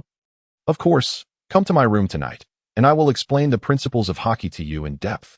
Freyra, Rog Town, Navy base. Carp, wrapped in bandages, was voraciously devouring rice crackers, regretting the absence of good tea to wash them down. Nearby, Smoker was lifting weights while simultaneously puffing on 3 cigars, clearly distressed after the ordeal with Akin and his crew, his self-esteem severely bruised. Just then, a panicked Navy soldier rushed into the office, shouting, "This is terrible, Vice Admiral Carp." Carp raised a cup of poorly brewed tea to his lips, grimacing as he swallowed the rice cracker, then casually picked his ear with his pinky finger, taking his time to respond. "Smoker, is this the kind of soldier you trained? How can one be so reckless in such serious matters?" Smoker's face flushed red, and he turned to the soldier, reprimanding, "Did you hear that? Reckless. How many times have I told you to remain calm and composed in the face of adversity?" The soldier, having been chastised by both superiors, felt embarrassed and scratched his head. "I apologize. I was too anxious to him. That's more like it." Smoker nodded, pouring a cup of tea and handing it to the soldier with gentle words. "Here, have some tea to quench your thirst." The soldier gratefully accepted the tea and downed it in one go, believing this gesture indicated his superior's approval, which might pave the way for a brighter future. "All right, tea's finished. Now tell us, what is it that has you in such a state of panic?" Smoker lit up 3 new cigars, exhaling clouds of smoke as he inquired. Carp turned his head, awaiting further explanation. The soldier cleared his throat, standing tall and firm, his voice resonant and clear. Vice Admiral Carp's flagship has been blown up by pirates. Boom! A thunderous shock. Smoker was left dumbfounded. He turned to Carp in shock, seeking guidance on how to proceed. However, Carp's previous seat was now empty, replaced by a large hole in the wall. Moments later, a wail akin to that of a slaughtered pig echoed from the port. Damn that Akin. I shall not rest until our fates are intertwined. When Smoker arrived at the port, Carp was already on his knees, tears streaming down his face, utterly inconsolable. My flagship, which has fought alongside me for decades. I could never bear to let it get scratched. Every maintenance session, I personally dusted it. Smoker sighed, crouching down to place a hand on Carp's shoulder. I understand. Carp shook his head, wiping away 2 large blobs of yellow-green mucus. No. You don't understand. I don't understand either. I was foolish. I thought I could retreat upon sensing danger, never anticipating that Akin would be so deranged as to destroy my flagship. Woe is me, Smoker thought. How does one comfort a superior in such despair? I urgently need a solution.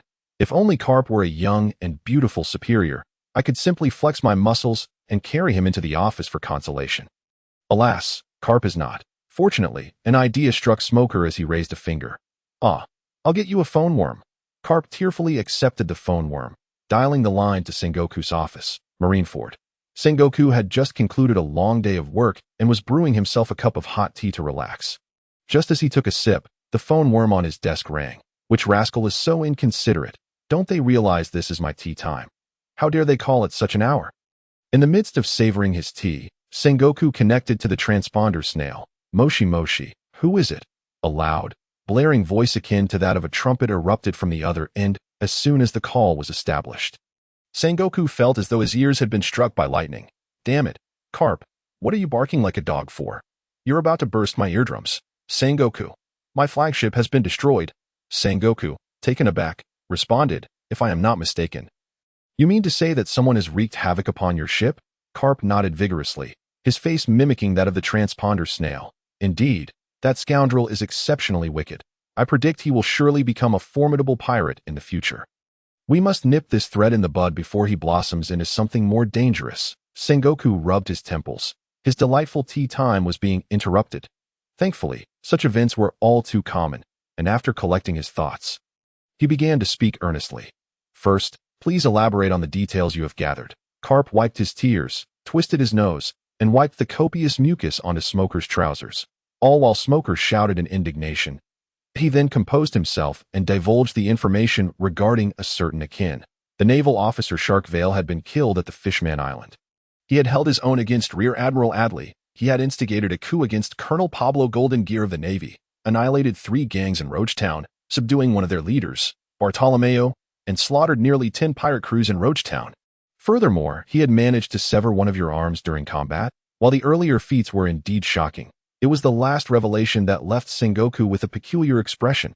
His gaze, mirrored by the transponder snail, was laced with disdain. That I say, Carp, even in your old age, surely you cannot be so easily overpowered by a novice pirate who has yet to even set foot on the Grand Line. Wah! Carp bellowed, tears of laughter streaming from his eyes. You are, as always, impossible to fool. Truth be told, I was the one who broke my own arm. However, to say it was broken by him would not be entirely false, as that devil Akin used the powers of the barrier fruit to catch me off guard while I was moving at high speed. Sengoku was taken aback. The barrier fruit has been revived? Has that devil Akin consumed it? Carp waved his hand dismissively. Not him. It was his subordinate, the aforementioned gang leader Bartolomeo, who has eaten it.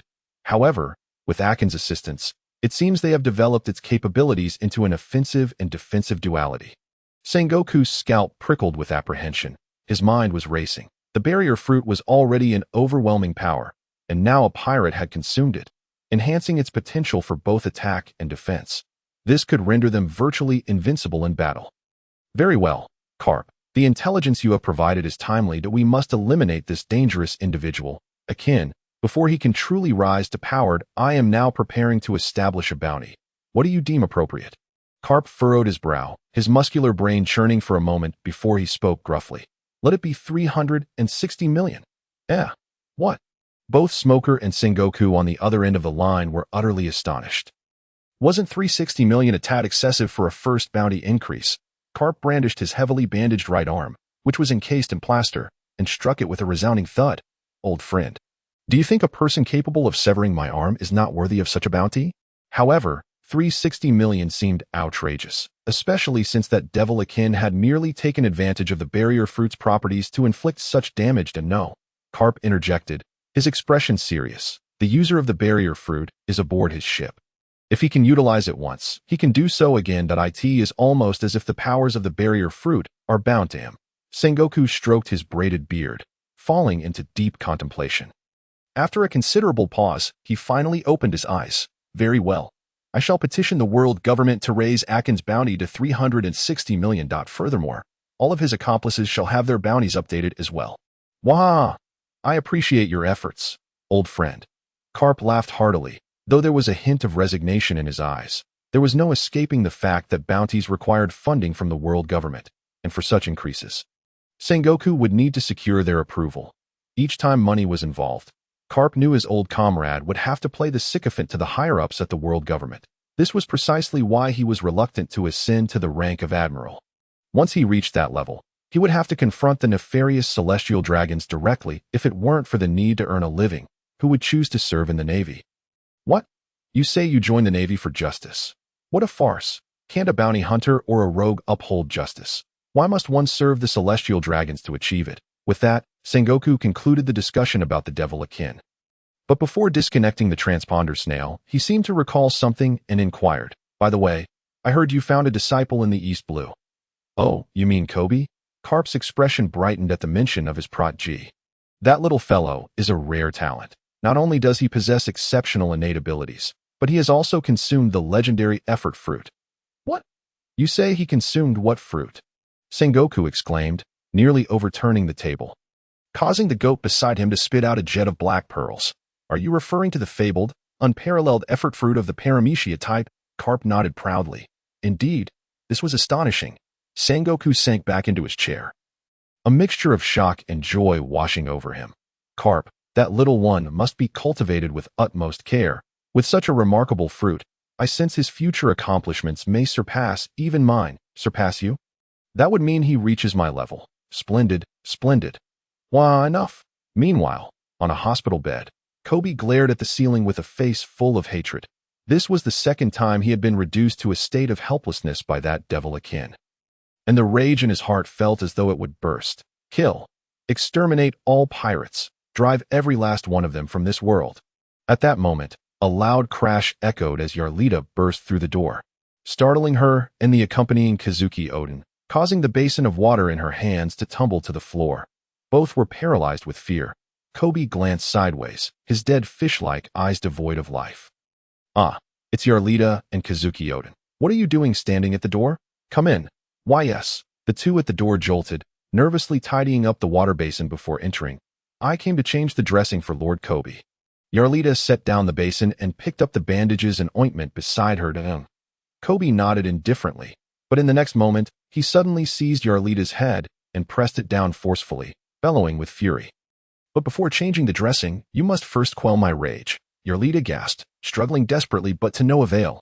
Meanwhile, Kazuki Oden stood by, pale-faced, watching the scene unfold in horror. 1 minute later, having regained his composure, Kebi sat up apathetically against the headboard, silently allowing Yarlita, who was sniffling and sobbing, to tend to his wounds. Is there anything else? Kebi turned his head to gaze at Kazuki Oden, fully aware that if there were no pressing matters, there would be no reason for Kazuki Oden to linger here. Upon hearing Kebi address him, Kazuki Oden immediately snapped back to attention. He organized his thoughts and calmly stated, it is not a significant issue. It is merely that Captain Carp has proposed a new bounty for the demon man Akin to the higher-ups of the Navy. I believe this is an opportune moment to engage in a war of public opinion, to use words to suppress the arrogance of demon man Akin. Oh, how do we suppress him? Kebi inquired, intrigued yet somewhat perplexed by the term war of public opinion. Kazuki Oden elucidated in a straightforward manner. It involves discrediting demon man Akin through newspapers, exaggerating his misdeeds, thereby inciting the public to condemn him. Simultaneously, We would elevate the image of our Navy, creating a stark contrast between good and evil. Kebi nodded in understanding, though still puzzled, queried, "But what purpose does this serve? If this is what is termed a war of public opinion, the Navy has been engaging in such activities for ages. Hasn't it? Indeed, it is highly effective, Lord Kebi," Kazuki Odin replied with enthusiasm. "The news of these seas has long been monopolized by the World News Agency. Even the Navy's Public Relations Department cannot wield the greatest influence over public opinion. Thus, I am determined to join the Navy's Public Relations Department and transform it into a world-class media authority. Furthermore, I aim to package you, Lord Kebi, as the world's premier new Navy hero. In doing so, the hearts of the global populace will be captured by you, and every individual will fervently admire you, viewing you as a deity. Just imagine, with such a Navy, how could we not command the hearts of the people? With the populace on our side, what mere pirates could possibly contend with us? Wherever they go, they will face public outrage, left with no escape." "Brilliant," Kebi exclaimed, raising a fist in excitement, only to grimace in pain as he inadvertently strained his wound. However, a question lingered in his mind. Adjusting his glasses with his middle finger, he inquired, "But merely relying on words holds limited persuasive power, does it not?" "Humph, indeed," Kazuki Odin chuckled triumphantly, "producing a camera that I greatly admire you, Lord Kebi, and have been waiting for the opportunity to capture your battle since it began. At last, I managed to snap this moment." He displayed the image from the camera, revealing Kebi descending from the heavens, delivering a punch that shattered an entire harbor. The angle of the photograph was impeccable. Even the shockwave created by his punch was captured, exuding a striking impact. Kebi gazed at the image, exhilarated. "Is this truly me? I appear so valorous and striking." "Ah, Lord Kebi, you flatter me. I failed to capture even 1% of your magnificence. I have embarrassed myself." Kazuki Odin began with a flattery that left Kebi feeling somewhat bashful. The two then proceeded to discuss the arrangements for the publication of their plan. Meanwhile, Yalada sulked, feeling slighted that it was she who had initially outshone them. Yet Kebi's attention was solely on Kazuki Odin. In the East Blue, at the entrance of the Grand Line, lies Reverse Mountain. It is said that within the unique topography of Reverse Mountain, artificial channels have been created to enable currents to flow uphill. Here, the ocean currents converge, allowing the water to defy gravity, forming 4 perilous water elevators. These water elevators resemble fully automated lifts made of soul sand or magma stones from another world, capable of raising vessels from the vast ocean surface to the mountain's peak. Ultimately, from this hub, they would seamlessly enter the magnificent Grand Line. However, these elevators are far more treacherous than those in any other world. Yet, as pirates, they are aware of the risks involved in their line of work. Should they meet their end in the depths of the sea, they would have no one to blame but themselves. At this moment, Akin's ship, a modified war vessel, was charging toward the canal of Reverse Mountain. The currents beneath surged with tremendous force, propelling the massive pirate ship as if it were a mere paper vessel, steadily ascending towards the entrance's water gate. Does Akin truly have nothing to fear? I feel as though I am about to collide with the mountainside and become a spirit of the sea. Freyra clung tightly to the railing, her face pale as she watched the ship draw ever closer to the cliff face. Akin, too, gripped the bow of the ship, bouncing up and down with the tumultuous waves. There is nothing to worry about. It will be fine. Despite his own confusion, Akin reassured himself. Watching the unfolding scene was one thing, but facing it in person was another. The immense force of nature's currents was far beyond his ability to contend with. Thus, even he could not help but feel anxious. However, amidst his nerves, excitement and exhilaration coursed through him. How could one not be stirred by such a magnificent spectacle? He turned to comfort Freyra. "Do not fret. Once we enter the canal, we will safely reach the Grand Line. There are no further dangers." Upon hearing this, Freyra released a sigh of relief. As long as there are no other dangers, that is sufficient. If any sea kings were to appear, we would truly be doomed. Just as she relaxed, Bartolomeo's quivering voice rang out. "Hello, Lord. Akin-san, up ahead, up ahead." "What? What lies ahead?" Akin turned his head to see their ship veering off course, hurtling towards the water gate at the entrance of the water elevator at high speed. If they were to collide with the gate, the entire ship would be shattered and sink into the depths of the sea. Shit. Akin's pupils dilated. In an instant, Countless images of tragic deaths flashed through his mind. As desperate thoughts for survival surged, suddenly, an idea struck him. Bartle, quickly! Use Susanoo. Bartolomeo was bewildered, his rapid breaths causing his nose ring to flutter like a butterfly. What is Susanoo? It means to transform your barrier into a giant. That sounds doable, Bartolomeo exclaimed, realizing he had grasped a new application for his barrier fruit. Truly, Akin-san is brilliant. Yet soon after, Bartolomeo's expression fell. But it won't work, Akin-san. My barrier isn't large enough to create a giant capable of altering the ship's trajectory. Its size had to be substantial. However, if it were too large, he would not have enough area to manifest it. If it were too small, it would not change the ship's course to in such a critical moment. There was no time to experiment with the perfect size for the barrier giant. Damn it, Bartle, must I teach you everything? If the area is insufficient, just make it a skeletal giant. Brilliant, as expected of Akin-sama. Bartolomeo realized the answer. He quickly interlaced his fingers, discarding flesh and muscle, leaving behind a translucent skeletal frame. Barrier fruit, Susanoo, first stage, activate. With a crack and a crunch, a skeletal half-giant, towering 6 to 7 meters, enveloped Bartolomeo's body. Akin gritted his teeth, filled with envy. Damn it, that looks incredible. I want to steal Bartolomeo's barrier fruit. Yet, Akin was not Blackbeard, and his fiery desires soon extinguished. Bartolomeo shivered. How strange, with such a magnificent skeletal Susanoo protecting me. I feel a sense of safety, yet my back is still chilled on this hot day. Behind him, Akin commanded loudly, Bartle, use the fist of the skeletal Susanoo to strike the top of that water gate. Use the reaction force to redirect the ship back on course. Understood, Akin-sama. Bartolomeo blushed as he accepted Akin's command and directed the skeletal Susanoo to deliver a punch to the water gate above. The stone column immediately dented with a resounding crack, fracturing into countless spiderweb-like cracks. Utilizing the punch's reaction force, the ship jolted violently and realigned itself towards the canal on Reverse Mountain. With a surge, the vessel plunged into the uphill current, racing toward the mountain's pinnacle. The current's speed was astonishing, swiftly carrying the ship to the summit, akin to riding a roller coaster, before it soared skyward, ultimately following the incline leading to the Grand Line. Crashing down with a thunderous roar. After a tumultuous ride, the ship finally stabilized. We are saved. Freyra slumped onto the deck. Freyra was in such a state. The others were even worse off, especially those inept subordinates.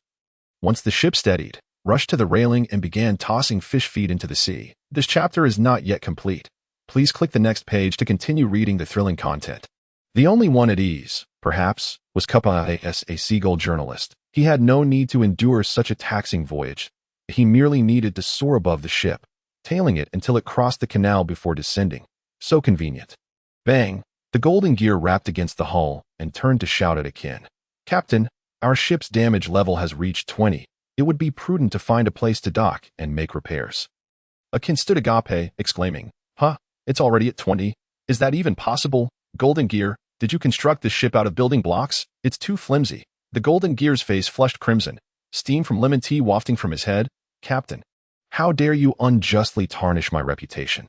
This is clearly due to the excessively turbulent currents, compounded by the recoil from Bartolomeo's punch. One could say it was fortunate that I assembled this ship.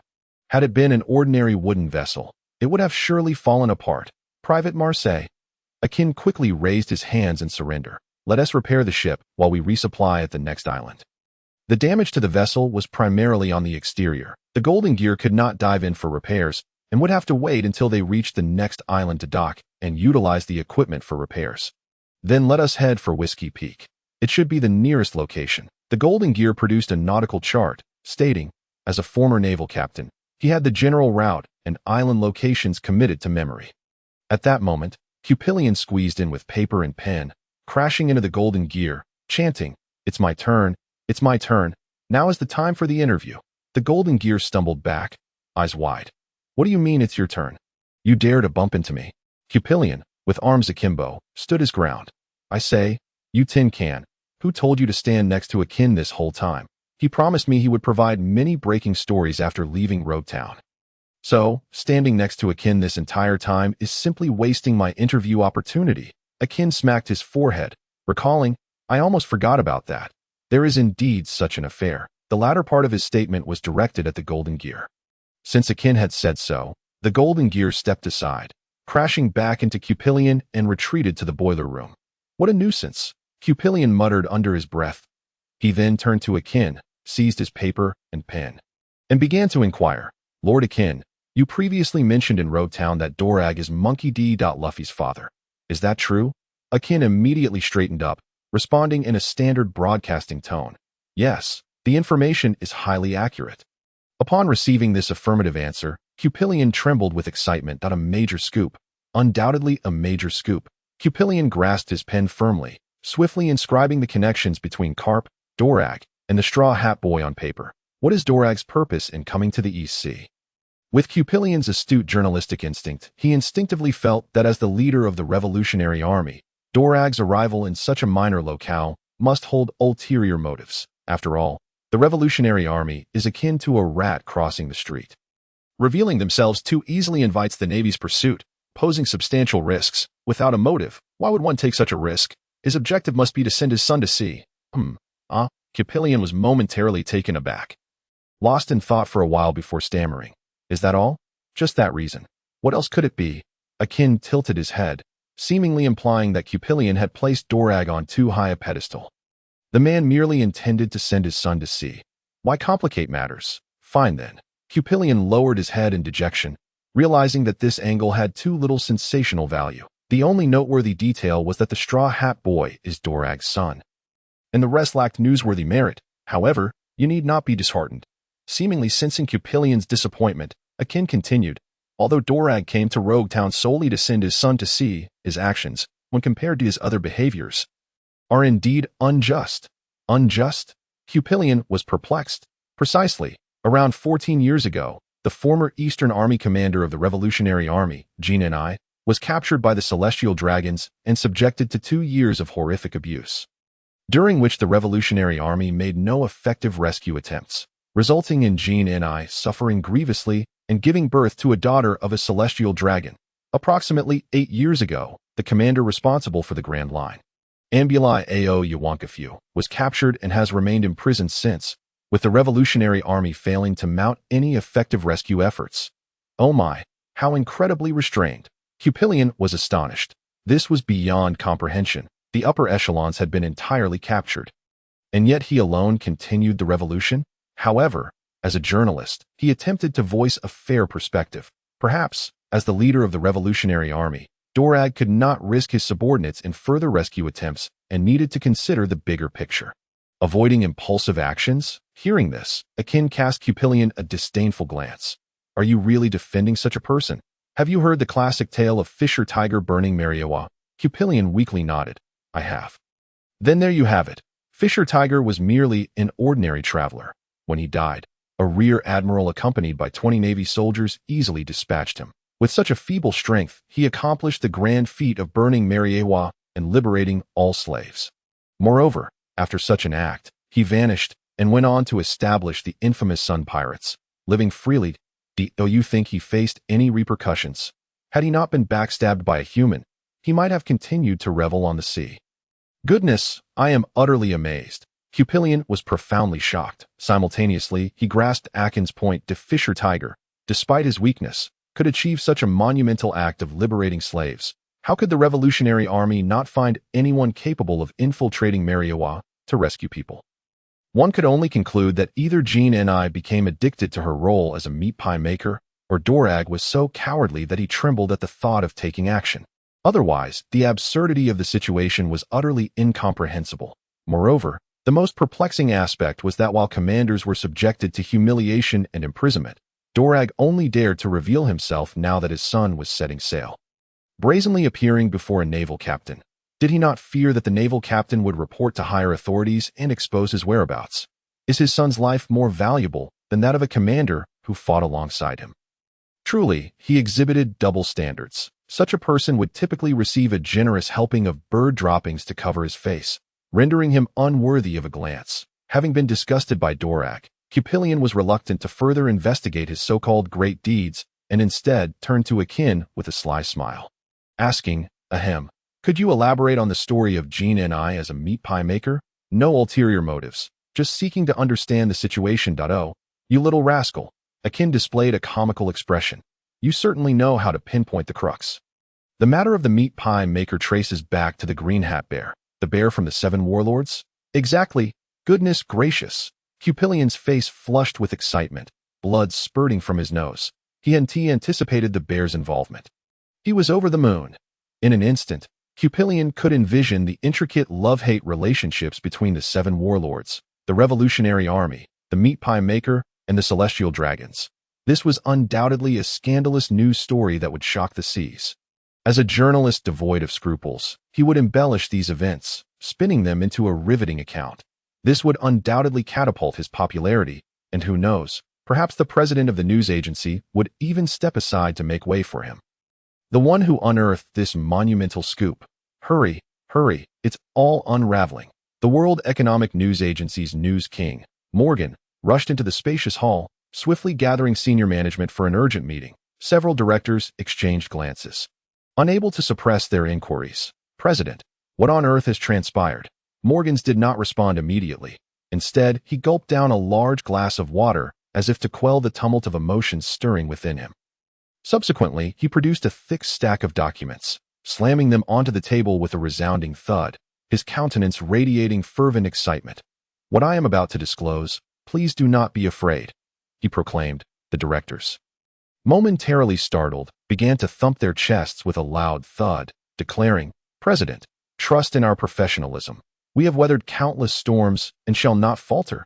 Just moments ago, I received a fax from the reporter dispatched to the East Sea, detailing a monumental event that could send ripples across the world. Once made public, it is destined to stir up a tempest. The directors pondered silently, reflecting on how stagnant the world had been for so long. What could possibly create such waves? With a sense of skepticism, they picked up the documents on the table and scrutinized them closely.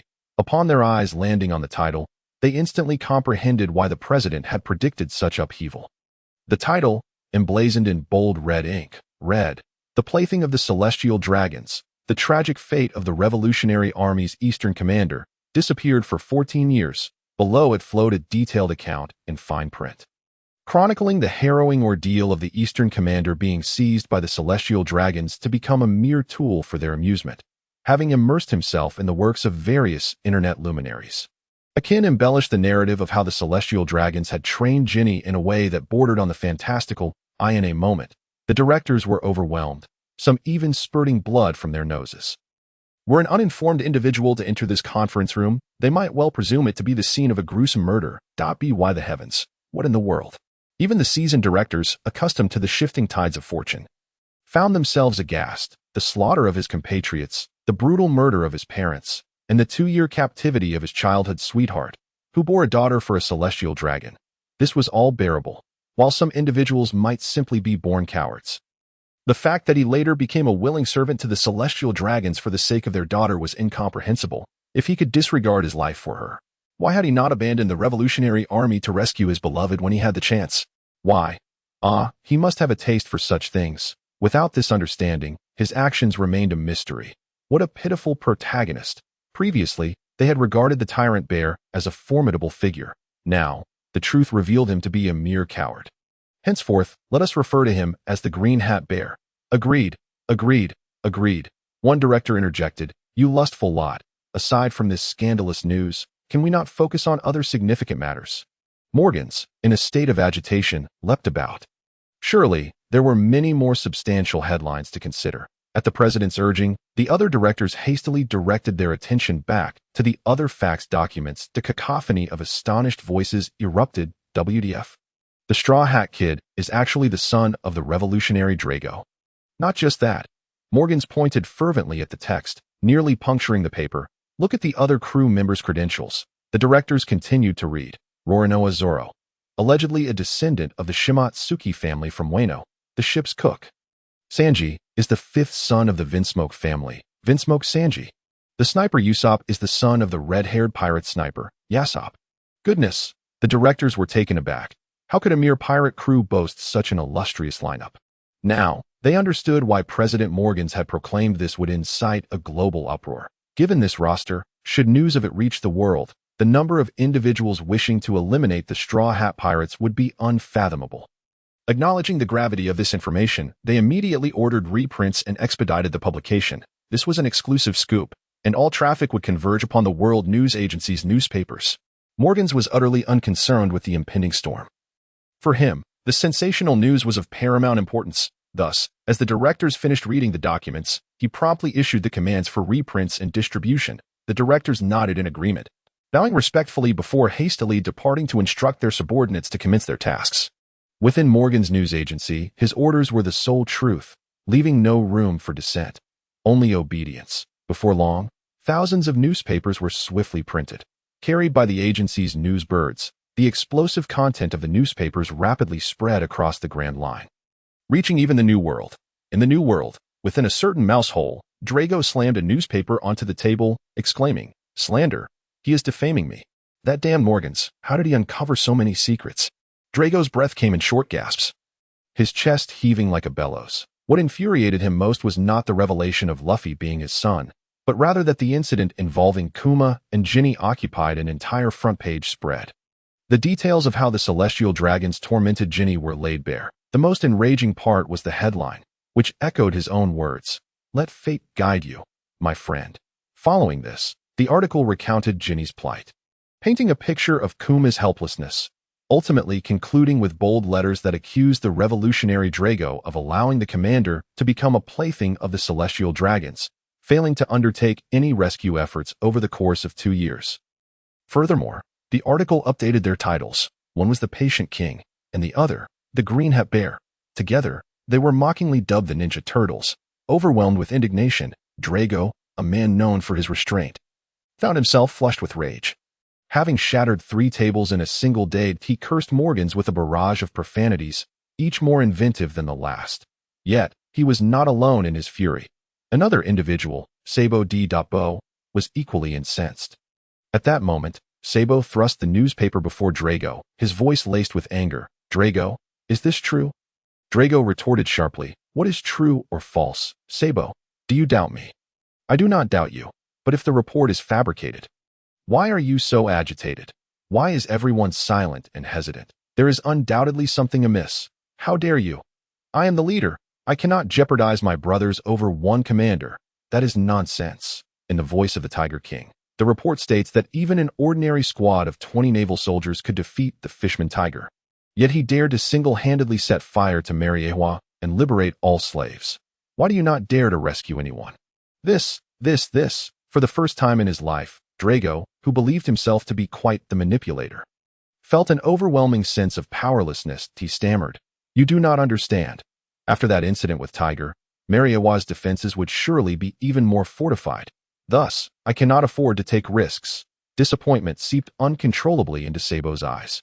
The man who had saved him and taught him his physical skills was now revealed to be so cowardly, leaving him at a loss for words. "Forget it." Sabo let out a deep sigh, turning on his heel and striding away from the Revolutionary Army headquarters with great determination. That it was only after a moment of realization that Dorag comprehended that Sabo had effectively run away from home.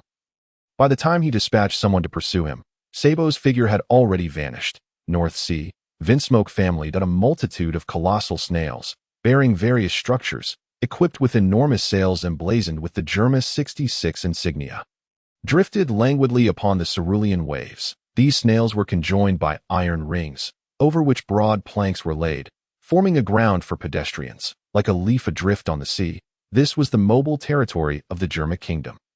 At the city gate, the clone soldiers, donned in battle garb and wielding weapons, stood in 2 straight lines, flanking either side.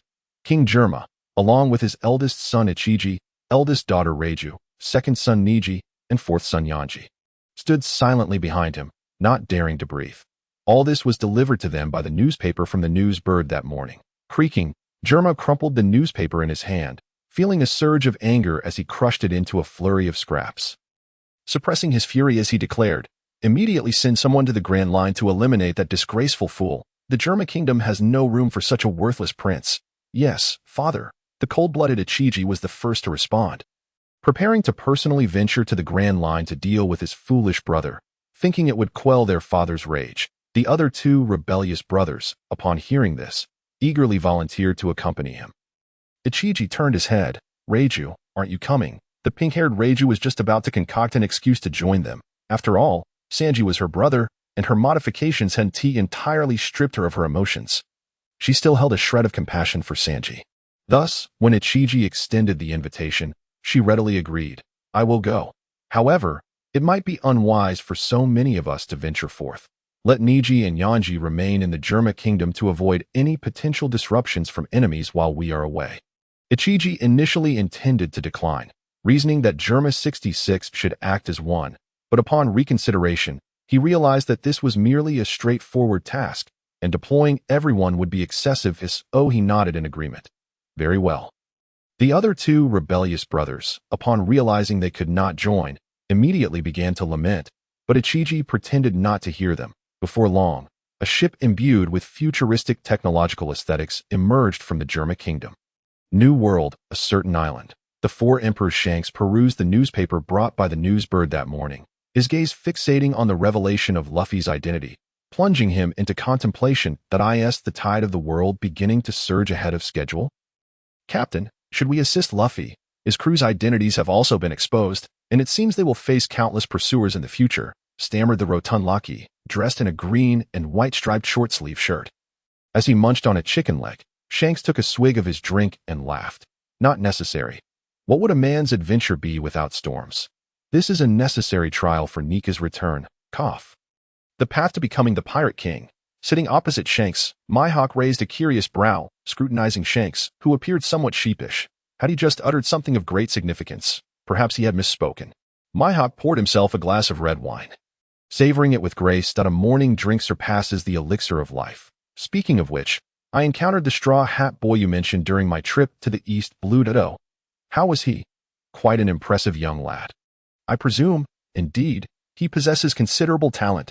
His companion, Rorino Azaro, is also a swordsman of immense potential. I was surprised to learn he is a descendant of that great man. That great man, of course, refers to our hero, Kazuki Oden. The mention of Kazuki Oden, even though Mihawk intentionally refrained from uttering his name, seemed to part the mists of time. An overwhelming emotion transcended over a decade, descending upon the island, causing Mihawk's eyes to mist over, tears streaming forth like a dam bursting dough. That great man.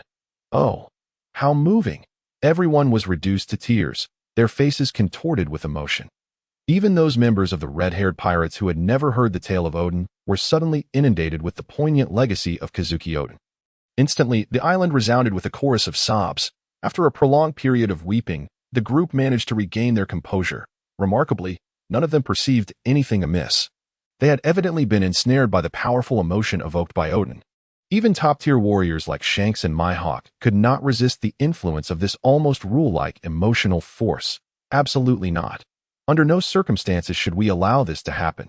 After inexplicably weeping at the mere mention of that great man, the group returned to the previous topic. It is indeed peculiar, Shanks murmured to himself as he scrutinized the newspaper. Logically speaking, Luffy's lineage should have been deliberately concealed by the Navy. Others had little means of uncovering Luffy's identity. Furthermore, his companions, all of notable backgrounds, were unlikely to be easily investigated by someone like Morgans, unless Morgans had established spies within the Navy and major factions years ago, but the likelihood of that was slim. Moreover, the report also exposed a scandalous incident within the Revolutionary Army, involving both the world government and the Revolutionary Army, which further suggested that Morgans could not have infiltrated such a tightly knit organization. If it were that easy to infiltrate, how could the Revolutionary Army have remained hidden for so long without consequence? Mihawk, fixated on the newspaper, suddenly remarked. Perhaps this information was leaked by someone to the World Economic News Agency? That is indeed possible. Whoever this individual is, their identity must be extraordinary, given their knowledge of so many secrets. Shanks nodded in agreement with Mihawk's speculation. However, Mihawk's gaze suddenly fixated on another page of the newspaper, constantly comparing it with the bounty notice in his left hand, setting aside his wine glass. What is it? Shanks inquired, noticing Mihawk's unusual demeanor. Mihawk's expression turned grave as he handed the bounty notice to Shanks. The latter received it, revealing a photo of a figure named Akin. The bounty indicated 360 million. Shanks exclaimed in shock. What? Truly astonishing. There exists such a hefty bounty in the East Blue. Mihawk remained silent, solemnly passing the newspaper back to Shanks. Pointing to another page, it detailed Akin's various exploits in the East Blue.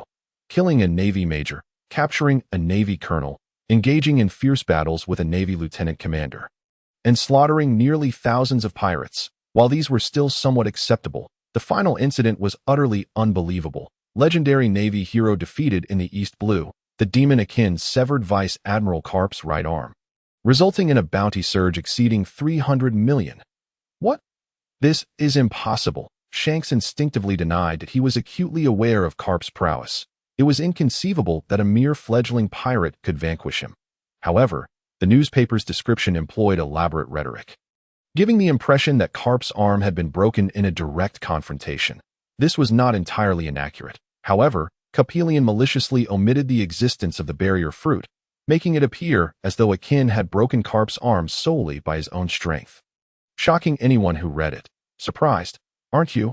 Mihawk maintained his grave expression. I am indeed astonished, finding it hard to believe. Just then, Mihawk added, word for word, I am even more incredulous, for when I visited the East Blue, I encountered this fellow. What a coincidence, Shanks exclaimed in surprise. Was he truly as formidable as the newspaper suggests? Mihawk shook his head. Not at all. Quite the opposite, he was very weak at that time. He was merely the second in command of a pirate crew known as the Creek Pirates, with a bounty of only 12 million. Shanks' eyes widened in disbelief, his reaction even more pronounced than when he had first heard about Karp's severed arm. A pirate deemed weak by Mihawk implies that, at the moment of their encounter, the individual indeed lacked strength. Yet now, astonishingly, they have ascended to a level capable of shattering Karp's arm, with their bounty skyrocketing to over 300 million. Shanks is at a loss to comprehend how one's power can undergo such a dramatic transformation in such a fleeting span of time. In that instant, a rather absurd notion flickered through Shanks' mind, one that seemed almost impossible, yet contained a sliver of possibility. Could the informant for the World News Agency be none other than the enigmatic Akainu? The clues are scant, leaving Shanks unable to draw a definitive conclusion. Meanwhile, as the two engross themselves in fervent discussion, they remain oblivious to the Navy Daily, published by the Naval Public Relations Department, nestled beneath the World News Agency's newspaper. The headline boldly chronicles Kebi's remarkable feats in Logtown, even accompanied by a photograph of him shattering the port with a single punch. Regrettably, in the face of the explosive revelations unleashed by the World News Agency, Kebi's story pales into insignificance. Overshadowed by more sensational news, this is a nuisance that obstructs us. It infuriates me. In Marineford, within the marshal's office, Sengoku smashed the table before him with a resounding clap, his chest heaving like a bellows. To think that this report was released alongside our Navy's bounty notices. Is Morgan's trying to bolster the pirates? And from where has this fellow procured such intelligence? Knowing that the Straw Hat Brat is your grandson and being privy to the Revolutionary Army's clandestine affairs. Sengoku spat out his words, wishing he could swallow the news King Morgan's whole. Across from him, Karp, with his right hand bandaged and his left hand thumping his thigh, let out a hearty laugh. Morgan's truly revels in chaos. Now Luffy and Dragon have a headache. Ha ha ha. These two troublesome fellows, Sengoku, upon hearing this, was incensed, his braided beard bristling with rage as he pointed a finger at Karp, cursing him vehemently. You old fool, are you at ease? A trip to the East Blue ended with you having your arm broken. If one were unaware, they might think the East Blue harbors some terrifying entity. First, Shanks has an arm severed, and now you, a legendary Navy hero, have been forced to retreat with a broken bone. You old rascal, raising two troublesome youngsters only brings chaos to our Navy. Ha ha ha. Who knew we three were so formidable? Karp exclaimed. Damn it, Karp. Sengoku felt his blood boil at Karp's nonchalant demeanor. Karp, casually digging into his nose with his pinky, remarked indifferently, no need to fret, Sengoku. The bounty has already been issued. Over 300 million is enough to drive pirates and bounty hunters into a frenzy. One can foresee that Akainu will be fleeing for his life, living in constant unrest by the time he is utterly exhausted. My hand should be healed as well at that moment. I shall personally capture him and deliver him to the depths of the undersea prison. Yet Sengoku regarded him with skepticism, his tone laced with distrust. I say, Karp, you're not planning to gift another arm to that Akainu, are you? Karp immediately bristled, withdrawing his pinky from his nostril and flicking the booger against the wall with a resounding thud that left a small dent. He retorted loudly, Sengoku, how could you? an old friend, harbor such mistrust? My arm was broken due to carelessness. Once I am serious, capturing that Akainu will be a mere, trifling matter. Bravo, bravo. Sengoku clapped, his expression devoid of sincerity. Carp, feeling both humiliated and enraged, turned beet red. He seized a plate of senbei from the coffee table, clamped a teapot in his mouth, and stormed out.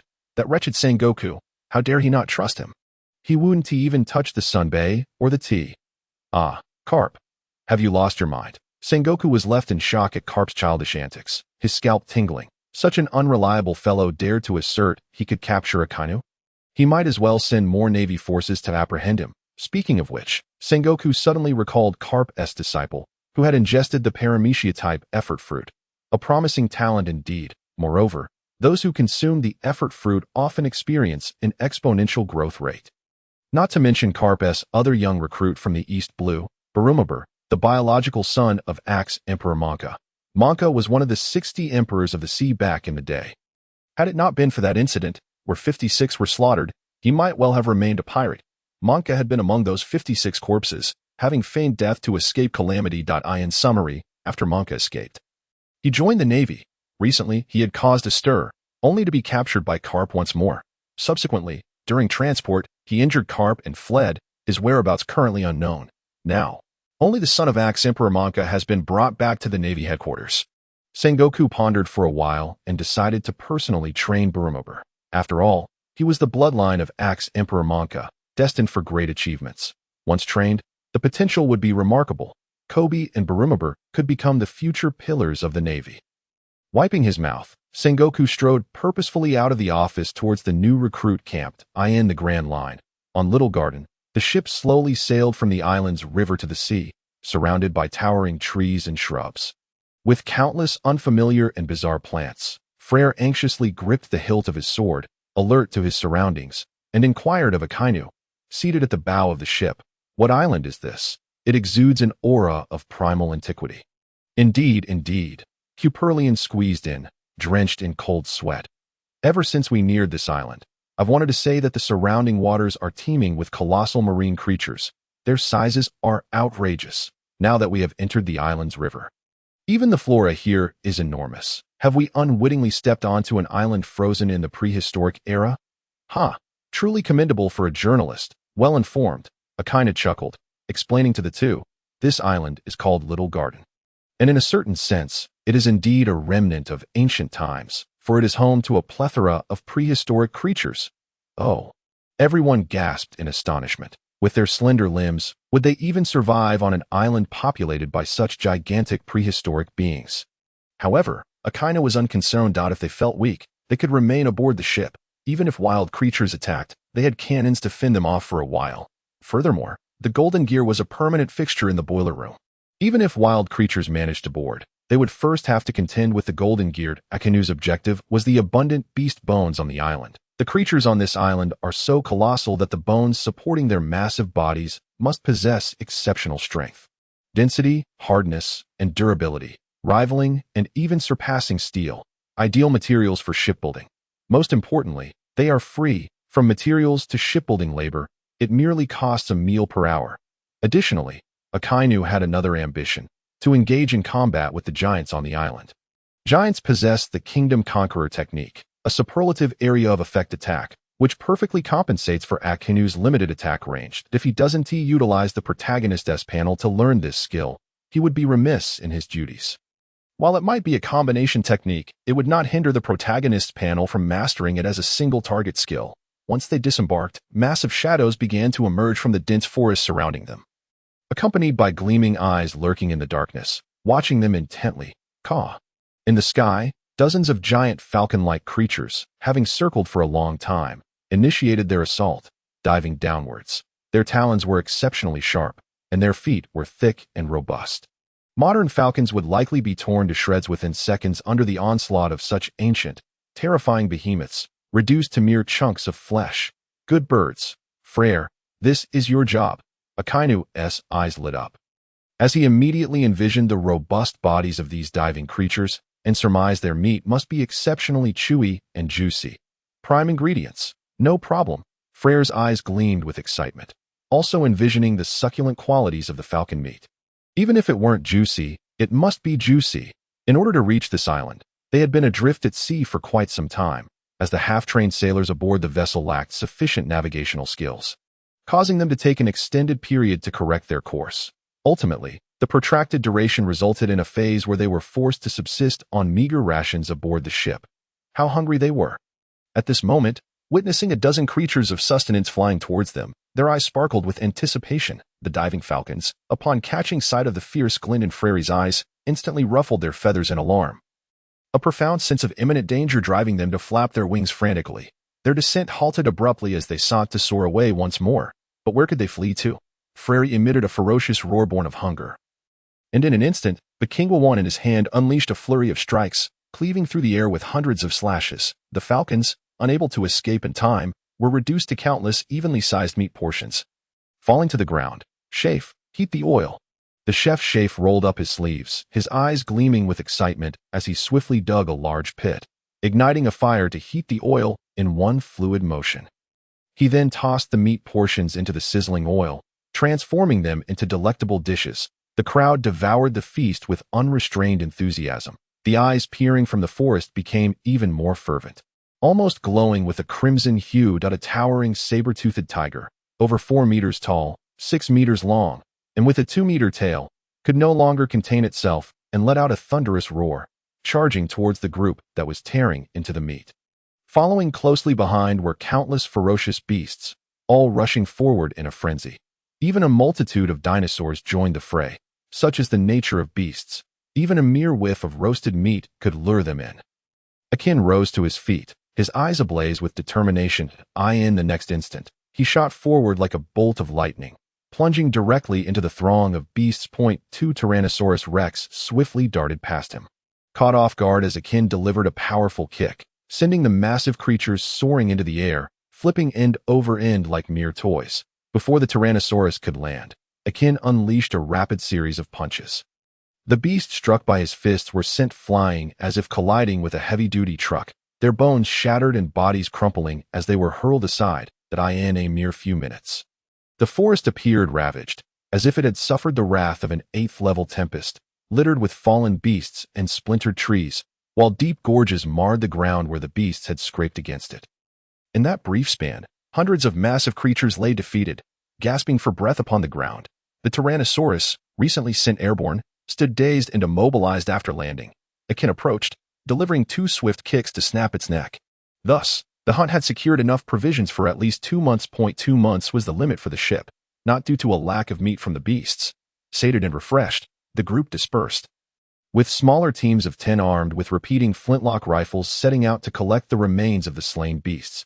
The area had been thoroughly cleared of the ferocious creatures by Akin's recent onslaught, and those further afield, sensing the overwhelming scent of blood and the aura of death, would hesitate to approach for some time. This period was indeed the prime opportunity for gathering beast bones. Meanwhile, Akin gazed toward the erupting volcano at the island's center, a grin spreading across his face.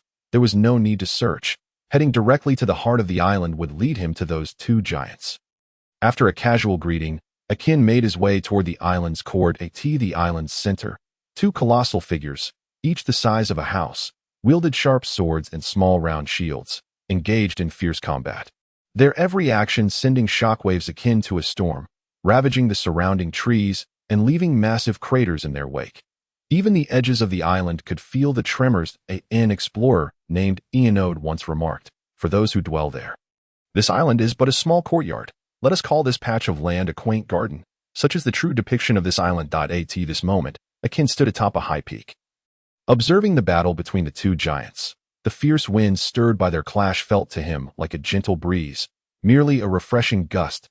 He did not rush to intervene in the giants' duel, but rather took the time to scan the dense wood surrounding them. He recalled that during their battle, members of the Baroque Guild had intervened, drawn by the prospect of the giants' considerable bounty, one that had exceeded 100 million over a century ago, an amount far more valuable than Akin's current 300 million. This served as testament to the giants' formidable strength. Wealth can indeed stir the heart. Thus, the Baroque Guild had set their sights upon them. Why not take action directly? After all, the strength of those ants from the Baroque Guild is far too feeble for me now. Akin muttered to himself before leaping gracefully from the towering height of several hundred meters. Landing squarely in the midst of the giants' battleground, the sudden intrusion startled the giants, and before they could question his presence, Akin sprang into action once more. He delivered a powerful kick to Chigue Dongli's abdomen, akin to striking the tire of a heavy mining truck. The impact was astonishing. Yet even this formidable hide could not withstand Akin's blow. The force pierced through skin, muscle, and bone, emerging from his lower back. With a thunderous crack, Dongli's garments were torn, leaving a large gaping hole, and his abdomen promptly turned a deep shade of purple. Ugh! Dongli howled in agony, collapsing to the ground, trembling all over, unable to even hold onto his sword, which clattered to the earth. Dongli, how dare you interfere in the honorable duel between warriors? Shameless! Red Ghost Byeloki roared in fury, his hair standing on end, his face contorted in a snarl, as if he wished to devour Akin alive. His sword swung down with great force. The two giants had previously recounted how, over the past century, many humans had attempted to attack them, all of whom had perished due to their inferior strength. This was the first time a mere human had injured a giant with such overwhelming ferocity. However, Byeloki's mighty strike was effortlessly caught by Akin's cane, which he wielded with nonchalance, redirecting the giant's immense strength into the earth below. A pit formed beneath Akin's feet as he absorbed the force. Akin carefully gauged Byeloki's strength and shook his head. Merely mediocre. This was not due to Byeloki's inherent weakness as a giant. Rather, Akin's power had surged to astonishing heights. Kicking a Tyrannosaurus and punching a battleship felt as effortless as breathing. Thus, Byeloki's advantage as a giant seemed negligible before Akin. The humiliation of being dismissed as merely mediocre stung Byeloki. His face flushing with indignation. "Do not underestimate me," he bellowed, the sound reverberating. He tightened his grip on the sword, the hilt creaking under the pressure. "Crush him," Byeloki roared internally. Yet Akin remained unfazed, even finding the time to spin his cane, skillfully blocking the sword while simultaneously trapping it with another cane, but in the opposite direction. The two canes crossed over the sword, and seizing the iron ball's end, Akin yanked forcefully, executing a sweeping motion that wrenched Byeloki's sword apart. Crack! Clang! Byeloki was taken aback, and as he lost his balance due to the sudden shattering of his sword, he fell to the ground, his gaze fixated on the remnants of the blade. The sword, which had remained intact for over a century, was shattered by a mere human's brute strength. There was no time to mourn the broken sword, as a searing pain surged in Byeloki's abdomen. Boom! Akin launched a powerful kick into Byeloki's midsection, sending the hefty giant soaring over 10 meters high. Ugh! Byeloki spat out a mouthful of blood, experiencing the same fate as his comrade Dongli. His abdomen swelled and bruised, the internal damage leaving him trembling in agony. Byeloki, regaining his breath, Dongli rose to his feet, disregarding the pain coursing through his body as he lunged protectively in front of Broki, adopting a defensive stance. "Cursed wretch, who exactly are you?" Dongli demanded furiously. Akin scratched his head and replied, "Just a pirate driven by curiosity. What nonsense is this?" Dongli's face trembled with rage. "Why would a curiosity-driven pirate seek us out?" "My lord, there's more to this chapter. Please turn the page to continue reading. The excitement is just beginning. I want to witness the might of the Bagua." "What?" Both Dongli and Broki widened their eyes in astonishment, staring incredulously at Akin.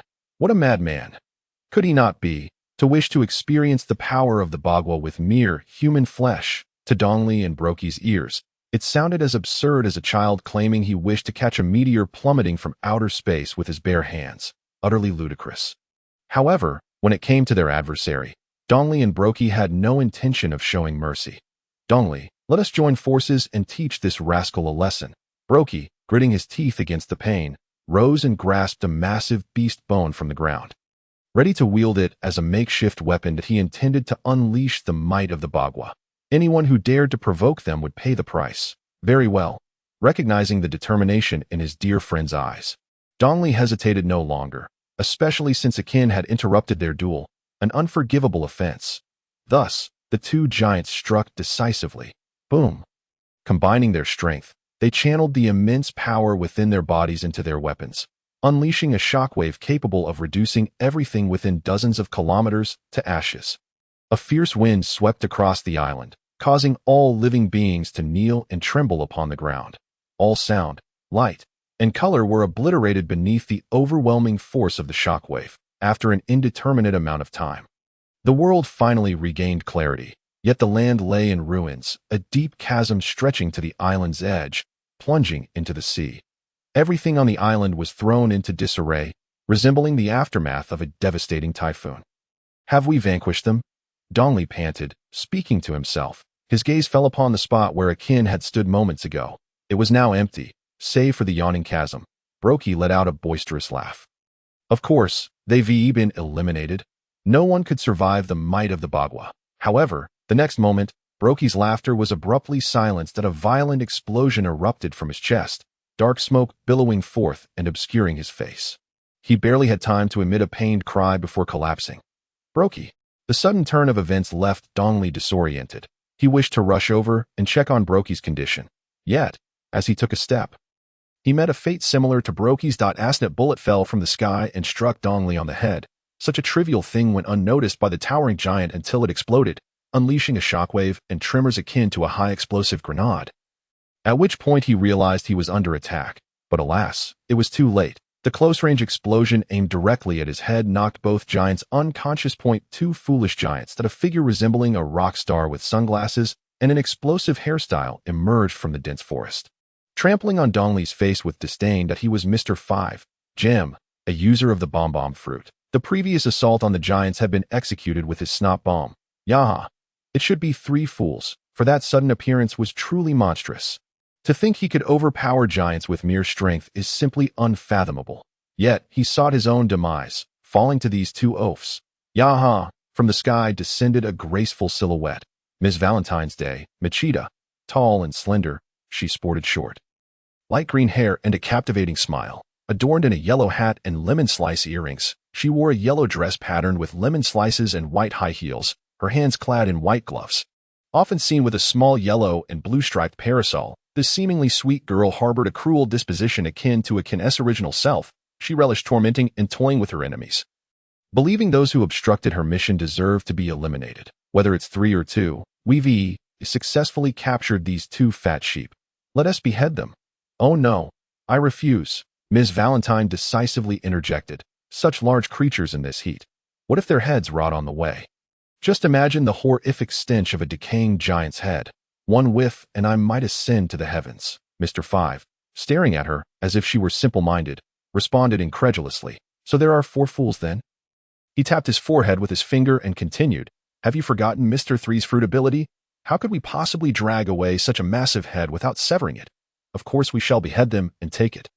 It can be preserved with wax. Realization dawned on Valentine as she struck her left fist against her head, tilting her head with a playful tongue-out gesture. Yeah. The heat made me forget Mr. 3 was on this island. Is that so? Mr. 3 is here as well? Splendid. His ability is quite impressive. He is worthy of being my subordinate. A voice interjected into their conversation. Valentine nodded. Indeed, Mr. 3's fruit ability is remarkable. He is qualified to be anyone's subordinate. Before she could finish her sentence, her eyes widened in astonishment. Hadn't she just heard Mr. 5's voice? My lord, there's more to this chapter. Please turn the page to continue reading. The excitement is just beginning. She turned to look at Mr. 5, who was equally bewildered, gazing back at her, or rather, at something behind her. A sense of foreboding washed over Valentine as she hurriedly turned around. There stood a naked man, beaming at her with a sunny smile. Ah, pervert!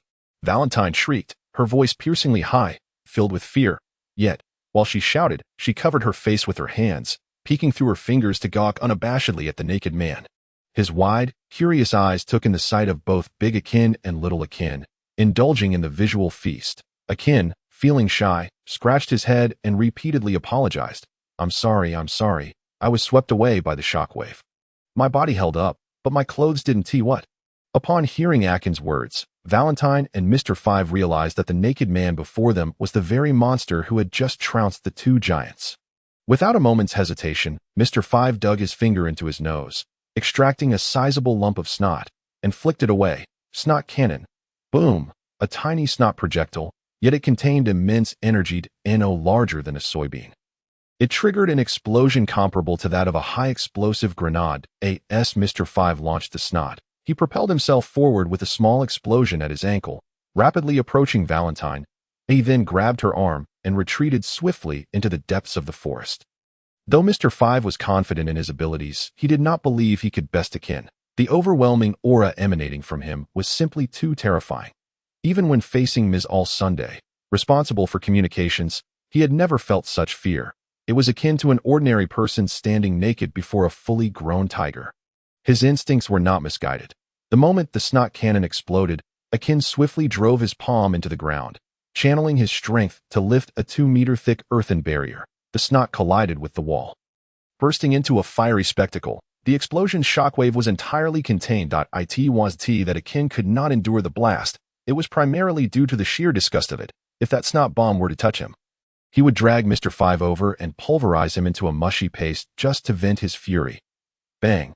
Before the smoke had even begun to dissipate, Akin propelled himself forward with great haste. Swiftly catching up with Mr. Five, the voice of Yuen echoed in his ears. Don't be so aloof. Just honestly tell me where Mr. 3 is, and you might suffer a little less. To Mr. Five's astonishment, he never anticipated that Akin would so quickly evade the explosion and pursue him with such fervor. Startled, he violently shook off Ms. Valentine's Day and turned back, exhaling a long breath, his sharp teeth biting into the expelled air, severing the flow and retreating in panic. That moment, the breath he had released erupted violently. The air exploded. Boom! The blast of heat instantly engulfed Akin. Mr. Five gritted his teeth, a sinister glint revealing itself beneath his sunglasses. Damn monster. Surely a close-range explosion would end you. The explosive force of this expelled breath was equivalent to that of a close detonation of an anti-tank mine. No one could disregard such destructive power. Except Akin. A massive hand suddenly emerged from the still smoldering heat and black smoke, seizing Mr. Five and delivering a ferocious punch to his chest. Humph! Mr. Five could only emit a pained sound from his throat, the excruciating agony of his chest being crushed overwhelming him entirely. Witnessing her partner subdued in one blow, Ms. Valentine's Day immediately adjusted her weight to a staggering 10,000 kilograms, propelled by gravity as she plummeted towards Akin. She possessed the ability of the superhuman series, the light-heavy fruit, which allowed her to freely adjust her weight between 1 kilogram and 10,000 kilograms. She often relished using this power to sit upon her enemies, gradually increasing her weight until they were crushed. Akin was of a similar ilk in his past. A 10,000-kilogram guillotine. Valentine descended from the heavens, lifting her leg to strike Akin's neck with lethal force. Should a regular person be struck by such a blow, their head would undoubtedly be reduced to a gruesome, pulpy mess, a similarly cruel technique to that of Akin. Slap. Akin effortlessly extended his hand backward, catching the formidable downward strike as casually as one would accept a cup of tea. Valentine's eyes bulged in disbelief. This was a downward kick weighing a full 10,000 kilograms, capable of denting solid steel of a person's height and width. Yet at this moment, it was caught so effortlessly by this naked man before her, the ground beneath them remaining unbroken, evidently requiring no release of force to absorb the impact. In the next instant, Valentine's ankle was suddenly seized. A chill of death enveloped her body and mind. Wait, no. Akin, seemingly unfazed, grasped her ankle and hoisted her entire being off the ground, slamming her down with tremendous force. The ground immediately caved in upon impact. Due to Valentine's adjustment of her weight, the fall did not result in her demise. However, before she could revel in her luck, Akin swiftly closed the distance, delivering a crushing stomp that broke her neck. Crack! The chilling sound of shattering bones echoed as Valentine's consciousness rapidly descended into darkness. Succumbing to death, Akin's foot remained pressed upon Valentine's neck, his gaze shifting towards Mr. Five, the ferocity of his recent kill flooding his mind like a torrential wave. Please, don't kill me. Mr. Five, realizing the grim reality, trembled uncontrollably under Akin's oppressive aura. Even if he wished to flee, he found himself utterly immobilized. Akin lifted his leg, wiping the blood from his foot onto the ground, and slowly approached Mr. Five, crouching beside him. Nice sunglasses. Akin deftly removed Mr. Five's sunglasses, placing them upon his own nose, finding them a perfect fit. Despite the concealment of his eyes, Mr. Five could not hide the changing emotions within. Anxiously staring at the ground, terrified that Akin might erupt into violence. Don't be afraid. Have you come to your senses now? You can take me to Mr. 3, right? The latter phrase was not a question. Should Mr. Five dare utter a word of refusal, His fate would mirror that of Valentine's. I will take you to Mr. 3 right away. Under the blatant threat, Mr. 5 promptly betrayed his comrade. The phrase better a dead ally than a dead companion holds true in any world. Wait. Akin halted Mr. 5 as he attempted to leave, the latter turning back with trepidation. Is there anything else you need? Akin pointed at his own bare body. What do you think? Understood. I completely understand. Mr. 5 grasped the implication, hastily stripping off all his clothing, leaving only a pair of family heirloom boxers. The remaining garments were offered to Akin. Once dressed, the two departed in sequence. Meanwhile, deep within the dense woods on the other side of the small garden, Mr. 3, Galatino, and Ms. Golden Week, Marianu, were leisurely sipping tea and snacking, appearing as if they were on a picnic. Mr. Point 3, don't you really need to deal with those intruding pirates? If they cause trouble, it might bring us some hassle. Ms. Golden Week inquired with wide eyes while sipping her tea. She was a petite, youthful girl adorned with a pink wide-brimmed hat decorated with a green ribbon, her dark red twin tails framing her face, rosy cheeks accenting her large eyes. Mr. 3 leisurely savored his black tea, responding with confidence. There's no need to worry. Mr. 5 and Ms. Valentine's Day are investigating the situation. Their abilities are quite formidable. Ms. Golden Week nodded in agreement, setting down her teacup and picking up a sunbae cracker to munch on expressionlessly. Suddenly, she turned her head towards the depths of the woods. The same moment, the three-shaped hairstyle atop Mr. 3's head ignited in flames, flickering as if alive. Someone's coming. I can feel it. Such a sharp sensation. Rustling ensued as Freyra emerged from the thicket, dragging a colossal beast bone the size of an elephant. Little master, there's more to this chapter. Please click the next page to continue reading. It gets even more exciting. What are those two giants doing? Making such a ruckus that the trees are swaying, burying my path. Freyra grumbled as she walked, lamenting the aftermath of the giants' battle disrupting her route. Suddenly, she halted. Gazing ahead, two peculiar individuals were picnicking before her, one resembling a middle-aged man and the other a youthful girl, one unattractive and the other adorable, bearing no resemblance to a father-daughter duo. Moreover, with the giants fighting on the island moments ago, it was unlikely ordinary individuals could remain so leisurely. Who are you? The three exclaimed in unison, then fell silent. Freyra dragged the beast bone closer, stating, I'm just passing through to as she spoke. She approached the two. I feel like I've seen you somewhere before. Freyra propped her chin on one hand, appearing contemplative. Mr. 3 and Ms. Golden Week exchanged tense glances.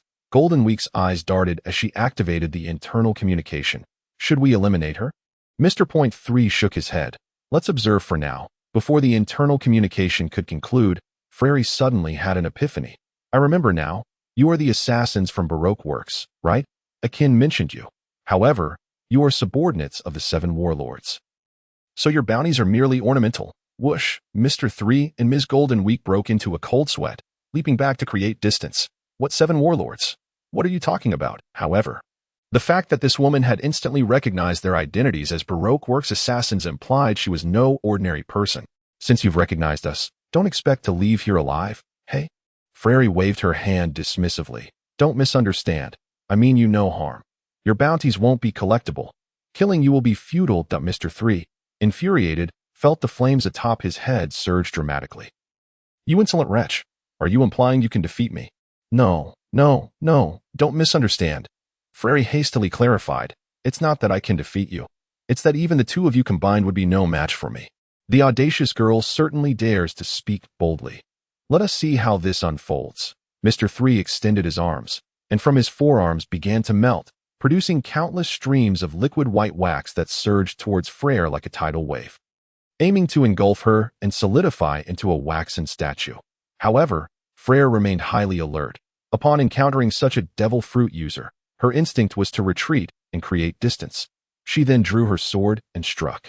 Several swift slashes cut through the advancing wax, dispersing it and preventing it from coalescing. Observing this, Mr. 3 promptly spread the wax around Freyra and increased the output, causing the wax to swell upward, forming a towering circular wall several meters high. Atop this wall, numerous candles emerged, each flickering with a flame that caused the top of the wall to spin in rhythm with the dancing flames, releasing a flurry of white particles. What is this?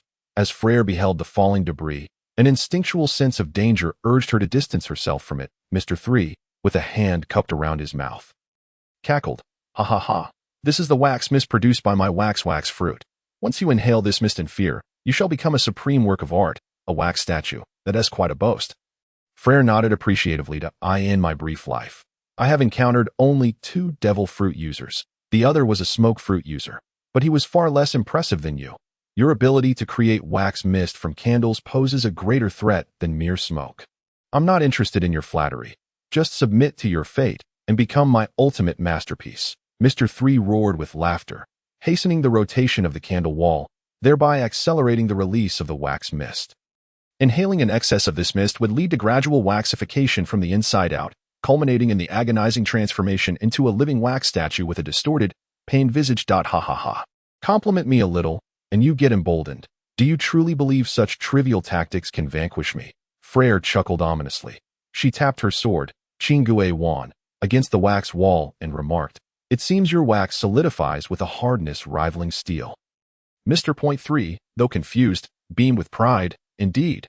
With a nod of approval from Freyra, she swiftly swung her blade, striking the candle wall. A resounding clang echoed as sparks erupted from the impact. The sudden heat caused the surrounding wax mist to melt and fall. Realizing Freyra's intent, Mr. 3 shouted, "Stop!" Melting sculpture spear, he unleashed a torrent of wax, swiftly forming a sharp wax spear and hurling it at Freyra. She fixed her gaze upon the rapidly approaching spear, smirking, expecting a formidable attack. However, it proved to be soft and feeble. She cleaved through the air with her sword, severing the spear in 2 with a sharp, ringing sound. The halves sailed past her, embedding themselves into the circular wall. Mr. Point 3 stared in disbelief. His previous foes had often fallen to this move before they even realized the spear was upon them, leaving them as mere meatballs. Little master, there's more to this chapter. Please turn the page to continue reading.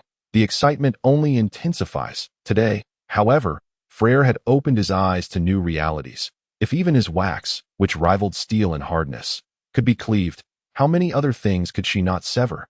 In that moment of distraction, footsteps echoed. Mr. 3 quickly focused his gaze to find Freyra advancing fiercely with Chingue Wan in hand. In an instant, his pupils contracted to pinpricks. How swift, without a moment to ponder. He crouched and rolled aside, simultaneously releasing a deluge of wax in an attempt to thwart Freyra's relentless advance. Yet again, he underestimated her swordsmanship. Having grown up in the Flower Country, Freyra had developed a unique style of swordsmanship through years of combat. Despite lacking formal training, all she needed was physical aptitude, something she had gained after joining Akin's crew, which significantly boosted her foundational abilities, her physical prowess sword, keeping pace with her martial skills, leading to astonishing progress. With a flurry of strikes, she cleaved through the wax before her, creating several gaping wounds. With the opening made, Freyra took bold strides forward, her Chingue Wan thrusting forward with remarkable speed. With a series of splatters, Mr. 3's rolling form collapsed to the ground, wailing. His shoulders, arms, thighs, and knees had been pierced by her rapid stabs, the excruciating pain rendering him incapable of standing in that fleeting moment.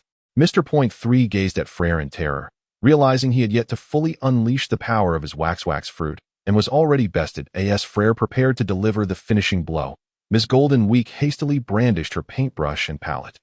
"Do not move," she lunged at Freyra, attempting to inscribe a special mark upon her to activate her color trap.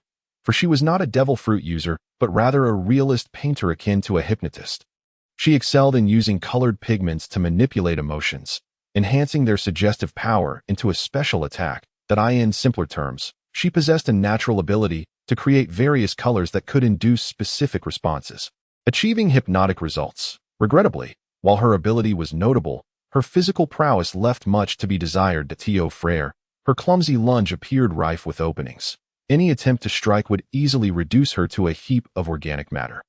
With a swift slash, Freyra unleashed a flying cut aimed at Miss Golden Week, narrowly missing her. The nearby trees, massive enough to require several people to encircle, were effortlessly cleaved along the path of the blade.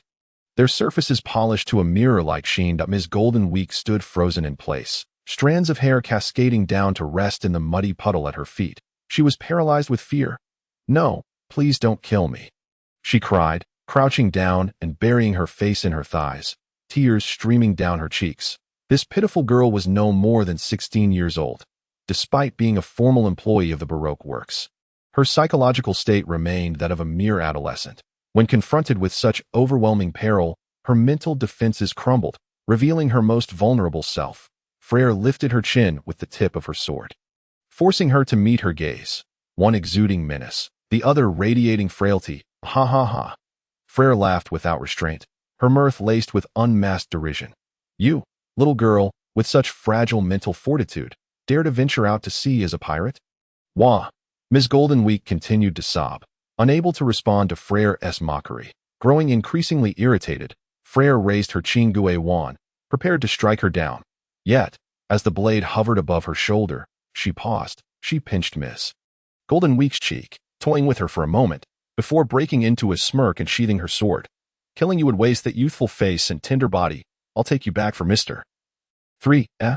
Ms. Goldenweek felt as though struck by lightning. The intense shock rendered her momentarily speechless, forgetting her tears as she realized Freyra was not jesting. Wait. I'm a girl too. Freyra patted her shoulder reassuringly. Do not worry. I am more than capable of handling it all. Ms. Huangjin Zhou was utterly incapacitated, her entire visage visibly suffused with a rosy hue, reminiscent of a ripened apple. No, this cannot be. On the other side, Mr. Point 3, enduring excruciating joint pain, managed to rise to his feet and sternly admonished, "What you are doing is a criminal act." Spitting disdainfully, Freyra turned around, tilted his head, and forcefully spat onto the ground, glaring at Mr. 3 with a scowl that suggested his displeasure. He then drew his sword, the King wand, and with the hilt, struck Mr. 3's head fiercely, exclaiming, "Are you seriously discussing laws with a pirate? Are you even awake?" Oof! Mr. 3 emitted a muffled grunt of pain, stubbornly gripping Freyra's calf and refusing to let go. Simultaneously, he utilized the powers of the wax fruit to conjure sturdy wax locks, securely binding Freyra's leg to his own arm. After completing this task, he shouted, "Ms. Huangjin Zhou, now is your chance. Quickly escape. Someone must relay the message to the boss." Yes, Ms. Huangjin Zhou was jolted back to reality by this urgent call, standing up with a start. This was not the time for hesitation. She understood that an enemy formidable enough to challenge even Mr. 3 could not be faced head-on, lest they all perish, and the message fail to reach its destination. She stood tall and plunged into the dense thicket. She needed to return to the candlelit cabin to seek out the telephone bug. Ideally, Mr. 5 and Ms. Valentine would also be present. In that case, they could join forces against the sword-wielding woman, perhaps managing to hold out until the boss dispatched reinforcements to rescue them. Yes, she rounded a massive tree. Two figures approached, backlit by the sun. Ms. Huangjin Zhou instinctively raised her hand to shield her eyes. Once her vision adjusted, she opened her eyes wide in delight. It was Mr. 5. Although she was puzzled by his peculiar choice of attire, merely a thong, her heart swelled with joy upon seeing a familiar face. Encountering someone she recognized was the greatest comfort amid her fright.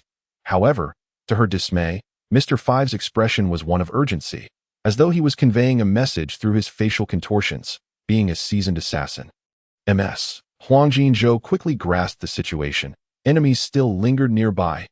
Thus, Mr. 5 refrained from making any rash moves and immediately signaled her to be cautious upon seeing her. Understanding his intent, Ms. Huangjin Zhou turned to leave. Yet, at that moment, Akin, who had been trailing Mr. 5, maneuvered around the obstructing tree and spotted Ms. Huangjin Zhou. In an instant, Akin dashed toward her with the swiftness of a razor, his face adorned with a smile. "Why, if it isn't the little girl from the Baroque works," he exclaimed, startled. Ms. Huangjin Zhou stumbled back and fell to the ground. Akin adjusted the collar of his newly acquired coat, striving to maintain an air of composure. "Fear not. You must be Ms. Huangjin Zhou. Yes? I recall you are the partner of the Candleman. Could you guide me to him?" His expression was gentle, yet his tone left no room for dissent. Ms. Huangjin Zhou's face turned ashen. If the sword-wielding woman exuded a murderous aura, then the man before her, clad in Mr. 5's attire, radiated a palpable and viscous malice. The overwhelming bloodthirst enveloped her like a surgical blade gliding across her taut nerves.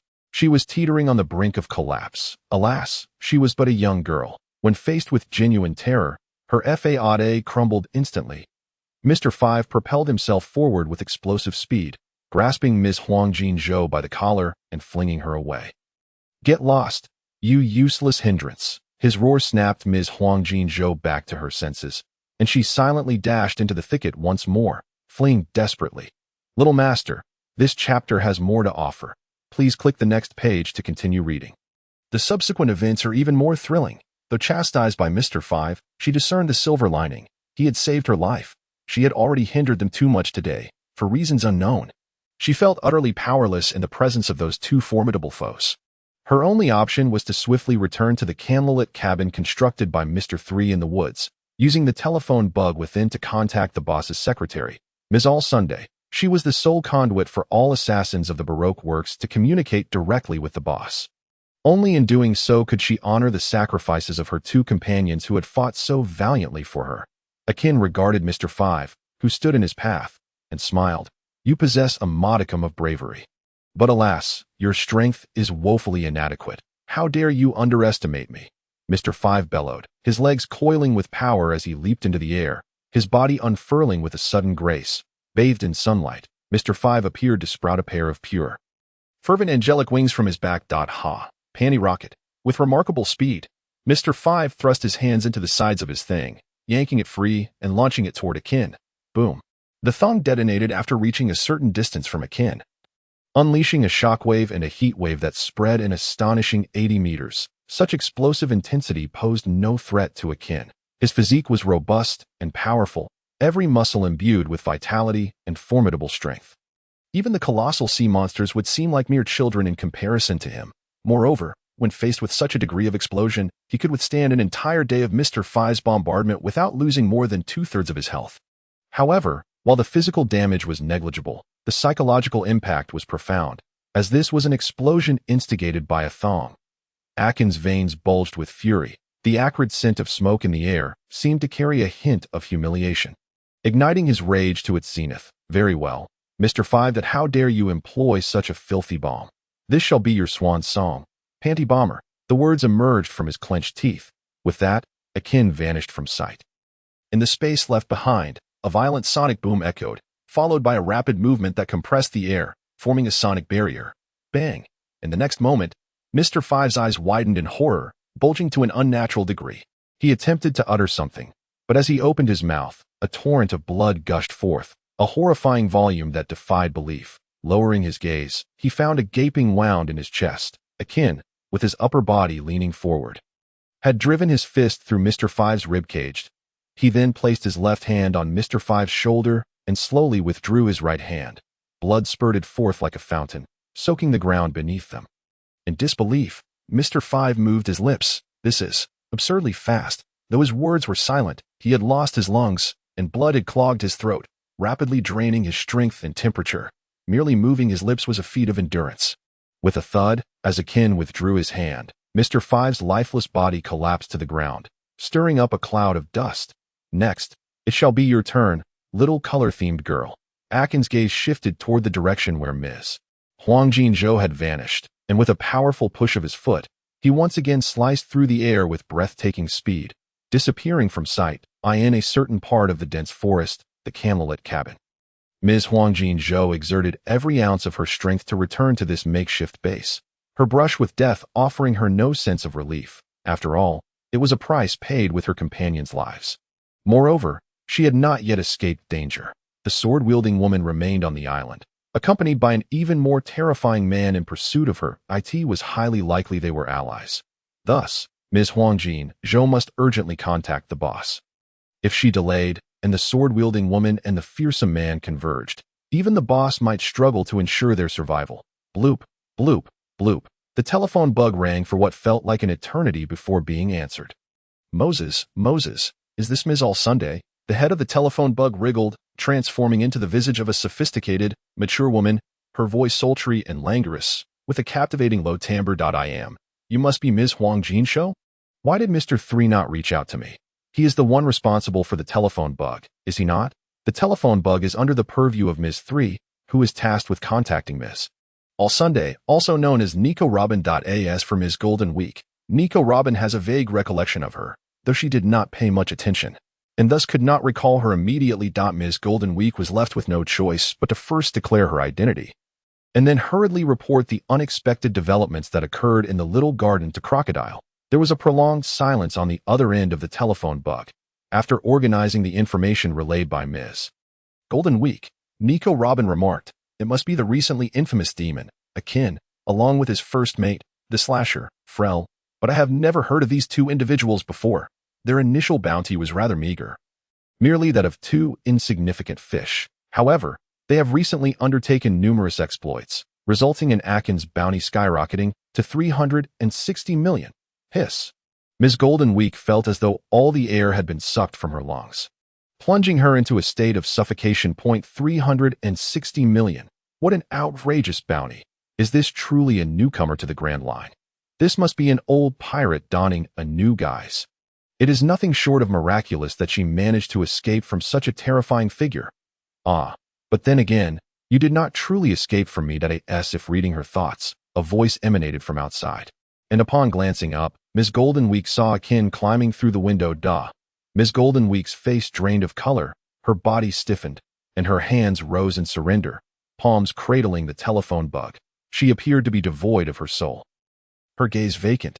Only her body murmured, how did you know what I was thinking?" Akin effortlessly took the telephone bug from her grasp, and with 2 fingers, playfully poked her forehead. "It's written all over your face." Having said that, he paid no mind to her reaction and instead gazed at the telephone bug, revealing a row of gleaming white teeth. "Well, Demon's Child, the sole survivor of O'Hara, the translator of ancient texts, and the wielder of the flower fruit, Nico Robin, it is a pleasure to make your acquaintance. Greetings." On the other end of the telephone bug, Nico Robin stared in disbelief at the device. The telephone bug morphed from Ms. Golden Week's appearance into that of a strange man who greeted her. She plummeted into an abyss of fear, her body trembling uncontrollably. How could this person possibly know her identity? Even the world government had lost track of her. How could this individual, without ever meeting her, accurately unveil her identity? In an instant, Nico Robin's thoughts spiraled into chaos, rendering her incapable of maintaining her composure. "I am in trouble. Who on earth are you?" Nico Robin inquired, suppressing the dread within her. She vaguely sensed that the man's visage transformed by the telephone bug was somewhat familiar, yet she could not place it. Akin replied with a smirk, "Are you already so eager to inquire about my identity? This must be a sign of your fondness for me. Since you have sincerely asked, I shall graciously reveal myself as the demon, Akin." Robin could no longer tolerate his banter, and as Akin spoke, she hastily retrieved the bounty notice. The most talked about bounty recently was undoubtedly Akin's staggering 300 million, and without needing to search, she grabbed the bounty collection, with the first page featuring Akin. Akin, instead of showing anger, laughed heartily, nodding in delight, surprised and pleased. Well, I never expected that the renowned Nico Robin would recognize a nobody like me. Nico Robin. Sometimes, as a fugitive, one might wish to report to the authorities. If a pirate with a bounty of 360 million is merely a nobody, then there must be few prominent figures left in these waters. What a joke.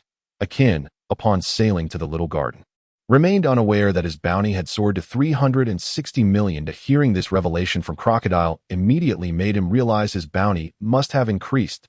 He just did not anticipate such a dramatic rise.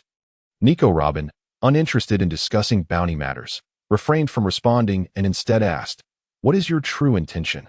Let my people go, and in return, share your demands." Her words. Akin's smile faltered, and after a moment of silence, he bashfully scratched his cheek. "Well, sorry, but I've already crushed 2 of your unwitting companions. Can I return the corpses?" Click.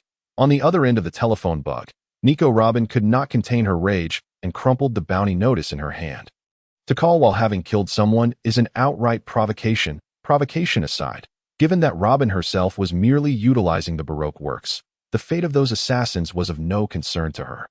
The pressing issue was that at this crucial moment in plotting for Alabasta, if those in Little Garden were eliminated, what would happen if there were not enough manpower to execute the plan? She still awaited the historical texts. After a lengthy pause, Nico Robin finally calmed herself. "Demon Akin, your actions are exceedingly unwise. Our Baroque work's true master is not someone you can provoke. Release the others, and perhaps you might save your own life." Akin grinned as he gazed at the telephone bug, saying, "Isn't it just Crocodile, one of the 7 warlords? You could have simply said it." "I already know." Nico Robin. She was taken aback. She never anticipated that not only would her identity be exposed, but the master would also be revealed, since you are aware that it is the 7 warlords. Crocodile, you should also understand the consequences of provoking one. Release our people at once, or you are certain to meet your demise. Are you joking? Do I seem to be jesting? Very well. However, your people are in my possession, and you will need to offer something in exchange. State your demands, as long as they are not excessive. You. Robin blinked, somewhat bewildered. In nearly 20 years of living as a fugitive, no one had ever so bluntly expressed a desire for her. Thus, she was momentarily at a loss. Seconds later, Robin's mind, blank on this subject, processed Akin's words, and she incredulously replied, "What are you babbling about? I asked you to state your demands. If you continue this nonsense, there is no need for further negotiation." What nonsense? I, Akin, am earnestly confessing my feelings to you. His tone, half serious and half joking, caused Robin's cheeks to flush frostily, a mix of embarrassment and anger washing over her. Wishing she could sprout hands from the telephone bug and strangle Akin. Very well. Then the negotiations are off. I can assure you that I am not someone you can toy with. Furthermore, prepare for your demise. The master will not spare you and will pursue you with full force. Beep. The telephone bug was hung up. Akin pouted. How rude. Here I am, a wonderful man, confessing to her, and she not only declines but also threatens to kill me. MS. Golden Week. Brother, spare me the Ms. All Sunday talk. I want to kill you too. If I were not at a disadvantage, I would have acted long ago. You seem to be pondering something rather inappropriate. Akin turned and looked back at Ms. Golden Week, contemplating whether to kill her or consider another course of action. Sensing Akin's malicious intent, Ms. Golden Week fell silent, her gaze flickering and evasive. Regardless of how Akin chose to deal with her, she was powerless to resist. She might as well resign herself to her fate. Gulp. Akin seized her face, and she gazed up at him innocently, her large eyes blinking in confusion, still processing what Akin's intentions were. Little Master, there is more to this chapter. Please click the next page to continue reading. It gets even more exciting. She possesses a modicum of charm. Perhaps I shall take her back. He he he. Miss Golden Week. You are indeed in cahoots with that sword-wielding woman. Why is it that every time I see her, the plan is always to take her back? He he he. Let us go. Akin paid no mind to her thoughts, grabbing her by the collar and dragging her out the door. Ms. Golden Week did not dare to breathe heavily, allowing Akin to lead her away, though she was somewhat curious and asked, "Where are we going now?" Akin looked at her in mild surprise. This girl had quickly come to terms with reality and showed no signs of resistance. "To find Mr. 3, Akin replied succinctly, "No way." Ms. Huang Jinzhou, on tiptoe, fervently rubbed her feet against the ground in a futile effort to resist Akin, who was dragging her away. She protested loudly, "If you seize me, you cannot capture him. Otherwise, I shall refuse to accompany you." Akin chuckled. "Do you really think you have any chance to resist? Besides, why are you so frightened? I never said I would harm Mr. 3. If you do not intend to kill him, then why pursue him?" Akin retorted, "I must extend my gratitude to you, dear teammate, for your eagerness to see others eliminate him. You are just like you, forcibly brought aboard my rogue ship." Boom! It felt as if thunder struck Ms. Huang Jinzhou, her face drained of color, turning icy cold. In disbelief, she glanced back at Akin, her eyes hollow, as if devoid of content. "You plan to capture someone as grotesque as Mr. 3 to serve as your star fury? Are you even human?" She could not fathom it. Hearing her objections, Akin looked at her with equal disbelief, his lips twitching uncontrollably. Ultimately, he could not contain himself, delivering a playful thump to her head. "What on earth is going through your mind, little girl? Who would fancy that kind of old man? If I were to capture anyone, it would be a lovely young lady like you. That old man is best suited for labor in the boiler room." "Oh, thank you." Ms. Huang Jinzhou blushed, nodding slightly, beginning to grasp that being taken back meant becoming the pirate's lady, while capturing Mr. 3 implied servitude. Thankfully, it was not a shared fate. Otherwise, she might have contemplated jumping into the sea to end it all. Akin shot her a look of affectionate exasperation. "You even thank me? A compliment about your cuteness sends you into a fluster. Being taken back also entails hard work, so don't assume it's all easy." Clink, clank. From the depths of the dense forest came the frenzied sound of metal clashing.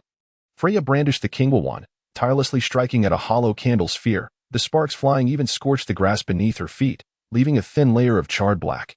"Damn it, come out. Ha ha ha. Do you think I'm a fool? I want to be coming out. You can exhaust yourself here. A muffled voice emanated from within the hollow candle sphere, belonging to Mr.3D Adley Freyra. He had previously fused his hand to her calf with candle wax. However, realizing she might sever his hand to escape, he quickly enveloped himself in a multi-layered hollow candle sphere for self-preservation. This layered structure allowed Freyra to break through one layer of the candle sphere only for another to be immediately created inside, leading to an endless cycle of cutting. Indeed, Freyra was ensnared by this shameless tactic. Her feet were bound by the candle wax, tethered to the candle sphere, each time she came close to severing her bonds. That candle scoundrel would conjure new wax to fill the gaps, ensuring she could never free herself. At this moment, her stamina had dwindled significantly. If this continued, she might very well be worn down to death. Just as she prepared to take a chance with a close-range flying slash, rustling sounds emerged from the trees behind her. Someone was approaching. Freyra cautiously turned to look, only to see Ms. Huang Jinzhou emerging from the woods. It's you, little girl. What brings you back? You'll get yourself killed. The blatant threat sent shivers down Ms. Huang Jinzhou's spine, prompting her to raise her hands in a gesture of surrender. I'm not here to confront you. With that, she stepped aside. Behind her, Akin pushed through the surrounding branches and vines, stepping forward slowly. Hey, Freyra. It seems you've encountered some trouble. Upon seeing Akin, Freyra let out a sigh of relief. Thank goodness, Akin. Please help me break free from this tortoise shell. It is driving me mad. Inside the candle sphere, Mr. 3's heart raced at the realization that someone had arrived outside. He then heard the man outside say, Freyra, when dealing with a devil fruit user, if you lack haki, seek out their weaknesses. Weakness, precisely. The powers of the devil fruit, aside from those abstract abilities, fundamentally consist of elements found in nature. For instance, Mr. 3's wax fruit. What is that but wax? And what does wax fear? High temperatures. With that, Akin placed his cane atop the hollow candle sphere and began to rub it vigorously, the frenetic motion causing the surface of the sphere to rapidly melt. In no time, a large hole had formed. Mr. 3, caught off guard, had no time to patch the breach before Akin seized him and dragged him out. Please don't kill me. Mr. 3 trembled in fear, realizing he could not contend against that blade-wielding woman, and now he faced an even more intimidating man who knew the weakness of his devil fruit. How could he possibly fight back? Lacking a compelling reason to engage in a life-or-death struggle, Mr. 3 decisively dropped to his knees. Observing Mr. 3's swift and unambiguous surrender left Akin momentarily speechless. You certainly grasped your situation. I might let you go, but you must join my pirate crew. This was a request Mr. 3 had never encountered before. He shook his head in refusal. Are you joking? My background is with the Baroque Works assassin group. I would be insane to betray such a powerful organization for a fledgling pirate. Although you seem strong, I don't believe you surpass my boss, Mr. Zero. If he were to find out I defected, I'd be doomed to a life on the run. Thud. Upon hearing Mr. 3's refusal, a cane slid from Akin's belt and into his hand. At the same time, an overwhelming aura of murderous intent surged toward Mr. 3. The latter gasped. What was this? Why did he suddenly seem intent on killing him? Shouldn't the usual protocol involve negotiating for mutual benefits after a failed recruitment? Wait a moment, Mr. 3 exclaimed in terror. You coming at me with lethal intent despite my rejection? I have value. You could trade me for money or something. Akin spat. Your value to me is as a crewmate. If you refuse to join, you're worthless to me. Might as well be used as compost to enrich the soil. Holy cow. Mr. 3 felt numb. Where did this killer come from? He was prepared to kill without hesitation, leaving no room for negotiation. Akin was not joking. After finishing his statement, he swung the cane directly at Mr. 3's head. The rush of wind filled Mr. 3's ears as his mind raced clearer than ever before. In the mere span of a quarter of an incense stick, he quickly weighed the pros and cons. The boss was too far away, while Akin was too close. Thus thud. Mr. 3 knelt. Not only did he kneel, but he also bowed his head to the ground in a deep apology. Performing a full prostration. Akin-sama, I willingly join your pirate crew. Mr. 3 pressed his forehead against the ground, speaking with utmost reverence, as if he had not just resolutely refused Akin's invitation. Phew. The cane halted abruptly above Mr.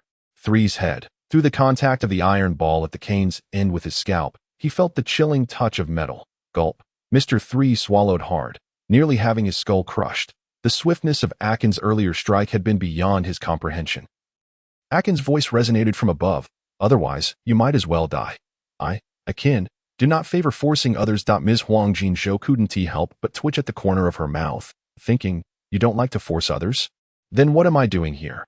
Meanwhile, Mr. 3, upon hearing this, was drenched in sweat. He pushed against the ground with all fours, lunging at Akin's legs. Lord Akin, I voluntarily join your pirate crew. Please grant me a chance to survive. My fruit ability is quite useful.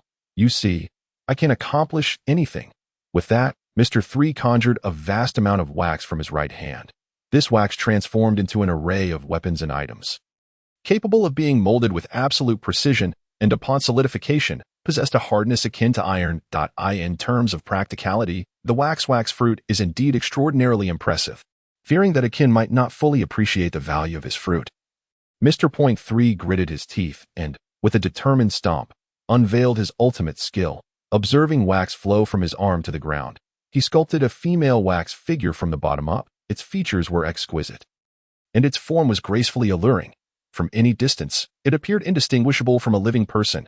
Mr. 3 flashed a comical grin, sidling up to Akin with a mischievous glint in his eye, and said, "Furthermore, Lord Akin, the wax inside this figure is intentionally not completely solidified, retaining a degree of softness, making it quite user-friendly." Slap? Akin swatted Mr. 3 aside, rebuking him. "Nonsense. What are you implying? Do you think I, Lord Akin, cannot find a living person?" Whoa!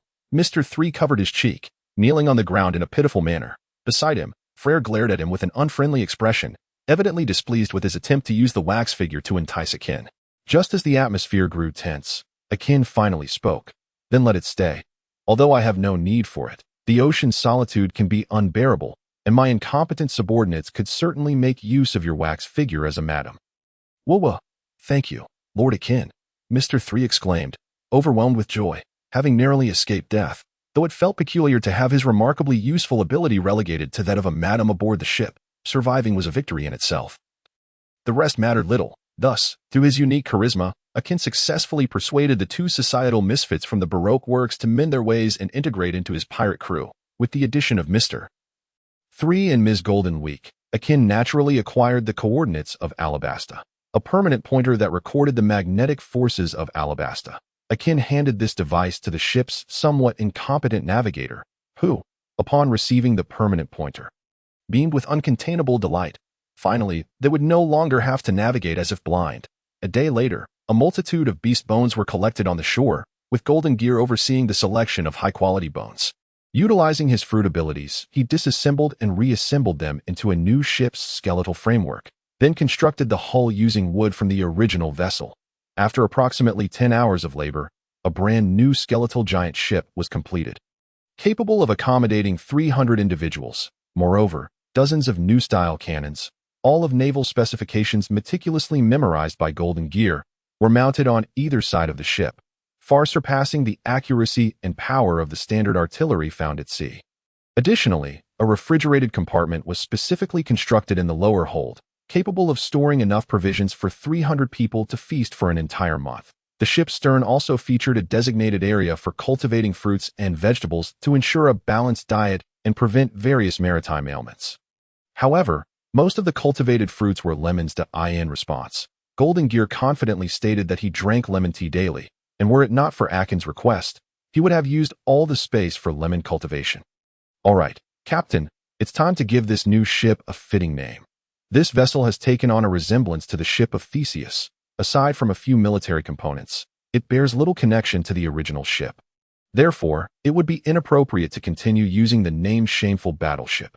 Akin stroked his chin and declared, "Let us name it the Underworld's 100 Demons, given that the ship is constructed from so many bones. It is only fitting to call it thus." The crew erupted in applause, extolling Akin's brilliance. "Indeed, Lord Akin, your naming prowess is exceptional, instantly elevating our stature. Yes. I've suffered from a lack of culture myself and could never conceive such a name. Just hearing it sends shivers down my spine. It is truly terrifying." Akin retorted, "Insanity." His toes nearly ruptured the soles of his shoes. Their flattery paled in comparison to the exaggerated praise found on online marketplaces. Once the ship's repairs and upgrades were complete, the crew set sail once more. This time, they proudly bore Akin's unique pirate flag, featuring 2 crossed bones adorned with a red dragon motif, a symbol of simplicity combined with dominance. Akin was thoroughly satisfied, as this signified that his pirate crew now truly possessed a shared spirit. Henceforth, the seas would be ruled by this flag, and all under his command would bear it with honor. A week later, in the Alabasta Sea, the underworld's 100 demons cleaved through the waves, finally arriving at the bustling port of canola flour after a tedious voyage. This port, situated within the powerful desert nation of Alabasta, was renowned for its prosperity and the spices it produced. At the docks, ships of various sizes crowded the harbor, as laborers diligently transported goods between vessels and the shore. Merchants, tourists, pirates, and street vendors collectively painted a vibrant tableau of bustling activity.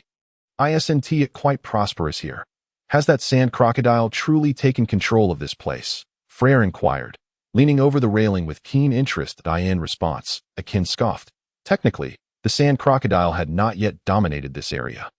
Rather, he was continuously hunting Alabasta's pirates and publicizing his achievements to expand his influence and reputation. Does he wish to play the role of the savior to be crowned king of this desert land? Surely that won't work. Of course it won't. Akin replied he never intended to seize the throne merely through hunting pirates, for it is his subordinates who carry out those hunts. What? Freyra exclaimed, bewildered. She struggled to comprehend the purpose behind such actions.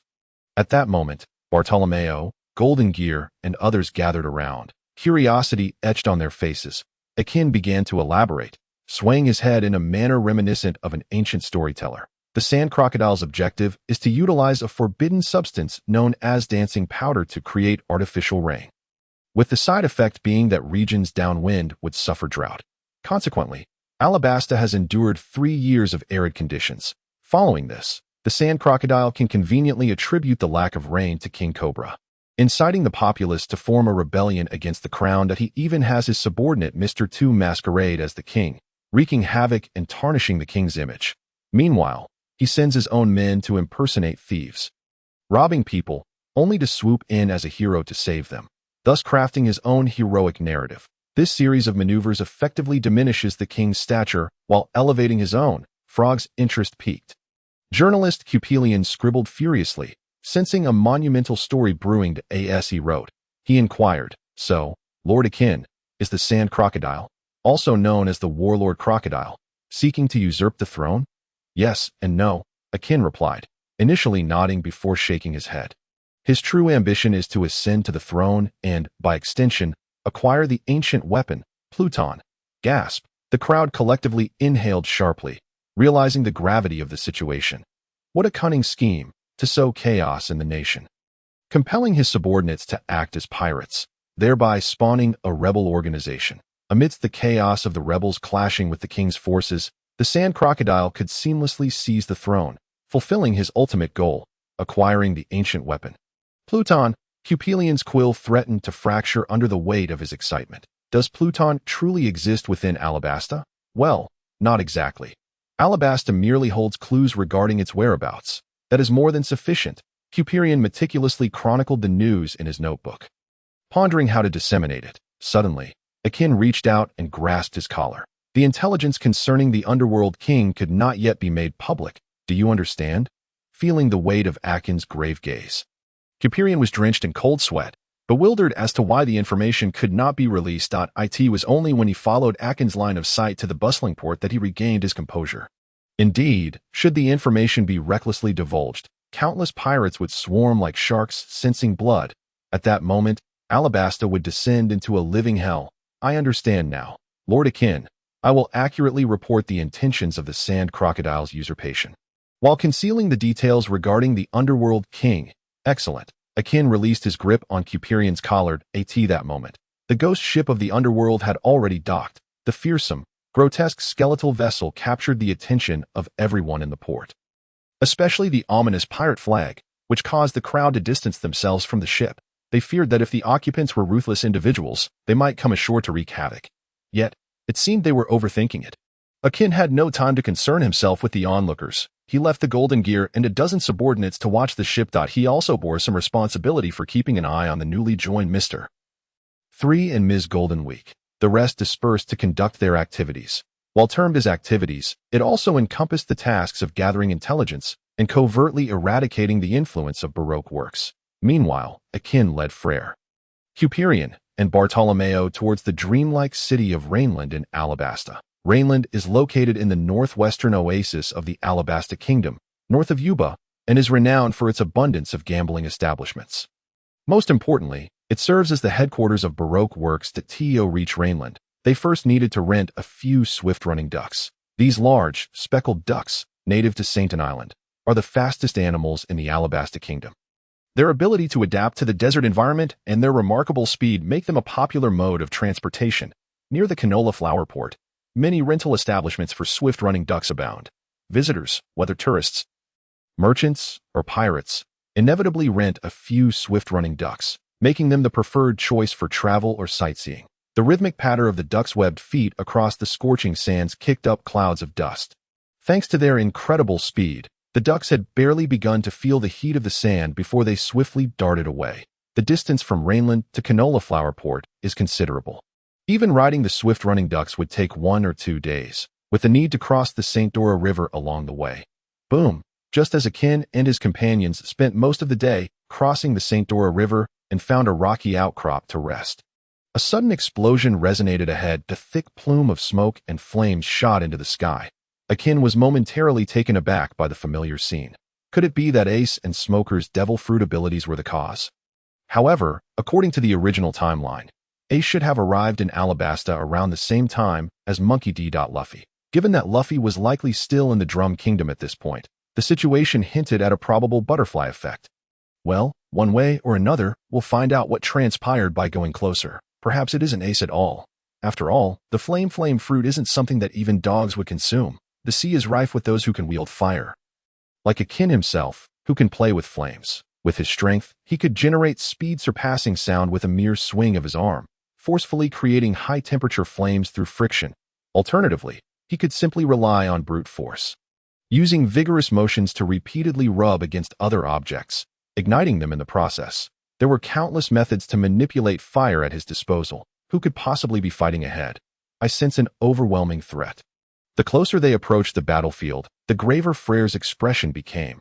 Her sensitivity to the aura emitted by those engaged in battle deepened, allowing her to vaguely discern the strength of the combatants. Akin casually remarked, "Perhaps it's one of the Yonko's officers tangled up with a naval captain." His words elicited hearty laughter from the group, especially from Kebi, who, as a reporter, held the powerful figures of the sea in high regard. Lord Akin. You jest. How could a naval captain possibly contend with a Yonko's officer? The officers of the Yonko are monstrous beings. A mere captain would be effortlessly subdued. As he spoke, Kebi brought his thumb and index finger together, mimicking a gesture of effortless domination. Akin chuckled at the absurdity. Indeed, why don't you all climb onto that rock up ahead? You might just witness this rare spectacle. With Akin's serious tone, the group, driven by curiosity, leaped onto a towering rocky outcrop. From their elevated position, they finally grasped the full scope of the battlefield. 2 men were locked in combat. One spewed fire, while the other emitted smoke. The conflagration and the swirling smoke clashed violently, each side consuming the other, yet neither could extinguish the presence of the other. Kebi's jaw dropped in disbelief. Wow, it really is a Yonko's officer. What is he doing? Is he toying with that naval captain? Even from a distance, he recognized both combatants.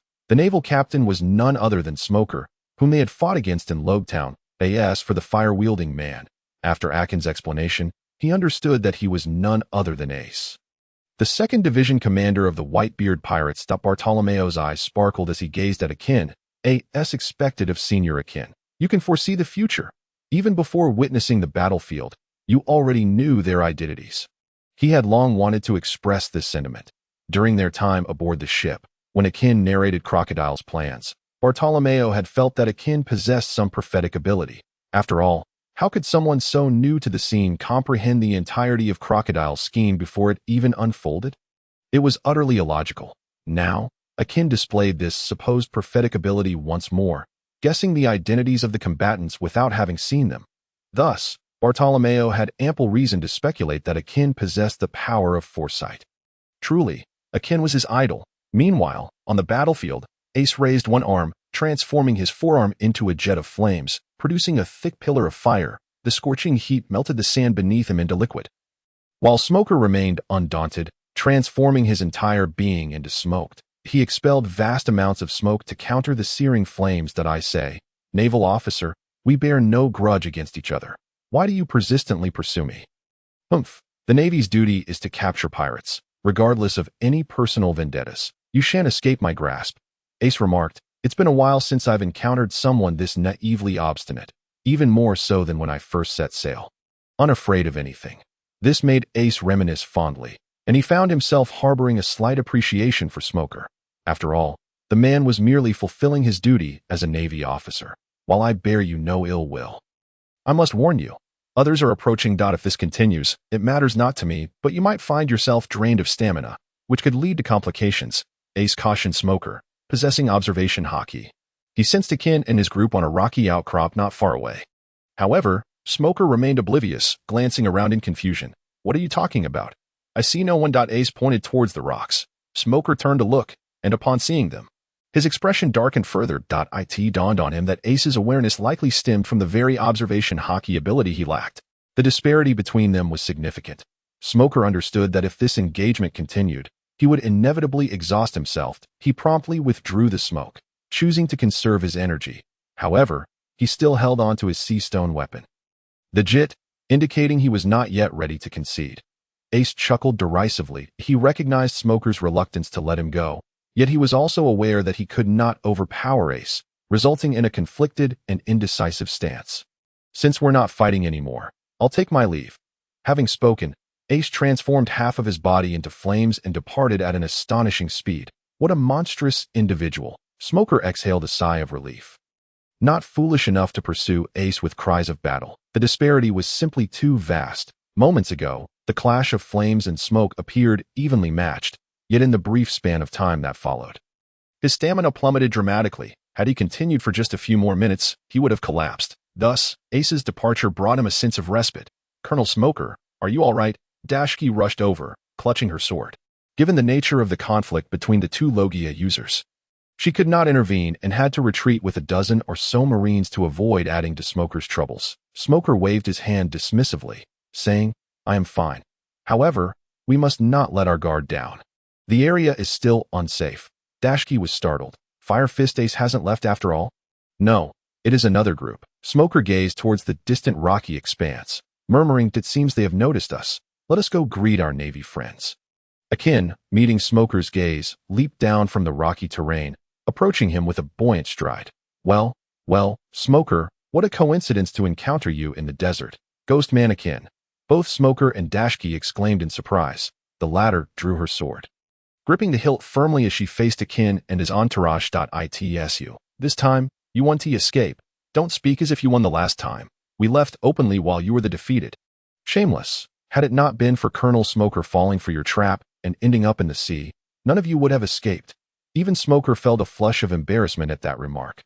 For his fall into the sea could hardly be termed a trap. It was merely his own oversight. Akin shrugged. Even if he hadn't fallen into the sea, he wouldn't have been able to do much.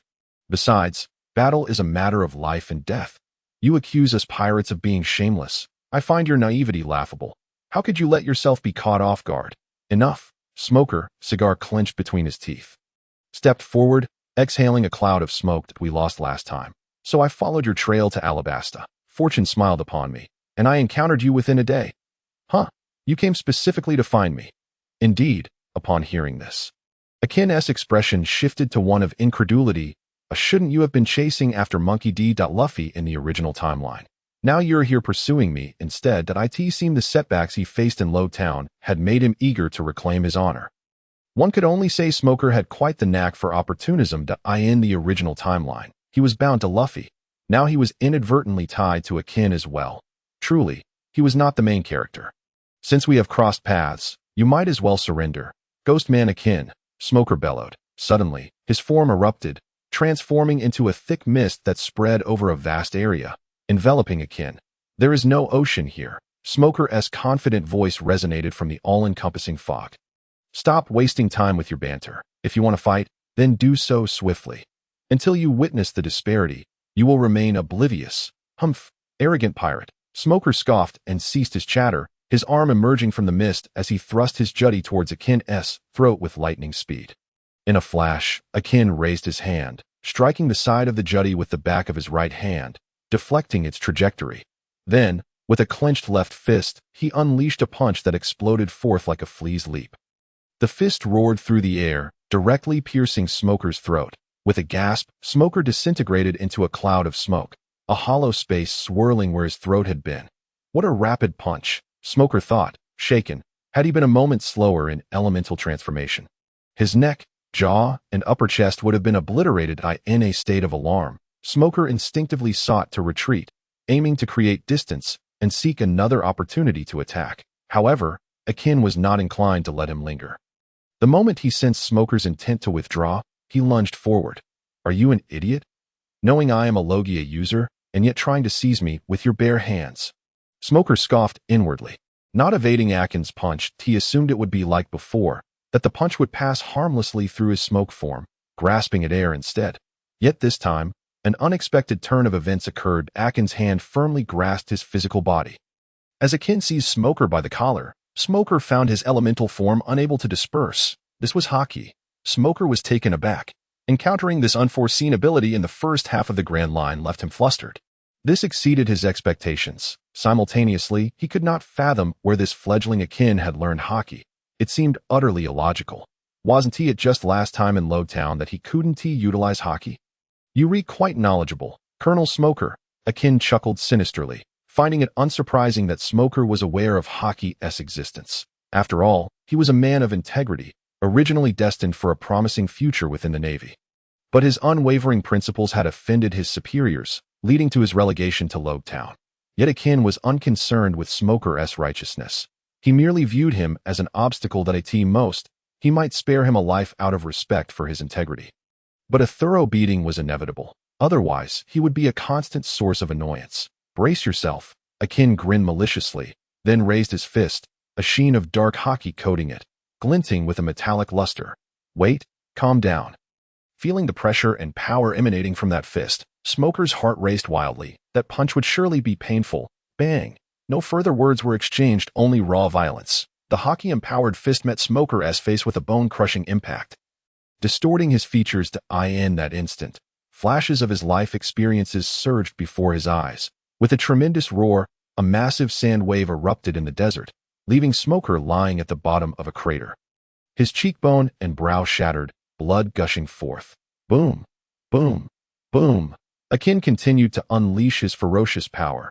Even as Smoker lost consciousness, he endured Akin's relentless assault. Around them, the Marines could only gawk in disbelief in their minds. Smoker was an almost invincible elder brother, a commendable superior. Regardless of the foe, they believed Smoker's Logia powers would triumph. Yet today, their illusion of invincibility shattered.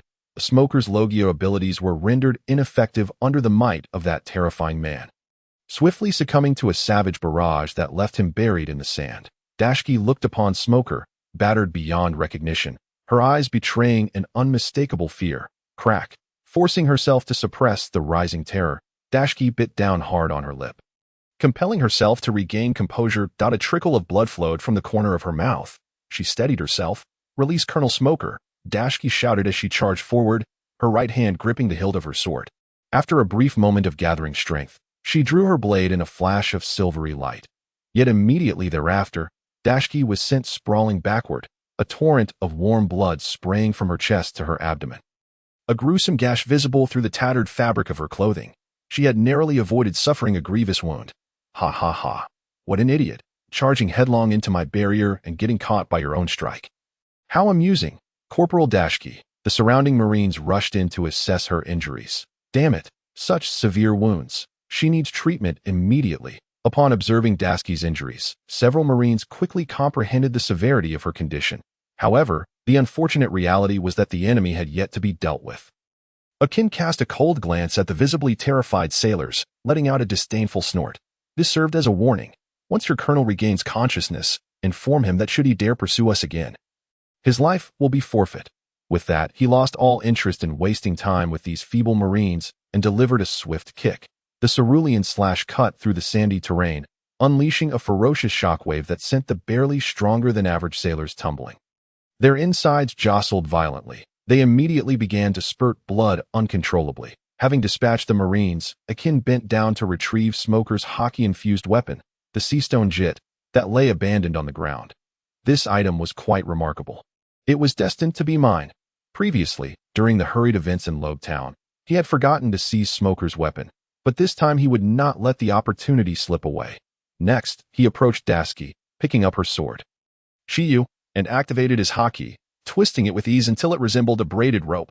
Justice devoid of strength is merely an invitation to death, utterly foolish. Yet, such individuals resemble unlicensed knights, possessing a simple yet steadfast belief in justice, serving as a glimmer of hope for the powerless. Thus, Akin granted them a single chance at survival, but it was just that, one chance. Should they foolishly seek him out again, their fate would be sealed. The witnessing Marines could only seethe in silent rage. With both their superiors dispatched in an instant, what could they, the severely injured, possibly do? Reluctantly, they fled, carrying the unconscious Smoker and Dasky away in shame. Akin, unexpectedly, you possess quite the kind heart. Freyra approached and patted Akin on the shoulder, seemingly seeing him in a new light. I was prepared to eliminate those two Marines, yet you spared them. Akin scoffed. Do not perceive me as so ruthless. I assure you, I am a kind-hearted individual. Freyra rolled her eyes, not believing a word of it. Even the die-hard fan Bartolomeo did not trust Akin's statement. Recalling how Akin had previously coerced him into joining the ghost pirate crew. After this trivial episode, Akin and his companions boarded a fast-running duck and continued their journey, passing through a city where they rested for a night before setting off again. The following morning, they arrived at Rain Base. BZBZBE.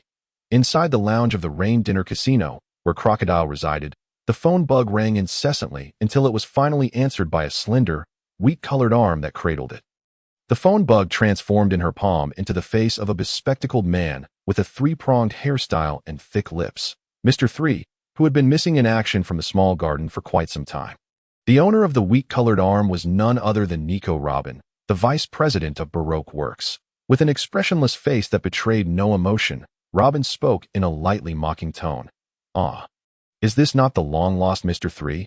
I thought you had been eliminated by the ghost Akin. Mr. 3 nervously replied. Please, no jokes at this time. Ms. All Sunday. I have been coerced by the ghost Akin to feign allegiance to his crew. And I am currently acting as an undercover agent, undercover agent. Perhaps prisoner would be a more fitting term? How infuriating. This insufferable woman. Mr. 3 gritted his teeth in frustration, feeling utterly powerless in any case. This is not the time for such discussions. That I must inform you that the ghost Akin has entered Rain Base and is nearing the Rain Dinner Casino. It is crucial to relay this to the boss and prepare for battle. He has arrived at Rain Base so swiftly? Well, how many men has he brought? And what sort of characters are they? Tell me everything. That Mr. 3 proceeded to divulge the information he had meticulously gathered during his time on Akin's ship. Detailing the various individuals and their capabilities, he even recounted the plans of Crocodile that Akin had boasted about while aboard.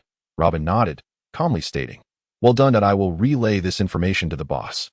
If he is in a good mood, perhaps you may yet keep your life? Finally, that is what I was waiting to hear. Mr. 3 sighed in relief before hanging up the phone bug. He had only just joined Akin's crew and had yet to earn their full trust.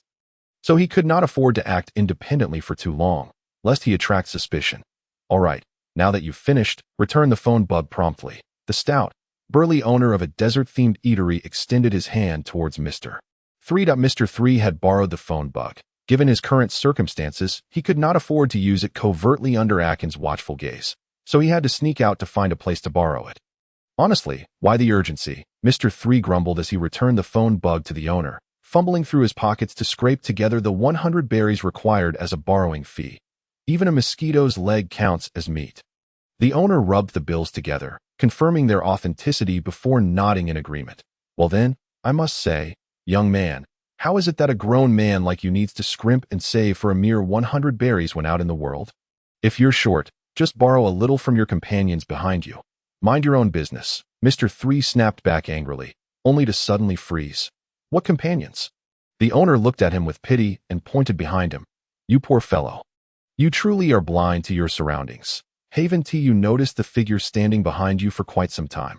Mr. 3 stiffly turned around to find Akin standing a short distance away, wearing a bemused expression as he observed him.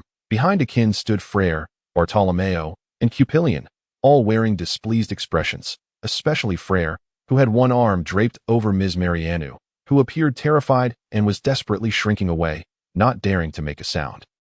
And enduring Freyra's unwelcome advances in silence. Captain, no, Lord Akin, what brings you here? Ha ha ha. You see, I was just on the phone with my family. After disappearing for so long, I needed to reassure them. Mr. Three's eyes darted around as he desperately sought an excuse. Unfortunately, his nerves had frayed to the breaking point, and the outlandish reason he blurted out was so absurd that even Mariana turned away, unable to bear the sight. As Akin rolled up the sleeves of his desert robe and approached Mr. 3, he murmured. Is that so? Who would have thought you were such a dutiful son, committing crimes for a syndicate, yet still remembering to check in on your family? Is your family perhaps codenamed Ms. All Sunday? What? How do you know that? Mr. 3 exclaimed in shock, realizing he had spoken too quietly for anyone but someone standing right next to him to hear. How could this ghost Akin possibly have overheard him? Actually, she is an informant I planted within Baroque Works. Otherwise, how could I possibly know your boss's plans? Mr. 3 stood dumbfounded, unable to fathom Akin's motives. If, as Akin claimed, Ms. All Sunday was indeed his planted spy, then the ambition behind it must be colossal. After all, having risen to the position of vice president, she must have been embedded near the boss for quite some time. I must return to headquarters and relay this astonishing news to the boss. Damn it! Take this. Candle spear rang. Mr. 3 steeled himself, suppressing his fear of Akin, and hurled a dozen candle spears before sprinting away into a nearby alley, vanishing from sight. The candle spears struck Akin, their sharp tips crumpling into waxy piles on the ground. Akin, aren't you going to pursue him? Freyra had already placed his hand on the hilt of his sword, yet, observing the impassive Akin, he refrained from drawing it. Akin gazed at the opulent fade of the Yin casino, a hint of mockery in his voice as he remarked, let him escape. His master likely desires his demise even more than I do. It is only by witnessing the true nature of his employer that he may wholeheartedly join my ranks. Freyra tilted his head. Akin, you seem rather well acquainted with that warlord crocodile. Have you known him before? Not at all. Akin chuckled awkwardly. I have merely heard whispers of Crocodile's unsavory reputation. Meanwhile, within the Yin casino, Robin, after terminating her call with the Den Mushi, proceeded to inform Crocodile of the intelligence relayed by Mr. 3. The ghost Akin certainly possesses audacity, daring to confront us. Crocodile, cigar clenched between his teeth, exhaled clouds of smoke that shrouded his face in a veil of obscurity, rendering his expression indecipherable. Robin cautiously inquired, should we dispatch someone to eliminate the ghost Akin? Crocodile nodded. Send Mr. 1 to deal with this fledgling pirate. He truly thinks he can thwart my plans? What a fool. Understood. Robin promptly acknowledged, preparing to instruct Mr. 1 for the assassination assignment. Suddenly, the Den Mushi resting by her ear opened its eyes, morphing into Mr. 3's form to convey a message. After hanging up, Robin turned to Crocodile, stating, Boss, Mr. 3 has returned. How shall we deal with him? Deal with him. Crocodile's gaze darkened ominously, and after a prolonged silence, he continued, I find it hard to believe that the ghost Akin could have divined my meticulously orchestrated plans. It is far more likely that Mr. 3 divulged information under duress, fabricating a story about Akin's knowledge. Absurd. Is the ghost Akin a parasite within my very being? How could he possibly be privy to my intentions? It is evident that Mr. 3 is the source of this leak. Henceforth, revoke Mr. 3's title and expel him from the Baroque Works. Bring him to me. I shall feed this traitor to the crocodiles. Understood, Robin responded with a smirk, stepping back. Her alliance with Crocodile was merely a means to an end, to utilize his resources to delve into potential historical truths regarding ancient weaponry. Thus, she found solace in the demise of his subordinates, as it would facilitate her own retreat once their collaboration ceased. 10 minutes later, Robin led Galantino to Crocodile. Galantino, also known as Mr. 3, surveyed the dimly lit surroundings with trepidation, the oppressive atmosphere heightening his anxiety. Boss, the man is here, Robin announced. Crocodile, with a glint of malice in his eyes, fixed his gaze upon Mr. 3, his tone chilling. Galantino, tell me, how did the ghost Akin learn of my plans? Mr. 3 recoiled in shock. The direct address, devoid of his code name, signaled impending peril. He hastily bent low, stammering, Report, boss, I am uncertain, but he indeed revealed your plans himself. Huh, Crocodile scoffed. Why not claim that the ghost Akin is a worm in my gut? Well aware of my strategies, at this juncture, Mr. 3 comprehended the gravity of the situation. The atmosphere was thick with suspicion of his treachery. It's a misunderstanding. Boss, I swear I did not leak anything. My loyalty to Baroque works is unwavering. Then enlighten me. How did the ghost Akin come by my plans? Is he truly a worm within me? I am wronged, boss. Wait. I recall. The ghost Akin explicitly stated that Ms. All Sunday is an undercover agent he placed beside you. Galantino exclaimed with fervor, vehemently pointing at Robin, his face flushed with indignation. Robin remained impassive. The crocodile's countenance, obscured by shadows, bore an expression of furious disappointment as he growled. Enough! What a disgrace! If you have betrayed me, at least have the decency to admit it. Making excuses is simply pathetic. Very well, go explain yourself to the crocodiles. With that, Crocodile disintegrated into a whirlwind of golden sand. Swirling towards Mr. Crocodile emerged from the shadows, revealing his true form. Mr. 3 finally beheld the notorious warlord in all his feared glory. This fleeting moment of shock was swiftly interrupted as he was ensnared by Crocodile's tempest and cast into a pit of ravenous banana crocodiles. Wait, no, boss. Mr. 3's pleas were swallowed whole before he could finish, as the crocodiles descended upon him, devouring him in a single gulp. The waters churned violently as the unsated crocodiles thrashed about, having disposed of the traitor Galantino. Crocodile's gaze softened slightly as he contemplated his next course of action. He pondered Robin's role, for he had not shared the entirety of his plans with his subordinates, not even revealing his true identity.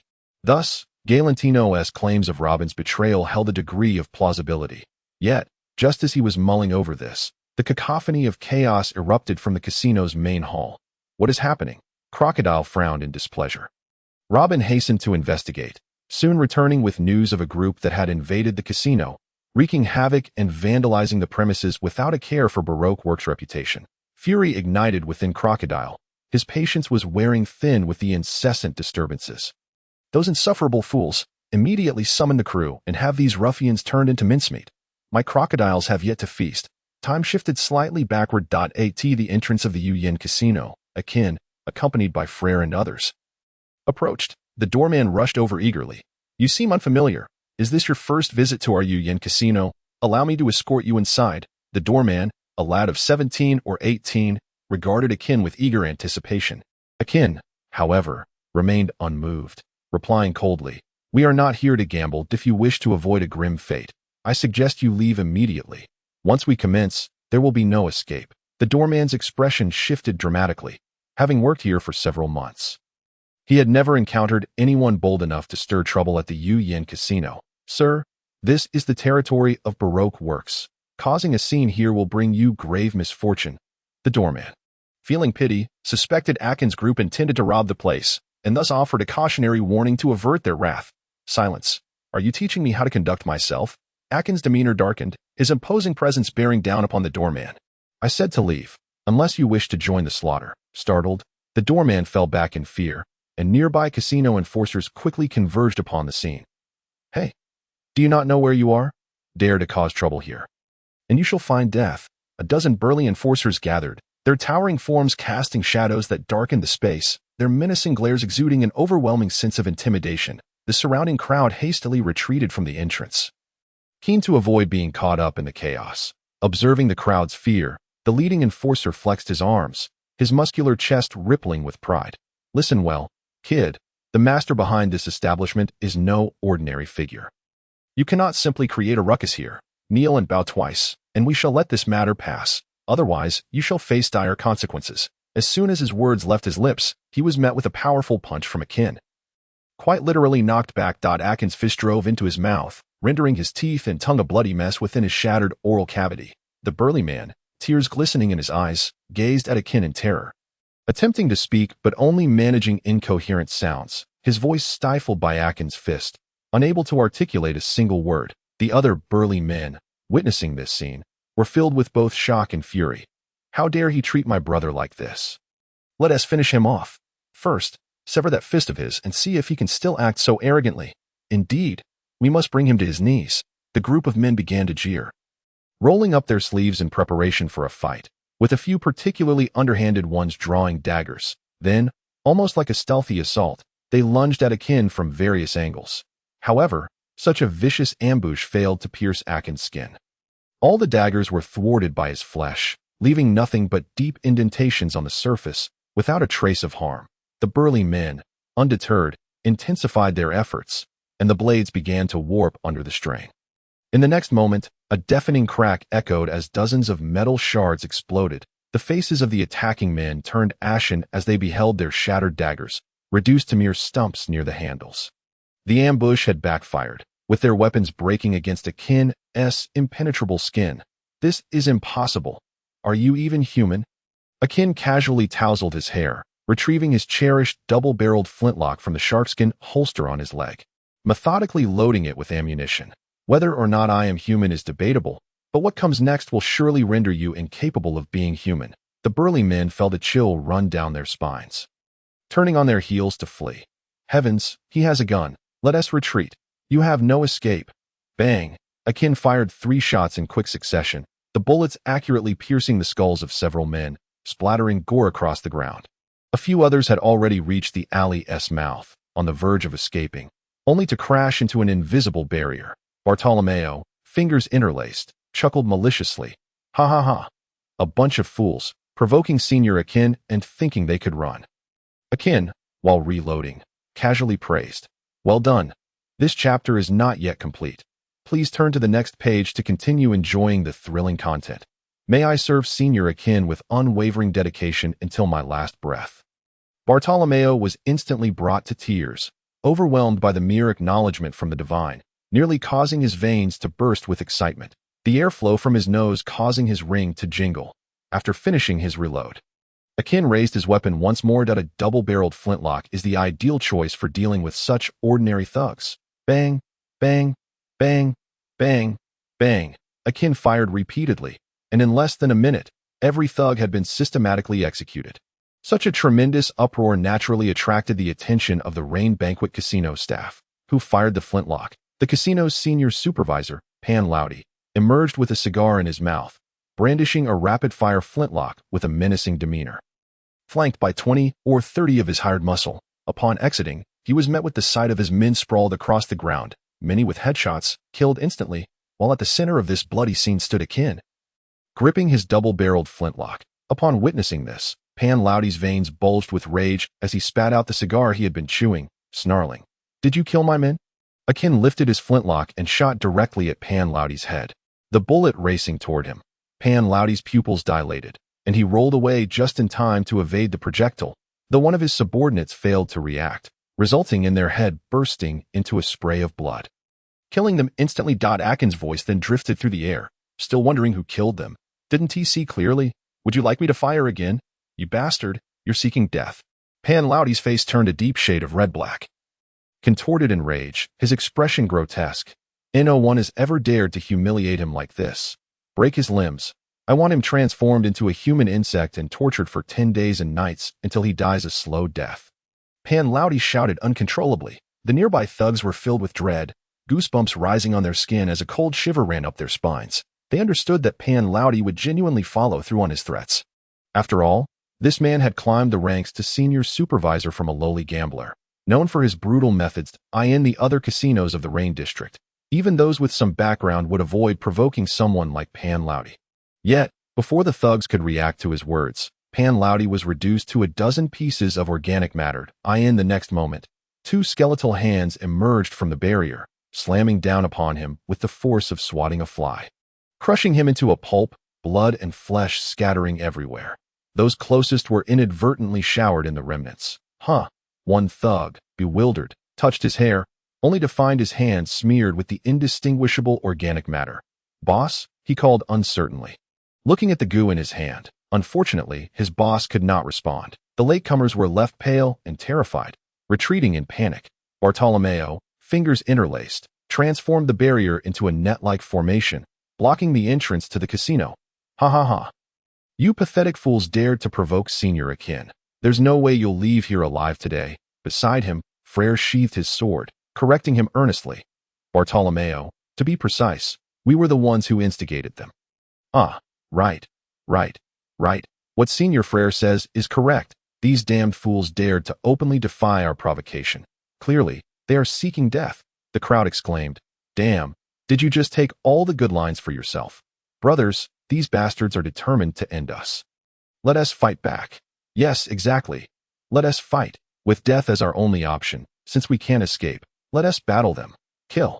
The thugs, trapped by the net-like barrier, found themselves in despair, forcing them to fight back desperately. Armed with flintlocks, katanas, western swords, and various bizarre weapons rushing forward.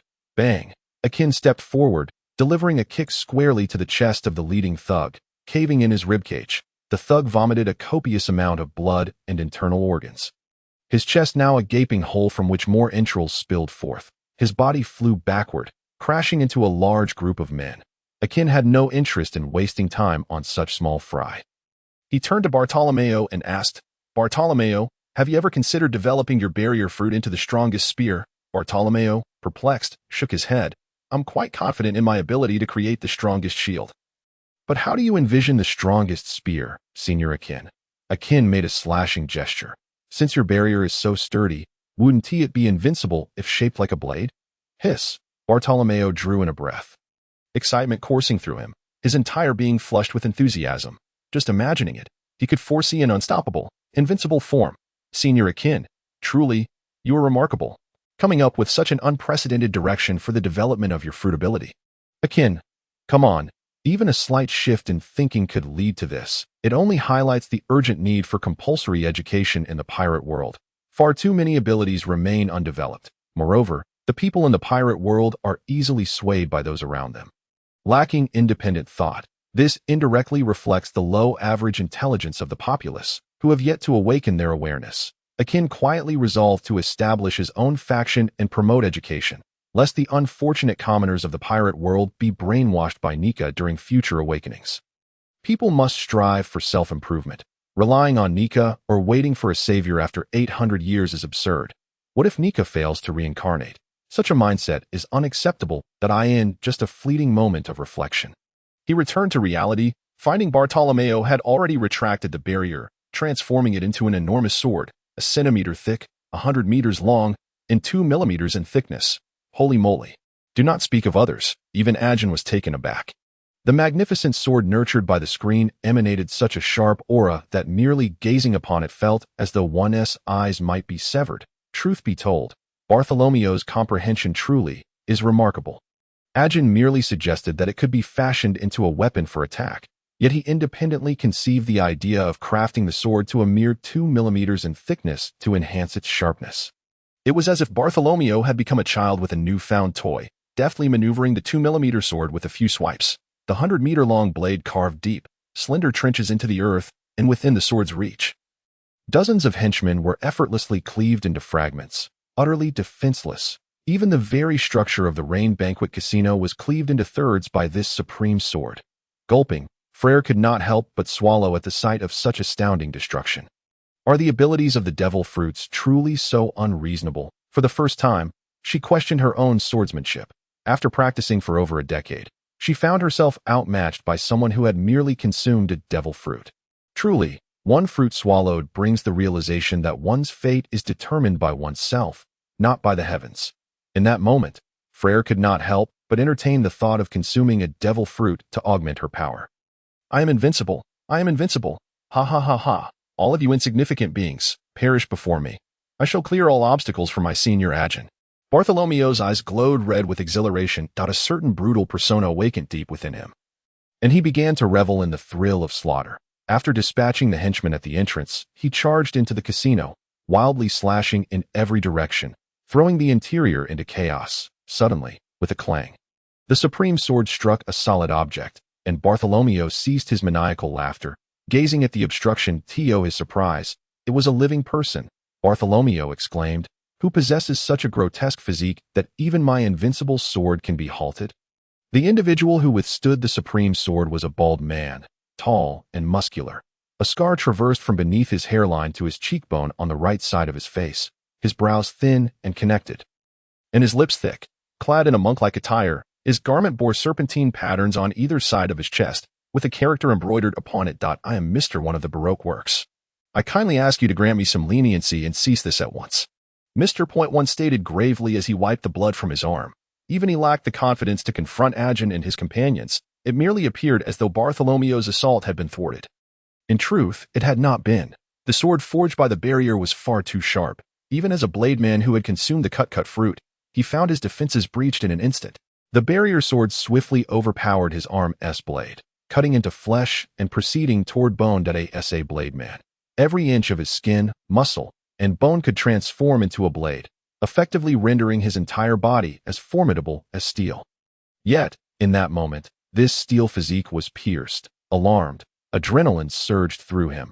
In a split second, he rapidly twisted his arm, transforming it into a spiral blade. The spiraled arm blade whirled with great speed, deflecting the trajectory of the barrier sword. After a whirlwind of dust and debris, Mr. One finally managed to entrap the barrier sword with his spiraled arm blade. To onlookers, it seemed as though he had successfully blocked the strike. However, Akin perceived the truth and scoffed. "Grant you leniency? Who do you think you are? Red-haired Shanks." Mr. One, astonished and enraged, could hardly believe that upon revealing his affiliation with Baroque works, his adversary would still dare to be so audacious, even questioning whether he was akin to red-haired Shanks. What relation does this have to Shanks? Confounded, Mr. One cleared his throat, preparing to elucidate the terrifying aspects of his background to dissuade his opponent. Yet, before he could utter a word, Akin, growing impatient, waved his hand dismissively. "What are you pretending to be without having consumed a fruit of the face? Bartholomew, eliminate him. He is no match for you." "Okay, Senior Akin." Bartholomew, receiving the command, was exhilarated and let out a roar toward the heavens, interlacing his fingers and swinging them forward, causing Mr. One to feel the barrier sword, ensnared by the spiral arm blade, surge with ferocity. The two hard objects clashed, each striving to prove their superiority in hardness. Clearly, the barrier fruit had never encountered a worthy opponent. With a resounding crack, the spiral arm blade emitted a cringe-inducing metallic sound, and Mr. One could not help but display an expression of agony, beads of cold sweat cascading down his face. What an extraordinarily hard object. Mr. One felt as though his molars might shatter. Simultaneously, he struggled to loosen the grip of the spiral arm blade. If he did not relent, the barrier sword would cleave through his spiraled arm blade. Upon loosening, the barrier sword indeed shot forth, severing several blades of the spiral arm, eliciting a blood-curdling scream from Mr. One. Those blades were his own flesh transformed. It was akin to having his muscle excised. The sword's momentum remained unyielding, and only when it sliced through a supporting pillar did it finally come to a halt. At this moment, Mr. One clutched his arm, utterly distressed. After only 2 exchanges, his arm was nearly severed. At this juncture, it was scarcely different from being dismembered.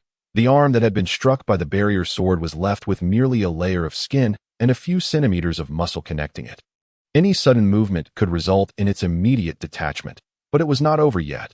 Bartholomew grinned wickedly, commanding the barrier sword to strike back, forcefully following the trajectory of the previous slash. With a splatter, Mr. One's precariously dangling arm was entirely severed, blood gushing forth and splattering all around. Mr. One let out a heart-wrenching scream, no longer daring to impede Akin and his companions, turning to flee toward the exit of the casino. However, no matter how swiftly he ran, he could not escape the reach of the barrier sword. In despair, he could only pivot and transform his remaining left arm into a sword as thick as a door. Bracing himself for the confrontation, with a thunderous crash, another violent clash ensued. The shockwave radiated outward from the collision of the door-sized sword and the barrier sword, toppling everything in its path. Mr. One's eyes bulged, and he was forced to spit out blood from the impact. Yet, despite his utmost efforts to block, he could not withstand the strike of the barrier sword. He could only watch helplessly as it inched closer, penetrating his flesh. As he witnessed his remaining arm on the verge of severance, Mr. One, disregarding his pride, bellowed to the heavens, "Ms. All Sunday, save me. I cannot go on." Suddenly, countless petals cascaded from Bartholomew's shoulder, coalescing into 2 delicate arms upon his shoulder. "This ends here." A voice, imbued with intellect and a hint of allure, resonated from above. Looking up, they beheld a mature, sophisticated lady adorned with a wide-brimmed cowboy hat and a tailored pure white suit. Perched elegantly upon the railing of the 2nd floor, her poised posture showcased her graceful figure, and the opening at the collar of her suit revealed a tantalizing glimpse of sun-kissed skin. There was a sensuousness intertwined with sensibility. It was a captivating blend. This moment, Robin crossed her arms in a self-defensive posture, yet it evoked a profound sense of impending danger among the onlookers. Especially Bartholomew, Upon seeing the 2 extra arms sprouting from his shoulder, his eyes nearly bulging out. Senior Akin, this is disastrous. I have transformed into a grotesque monster. I now possess 4 arms. With a thud, Akin delivered a punch to his head, snapping him back to reality. Fool, what man possesses women's arms? Look closely. Those are the abilities of the woman on the 2nd floor. Nanny, such a terrifying ability exists? Bartholomew was astounded. Sprouting arms on another person could only mean they could kill him at any moment. Calm down. First, eliminate Mr. 1.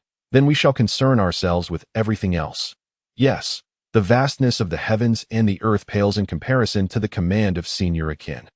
Bartholomew, consumed by the order, disregarded all instincts of self-preservation, his intertwined fingers slashing downwards with great force. The barrier sword followed his motion, swiftly severing Mr. 1's left arm, and then plunging through his torso. A piercing scream erupted from Mr. 1, his arms now empty, a gaping wound in his chest revealing glimpses of his spine. Witnessing Mr. 1's plight, Robin's delicate visage turned frigid, her nostrils flaring in indignation. Is this how you conduct yourself? As a pivotal liaison for Baroque works. She had taken the initiative to propose a peaceful resolution, yet her adversary showed no regard, ruthlessly injuring Mr. 1. This obliterated any chance of negotiation. Only through the defeat of one party could hostilities cease. With a swift declaration, second bloom, mastery, Robin launched her attack. Since the opponent had forsaken any sense of honor, she deemed it necessary to eliminate one to instill a sense of caution. As her words fell, Bartolomew's shoulders bore arms that encircled him, preparing to crush his neck.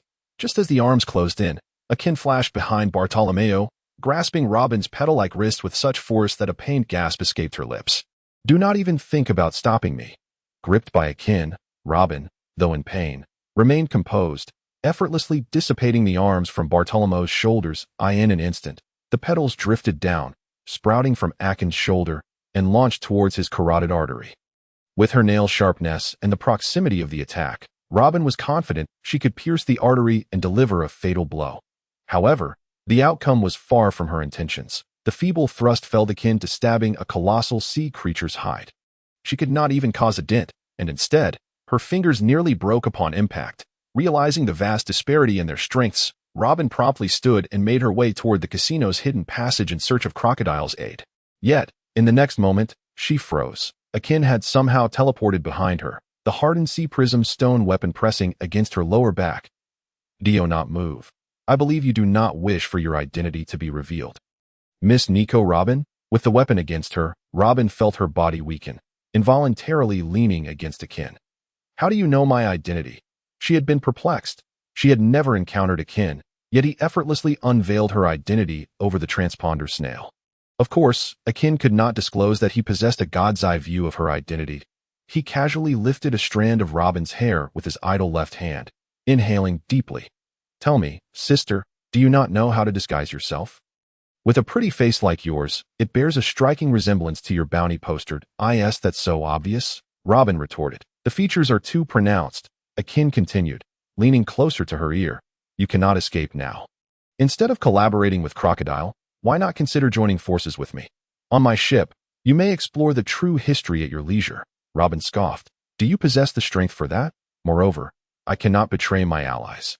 It is a matter of principle, but there is more to this chapter.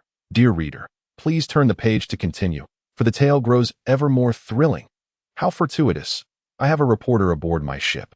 Imagine the headlines tomorrow. Shocking. The sole survivor of O'Hara, the demon child Nika Robin, emerges in Alabasta. Such a sensational article would surely sell like hotcakes. Unconscionable. Robin's face flushed with anger as she turned her neck slightly, defiantly glaring at Akin. He grasped her chin firmly, increasing the pressure until tears welled in her eyes from the pain. I am a pirate. You have always navigated the gray areas, yet you remain so naive. Robin remained silent, a turmoil brewing within. Seeing this, Akin stoked the flames. Silence counts as time, and I shall grant you but 10 seconds. 10, 9. Before the countdown could conclude, Robin capitulated. I will cooperate. This was not due to a lack of loyalty.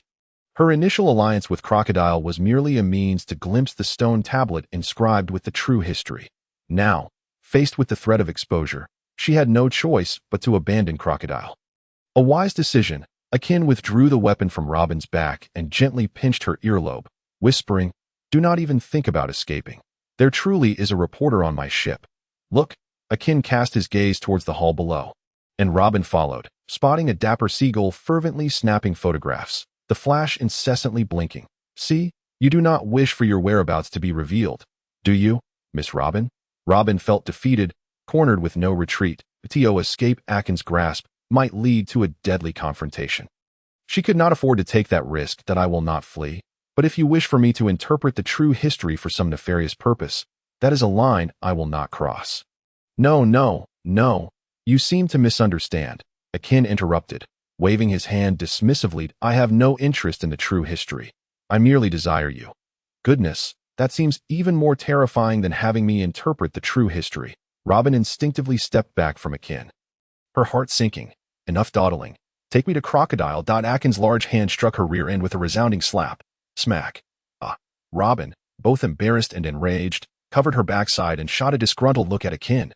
Yet, with her power inferior to his, resistance was futile. She relinquished her other thoughts and obediently led the way. Any lingering words Akin had uttered would have to be set aside until later, when she could safely devise a plan to escape his control. At that moment, the sounds of a bustling commotion erupted from outside the Rain Banquet Casino, a cacophony of voices, clashing swords, and gunfire mingling together. "What on earth is happening outside?" Akin furrowed his brow, inquiring of Robin. After a moment's contemplation, Robin cautiously replied, "It seems reinforcements have arrived. I previously instructed members of Baroque Works to come to Alabasta at the boss's behest. Considering the timing, they should be arriving shortly. I have already dispatched most of the senior agents, so even if they have come, it should not be such a large force. Perhaps some mid-level agents and a few lowly recruits are joining."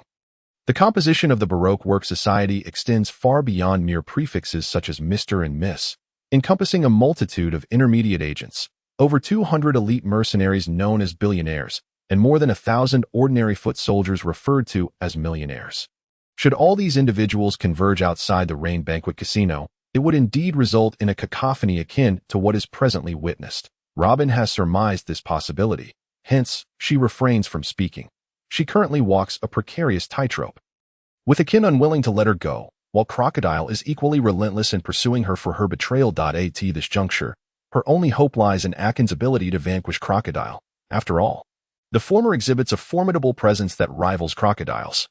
Wielding weapons forged from sea prism stone, navigating through several dimly lit corridors, they soon arrive at a spacious hall ablaze with light.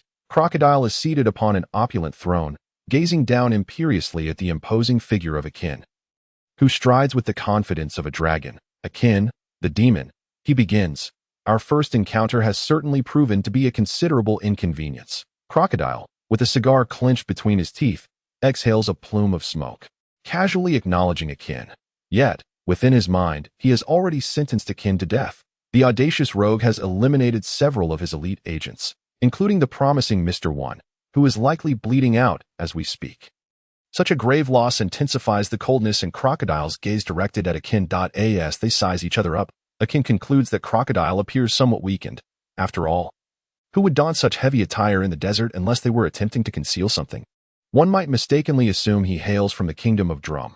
However, with his slicked back hair, a prominent scar across his face, an earring adorning his right ear, and a golden hook on his left hand casually fiddling with the cigar, he certainly embodies the demeanor of a mafia don.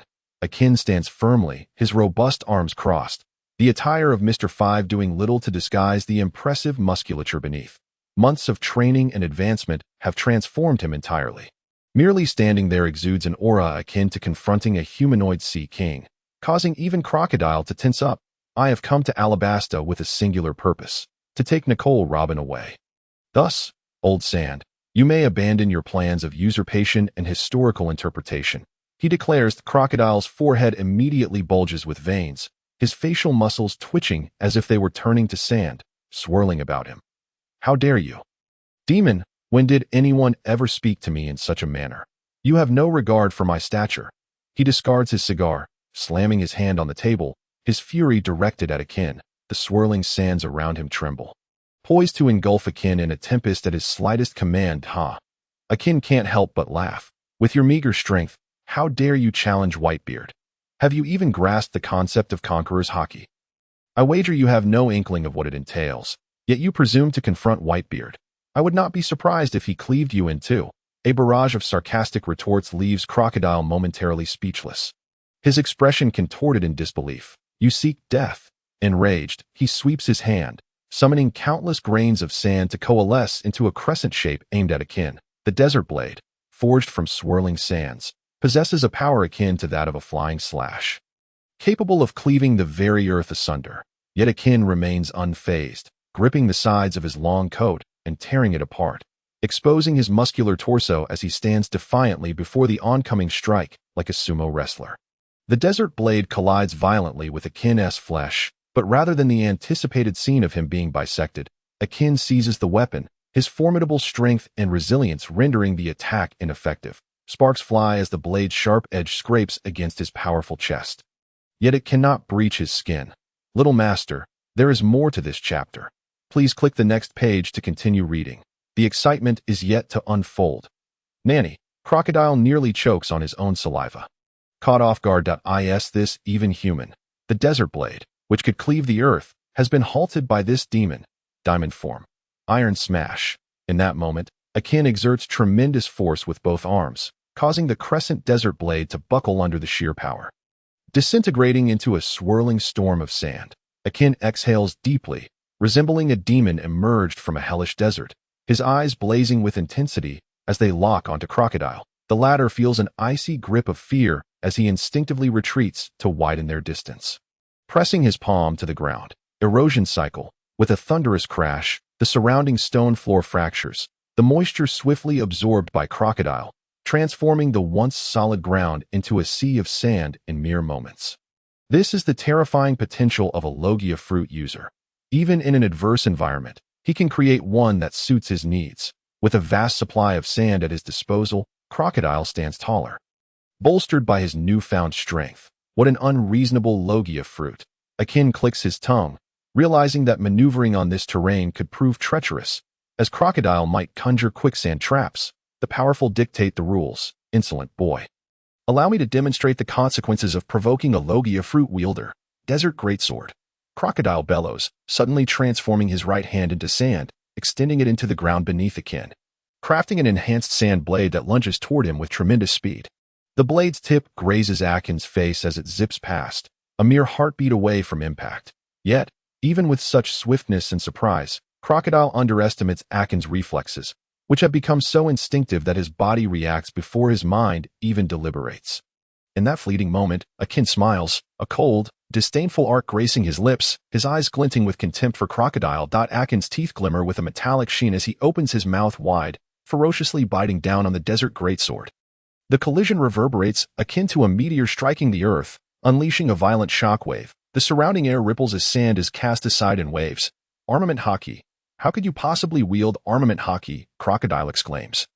Aghast, retracting his sandy arm as crimson droplets spill from his sleeve. Such a trivial matter. Observing others is all it takes to master it. Akin retorts, spitting out the sand from his mouth with a hearty laugh. In an instant, he propels himself toward Crocodile, unleashing a flurry of powerful kicks against the ground, closing the distance in the blink of an eye. With swift precision, he draws two canes from his belt, enveloping them in a layer of haki as hard as steel, swinging them at Crocodile. Crocodile, on the brink of bloodshed, has no time to retort Akin's absurd claim about learning haki from mere observation. In this moment of crisis, he conjures a sweeping gust of sand to form a sandstorm, hoping to force Akin back. Yet, he gravely underestimates Akin's physical prowess. If the desert great sword cannot harm him, how could a mere sandstorm? As Akin was enveloped in a layer of haki, he boldly charged into the sandstorm, wielding his two canes with a ferocity that sent gusts of wind swirling around him. With just a few deft movements, he dismantled the tempest, reducing it to a mere expanse of gravel. Once the storm had dissipated, Akin seized the moment and raised his dual canes, unleashing a relentless barrage reminiscent of torrential rain. The iron balls at the ends of his canes, now coated in haki, collided repeatedly with Crocodile, sending plumes of yellow sand scattering into the air. Crocodile, increasingly alarmed with each strike, found himself in an unfamiliar state of frustration for the second time since consuming his devil fruit. He had believed that his exceptional elemental transformation, granted by his Logia-type fruit, would render Akin powerless, yet the reality was that he was compelled to rely on his own elemental abilities to evade Akin's onslaught. Should his corporeal form be struck by those formidable canes, he would undoubtedly suffer severe injury. Since his defeat at the hands of Whitebeard, Crocodile's spirit had plummeted, his strength waning to its nadir. Even the haki he had once trained in had become elusive, rendered impotent by his diminished resolve. The world of pirates is one ruled by will. A robust spirit begets formidable haki. An unwavering determination can enable one to withstand searing heat. Regrettably, Crocodile had lost faith in his own power, seeking to rely on external artifacts, yearning for the strength of ancient weaponry. His personal development had come to a near standstill. At this juncture, Crocodile could scarcely be considered a warlord of the sea. His prowess no longer reflected that of someone bearing such a title. Were Smoker to confront Crocodile now, it is likely that the latter would echo Ace's famous words, "Little master, there's more to this chapter." Please turn the page to continue reading. The best is yet to come. You are smoke, I am sand. We are evenly matched. Such was the state of Crocodile, an aging man, akin to a failed entrepreneur, whose plight was laid bare. With a resounding crash, Akin landed another blow, this time ensnaring Crocodile's physical form. However, the seasoned pirate swiftly raised his left hand to block, utilizing his golden hook to absorb the impact of the cane. The dull thud of metal echoed, and Crocodile's hook was crushed, expelling toxic fluid that pooled around him. Fortunately, his hook was crafted from brass with merely a gilded exterior. Had it been pure gold, that strike would have obliterated it entirely, potentially fracturing several of his ribs in the process. Old Sand, you've been a pirate long enough. To slay you here would be rather dismal. Why not join my crew? I might just let you live. Akin exerted pressure through his cane, forcing Crocodile to bow under the weight. Gritting his teeth, Crocodile struggled against Akin's immense strength with his battered hook. His expression darkened, the scar across his face twisting into a menacing snarl. You brash youth, you think to recruit underlings? Whitebeard couldn't subdue me. What makes you think you can? Dream on. Akin retaliated with a haki-infused punch, sending two of Crocodile's front teeth flying. You've gone too far. Tears welled in Crocodile's eyes as he felt his dignity and pride deeply humiliated. Crescent-shaped sand dune, in a fit of rage at his perceived disgrace. Crocodile maintained his grip on Akin's cane with his left hand, while his right transformed into a sandy arm, sweeping towards Akin's abdomen. This maneuver morphed his sandy limb into a crescent, capable of draining the moisture from Akin's body upon contact. A lethal move indeed. However, it fell just short of its mark. Akin swiftly tilted his head, the sound of cracking filling the air as he grinned and advanced. Simultaneously, his haki completely enveloped his torso. The crescent-shaped sand dune swept past, unable to siphon even a drop of moisture from his skin, for haki is often likened to an invisible armor, given its protective nature. It was only natural that it would thwart elemental attacks such as Crocodile's. The Crocodile's eyes widened in shock. He recalled how Whitebeard had once used haki to block his drought-inducing attack, a feat he had failed to comprehend at the time, leading to his own humiliating defeat. Now, as history repeated itself, it stirred up painful memories. What stung more was the realization that Whitebeard had spared him out of a sense of compassion, whereas Akin was a true threat, ready to kill without hesitation. After all, having extended an olive branch, Crocodile's refusal left him with no choice but to fulfill his fate. With a resounding crack, as the crescent-shaped sand dune swept past, Akin swiftly countered, rotating his left cane to ensnare Crocodile's hook, yanking him forward. Taken by surprise, Crocodile stumbled, and in that moment, Akin's right cane rose upward, crashing down upon Crocodile's skull. The impact resounded with a loud bang, accompanied by the sound of cracking bone. Had it been anyone else, that blow would have shattered their skull like a watermelon. Nonetheless, Crocodile was left dazed, his thoughts and ambitions scattered into oblivion, his mind blank, his ears ringing, and the world spinning around him. With another strike, Akin targeted Crocodile's abdomen, delivering a blow that sent shockwaves of pain and nausea coursing through him, forcing him to double over and spit blood. Wait, just wait, Crocodile pleaded, clinging to his unfulfilled ambitions, dreams, and plans. Unwilling to perish in this desolate, endless desert, he refused to meet his end in such a silent manner. Yet, the response he received was the unyielding crash of metal as Akin's cane struck his chin. plunging him into darkness. Along with the remaining words he couldn't voice. To ensure there was no chance of resistance, Akin delivered several more blows until he was certain Crocodile could no longer fight back. Before finally retracting his canes to the Rain Banquet Casino, the main entrance was a cacophony of chaos, as the clamor gradually subsided, revealing the aftermath of a massacre among the members of the Baroque works.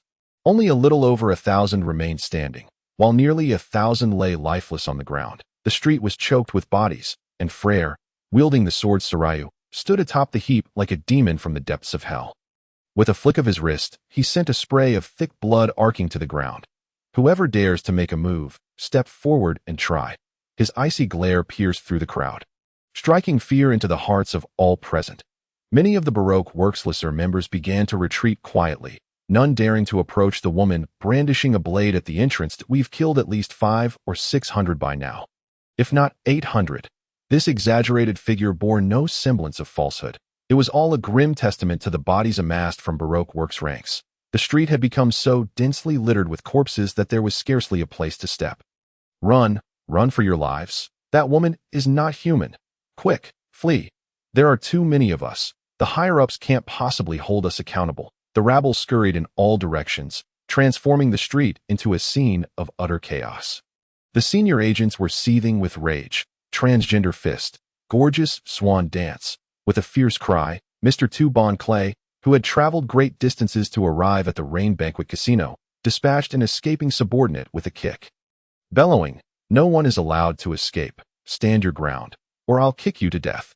After gathering nearly 2,000 individuals for the sole purpose of eliminating the troublemakers, they found themselves facing unprecedented losses, having lost half of their men instead. Moreover, with so many lives lost in Alabasta, it is inevitable that the Baroque Works will be exposed to the world at that time. The boss's plans may be significantly affected. Therefore, Mr. Tu Von Clay must step forward to vanquish all these troublemakers. Afterwards, the boss will have to take the stage to see if he can mitigate the repercussions of this incident. Suddenly, Mr. Tu Von Clay seemed to recall something and turned to the woman with luminous, deep blue curls standing beside him.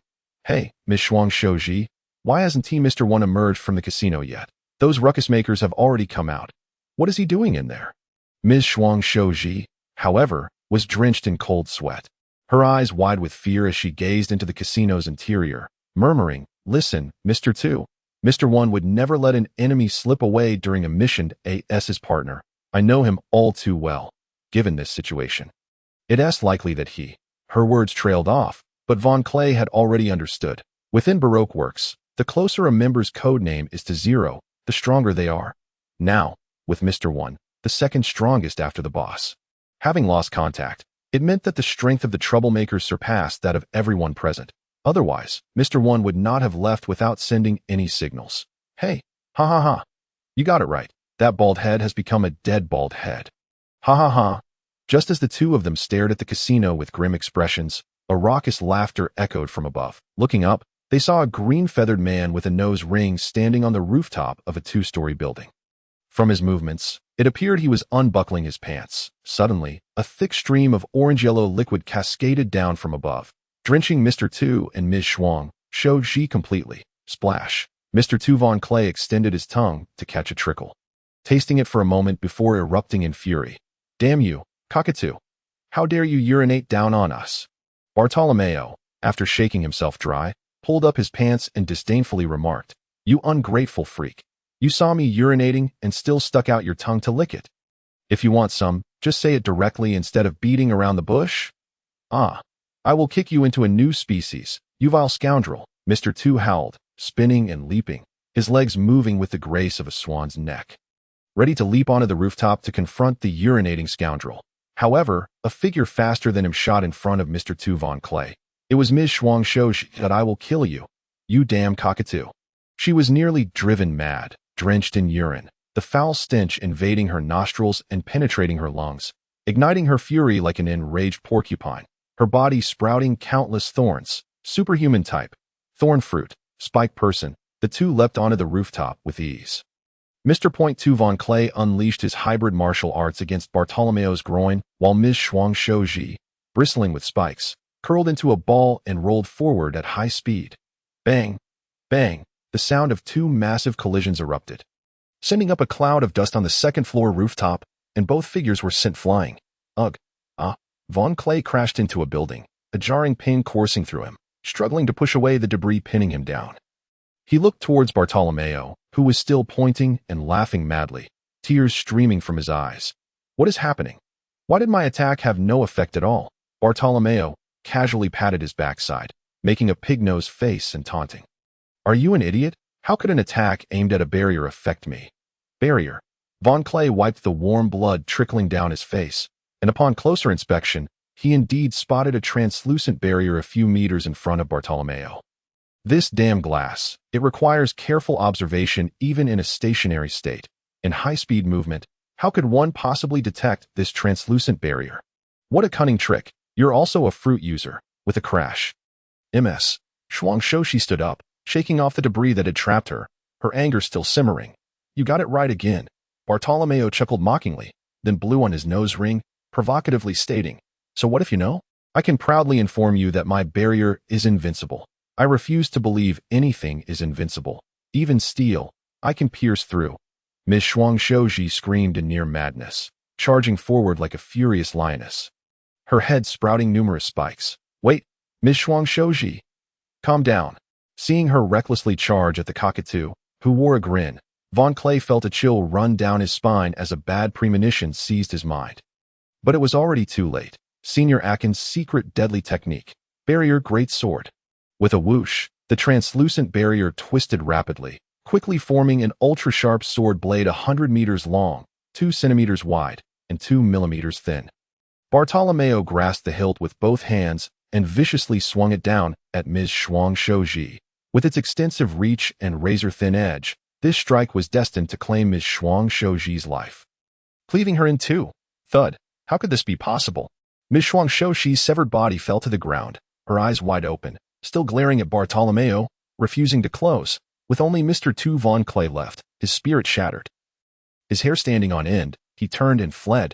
Bartolomeo, quick to react, saw Mr. Tu Von Clay's frantic retreat and, disregarding everything else, raised the barrier greatsword to slash diagonally at him. The blade cleaved through everything in its path, virtually slicing Mr. Tu Von Clay, who felt a spray of blood erupt. Von Clay had his left arm severed, desperately scrambling into a nearby alley, leveraging the terrain to quickly vanish from sight. Meanwhile, at the entrance of the Rain Banquet Casino, all was deserted. The members of Baroque Works who had gathered here were terror-stricken by Freyra's onslaught, scattering in all directions. Only Mr. Four and his partner Miss Christmas remained, caught between the decision to flee or stay. Hey, Miss Christmas, perhaps we should run, the stout Mr. Four said in a slow tone that we've done our best, and as you've seen, the enemy is just too absurdly strong. We are no match. Shut up, the irritable tank-like Miss Christmas screamed angrily. Do you think running will save us? If Mr. Zero finds out, we're as good as dead. What do we do then? Just die like this. You fool. We don't need to defeat the enemy. Haven't you realized? That little girl, although powerful, was utterly helpless when we burrowed underground. There's a way. Mr. Four exclaimed with sudden clarity. We can use a whack-a-mole strategy to buy some time. Indeed, you've finally shown a hint of intelligence. You big pig.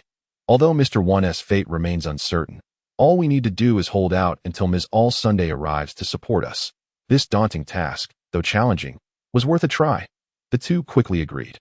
Buying time was their best chance of survival. This was the entrance to the Rain Banquet Casino. Ms. All Sunday should arrive soon, right? Plus, Mr. Zero was here. They were determined to hold out until reinforcements arrived. With this thought in mind, Mr. Four and Ms. Christmas steeled themselves, unleashing their full firepower as they engaged in guerrilla tactics against Freyra. Noticing the filthy tactics of these two, veins bulged on Freyra's forehead, gripping the Soraya tightly as he squeezed harder, producing ominous creaks.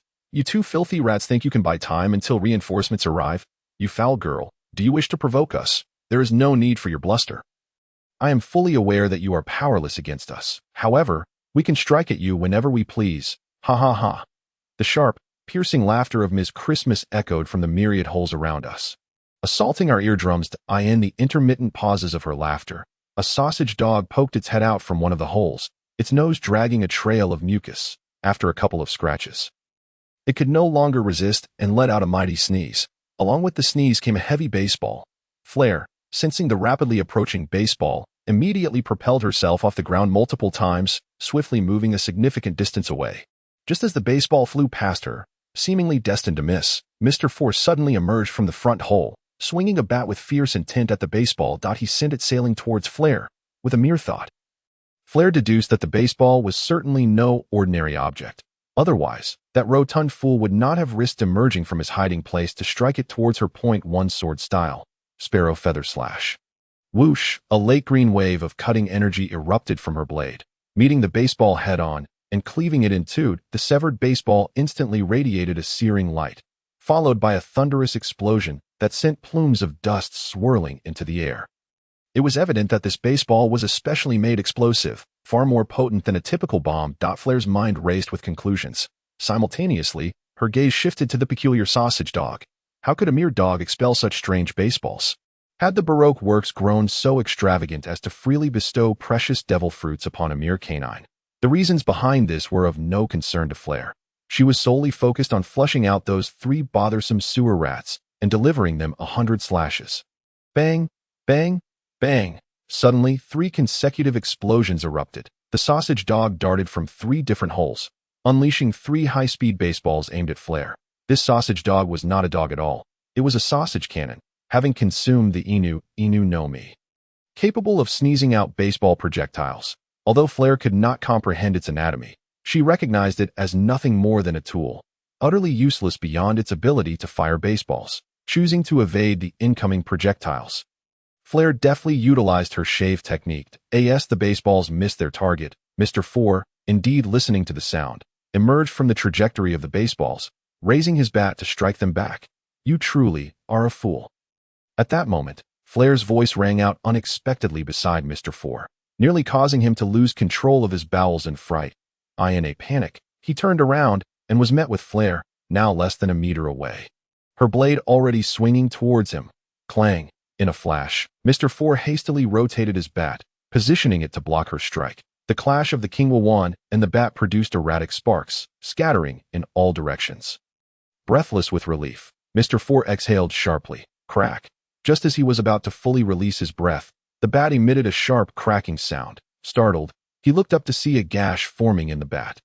And before he could react, the menacing blade sliced through the bat with astonishing speed, continuing its relentless advance. The blade cut through Mr. Four's forearm as if it were mere tofu, and due to the bent position of his arm, it also severed his upper arm .1 slash for segments. A half-hearted scream escaped Mr. Four's lips, for before he could finish, Flare had already sheathed her blade, only to swiftly draw it again. The blade plunged into his mouth.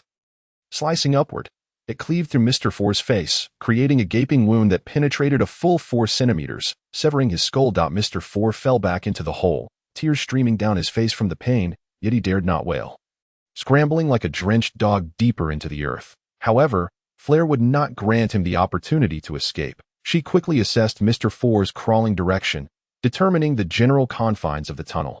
Then, she flashed ahead of him, employing her shave technique to stomp furiously upon the ground dozens of times. Akin to a rampaging dinosaur wreaking havoc, the tunnel could not withstand the onslaught and collapsed as a torrent of sand cascaded down, filling the gaping wounds on Mr. Four's severed arm and face, forcing him to howl in agony as he clawed through the earth to rise. He broke through the surface. A sharp blade cut through the air. With a swift stroke, it severed his head. Splurt. Blood gushed forth, so quickly that Mr. Four barely realized his head had been struck off. His vision spun, and soon he was engulfed in eternal darkness. Meanwhile, deep within the tunnel, Miss Christmas crouched on the ground, clutching her head, her teeth chattering rhythmically from sheer terror. What on earth is this woman? How could she be so powerful? In that moment, she cursed herself. Had she listened to Mr. Four's advice, she could have avoided this predicament, facing merely a reprimand from Mr. Zero, which would have been far preferable to death. No, I must flee. Who knows if that woman will chase me into the tunnel? Gathering her resolve, Miss Christmas's arms transformed into mole-like claws. She began furiously digging, desperate to escape before Flare descended into the tunnel. The sound of sand being excavated filled the air as a new tunnel gradually took shape. And Miss Christmas felt a surge of joy, a sense of near escape flooding her heart. Just as she was about to break free, Her claws sensed a vast emptiness ahead that in the next instant. The tunnel was breached. Flair's face, adorned with a sinister smile, loomed before Ms. Christmas. Found you? Ah. The very essence of fear coursed through Ms. Christmas, her hair standing on end like a startled beast. How could you be here? She could not fathom how Flair had descended into the tunnel, but comprehension was unnecessary, for Flair offered her no time for contemplation. Almost instantaneously upon their encounter, Flair unsheathed her blade within the cramped tunnel. With a sharp sound, the King Wuan sprang forth from its sheath, slicing through the air with blinding speed, illuminating the dim tunnel with a fleeting silver crescent. As the light faded, the surroundings returned to darkness, leaving behind a gaping hole through which a sliver of light shone. In that light, it was unmistakable. Miss Christmas's neck was bare, blood gushing from the severed stump, her head lying just a short distance away. I still wide with disbelief. Flair flicked her blade, shaking off the blood. A rat is still a rat. No matter how you scurry, I can end you whenever I wish. With that, Flair turned and descended back to the surface. The Baroque works, so-called billionaires and millionaires, had vanished without a trace. Meanwhile, the numerous corpses on the streets had attracted the attention of both the royal army and the rebels, and it would not be long before both sides drew near to the truth of the matter. However, it would take at least half a day before reinforcements could arrive at the Rain Banquet Casino. In the depths of the casino, a powerful melody resounded. The unconscious crocodile furrowed his brow. And the next moment, as if jolted awake from a nightmare, he suddenly opened his eyes. Cold sweat poured down his body like rain, and after a moment of bewilderment, he finally regained his senses. I am not dead. That ghastly person, Akainu, did not kill me. To speak frankly, the ferocity with which Akin previously attacked was truly relentless, yet now he astonishingly spared his life. It is simply inconceivable. However, he soon discovered that he was devoid of strength. Upon meticulous inspection, he found that a uniquely designed weapon was bound to his back, which was undoubtedly the source of his weakness. It appeared to be a weapon forged from sea prism stone. After futile struggles, Crocodile resigned himself to his fate. He then noticed that the powerful music continued to play, and not far from the cage that imprisoned him, there was a large white cloth. Behind the cloth, beams of light revealed 4 imposing silhouettes. Crocodile felt a chill of foreboding. The music exuded an intensely suggestive aura. Combined with the 4 free figures behind the cloth, the air was thick with a potent sense of liberty. Suddenly, the white cloth was lifted. 4 large men, dressed scantily, emerged, their eyes glistening with lewdness, their movements insidiously unsettling. In an instant, Crocodile comprehended the dreadful reality. These 4 were the epitome of debauchery. Akin, what have you brought before me? Parading these grotesque figures, remove them at once. A mocking laughter echoed from above the cage. Akin, reclining with a casual demeanor, joyfully remarked, Come now, old sand, are you pretending to sleep? I have gone to great lengths to procure these exceptional individuals. How could I simply dismiss them? Thankfully, your casino is spacious enough for me to gather them all. Tell me, does the sight of these brawny men stir the remnants of your long-buried masculinity? A sudden jolt coursed through Crocodile as he glared at Akin, who remained obscured by the cage. What did he know? In that moment, Crocodile's anxiety surged to its zenith. Old Sand, I am aware of your indomitable spirit, which is why I have procured these prime specimens from my contacts, determined to shatter your resolve and compel you to submit to me. Fear gripped Crocodile as his pupils dilated. He was genuinely terrified. As a world-renowned warlord, the thought of being sullied by 4 individuals from his contacts was unbearable. He could only imagine the ridicule from former adversaries. At that point, he would be unable to lift his head upon the vast ocean again. Imagine, before engaging in battle, the opponent taunts him, branding him as a shattered shoe sullied by 4 acquaintances. How utterly intolerable. It might very well destroy his fighting spirit even before the battle commenced. Akin, you cannot do this. You are a strong individual. How could you engage in such despicable, loathsome acts? Crocodile bellowed in desperation. Akin leapt lightly down from the cage, pulling a lever beside him, which elevated Crocodile with a chain. Old Sand, there is no need for such theatrics. I bear no burdens of strength to achieve my goals. I would not hesitate to throw lime during a fight, so you might as well endure it. As his words fell, the gang began to laugh maniacally. Those who owed debts to the casino bore no fondness towards it. Seizing the opportunity for revenge, they pounced upon Crocodile, subjecting him to severe punishment. No, do not defile me. Crocodile was on the brink of despair, being mercilessly beaten by the four muscular men, a fate far more terrifying than being pursued by a billion murderous fiends. Pathetic. You, the unscrupulous owner of this casino, are the reason my brothers and I have incurred such debts. Today, you shall learn your lesson. A warlord, you say? Ha! Beating you is no different from thrashing a dog. The leader of the gang, with affection in his eyes, unleashed a flurry of punches upon Crocodile, exclaiming, "What resilient flesh! Your physique is commendable. It makes for a satisfying beating." Another member wielded a weapon, attacking Crocodile with abandon, exulting, "What a formidable punching bag! It has been ages since I've had such a gratifying opportunity to torment someone." Unleash everything. Choke slam, soft bones, invincible fire wheel, scissors kick. Let me hear your anguished cries, Crocodile. Crocodile wept. He had never encountered such a flamboyant style of assault that it was pitiful. In his middle age, his bones felt as though they would shatter. As he writhed to escape the clutches of the gang, he desperately shouted, "Akin, I was wrong. I truly regret it. Spare me, and I shall join your pirate crew."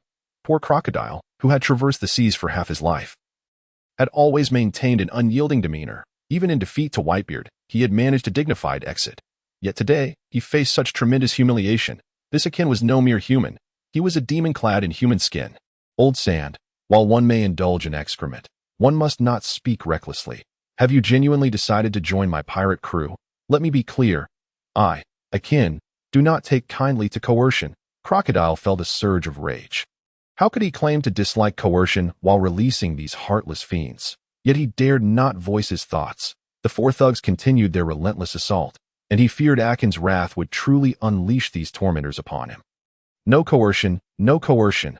I genuinely wish to join your pirate crew. Akin, I hold you in the highest regard. In a desperate bid to avoid the stain of his contacts, Crocodile abandoned all pretense of strength, pleading for Akin's favor, a first in his life.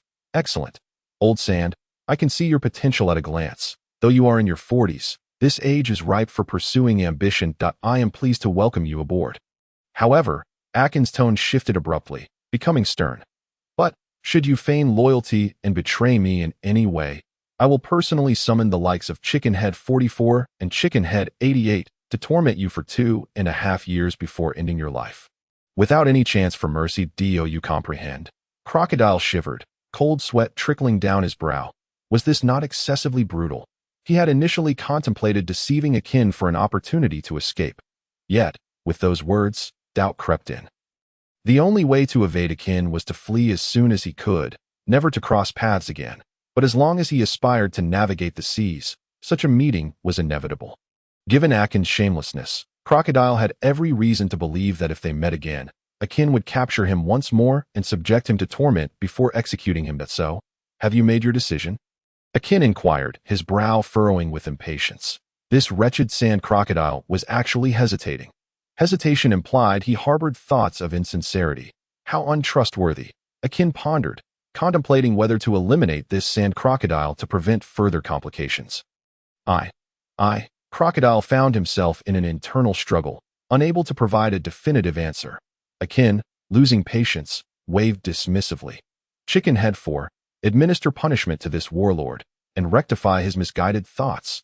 Understood. Akin, the gang erupted in laughter, preparing to employ instruments of torture upon Crocodile, compelling him to submit to Akin. I've made my decision.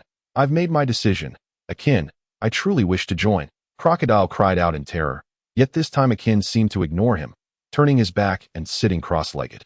Realizing Akin was genuinely enraged, despair enveloped Crocodile. Ms. All Sunday, save me. At that moment, only Nico Robin could come to his aid, though he understood she was not a loyal ally. Nevertheless, he had no choice but to grasp at any semblance of hope. In the casino's main hall, Robin seemed to sense something amiss, gazing deeper into the establishment. Crocodile, indifferently. After a moment's hesitation, she resumed perusing her book. Perhaps it was merely an illusion. After all, how could Crocodile ever seek help from others? In a subterranean structure amidst the rain, Freyra tugged at Marianu, indicating the location of the armory. They then eagerly commenced their looting. Hurry, hurry, move faster, exclaimed one of them. Damn it, this ragtag criminal group is surprisingly affluent. Hoarding such an arsenal, they packed everything up. This was a stroke of fortune. The boss would surely be delighted upon seeing this haul. All the underlings joyfully began transporting the weapons, and with this new cache of arms, each of them could at least be equipped with a flintlock pistol, significantly enhancing their combat capabilities. Even Freyra couldn't help but feel touched. Although these weapons were far from conventional, a hodgepodge of swords and spears, their sheer quantity was staggering. Even a casual sale could fetch millions of berries. That it was no surprise that a workforce of nearly 2,000 boasted such wealth. They had done remarkably well. Freyra pinched Mariana's cheek affectionately, offering a casual compliment. The latter blushed slightly, lowering his gaze, feeling a twinge of guilt for being a traitor, especially since he hadn't been able to save his comrades. Suddenly, the sound of flapping wings echoed from above, and then Kebi descended. He fiddled with his camera while addressing Freyra. Captain Akin has taken care of things. The brothers can head back to the ship now. Kebi had been tirelessly capturing footage of both battlefields, and only now could he consider his work complete. Though tiring, he had managed to document something extraordinary. The fall of a warlord would undoubtedly stir a tempest in the world. This was only to be expected, as there were a mere 7 positions among the warlords, and to ascend, one must oust the incumbent. With Crocodile's defeat, his position as a warlord was naturally vacated. Those coveting the title would surge forth like sharks scenting blood, fiercely competing for the seat, igniting a new wave of conflict. Freyra nodded, then raised his arm in exultation. Brothers, the warlord Sir Crocodile has been vanquished by our Captain Akin. Now, let us gather all the spoils and return to the ship for a celebration feast. Oh, long live Captain Akin. Captain Akin is incredible. To think he has defeated even a warlord. How impressive. Captain Akin is truly a formidable man of the seas. I am so excited, I can hardly contain myself. Hearing of Akin's feats, all the underlings erupted in fervor. They now had tales to tell while drinking and boasting, claiming to be crew members who had vanquished warlord Crocodile alongside Akin. How could they not be thrilled? Several female crew members were so overwhelmed with excitement that they fainted multiple times. The male crew members were equally ecstatic, pledging to have Captain Akin's children. And the air was filled with cheers, applause, and celebratory gunfire. Freyra, witnessing the exuberance of the crew, stood tall, feeling a sense of pride. At that moment, he was eager to see Akin. Kebi, where is Akin now? Didn't you say everything was settled? When I left, he was employing some rather unorthodox interrogation methods on Crocodile, deep within the Rain Banquet Casino. What? Freyra's expression shifted dramatically. Muttering curses under his breath, he hastened towards the casino. How could Akin resort to such measures? Why has he never used them on me? This is outrageous. Kebi. Night. The unconscious Crocodile slowly opened his eyes as he regained consciousness. His mind was still hazy, and he stared blankly at the ceiling. Suddenly, humiliating memories flooded back, of Chicken Head 4 charging at him, and the disgrace of losing his composure, making him seethe with shame. Boom. Remembering this, Crocodile's face turned ashen, and panic gripped his heart. He hurriedly sat up, only to retch. Ugh, damn that Akin. I have no enmity with you. So why must you humiliate me like this? Crocodile felt an overwhelming sense of injustice. His heart was filled with resentment, threatening to choke him. Oh, still daring to curse at me. It seems you truly desire another taste of Chicken Head 4's ridicule. Just then, Akin's voice echoed from above the cage. Crocodile looked up to see Akin's feet dangling. Enemies meeting, their animosity flared. Crocodile roared, Akin, I have already pleaded for mercy. Why won't you let me go? What benefit do you gain from this humiliation? Hey.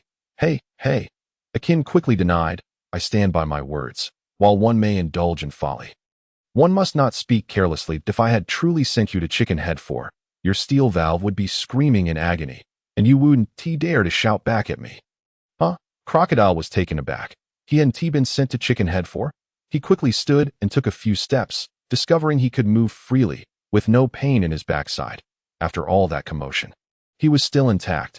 Tears welled in Crocodile's eyes. Akin, thank you. I never imagined that beneath your brutal exterior, there remained a shred of humanity, sparing me from being tossed to those baymen.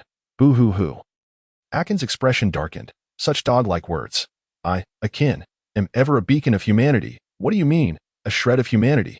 Crocodile secretly rolled his eyes at him. To say he retained a shred of humanity was already a mercy. Releasing Chicken Head 4 was far from the deeds of a normal human.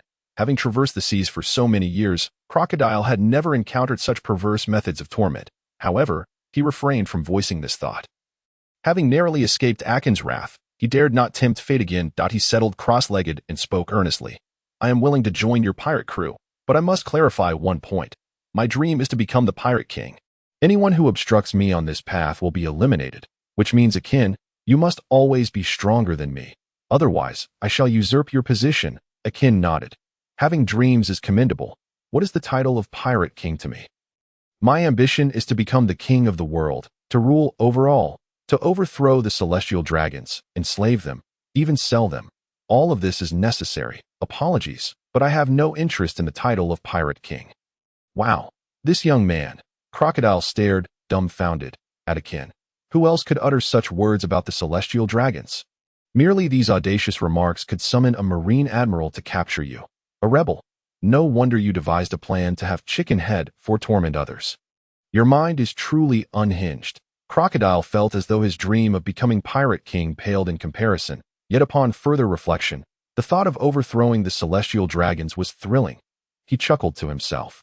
It seems I, too, am not quite right in the head, as I genuinely wish to follow you and experience the taste of trampling the celestial dragons. Akin smirked as well. It's exhilarating. Crocodile nodded. Indeed, but you better not falter when you encounter a celestial dragon. I want to see if you dare to strike, and how you will face an admiral if it comes to that. That is not your concern. Just make sure you don't soil yourself. Ha! I am a lawless pirate. There is no one in this world who can frighten me. Even Whitebeard, I would dare to strike.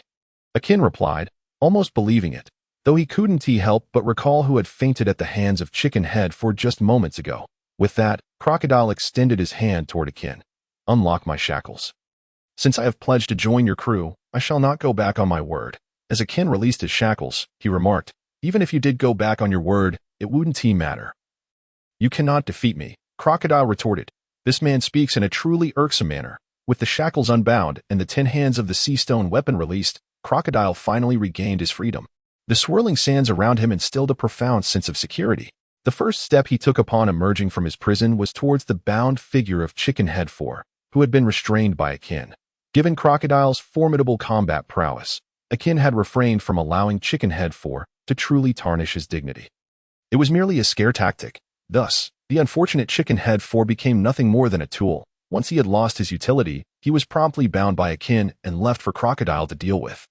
Serving as a means for Crocodile to alleviate his pent-up frustration, muffled by a cloth gag, Chicken Head 4 could only emit dull groans, his eyes filled with terror and pleading as they met Crocodile's gaze. Had they not been under the cover of a small tent, perhaps Crocodile would have spared them. Alas, their fate was sealed, leading them to a path of inevitable demise in the desert prison. Crocodile seized Chicken Head 4 with a single hand, activating his devil fruit ability, and in an instant, transformed him into a desiccated husk, leaving only a layer of cracked skin encasing a parched skeletal frame. The remaining 3 onlookers gazed in horror, desperately scuttling backward in a futile attempt to distance themselves from Crocodile. After replicating the fate of the other 3, including the untouched durian, Crocodile exhaled deeply, feeling a slight alleviation of his inner turmoil. Otherwise, the accumulated frustration might have driven him to unleash his wrath upon Akin, with disastrous consequences. The faint patter of footsteps echoed from the entrance. Who could it be? Crocodile turned his alert gaze towards the door. And as he spoke, swirling sands surged towards it, coalescing into formidable desert swords poised for action. However, just as the desert swords took shape, several swift slashes effortlessly severed them, leaving no resistance. What? Crocodile's eyes widened in disbelief. Although the desert swords lacked the hardness of true steel, they were not so easily cleaved. The ease with which they were cut suggested the prowess of a master swordsman. When had such a monster appeared in Alabasta? At that moment, the wielder of the flying slashes strode in, cursing under her breath, her grip tightening on her sword. Which scoundrel is so rude as to attack without even entering the room? The speaker, a strikingly robust woman with sun-kissed skin and an alluring physique, radiated a unique charm, though her demeanor was clearly irate. Fleur, what brings you here? Akin exclaimed, delighted to see her. Fleur approached with an air of nonchalance, casually remarking, I heard from Cupelian that you were here indulging in some mischief, so I thought I'd drop by to join. But now it seems, her gaze fell upon the 4 desiccated corpses, a shriveled durian, and various unknown trinkets, and her interest waned. It looks rather sinister, to be honest. Akin facepalmed. delivering a light smack to her forehead. Stop thinking about such nonsense. Allow me to introduce you to our newest crew member. The warlord crocodile. Akin stepped aside, allowing Fleur to get a clear view of Crocodile standing behind him. With his slick back hair, centipede scar, and a pirate hook that had seen better days, these three distinctive features etched Crocodile in Fleur's memory. She nodded. Welcome aboard. I am the first mate, Fleur. Crocodile reciprocated with a nod. I look forward to working together. As he extended his hand for a handshake, Fleur's eyes caught sight of the swirling sands nearby, causing her to grimace. That sand yours? Crocodile paused, momentarily bewildered by Fleur's abrupt change of topic, and instinctively replied, Indeed, I am the user of the sand fruit. Boom! Before he could finish, a massive cutting slash erupted from Fleur's unsheathed sword, severing Crocodile in twain. The wound gushed forth a torrent of sands, spiraling into a dust storm that reformed into his human shape. As the sands settled, Crocodile's expression darkened, his displeasure evident. What is the meaning of this? Young lady? Fleur sheathed her sword with a casual air, as if nothing had happened, and quickly shook Crocodile's hand. No significance, just settling the score for that little trap you set at the entrance. Crocodile, angered yet amused, remarked, What a grudge-holding little girl. Fortunately, Crocodile possessed great composure. Though irritated, he refrained from genuine anger, recognizing that it was Chicken Head 4's antics that had made him jumpy, prompting his hasty reaction. At that moment, however, Fleur's attention drifted towards the aquarium, her expression turning puzzled. Akin, is there anyone else here? No. Why? Both Akin and Crocodile exchanged confused glances, unable to comprehend her sudden inquiry. Yet Fleur pointed towards the group of banana crocodiles, stating, There seems to be a presence of humans over there. Akin was momentarily taken aback, while Crocodile's eyes widened in surprise. He had just fed Mr. 3 to the banana crocodiles. However, considering that Fleur had not been present at that time, how could she assert that there were humans among the crocodiles? Crocodile, consumed by envy and irritation, mused, Captain, could it be that your first mate has awakened her observation haki? Akin's eyes lit up with realization, recalling that in the original timeline, Mr. 3 had survived within the belly of the banana crocodile, thanks to the wax fruit. Originally, Sanji was supposed to rescue him, but since the Straw Hat crew was lost on some uncharted island, no one had come to free Mr. 3. Akin, too, had completely forgotten about him. Damn it, I forgot all about Galdiano. Akin slapped the back of his head and strode purposefully towards the banana crocodile group. Crocodile followed closely behind, perplexed.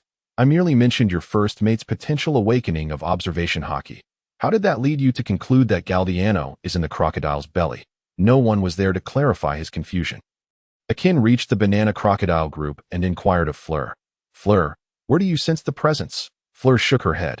I cannot pinpoint the exact location. I can only vaguely sense that there is a human presence in that direction. Then we have no choice but to deal with them all. A great marine biologist once offered a solution. When the target is among a group and indistinguishable, simply strike them all down. Though there may be mistakes, at least no one escapes. Time for a serious game of whack-a-mole. Without further ado, Akin swung his stick with great force, delivering a resounding blow to the abdomen of each banana crocodile. The impacted crocodiles writhed in agony, their stomachs churning violently, as the nausea surged within them, leading to a regurgitation of their previous meal, which included the bones of various gamblers that had been partially digested. The onlookers grimaced, covering their noses and retreating, while Akin unabashedly remarked, Old Sand, how can you feed your crocodiles such low-quality fodder? Aren't you afraid they might gamble after consuming it? Crocodile, with a deadpan expression, replied, I have no choice. These gamblers owe me a fortune. Without the funds to purchase quality feed, I must resort to using them as substitutes. Fair point. Akin nodded slightly. Immediately, amidst the chaotic scene of bananas and crocodiles violently retching, one crocodile stood out, its neck grotesquely swollen as if it had swallowed a dinosaur egg, clearly indicating that it had something substantial within. With all its might, it strained its neck muscles, laboriously expelling the foreign object in a violent eruption. Thud! A massive, grayish-white wax ball, coated in viscous gastric acid, plummeted to the ground, the impact causing it to crack open slightly. A glimmer of light penetrated the fissure, revealing the jubilant figure of Galdino inside. At last, had it reached the final stage of digestion, extricating the wax ball I had created? Ho ho ho! Victory is ultimately mine. I have survived. Galdino, filled with excitement, clenched one fist at his side while raising the other triumphantly overhead. He then stood upright, forcefully splitting the cracked wax ball apart. Boom! Standing amidst the remnants of the wax shell, Galdino exchanged glances with Akin, Freyra, and Crocodile under the harsh glare of the chandelier. The atmosphere descended into an awkward silence. Galdino fell silent, shadows darkening his face, obscuring his expression. Perhaps this crocodile had mistakenly targeted the wrong individual. I shall not intrude. I shall take my leave. With a face as pale as death, Galdino picked up the wax shell from the ground. Attempting to repack it and return it to the crocodile's belly, Akin, swift as lightning, grasped his wrist. You cannot leave. Those light words instantly brought tears to Galdino's eyes as he sobbed. I was wrong. Captain Akin, please don't kill me. I promise to change. Boo-hoo-hoo. Akin chuckled, affectionately patting his head. What are you saying? We are all on the same side. Why would I harm my own? Hearing this, Galdino's tears turned to laughter. Yes, yes, Captain Akin is right. Thank you, Captain Akin. Long live Captain Akin. However, a thorough beating was inevitable. Before Galdino could fully revel in his relief, Akin doused him with a bucket of cold water. Chilling him to the cord, don't be like that, Lord Akin. I truly realize my mistakes. Galdino attempted to lunge and cling to Akin's leg, but someone was quicker. Crocodile, Galdino, save your strength. Brace yourself tight for the beating to come. Let us go. With that, Crocodile disregarded Galdino's cries and dragged him to a corner for a thorough thrashing. He was still slightly irked by the pranks pulled by the chicken head for, and found this an opportune moment to vent his frustrations. Furthermore, from Crocodile's perspective, Akin's crew had been led astray by Galdino and his incompetent subordinates, forcing him to lower his head and endure humiliation. 10 minutes later, Crocodile, feeling refreshed, adjusted his belt, having finally released the pent-up frustration. Galdino, bruised and battered, trailed behind with a face full of grievance. Though he had endured a beating, at least he was still alive, wasn't he? Moreover, his former superior was a warlord, while his current one had defeated a warlord. This background would certainly elicit envy from others. It was a blood profit, Galdino consoled himself inwardly. After all this commotion, night had fallen. The group indulged in a feast at the Rain Banquet Casino, replenishing their drained energy after a night of rest. They finally departed. The daytime desert heat was intensely oppressive, making travel in such conditions a tedious ordeal. Even more discomforting was the multitude of stone artifacts aboard Galdino's desert vessel, Sea Prism Stone, naturally. As they prepared to leave, Akin would not let the Sea Prism Stone prison within the Rain Banquet Casino slip away. He dismantled it and packed it up for transport, and the burden of this cargo fell squarely upon the shoulders of the lowest in the food chain. Galdino, the hapless Galdino, could only silently endure, his face a mask of grievance and discomfort as he dragged the desert vessel along the road, though most of his discomfort stemmed from the peculiarities of his wax fruit. His aversion to high temperatures made his experience in the desert akin to being in a furnace. His entire body was coated in thick, viscous wax, feeling as if he were melting away.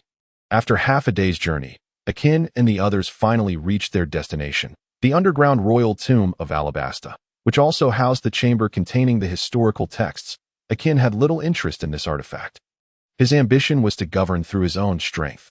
If the territory was too vast, he would develop technology to assist in governance. As for those ancient weapons, he would never dare to employ them.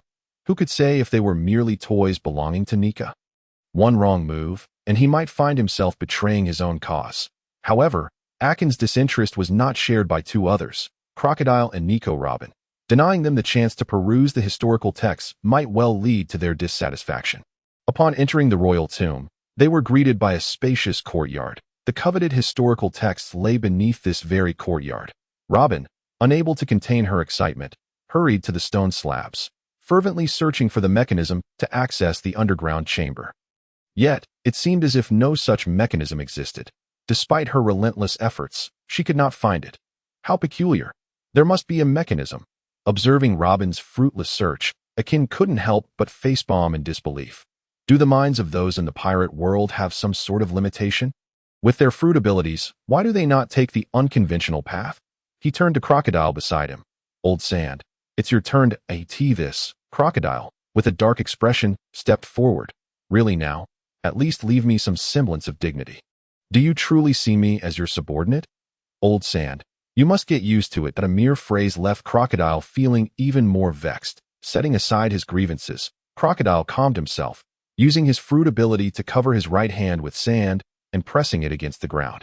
In an instant, the entire floor of the royal tomb absorbed all moisture, visibly transforming into sand and collapsing.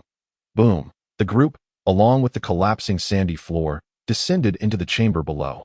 This chamber, more akin to an underground palace than a mere secret room, exemplified the extravagant wealth of an ancient nation like Alabasta, whose royal tomb was constructed with such opulence.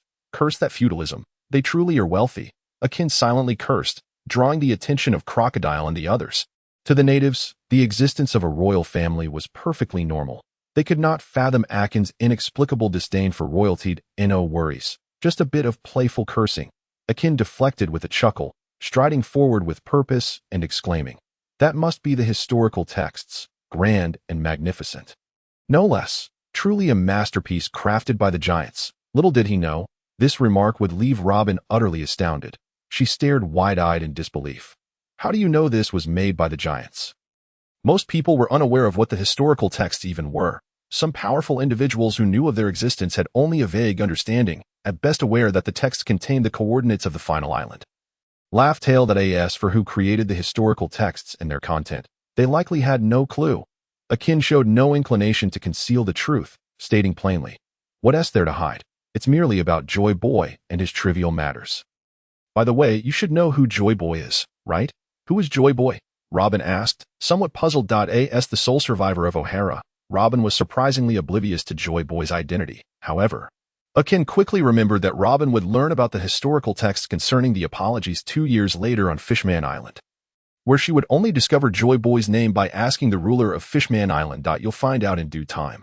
Akin decided against elaborating. He urged, "All right, translate this historical text roughly, record it, and then we shall depart. The matter at hand is merely a stone of no consequence to Akin, and remaining here is nothing but a waste of time." With the captain's edict issued, Robin could only suppress her overwhelming curiosity and focus intently on perusing the contents of the historical text, while Crocodile silently approached her, inquiring about the details inscribed within. After careful consideration, Robin cautiously explained to Crocodile that it contained information regarding the ancient weapon, Pluton. However, based on her own judgment, she chose to withhold certain details from Crocodile. Whether he believed her or not was of little concern. She had spoken her piece. "Captain, this woman is not being forthright. She is concealing the contents of the historical text." Having failed to extract any useful information from Robin, Crocodile sauntered over to Akin, lacking the demeanor of a formidable presence, and reported his findings. "Let her hide what she wishes. After all, it merely records the so-called most notorious battleship. As for its specific whereabouts, I suspect it is not inscribed there. At most it only notes a few clues." Upon hearing Akin's nonchalant remarks, Robin felt her composure fraying. "How do you know that? Speak honestly. Can you understand ancient script?" Not only Robin, but even Crocodile shared this sentiment, for otherwise he could not fathom why Akin possessed such knowledge. Akin merely brushed a few stray strands of hair from her forehead and replied with a breezy demeanor, "I cannot understand it. I just happen to know." How pretentious. It was evident that she was being dismissive. Robin shot her an exasperated glare and continued to diligently transcribe the ancient characters from the stone tablet. She found it unnecessary to question Akin further. The latter clearly understood the ancient text, yet feigned ignorance.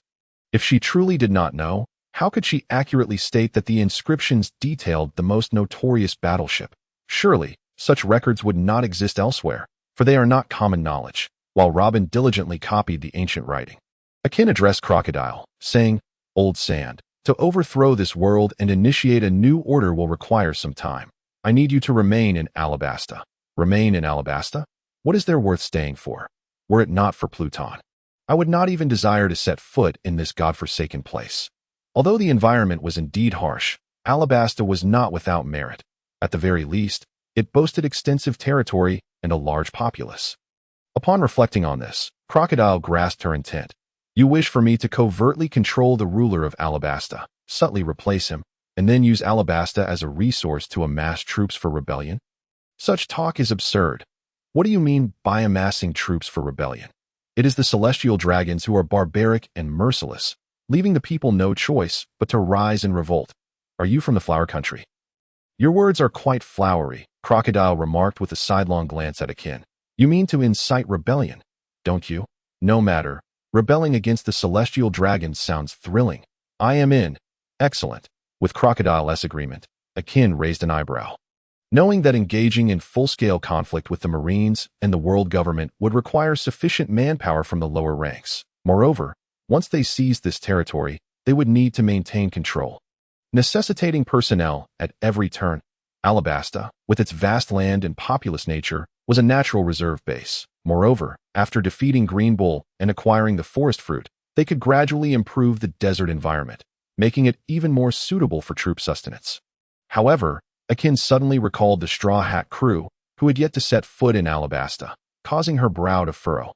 Noticing her frown, Crocodile inquired curiously, "What is it?" "There is a group you need to be particularly cautious of." "Who?" "The Straw Hat Pirates." "The Straw Hat Pirates?" Crocodile blinked in bewilderment and asked, "What kind of pirate crew is that?" "I have never heard of them." Akin shook her head, saying, "They are merely a fledgling pirate crew. The captain has a bounty of 30 million berries." Crocodile burst into laughter. "Captain, why should I worry about such a small pirate crew? I need not even use the powers of the sand fruit. With this golden hook, I could easily dispatch them." With that, Crocodile showcased his left hand, where his restored golden hook gleamed brilliantly. Looking up at the self-assured Crocodile, Akin chuckled, "I admire your confidence, but you must understand that they are not ordinary foes. They are indomitable." Crocodile instinctively refuted, "Impossible. How could there be people who cannot be killed?" Akin raised her head slightly, her chin tilted with the superiority of a time traveler as she stated, "You do not understand. Do you? This matter is complex, and to elucidate it, we must begin with the tale of Joy Boy." "What is Joy Boy?" "Joy Boy is not an object. He was a member of the giant race from 800 years ago who consumed the Nika fruit." Crocodile straightened up, sensing that what Akin was about to reveal was of great significance. Even Cupelian, who was busy photographing the historical text, perked up his ears, eager to eavesdrop on the intriguing information. Akin beckoned him over, saying, "What I am about to discuss pertains to secrets from 800 years ago, but it matters not. Eventually, the entire world will know. Thus, Cupelian, I grant you permission to publish Joy Boy's story and mission, as well as the fact that Straw Hat Luffy consumed the Nika fruit, for the world to see." "Wait a moment," Cupelian suddenly interjected. "Isn't Straw Hat Luffy supposed to have eaten the rubber fruit?" "Captain Akin, did you perhaps make a mistake? I did not err. The rubber fruit is a fabrication of the world government. What the Straw Hat lad truly consumed was the Nika fruit, although this Nika fruit must be awakened to reveal its true power and form." Wow! Both Crocodile and Cupelian widened their eyes in astonishment, realizing that the world government had gone to such lengths to forcibly rename and conceal a devil fruit. This implied that the so-called Nika fruit undoubtedly harbored a significant secret. The two quickly sealed their lips, waiting attentively for further revelations. Frail, Robin, and the others also noticed the commotion and gathered around, eager to absorb the unfolding drama. Akin was not like the enigmatic Vegapunk. He spoke plainly, while Cupelian sat on edge, anxious about whether his president could withstand the pressure of revealing such world-shattering information. The pressure was immense, indeed, for Morgans. After much deliberation, Akin finally concluded the tale of Joy Boy. The group was left in stunned silence, jaws agape, their expressions filled with disbelief. Crocodile silently lit a cigar, dryly stating, "Captain, do you mean to say that our world is destined to be ruled by the celestial dragons, and only Joy Boy can save it?" Robin, as an archaeologist well-versed in literature, found the notion utterly absurd, having freed herself from the narrative's influence on the Straw Hat crew, in this vast world. How could one person possibly save it? Are we truly to wait 800 years for a single savior? Frail grasped his sword tightly, exclaiming, "The mere thought of such a scenario is nauseating. If Joy Boy dares to resurrect, I shall strike him down. Let us see if this so-called savior truly holds the world in balance." Cupelian chimed in, "This is laughable. I have never heard of Joy Boy. How audacious of him to expect the entire world to await his return for 800 years to save us. Once I send the data back to headquarters and make it public, let the world hunt down the Nika fruit and see how Joy Boy meets his demise," Bartolomeo remarked. My assessment is that he is not even worth a hair of Captain Akin. It sounds like the clumsy tricks of a cult leader attempting to deceive the masses. Marianu added that I wholeheartedly agree. Galatino concurred. Akin herself reflected on the story of Joy Boy with a sense of incredulity, while it was difficult to believe. This was the truth of the world, the fateful narrative intertwined with Joy Boy. Fleur furrowed her brow, suddenly experiencing a moment of clarity. I remember now. No wonder you, Akin, sought to deal with the Straw Hat crew while in Rogue Town. It was to eliminate Joy Boy at that time. Indeed, it is unfortunate that the world favored him, allowing him to survive. Akin shook his head, feeling a twinge of regret as he turned to Crocodile. Old Sand, the Straw Hat crew is likely to pass through Alabasta to do your utmost to kill him. Remember, if you drain his essence, make sure to deliver the final blow. Dismember his corpse mercilessly, if it begins to melt after being shredded. Do not look back. Run for your life. Sensing the intensity in Akin's words, Crocodile was taken aback. Is it truly that terrifying? Surely dismembering him would ensure his demise. Akin replied gravely, you are mistaken. Typically, a devil fruit user might perish from such a fate. But the Nika fruit is different. It possesses the ability to resurrect, awakening in the process. Young master, there is more to this chapter. Please turn to the next page to continue reading. What follows is even more thrilling. Once awakened, that Straw Hat Luffy will ascend to the level of an emperor, wielding the power to command the heavens and the earth, capable of anything, reigning supreme throughout the ages. He will slay gods and Buddhas alike. By the heavens, Crocodile exclaimed, startled, waving his hands dismissively. Enough. That fruit is absurdly overpowered. It must be the creation of some divine progenitor. Akin nodded, expressing admiration for Crocodile's insight. You are indeed correct. This fruit is of divine caliber. And to liken it to the progenitor is entirely reasonable. The onlookers clutched their chests, now possessing a clearer understanding of the Nika fruit. In essence, they resolved to go all out to eliminate their opponent. If they failed, they would flee with every ounce of strength, for engaging in a battle with a formidable adversary would yield no favorable outcome. After transcribing the historical account, the expedition to Alabasta reached a temporary conclusion. Crocodile bid farewell to Akin and his group, choosing to remain in Alabasta, while Bartolomeo was also left behind to assist Crocodile in executing his plans for usurpation. Bartolomeo's presence was crucial, as Crocodile intended to eliminate the Straw Hat crew while orchestrating the coup. Bartolomeo would serve as a contingency. Should Crocodile fail, Bartolomeo's abilities might yet salvage him from a perilous fate. In the coastal waters of Alabasta, Smoker had departed. After being thoroughly bested by Akin, he understood that persisting would only lead to the needless sacrifice of his subordinates.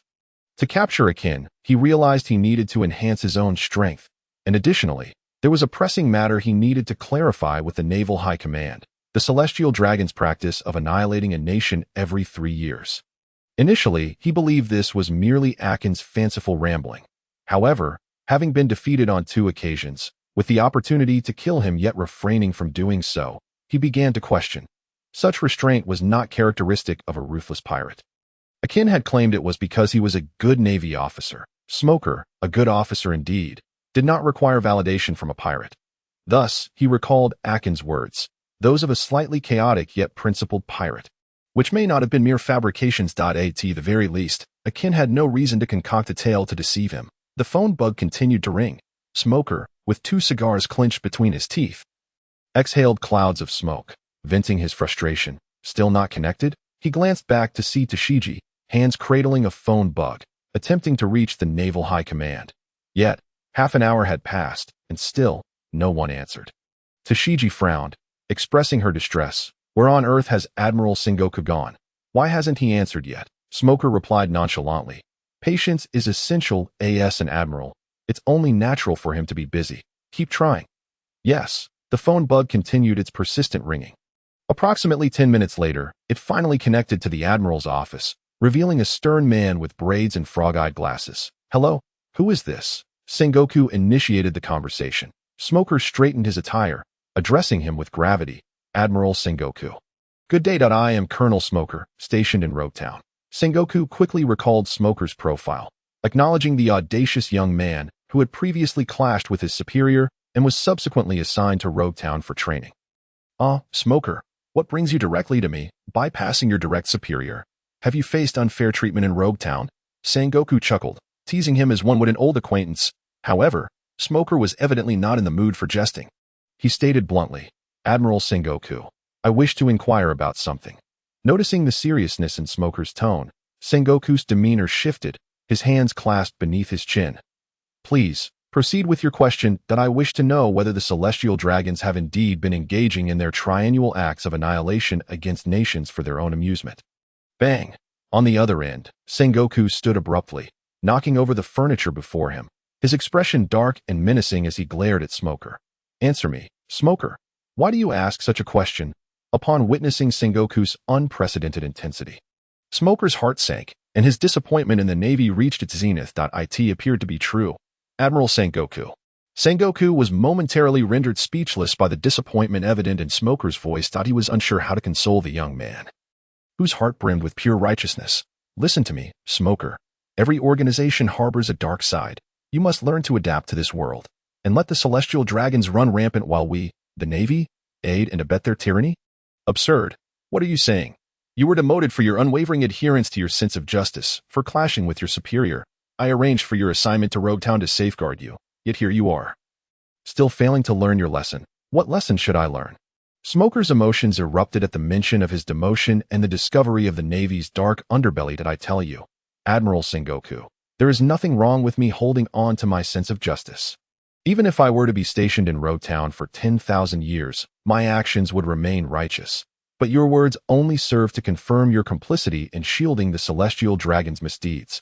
I am utterly disillusioned. This chapter is not yet concluded. Please turn to the next page for more thrilling content. Smoker, you. Sengoku's braids quivered with fury, his chest heaving with restrained rage, yet he found himself at a loss for words. Finally, he managed to suppress his anger and said, Enough. I know this is difficult for you to accept, but you must try to come to terms with it. Write me a 3,000-word reflection on this matter and forget it ever happened. I will pretend you never asked that question. Upon hearing this, Smoker recalled a previous superior's words. Punish yourself with 3 cups of liquor, and this matter will be resolved. Otherwise, there are plenty of remote and desolate places to send you. The similarity of the situation struck him hard. Smoker could no longer contain himself and erupted in a furious tirade. I'll write your grave, old man. Sengoku, are you the protagonist in some story? Allowing those with unruly hair to oppress you without resistance, and now you expect me to adapt to their tyranny. How dare you? Sengoku's face contorted with rage as he kicked a nearby goat that was busy shredding paper. Gripping the phone bug tightly as he bellowed, Smoker, what is your attitude? You dare to insult your superior. Do you no longer wish to advance? I would rather not progress under your command, you wretched man. Eat dirt, Sengoku, scoundrel. Repeat that. Did you not hear? I said, eat dirt, Sengoku. I will continue until you comprehend. Ah, you scoundrel. I will have you dismissed. Do you believe me? I don't need your dismissal. I hereby resign, even if you beg on your knees. I will not return. Mr. Smoker watched with fervent indignation as his superior was vociferously berated. Concerned, Tashigi approached in an attempt to mediate. Smoker raised his hand in refusal, declaring, Enough, Tashigi, that I understand your intentions. There is no need to persuade me further. I have resolutely decided to resign. Only a dog would stoop to lick the filthy feet of the celestial dragons. Tashigi shook her head. Mr. Smoker, you have misunderstood me. That I will not try to dissuade you. Nor do I wish to serve the celestial dragons. That I will leave with you. A multitude of subordinates approached the ship, expressing their discontent. Colonel Smoker, Sergeant Tashigi, if you both are leaving, what is left for us here? We will resign too. Indeed, we will not continue. Damn it. Only a dog would lick the feet of the celestial dragons. We are done. In unison, the subordinates discarded their navy uniforms onto the deck, pointing at the den mushi and cursing. Eat shit, Sengoku.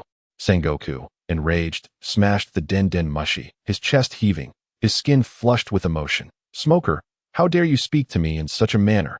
Do you not comprehend the sacrifices I have made for the Navy's funding?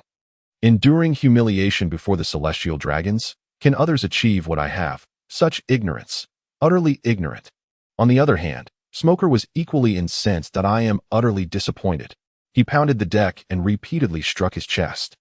Lamenting, I once believed Sengoku had his reasons, only to discover he was actively shielding the celestial dragons, a nest of snakes and rats, Excepting those 2 bags of dog food, he has lost all sense of conscience.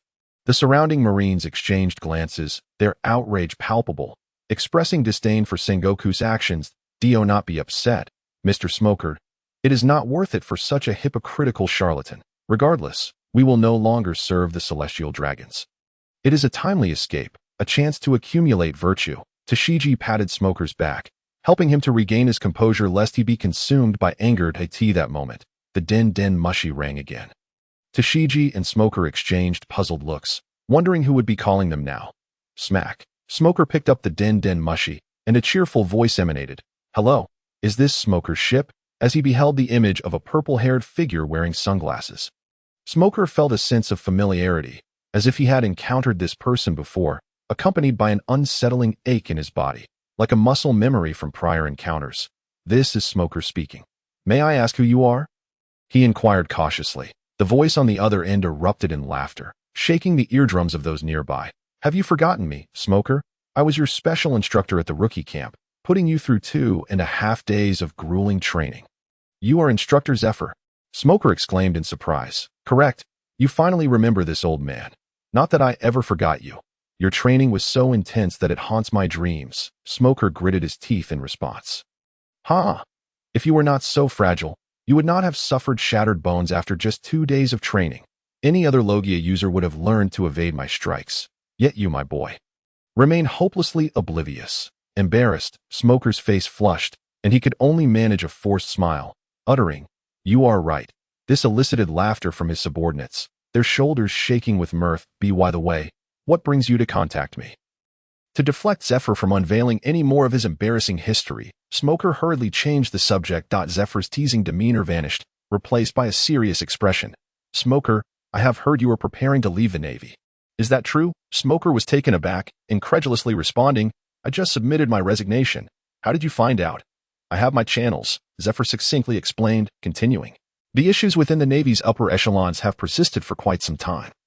Changing them is immensely difficult. Like you, I am utterly disillusioned with the Navy, which is why I established a pirate guerrilla force, an independent organization still aimed at hunting down pirates. What do you say? Are you interested in joining?"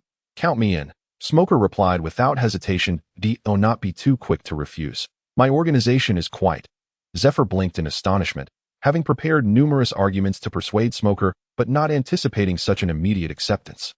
This left him with a sense of futility, like striking a punch into cotton. "You are not considering this further before agreeing. Do you not wish to know about the organization's principles and goals?"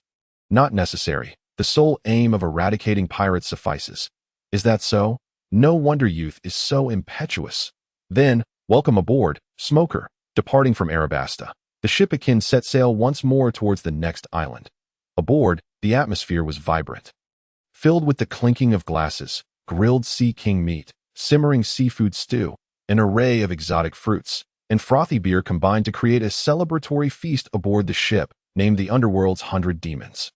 "Ah, delightful." Akin downed the beer from his wooden cup and placed a large slice of grilled cactus atop the meat, hastily devouring it. The distinctive feature of the pirate world is the excellent quality of marine life. Even poorly cooked, it is difficult to find it unpalatable. After finishing his beer, a subordinate promptly refilled Akin's cup. Those who were slower to act, realizing they had missed the chance to serve, glared with frustration and hurried to Akin's side. A dozen individuals vied to massage Akin, exclaiming, "The boss's might is legendary. He single-handedly defeated the warlord Crocodile and has likely subdued him as well. This news must have spread across the seas." As we left port, I overheard people discussing it. "Our captain is already famous." That is an obvious observation. With Cuperian around, achieving fame is a matter of moments. This is called professionalism. Speaking of which, the captain's bounty just increased not long ago. And now he has defeated a warlord. Can it rise further? The Navy must be in disarray right now, huh? Indeed, the captain's speed of stirring up trouble is too swift. The Navy cannot keep up with updating the bounties. Akin waved his hand, dismissing the chatter of his boisterous subordinates. "You talk too much. Drink your beer and eat your meat. There is no need for so many words. Boss, let us drink." Everyone raised their cups. Indulging fully in the extravagant feast, it was not until the late hours of the night that this grand celebration began to wind down, With everyone sprawled across the ground, it would not be surprising if a few unfortunate souls rolled off to sleep and fell into the sea. Burp! Akin let out a resounding belch, wobbling to his feet. "Marianne, come help me to my room." In his hazy state, the only moving figure Akin could see was Marianne, who, even at the celebration, preferred to drink tea quietly in the corner.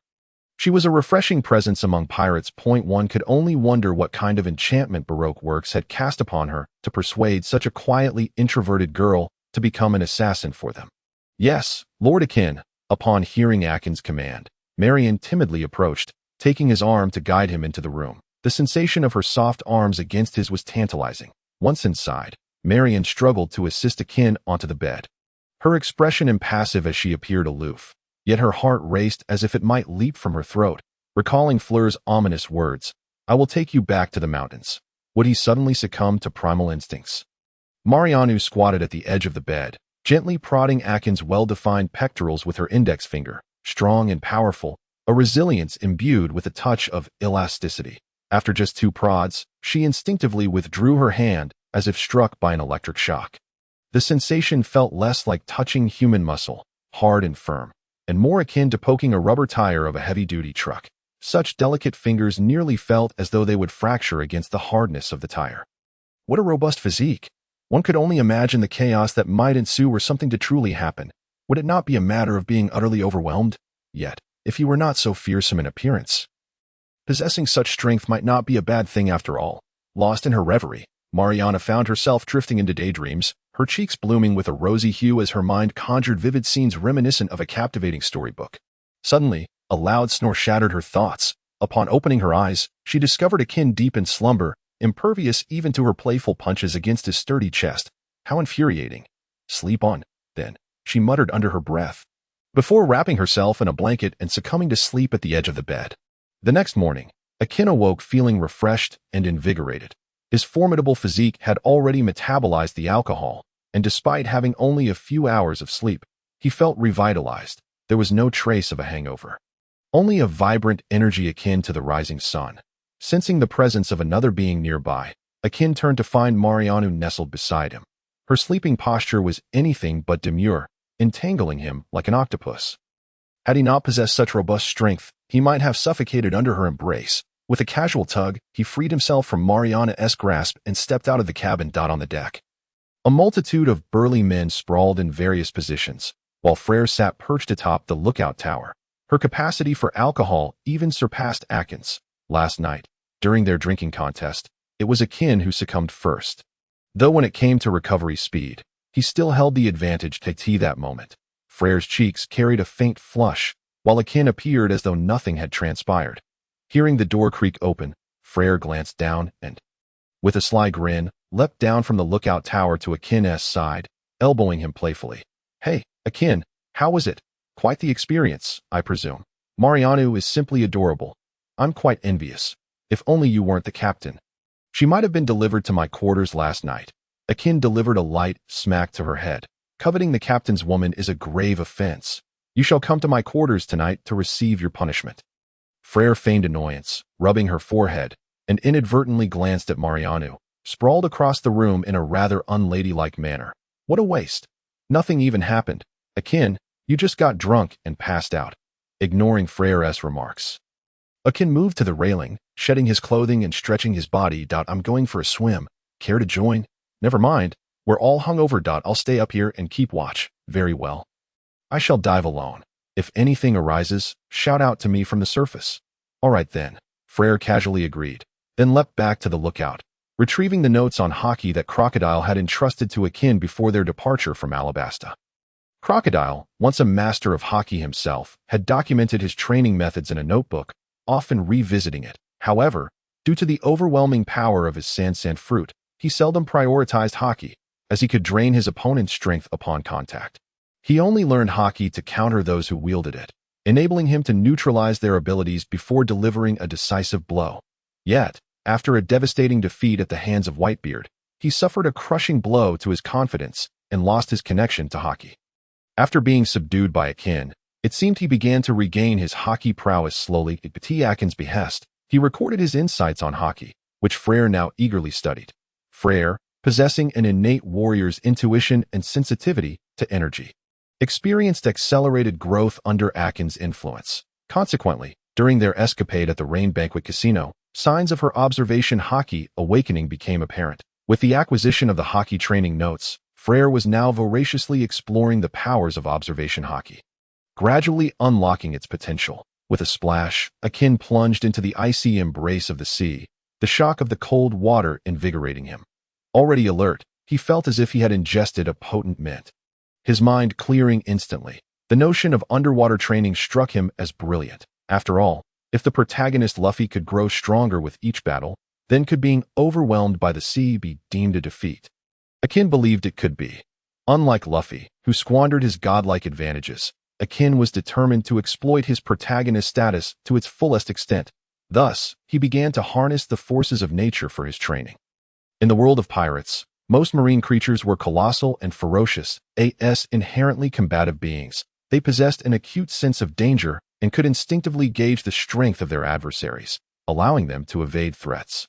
Naturally, if the disparity in strength was too vast, or if a creature suffered from a lack of intelligence, it might fail to recognize danger. Fortunately, the surface-dwelling creatures were typically normal, sensing the overwhelming energy emanating from Akin.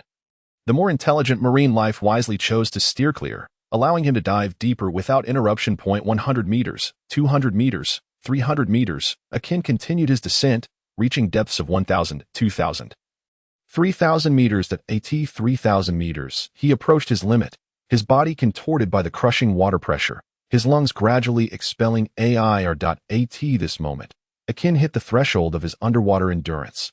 With a final exhalation, his last breath escaped him, and he found himself engulfed in a state of acute suffering from oxygen deprivation. His instincts screamed to swim to the surface, yet Akin's formidable willpower quashed that urge, compelling him to remain at the ocean's depths. Trouble often comes in pairs. Just as Akin struggled between his strong will and his body's instincts due to oxygen deprivation, a massive wolf turtle, nearly 300 meters long, approached him, with a shell resembling a fortress and limbs and a head akin to those of a land wolf. The wolf turtle was hunting for fish and shrimp. Akin, unwittingly positioned within the escape route of its prey, was swiftly engulfed in its gaping maw, alongside the fleeing fish. Surely this couldn't be the end. Swallowed whole by the wolf turtle, Akin questioned whether his protagonist's status had faltered. Yet soon, he dismissed that notion. Luffy South's numerous close calls, his brushes with death, and his miraculous resurrections had clearly demonstrated the strength of a protagonist's abilities, rendering failure inconceivable. Indeed, the very next moment, the protagonist panel made its delayed appearance. That a luminous screen projected itself onto Akin's retina. Ding! Detected near-death state due to seawater inundation. Triggering power-up mechanism. Engaging blood lock. Panel activated. Ding! Defeated by seawater. Unlocking underwater breathing ability. Astonished, Akin marveled at the prowess of the panel as the suffocating sensation dissipated at lightning speed. His lungs, now able to extract oxygen from the water, felt liberated. Breathing. What a relief! Akin rejuvenated, then began to survey his surroundings, only to hear a deep, foreboding gulp. Dear Master, this chapter has more to unfold. Please turn the page to continue with the thrilling saga. Then, Akin was squeezed through a slippery passage and fell into a dark abyss. Splash. Immediately following was a cacophony of hissing sounds, indicative of intense corrosion. What in the world has managed to dissolve the very hairs on my skin in an instant, and continues to penetrate further? Is it attempting to dissolve my flesh? It seemed as if I had fallen into an environment saturated with potent acid. A fleeting thought crossed my mind. Could it be that the wolf turtle has swallowed me into its stomach? Such a beast, daring to consume me. It clearly underestimates my formidable prowess. Ding! Strong acid corrosion detected, triggering enhanced resilience, fortifying my constitution, and granting me resistance to strong acids. Excellent. What a splendid interface. I adore you. Drowsiness beckoned. Though I could withstand this gastric acid, prolonged exposure would inevitably erode my skin. Now, with this newfound resistance, I could dwell within this acidic environment for a decade or more without losing a single hair. However, residing in the wolf turtle's stomach was not my intention. Upon acquiring this resistance, I immediately delivered a powerful punch to the wolf turtle. unleashing a raw force that caused it to emit a piercing cry of agony. Its intestines convulsed painfully, attempting to expel me, the source of its distress. Ugh! The wolf turtle instinctively regurgitated, expelling a mass of fish and shrimp carcasses along with gastric acid, which floated upon the ocean's surface. Boom, boom, boom. The sea erupted with explosive sounds as shock waves from my punches shattered the mixture of gastric acid and decaying marine life into a fine spray, washed clean by the sea. You insolent turtle. Dare to provoke me. Taste my might. Having freed myself from the vomit, I bellowed, turning sideways and raising my arm to unleash a massive shockwave spanning dozens of meters, with the ability to breathe underwater. I could naturally speak beneath the waves. Although my voice sounded somewhat muffled, it resonated in the wolf turtle's ears like thunder. Instantly, the surrounding water distorted visibly, and the wolf turtle's eyes bulged, its fur bristling in alarm. In a panic, it darted to the side, attempting to evade, but my forceful strike was swift and relentless. Just as it moved, my attack collided with its face. The wolf turtle hastily withdrew its head and limbs into its shell. Trying to minimize the damage, boom, my strike slammed against the wolf turtle's shell, producing a resonant sound akin to a fortress enduring a fierce blow, as if it might crack and splinter at any moment. Yet, miraculously, the wolf turtle withstood the impact. Several fissures appeared on its shell, revealing the bloodied flesh within, crimson liquid instantly staining the seawater. In terms of size, strength is often implied that a typical sea king would undoubtedly have been pierced through by my strike. But the wolf turtle, thanks to its biological characteristics, survived the onslaught with its shell and massive physique. However, its condition was far from favorable, despite the shell's defense. The internal trauma from my blow had left it gravely wounded. Its head and limbs weakly emerged from the shell, blood gushing forth from the cracks and mouth, leaving it on the brink of death. Under such circumstances, a mere ordinary attack from me would suffice to send the wolf turtle to its demise. Do you wish to survive? Submit to me and become a turtle that pulls my ship, and I may spare your life. I swam close to its eye, propping open its eyelid to gaze into its pupil. Though it was a question, the wolf turtle offered no reply. The next moment, a powerful strike would surely follow. The force could easily penetrate its brain, leaving no chance for survival. However, I had evidently overestimated the creature. The wolf turtle's intelligence paled in comparison to that of humans, and its instinct for survival had overtaken its mind. As soon as my words fell, a glimmer of pleading sparkled in the wolf turtle's eyes. It even extended its tongue to lick my calf. This display, under a different worldview, might have seen the wolf turtle eagerly drafting a master-servant contract, imploring me to accept it. You clever beast, you know your place. I patted the wolf turtle's head and dragged it to the surface. With a splash, the tranquil sea suddenly heaved, creating a massive wave that jolted the sleeping pirates on the deck awake. What is happening? Why is it rocking so much? Who dares disturb me? Just because I'm drunk doesn't mean you can push me around. I'm still upright. Ugh, who the hell cares about your ugly face? Open your eyes and see, a sea king is surfacing. What? This one remark sent shockwaves through the crew, and no one could return to sleep. Even the remnants of their drunkenness vanished in an instant. Everyone crowded to the railings, peering into the depths below.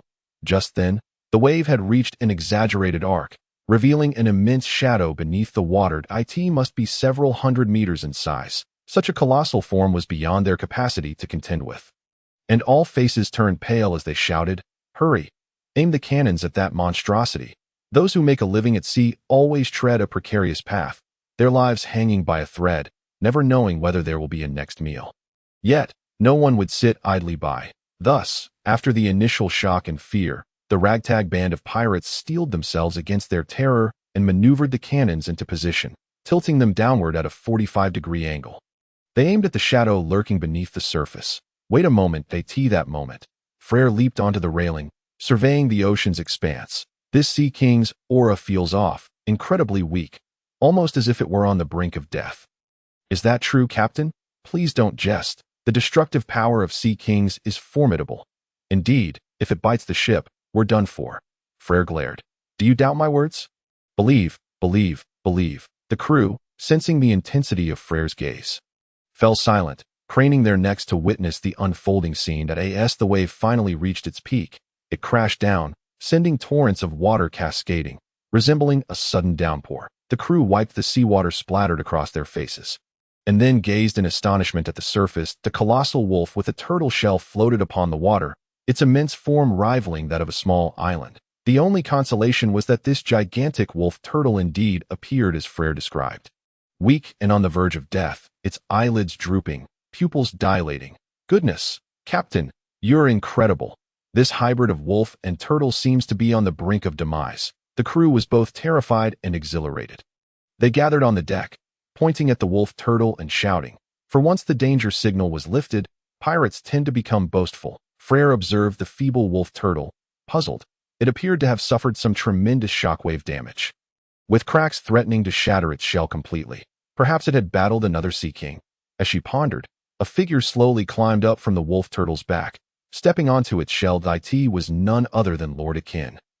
The crew first expressed surprise, then erupted in a deafening cheer. Oh, it was the wolf turtle that Lord Akin had hunted. No wonder such a massive creature had drifted to the surface. Lord Akin is truly terrifying. He can topple such a gigantic turtle. With a robust physique, heroic strength, and boundless energy, I have become utterly enamored with Lord Akin. Our Akin stood upon the turtle's back, relishing the flattery from his crew. Though it sounded insincere, it felt immensely gratifying to the one being praised. Enough, enough, everyone, come and get to work. Bring out all the food on the ship, especially the milk. For my precious mount, it must not perish. Akin waved his hand, and the others dared not linger, scrambling to procure provisions. Freyra leaped onto the wolf turtle's back and, tapping its shell with the sheath of her sword, inquired curiously, "How did you manage to capture this creature?" Akin tightened his arm muscles and remarked, "Do you remember those two giants in the little garden? I have mastered their abilities, allowing me to unleash powerful shockwaves through sheer force." Freyra pursed her lips, feeling a sense of frustration. The gap between them seemed to be widening. She couldn't fathom how Akin trained, as his rate of growth was astonishingly rapid. Noticing Freyra's anxiety, Akin chuckled, "If you wish to know how I became stronger, come to my room tonight. I possess a unique secret that can expedite your growth." Freyra's face flushed crimson, turning her head away in disgust. Pervert. Yet, Akin spoke the truth. Possessing the protagonist's panel, he could envelop his allies with buffs from the protagonist's camp, relying on the bond shared between them as the medium. The deeper the bond, the stronger the buffs. Freyra and Akin shared an intimate understanding, so she realized he wasn't merely jesting. However, she was unaware of the existence of the protagonist's panel, mistakenly believing that cooking with Akin was the path to strength. Often berating him as a pervert, convinced he must be a reincarnated succubus. The chapter was not yet finished. Please turn to the next page to continue enjoying the thrilling content. Soon, the crew returned to the deck, bearing an array of food, tossing everything, bones and meat alike, and even barrels of milk directly into the maw of the wolf turtle. Such a formidable creature naturally possessed the ability of life restoration. One need not master all 6 forms to wield this power. Some beings were born with it. Take the Sea Kings, for instance. However, most of these innate practitioners of life restoration remained at the most superficial levels, primarily consuming copious amounts of food and rapidly digesting it to replenish themselves. The deeper mastery, controlling every organ and muscle at will, was largely beyond their reach. Yet, even at this shallow level, life restoration was sufficient. After gorging, the wolf turtle visibly began to regain vitality. Even its shell, nourished by the calcium from the bones and milk, began to heal its cracks. Howl. The wolf turtle, revitalized, let out a thunderous roar in that moment of recovery. It instinctively attempted to plunge into the sea to escape. However, as its head dipped into the water, an overwhelming force surged from its shell, a force so terrifying it yanked it out of the sea. Flipping it onto its back, the bewildered wolf turtle blinked in confusion, unable to comprehend what had just transpired in its many years of existence. It had never encountered a human with strength capable of contending with the Sea Kings. Even after Akin had just defeated it, it believed he had employed some ability, wholly unaware that Akin's inherent power was so immense. Boom! In the next instant, the wolf turtle was slammed onto the sea surface. Akin delivered a fierce kick into the air, redirecting himself to land atop the turtle's exposed belly. "You ungrateful creature! After all I've done for you, you dare to flee? Spit out everything you've swallowed."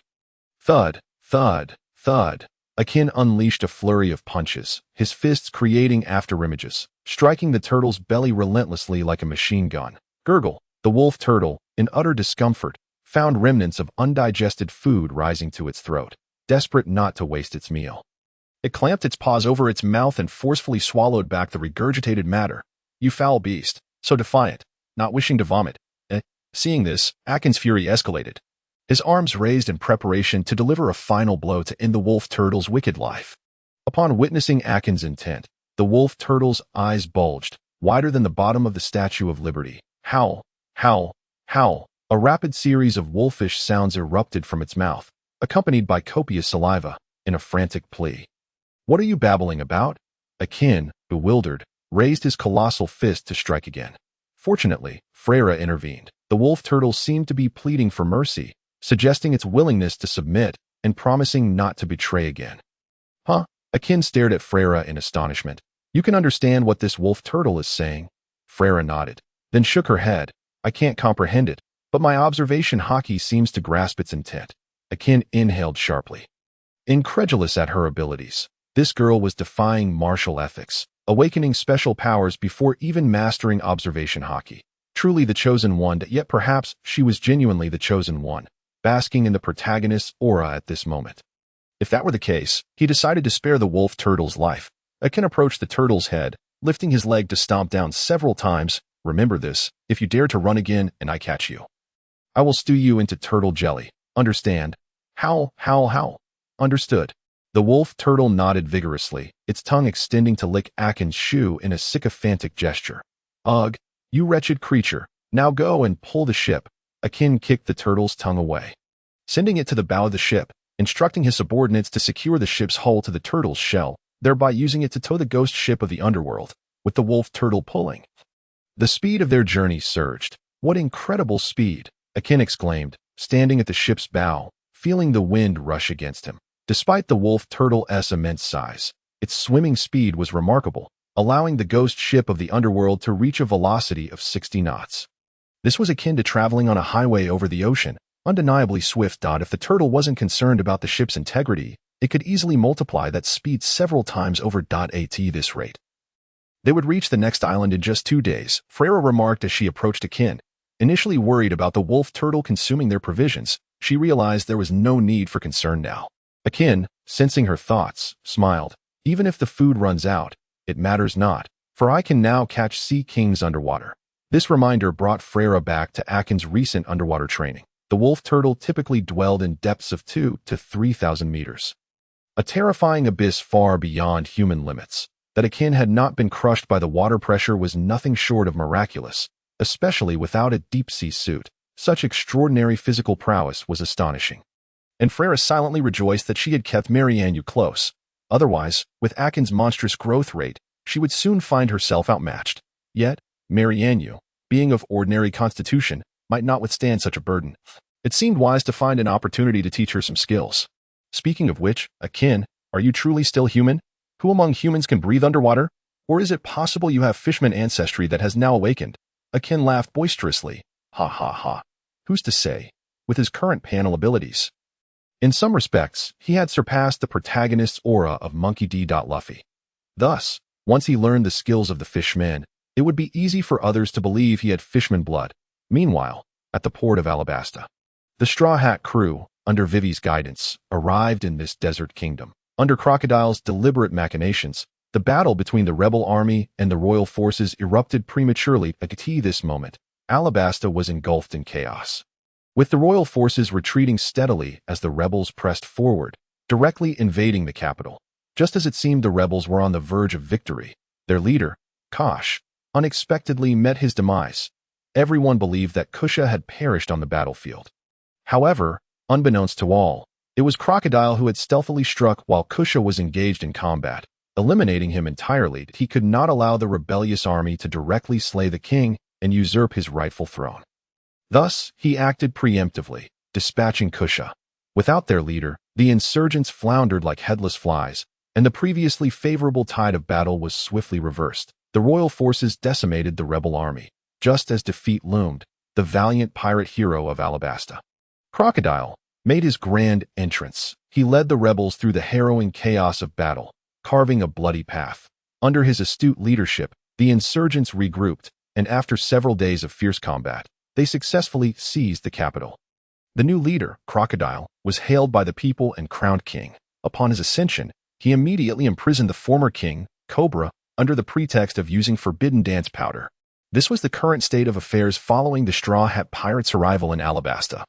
Upon hearing the dreadful news, Vivi's legs gave way, and she sank to the ground in despair, murmuring to herself, "We are too late. Baroque works has triumphed. My country, my father, has fallen completely into enemy hands." A few tears fell onto the sand, quickly evaporating. The princess's sorrow incited the king's fury. Luffy, with a grim expression, removed his straw hat and placed it upon Vivi's head. "Bakayuru, don't give up so easily. We are still here, aren't we? We will help you reclaim your country." Vivi choked back tears, covering her mouth with her hand. "Woo, Luffy." The other companions stepped forward, striking heroic poses with devilish grins. "Indeed. Vivi, do not surrender so easily. We shall assist you in regaining your kingdom, even if it means taking down a warlord." "Exactly." They all nodded in unison. "In the name of the Straw Hat Pirates, we will help you reclaim your throne." Tears streamed down Vivi's face, overwhelmed with emotion. Just as she was about to utter her words of gratitude, a cacophony of objects clattering to the ground erupted around them, plunging the area into silence. Countless pirates at the port stared in disbelief, stuttering. What did they just say? "It seems to be the Straw Hat Pirates." "What do you mean seems? It's the damn Straw Hat Pirates." Some nearby pirates, clutching the latest newspapers and bounty posters, shouted excitedly, their eyes ablaze with fervor. "Brothers, kill them. Capture Straw Hat Luffy. He wields the godlike powers of the Nika fruit. And his straw hat, said to be the very one worn by the Pirate King. Roger, is truly a treasure of a connection. And don't forget the descendant of the closed-off Wano country, the Shimatsuki clan, Roronoa Zoro. Who even knows who that Shimatsuki Ushimaru is? That curly-haired fellow over there is the real gold mine. The son of the Germa 66 Kingdom's noble. Capturing him for ransom is the way to go. And let us not forget that long-nosed sniper, Usopp, the son of the red-haired pirate sharpshooter, Jesus Burgess. Killing him will surely make a name for ourselves. You re something else. You dare to take on the son of the red-haired pirate sniper. What is there to fear? All the pirates erupted into chaos, their eyes bloodshot with greed, consumed by the allure of fame and fortune. They disregarded everything surrounding the Straw Hat Pirates, hundreds of pirates forming layers around the port of Canola Flour, sealing it off completely. More pirates, having received the news from afar, rushed in without pause. This is bad. We're in serious trouble now. The Straw Hat crew, with their red, yellow, and green powerhouses, formed a triangular formation to shield their companions. Even so, cold sweat dripped from their foreheads. This was the most daunting challenge they had faced since their inception. Hundreds of pirates. If any one of them were to be cornered alone, there might still be a chance to escape, but to protect their less formidable companions was nothing short of a fool's dream. In that moment, despair enveloped them all. Luffy, forcing a spirited demeanor, rallied everyone. "Come on, everyone. It's just a few hundred pirates." Zoro tied a bandana around his head, smirking, looking a bit like a captain now. Luffy. In that case, I guess I'll take things seriously for once. Sanji lit a cigarette with a flick, elegantly exhaling a smoke ring. "Hey, don't try to outshine yourself. Ma said that I could take them all down by myself." Nami, trembling, tears brimming in her eyes, stammered, "Stop joking around. We need to leave now." Vivi, nodding vigorously. "Yes, we should hurry and escape." Usopp and his friends huddled together, shivering in fear. Chopper exclaimed, "I'm melting from the heat." A menacing pirate brandished a dagger, licking it with a sinister grin. "Then let us, the Sand Dagger Pirates, claim the heads of the Straw Hat Pirates. Ha!" The dagger-wielding pirate lunged first, leaping into the air. Dagger poised to strike down, followed closely by several comrades with daggers of their own. Luffy immediately assumed an attacking stance, his arms swinging back before snapping forward, unleashing a flurry of phantom punches. Goma Goma no Gatling gun. Bang bang bang. In an instant, each member of the Sand Dagger Pirates received at least a dozen brutal blows, soaring through the air before crashing down like a puddle of mud. But just as one wave subsided, another surged forth as the Sand Dagger Pirates hit the ground. A multitude of pirates rushed in. Fists, knives, and kicks came in rapid succession, repelling the ferocious assailants, while Usopp stood at the center of the triangular formation, continuously firing various explosive bullets. The explosions forced the enemies back, and simultaneously, Nami conjured weather bubbles to trigger localized group attacks. Chopper darted around the formation, deflecting the incoming distant projectiles. The group worked in unison. They managed to hold their ground against the relentless tide of pirates, but this could not continue indefinitely, so they fought while retreating inland. There's a fast duck rental shop over there. Let us head that way. Vivi mounted the approaching fast duck quick run and pointed towards the distant rental shop, shouting loudly, "I in their current predicament." Only the fast duck could carry them away from the battlefield at the fastest speed. However, their loud discussion alerted the surrounding pirates, who swiftly charged towards the rental shop and sliced off the head of the fast duck. "Brothers, chop up these fast ducks and any other means of transport." Dante let them escape. The horrifying scene stunned the Straw Hat crew. These noble scions had always fought without killing. They struggled to comprehend why pirates had to be so brutal, even slaughtering innocent ducks. Thankfully, having witnessed such bloodshed under Arlong's reign, Nami quickly snapped them back to reality with a sharp command. Zoro and Sanji jolted, suddenly sensing something was amiss. One had been a pirate hunter, killing pirates for food money. The other had witnessed gruesome human experiments as a child, having seen his adoptive father devour his own leg. They had been accustomed to bloodshed, yet somehow, they had begun to merely knock their enemies away. When had they been brainwashed? A surge of inexplicable power calmed their thoughts, allowing them to refocus on the fight, no longer pondering the oddity of their situation that we can't hold on much longer. There are simply too many enemies. An ever-growing throng surged forth, rendering the entire canola flower port utterly congested. Aerial views revealed that the ground was scarcely visible, entirely obscured by the masses of humanity. Even the typically optimistic Luffy found the situation exceedingly challenging. Yet, as fate would have it, Lord Nika was destined to prevail. Today, not even 1,000,000 meteorites could cleanse the Earth, nor could countless planets collide with our world to erase Nika's existence. For the world revolves around Nika. Whenever Lord Nika encounters peril, an extraordinary stroke of fortune manifests, transforming calamity into safety. For instance, at this very moment, Fire Fist. A resonant male voice echoed from the sea, followed by a colossal fist of flame hurtling forth with a wild, potent force. The fiery punch pierced through the entirety of Canola Flower Port. The intense heat instantaneously claimed the lives of countless pirates. Stretching for hundreds of meters, a profound silence enveloped the scene. In the face of such overwhelming power, not a single soul could maintain their composure. They were all rendered mute, except for one person, Luffy. Upon witnessing the fiery fist annihilate numerous pirates, he quickly spotted Ace racing toward them from the sea. That familiar visage remained unchanged from 3 years prior. "Hey, Ace." Luffy broke the silence, enthusiastically waving his right arm. His companions gasped in astonishment, eyes wide with disbelief. "Luffy, you actually know such a formidable warrior?" "Of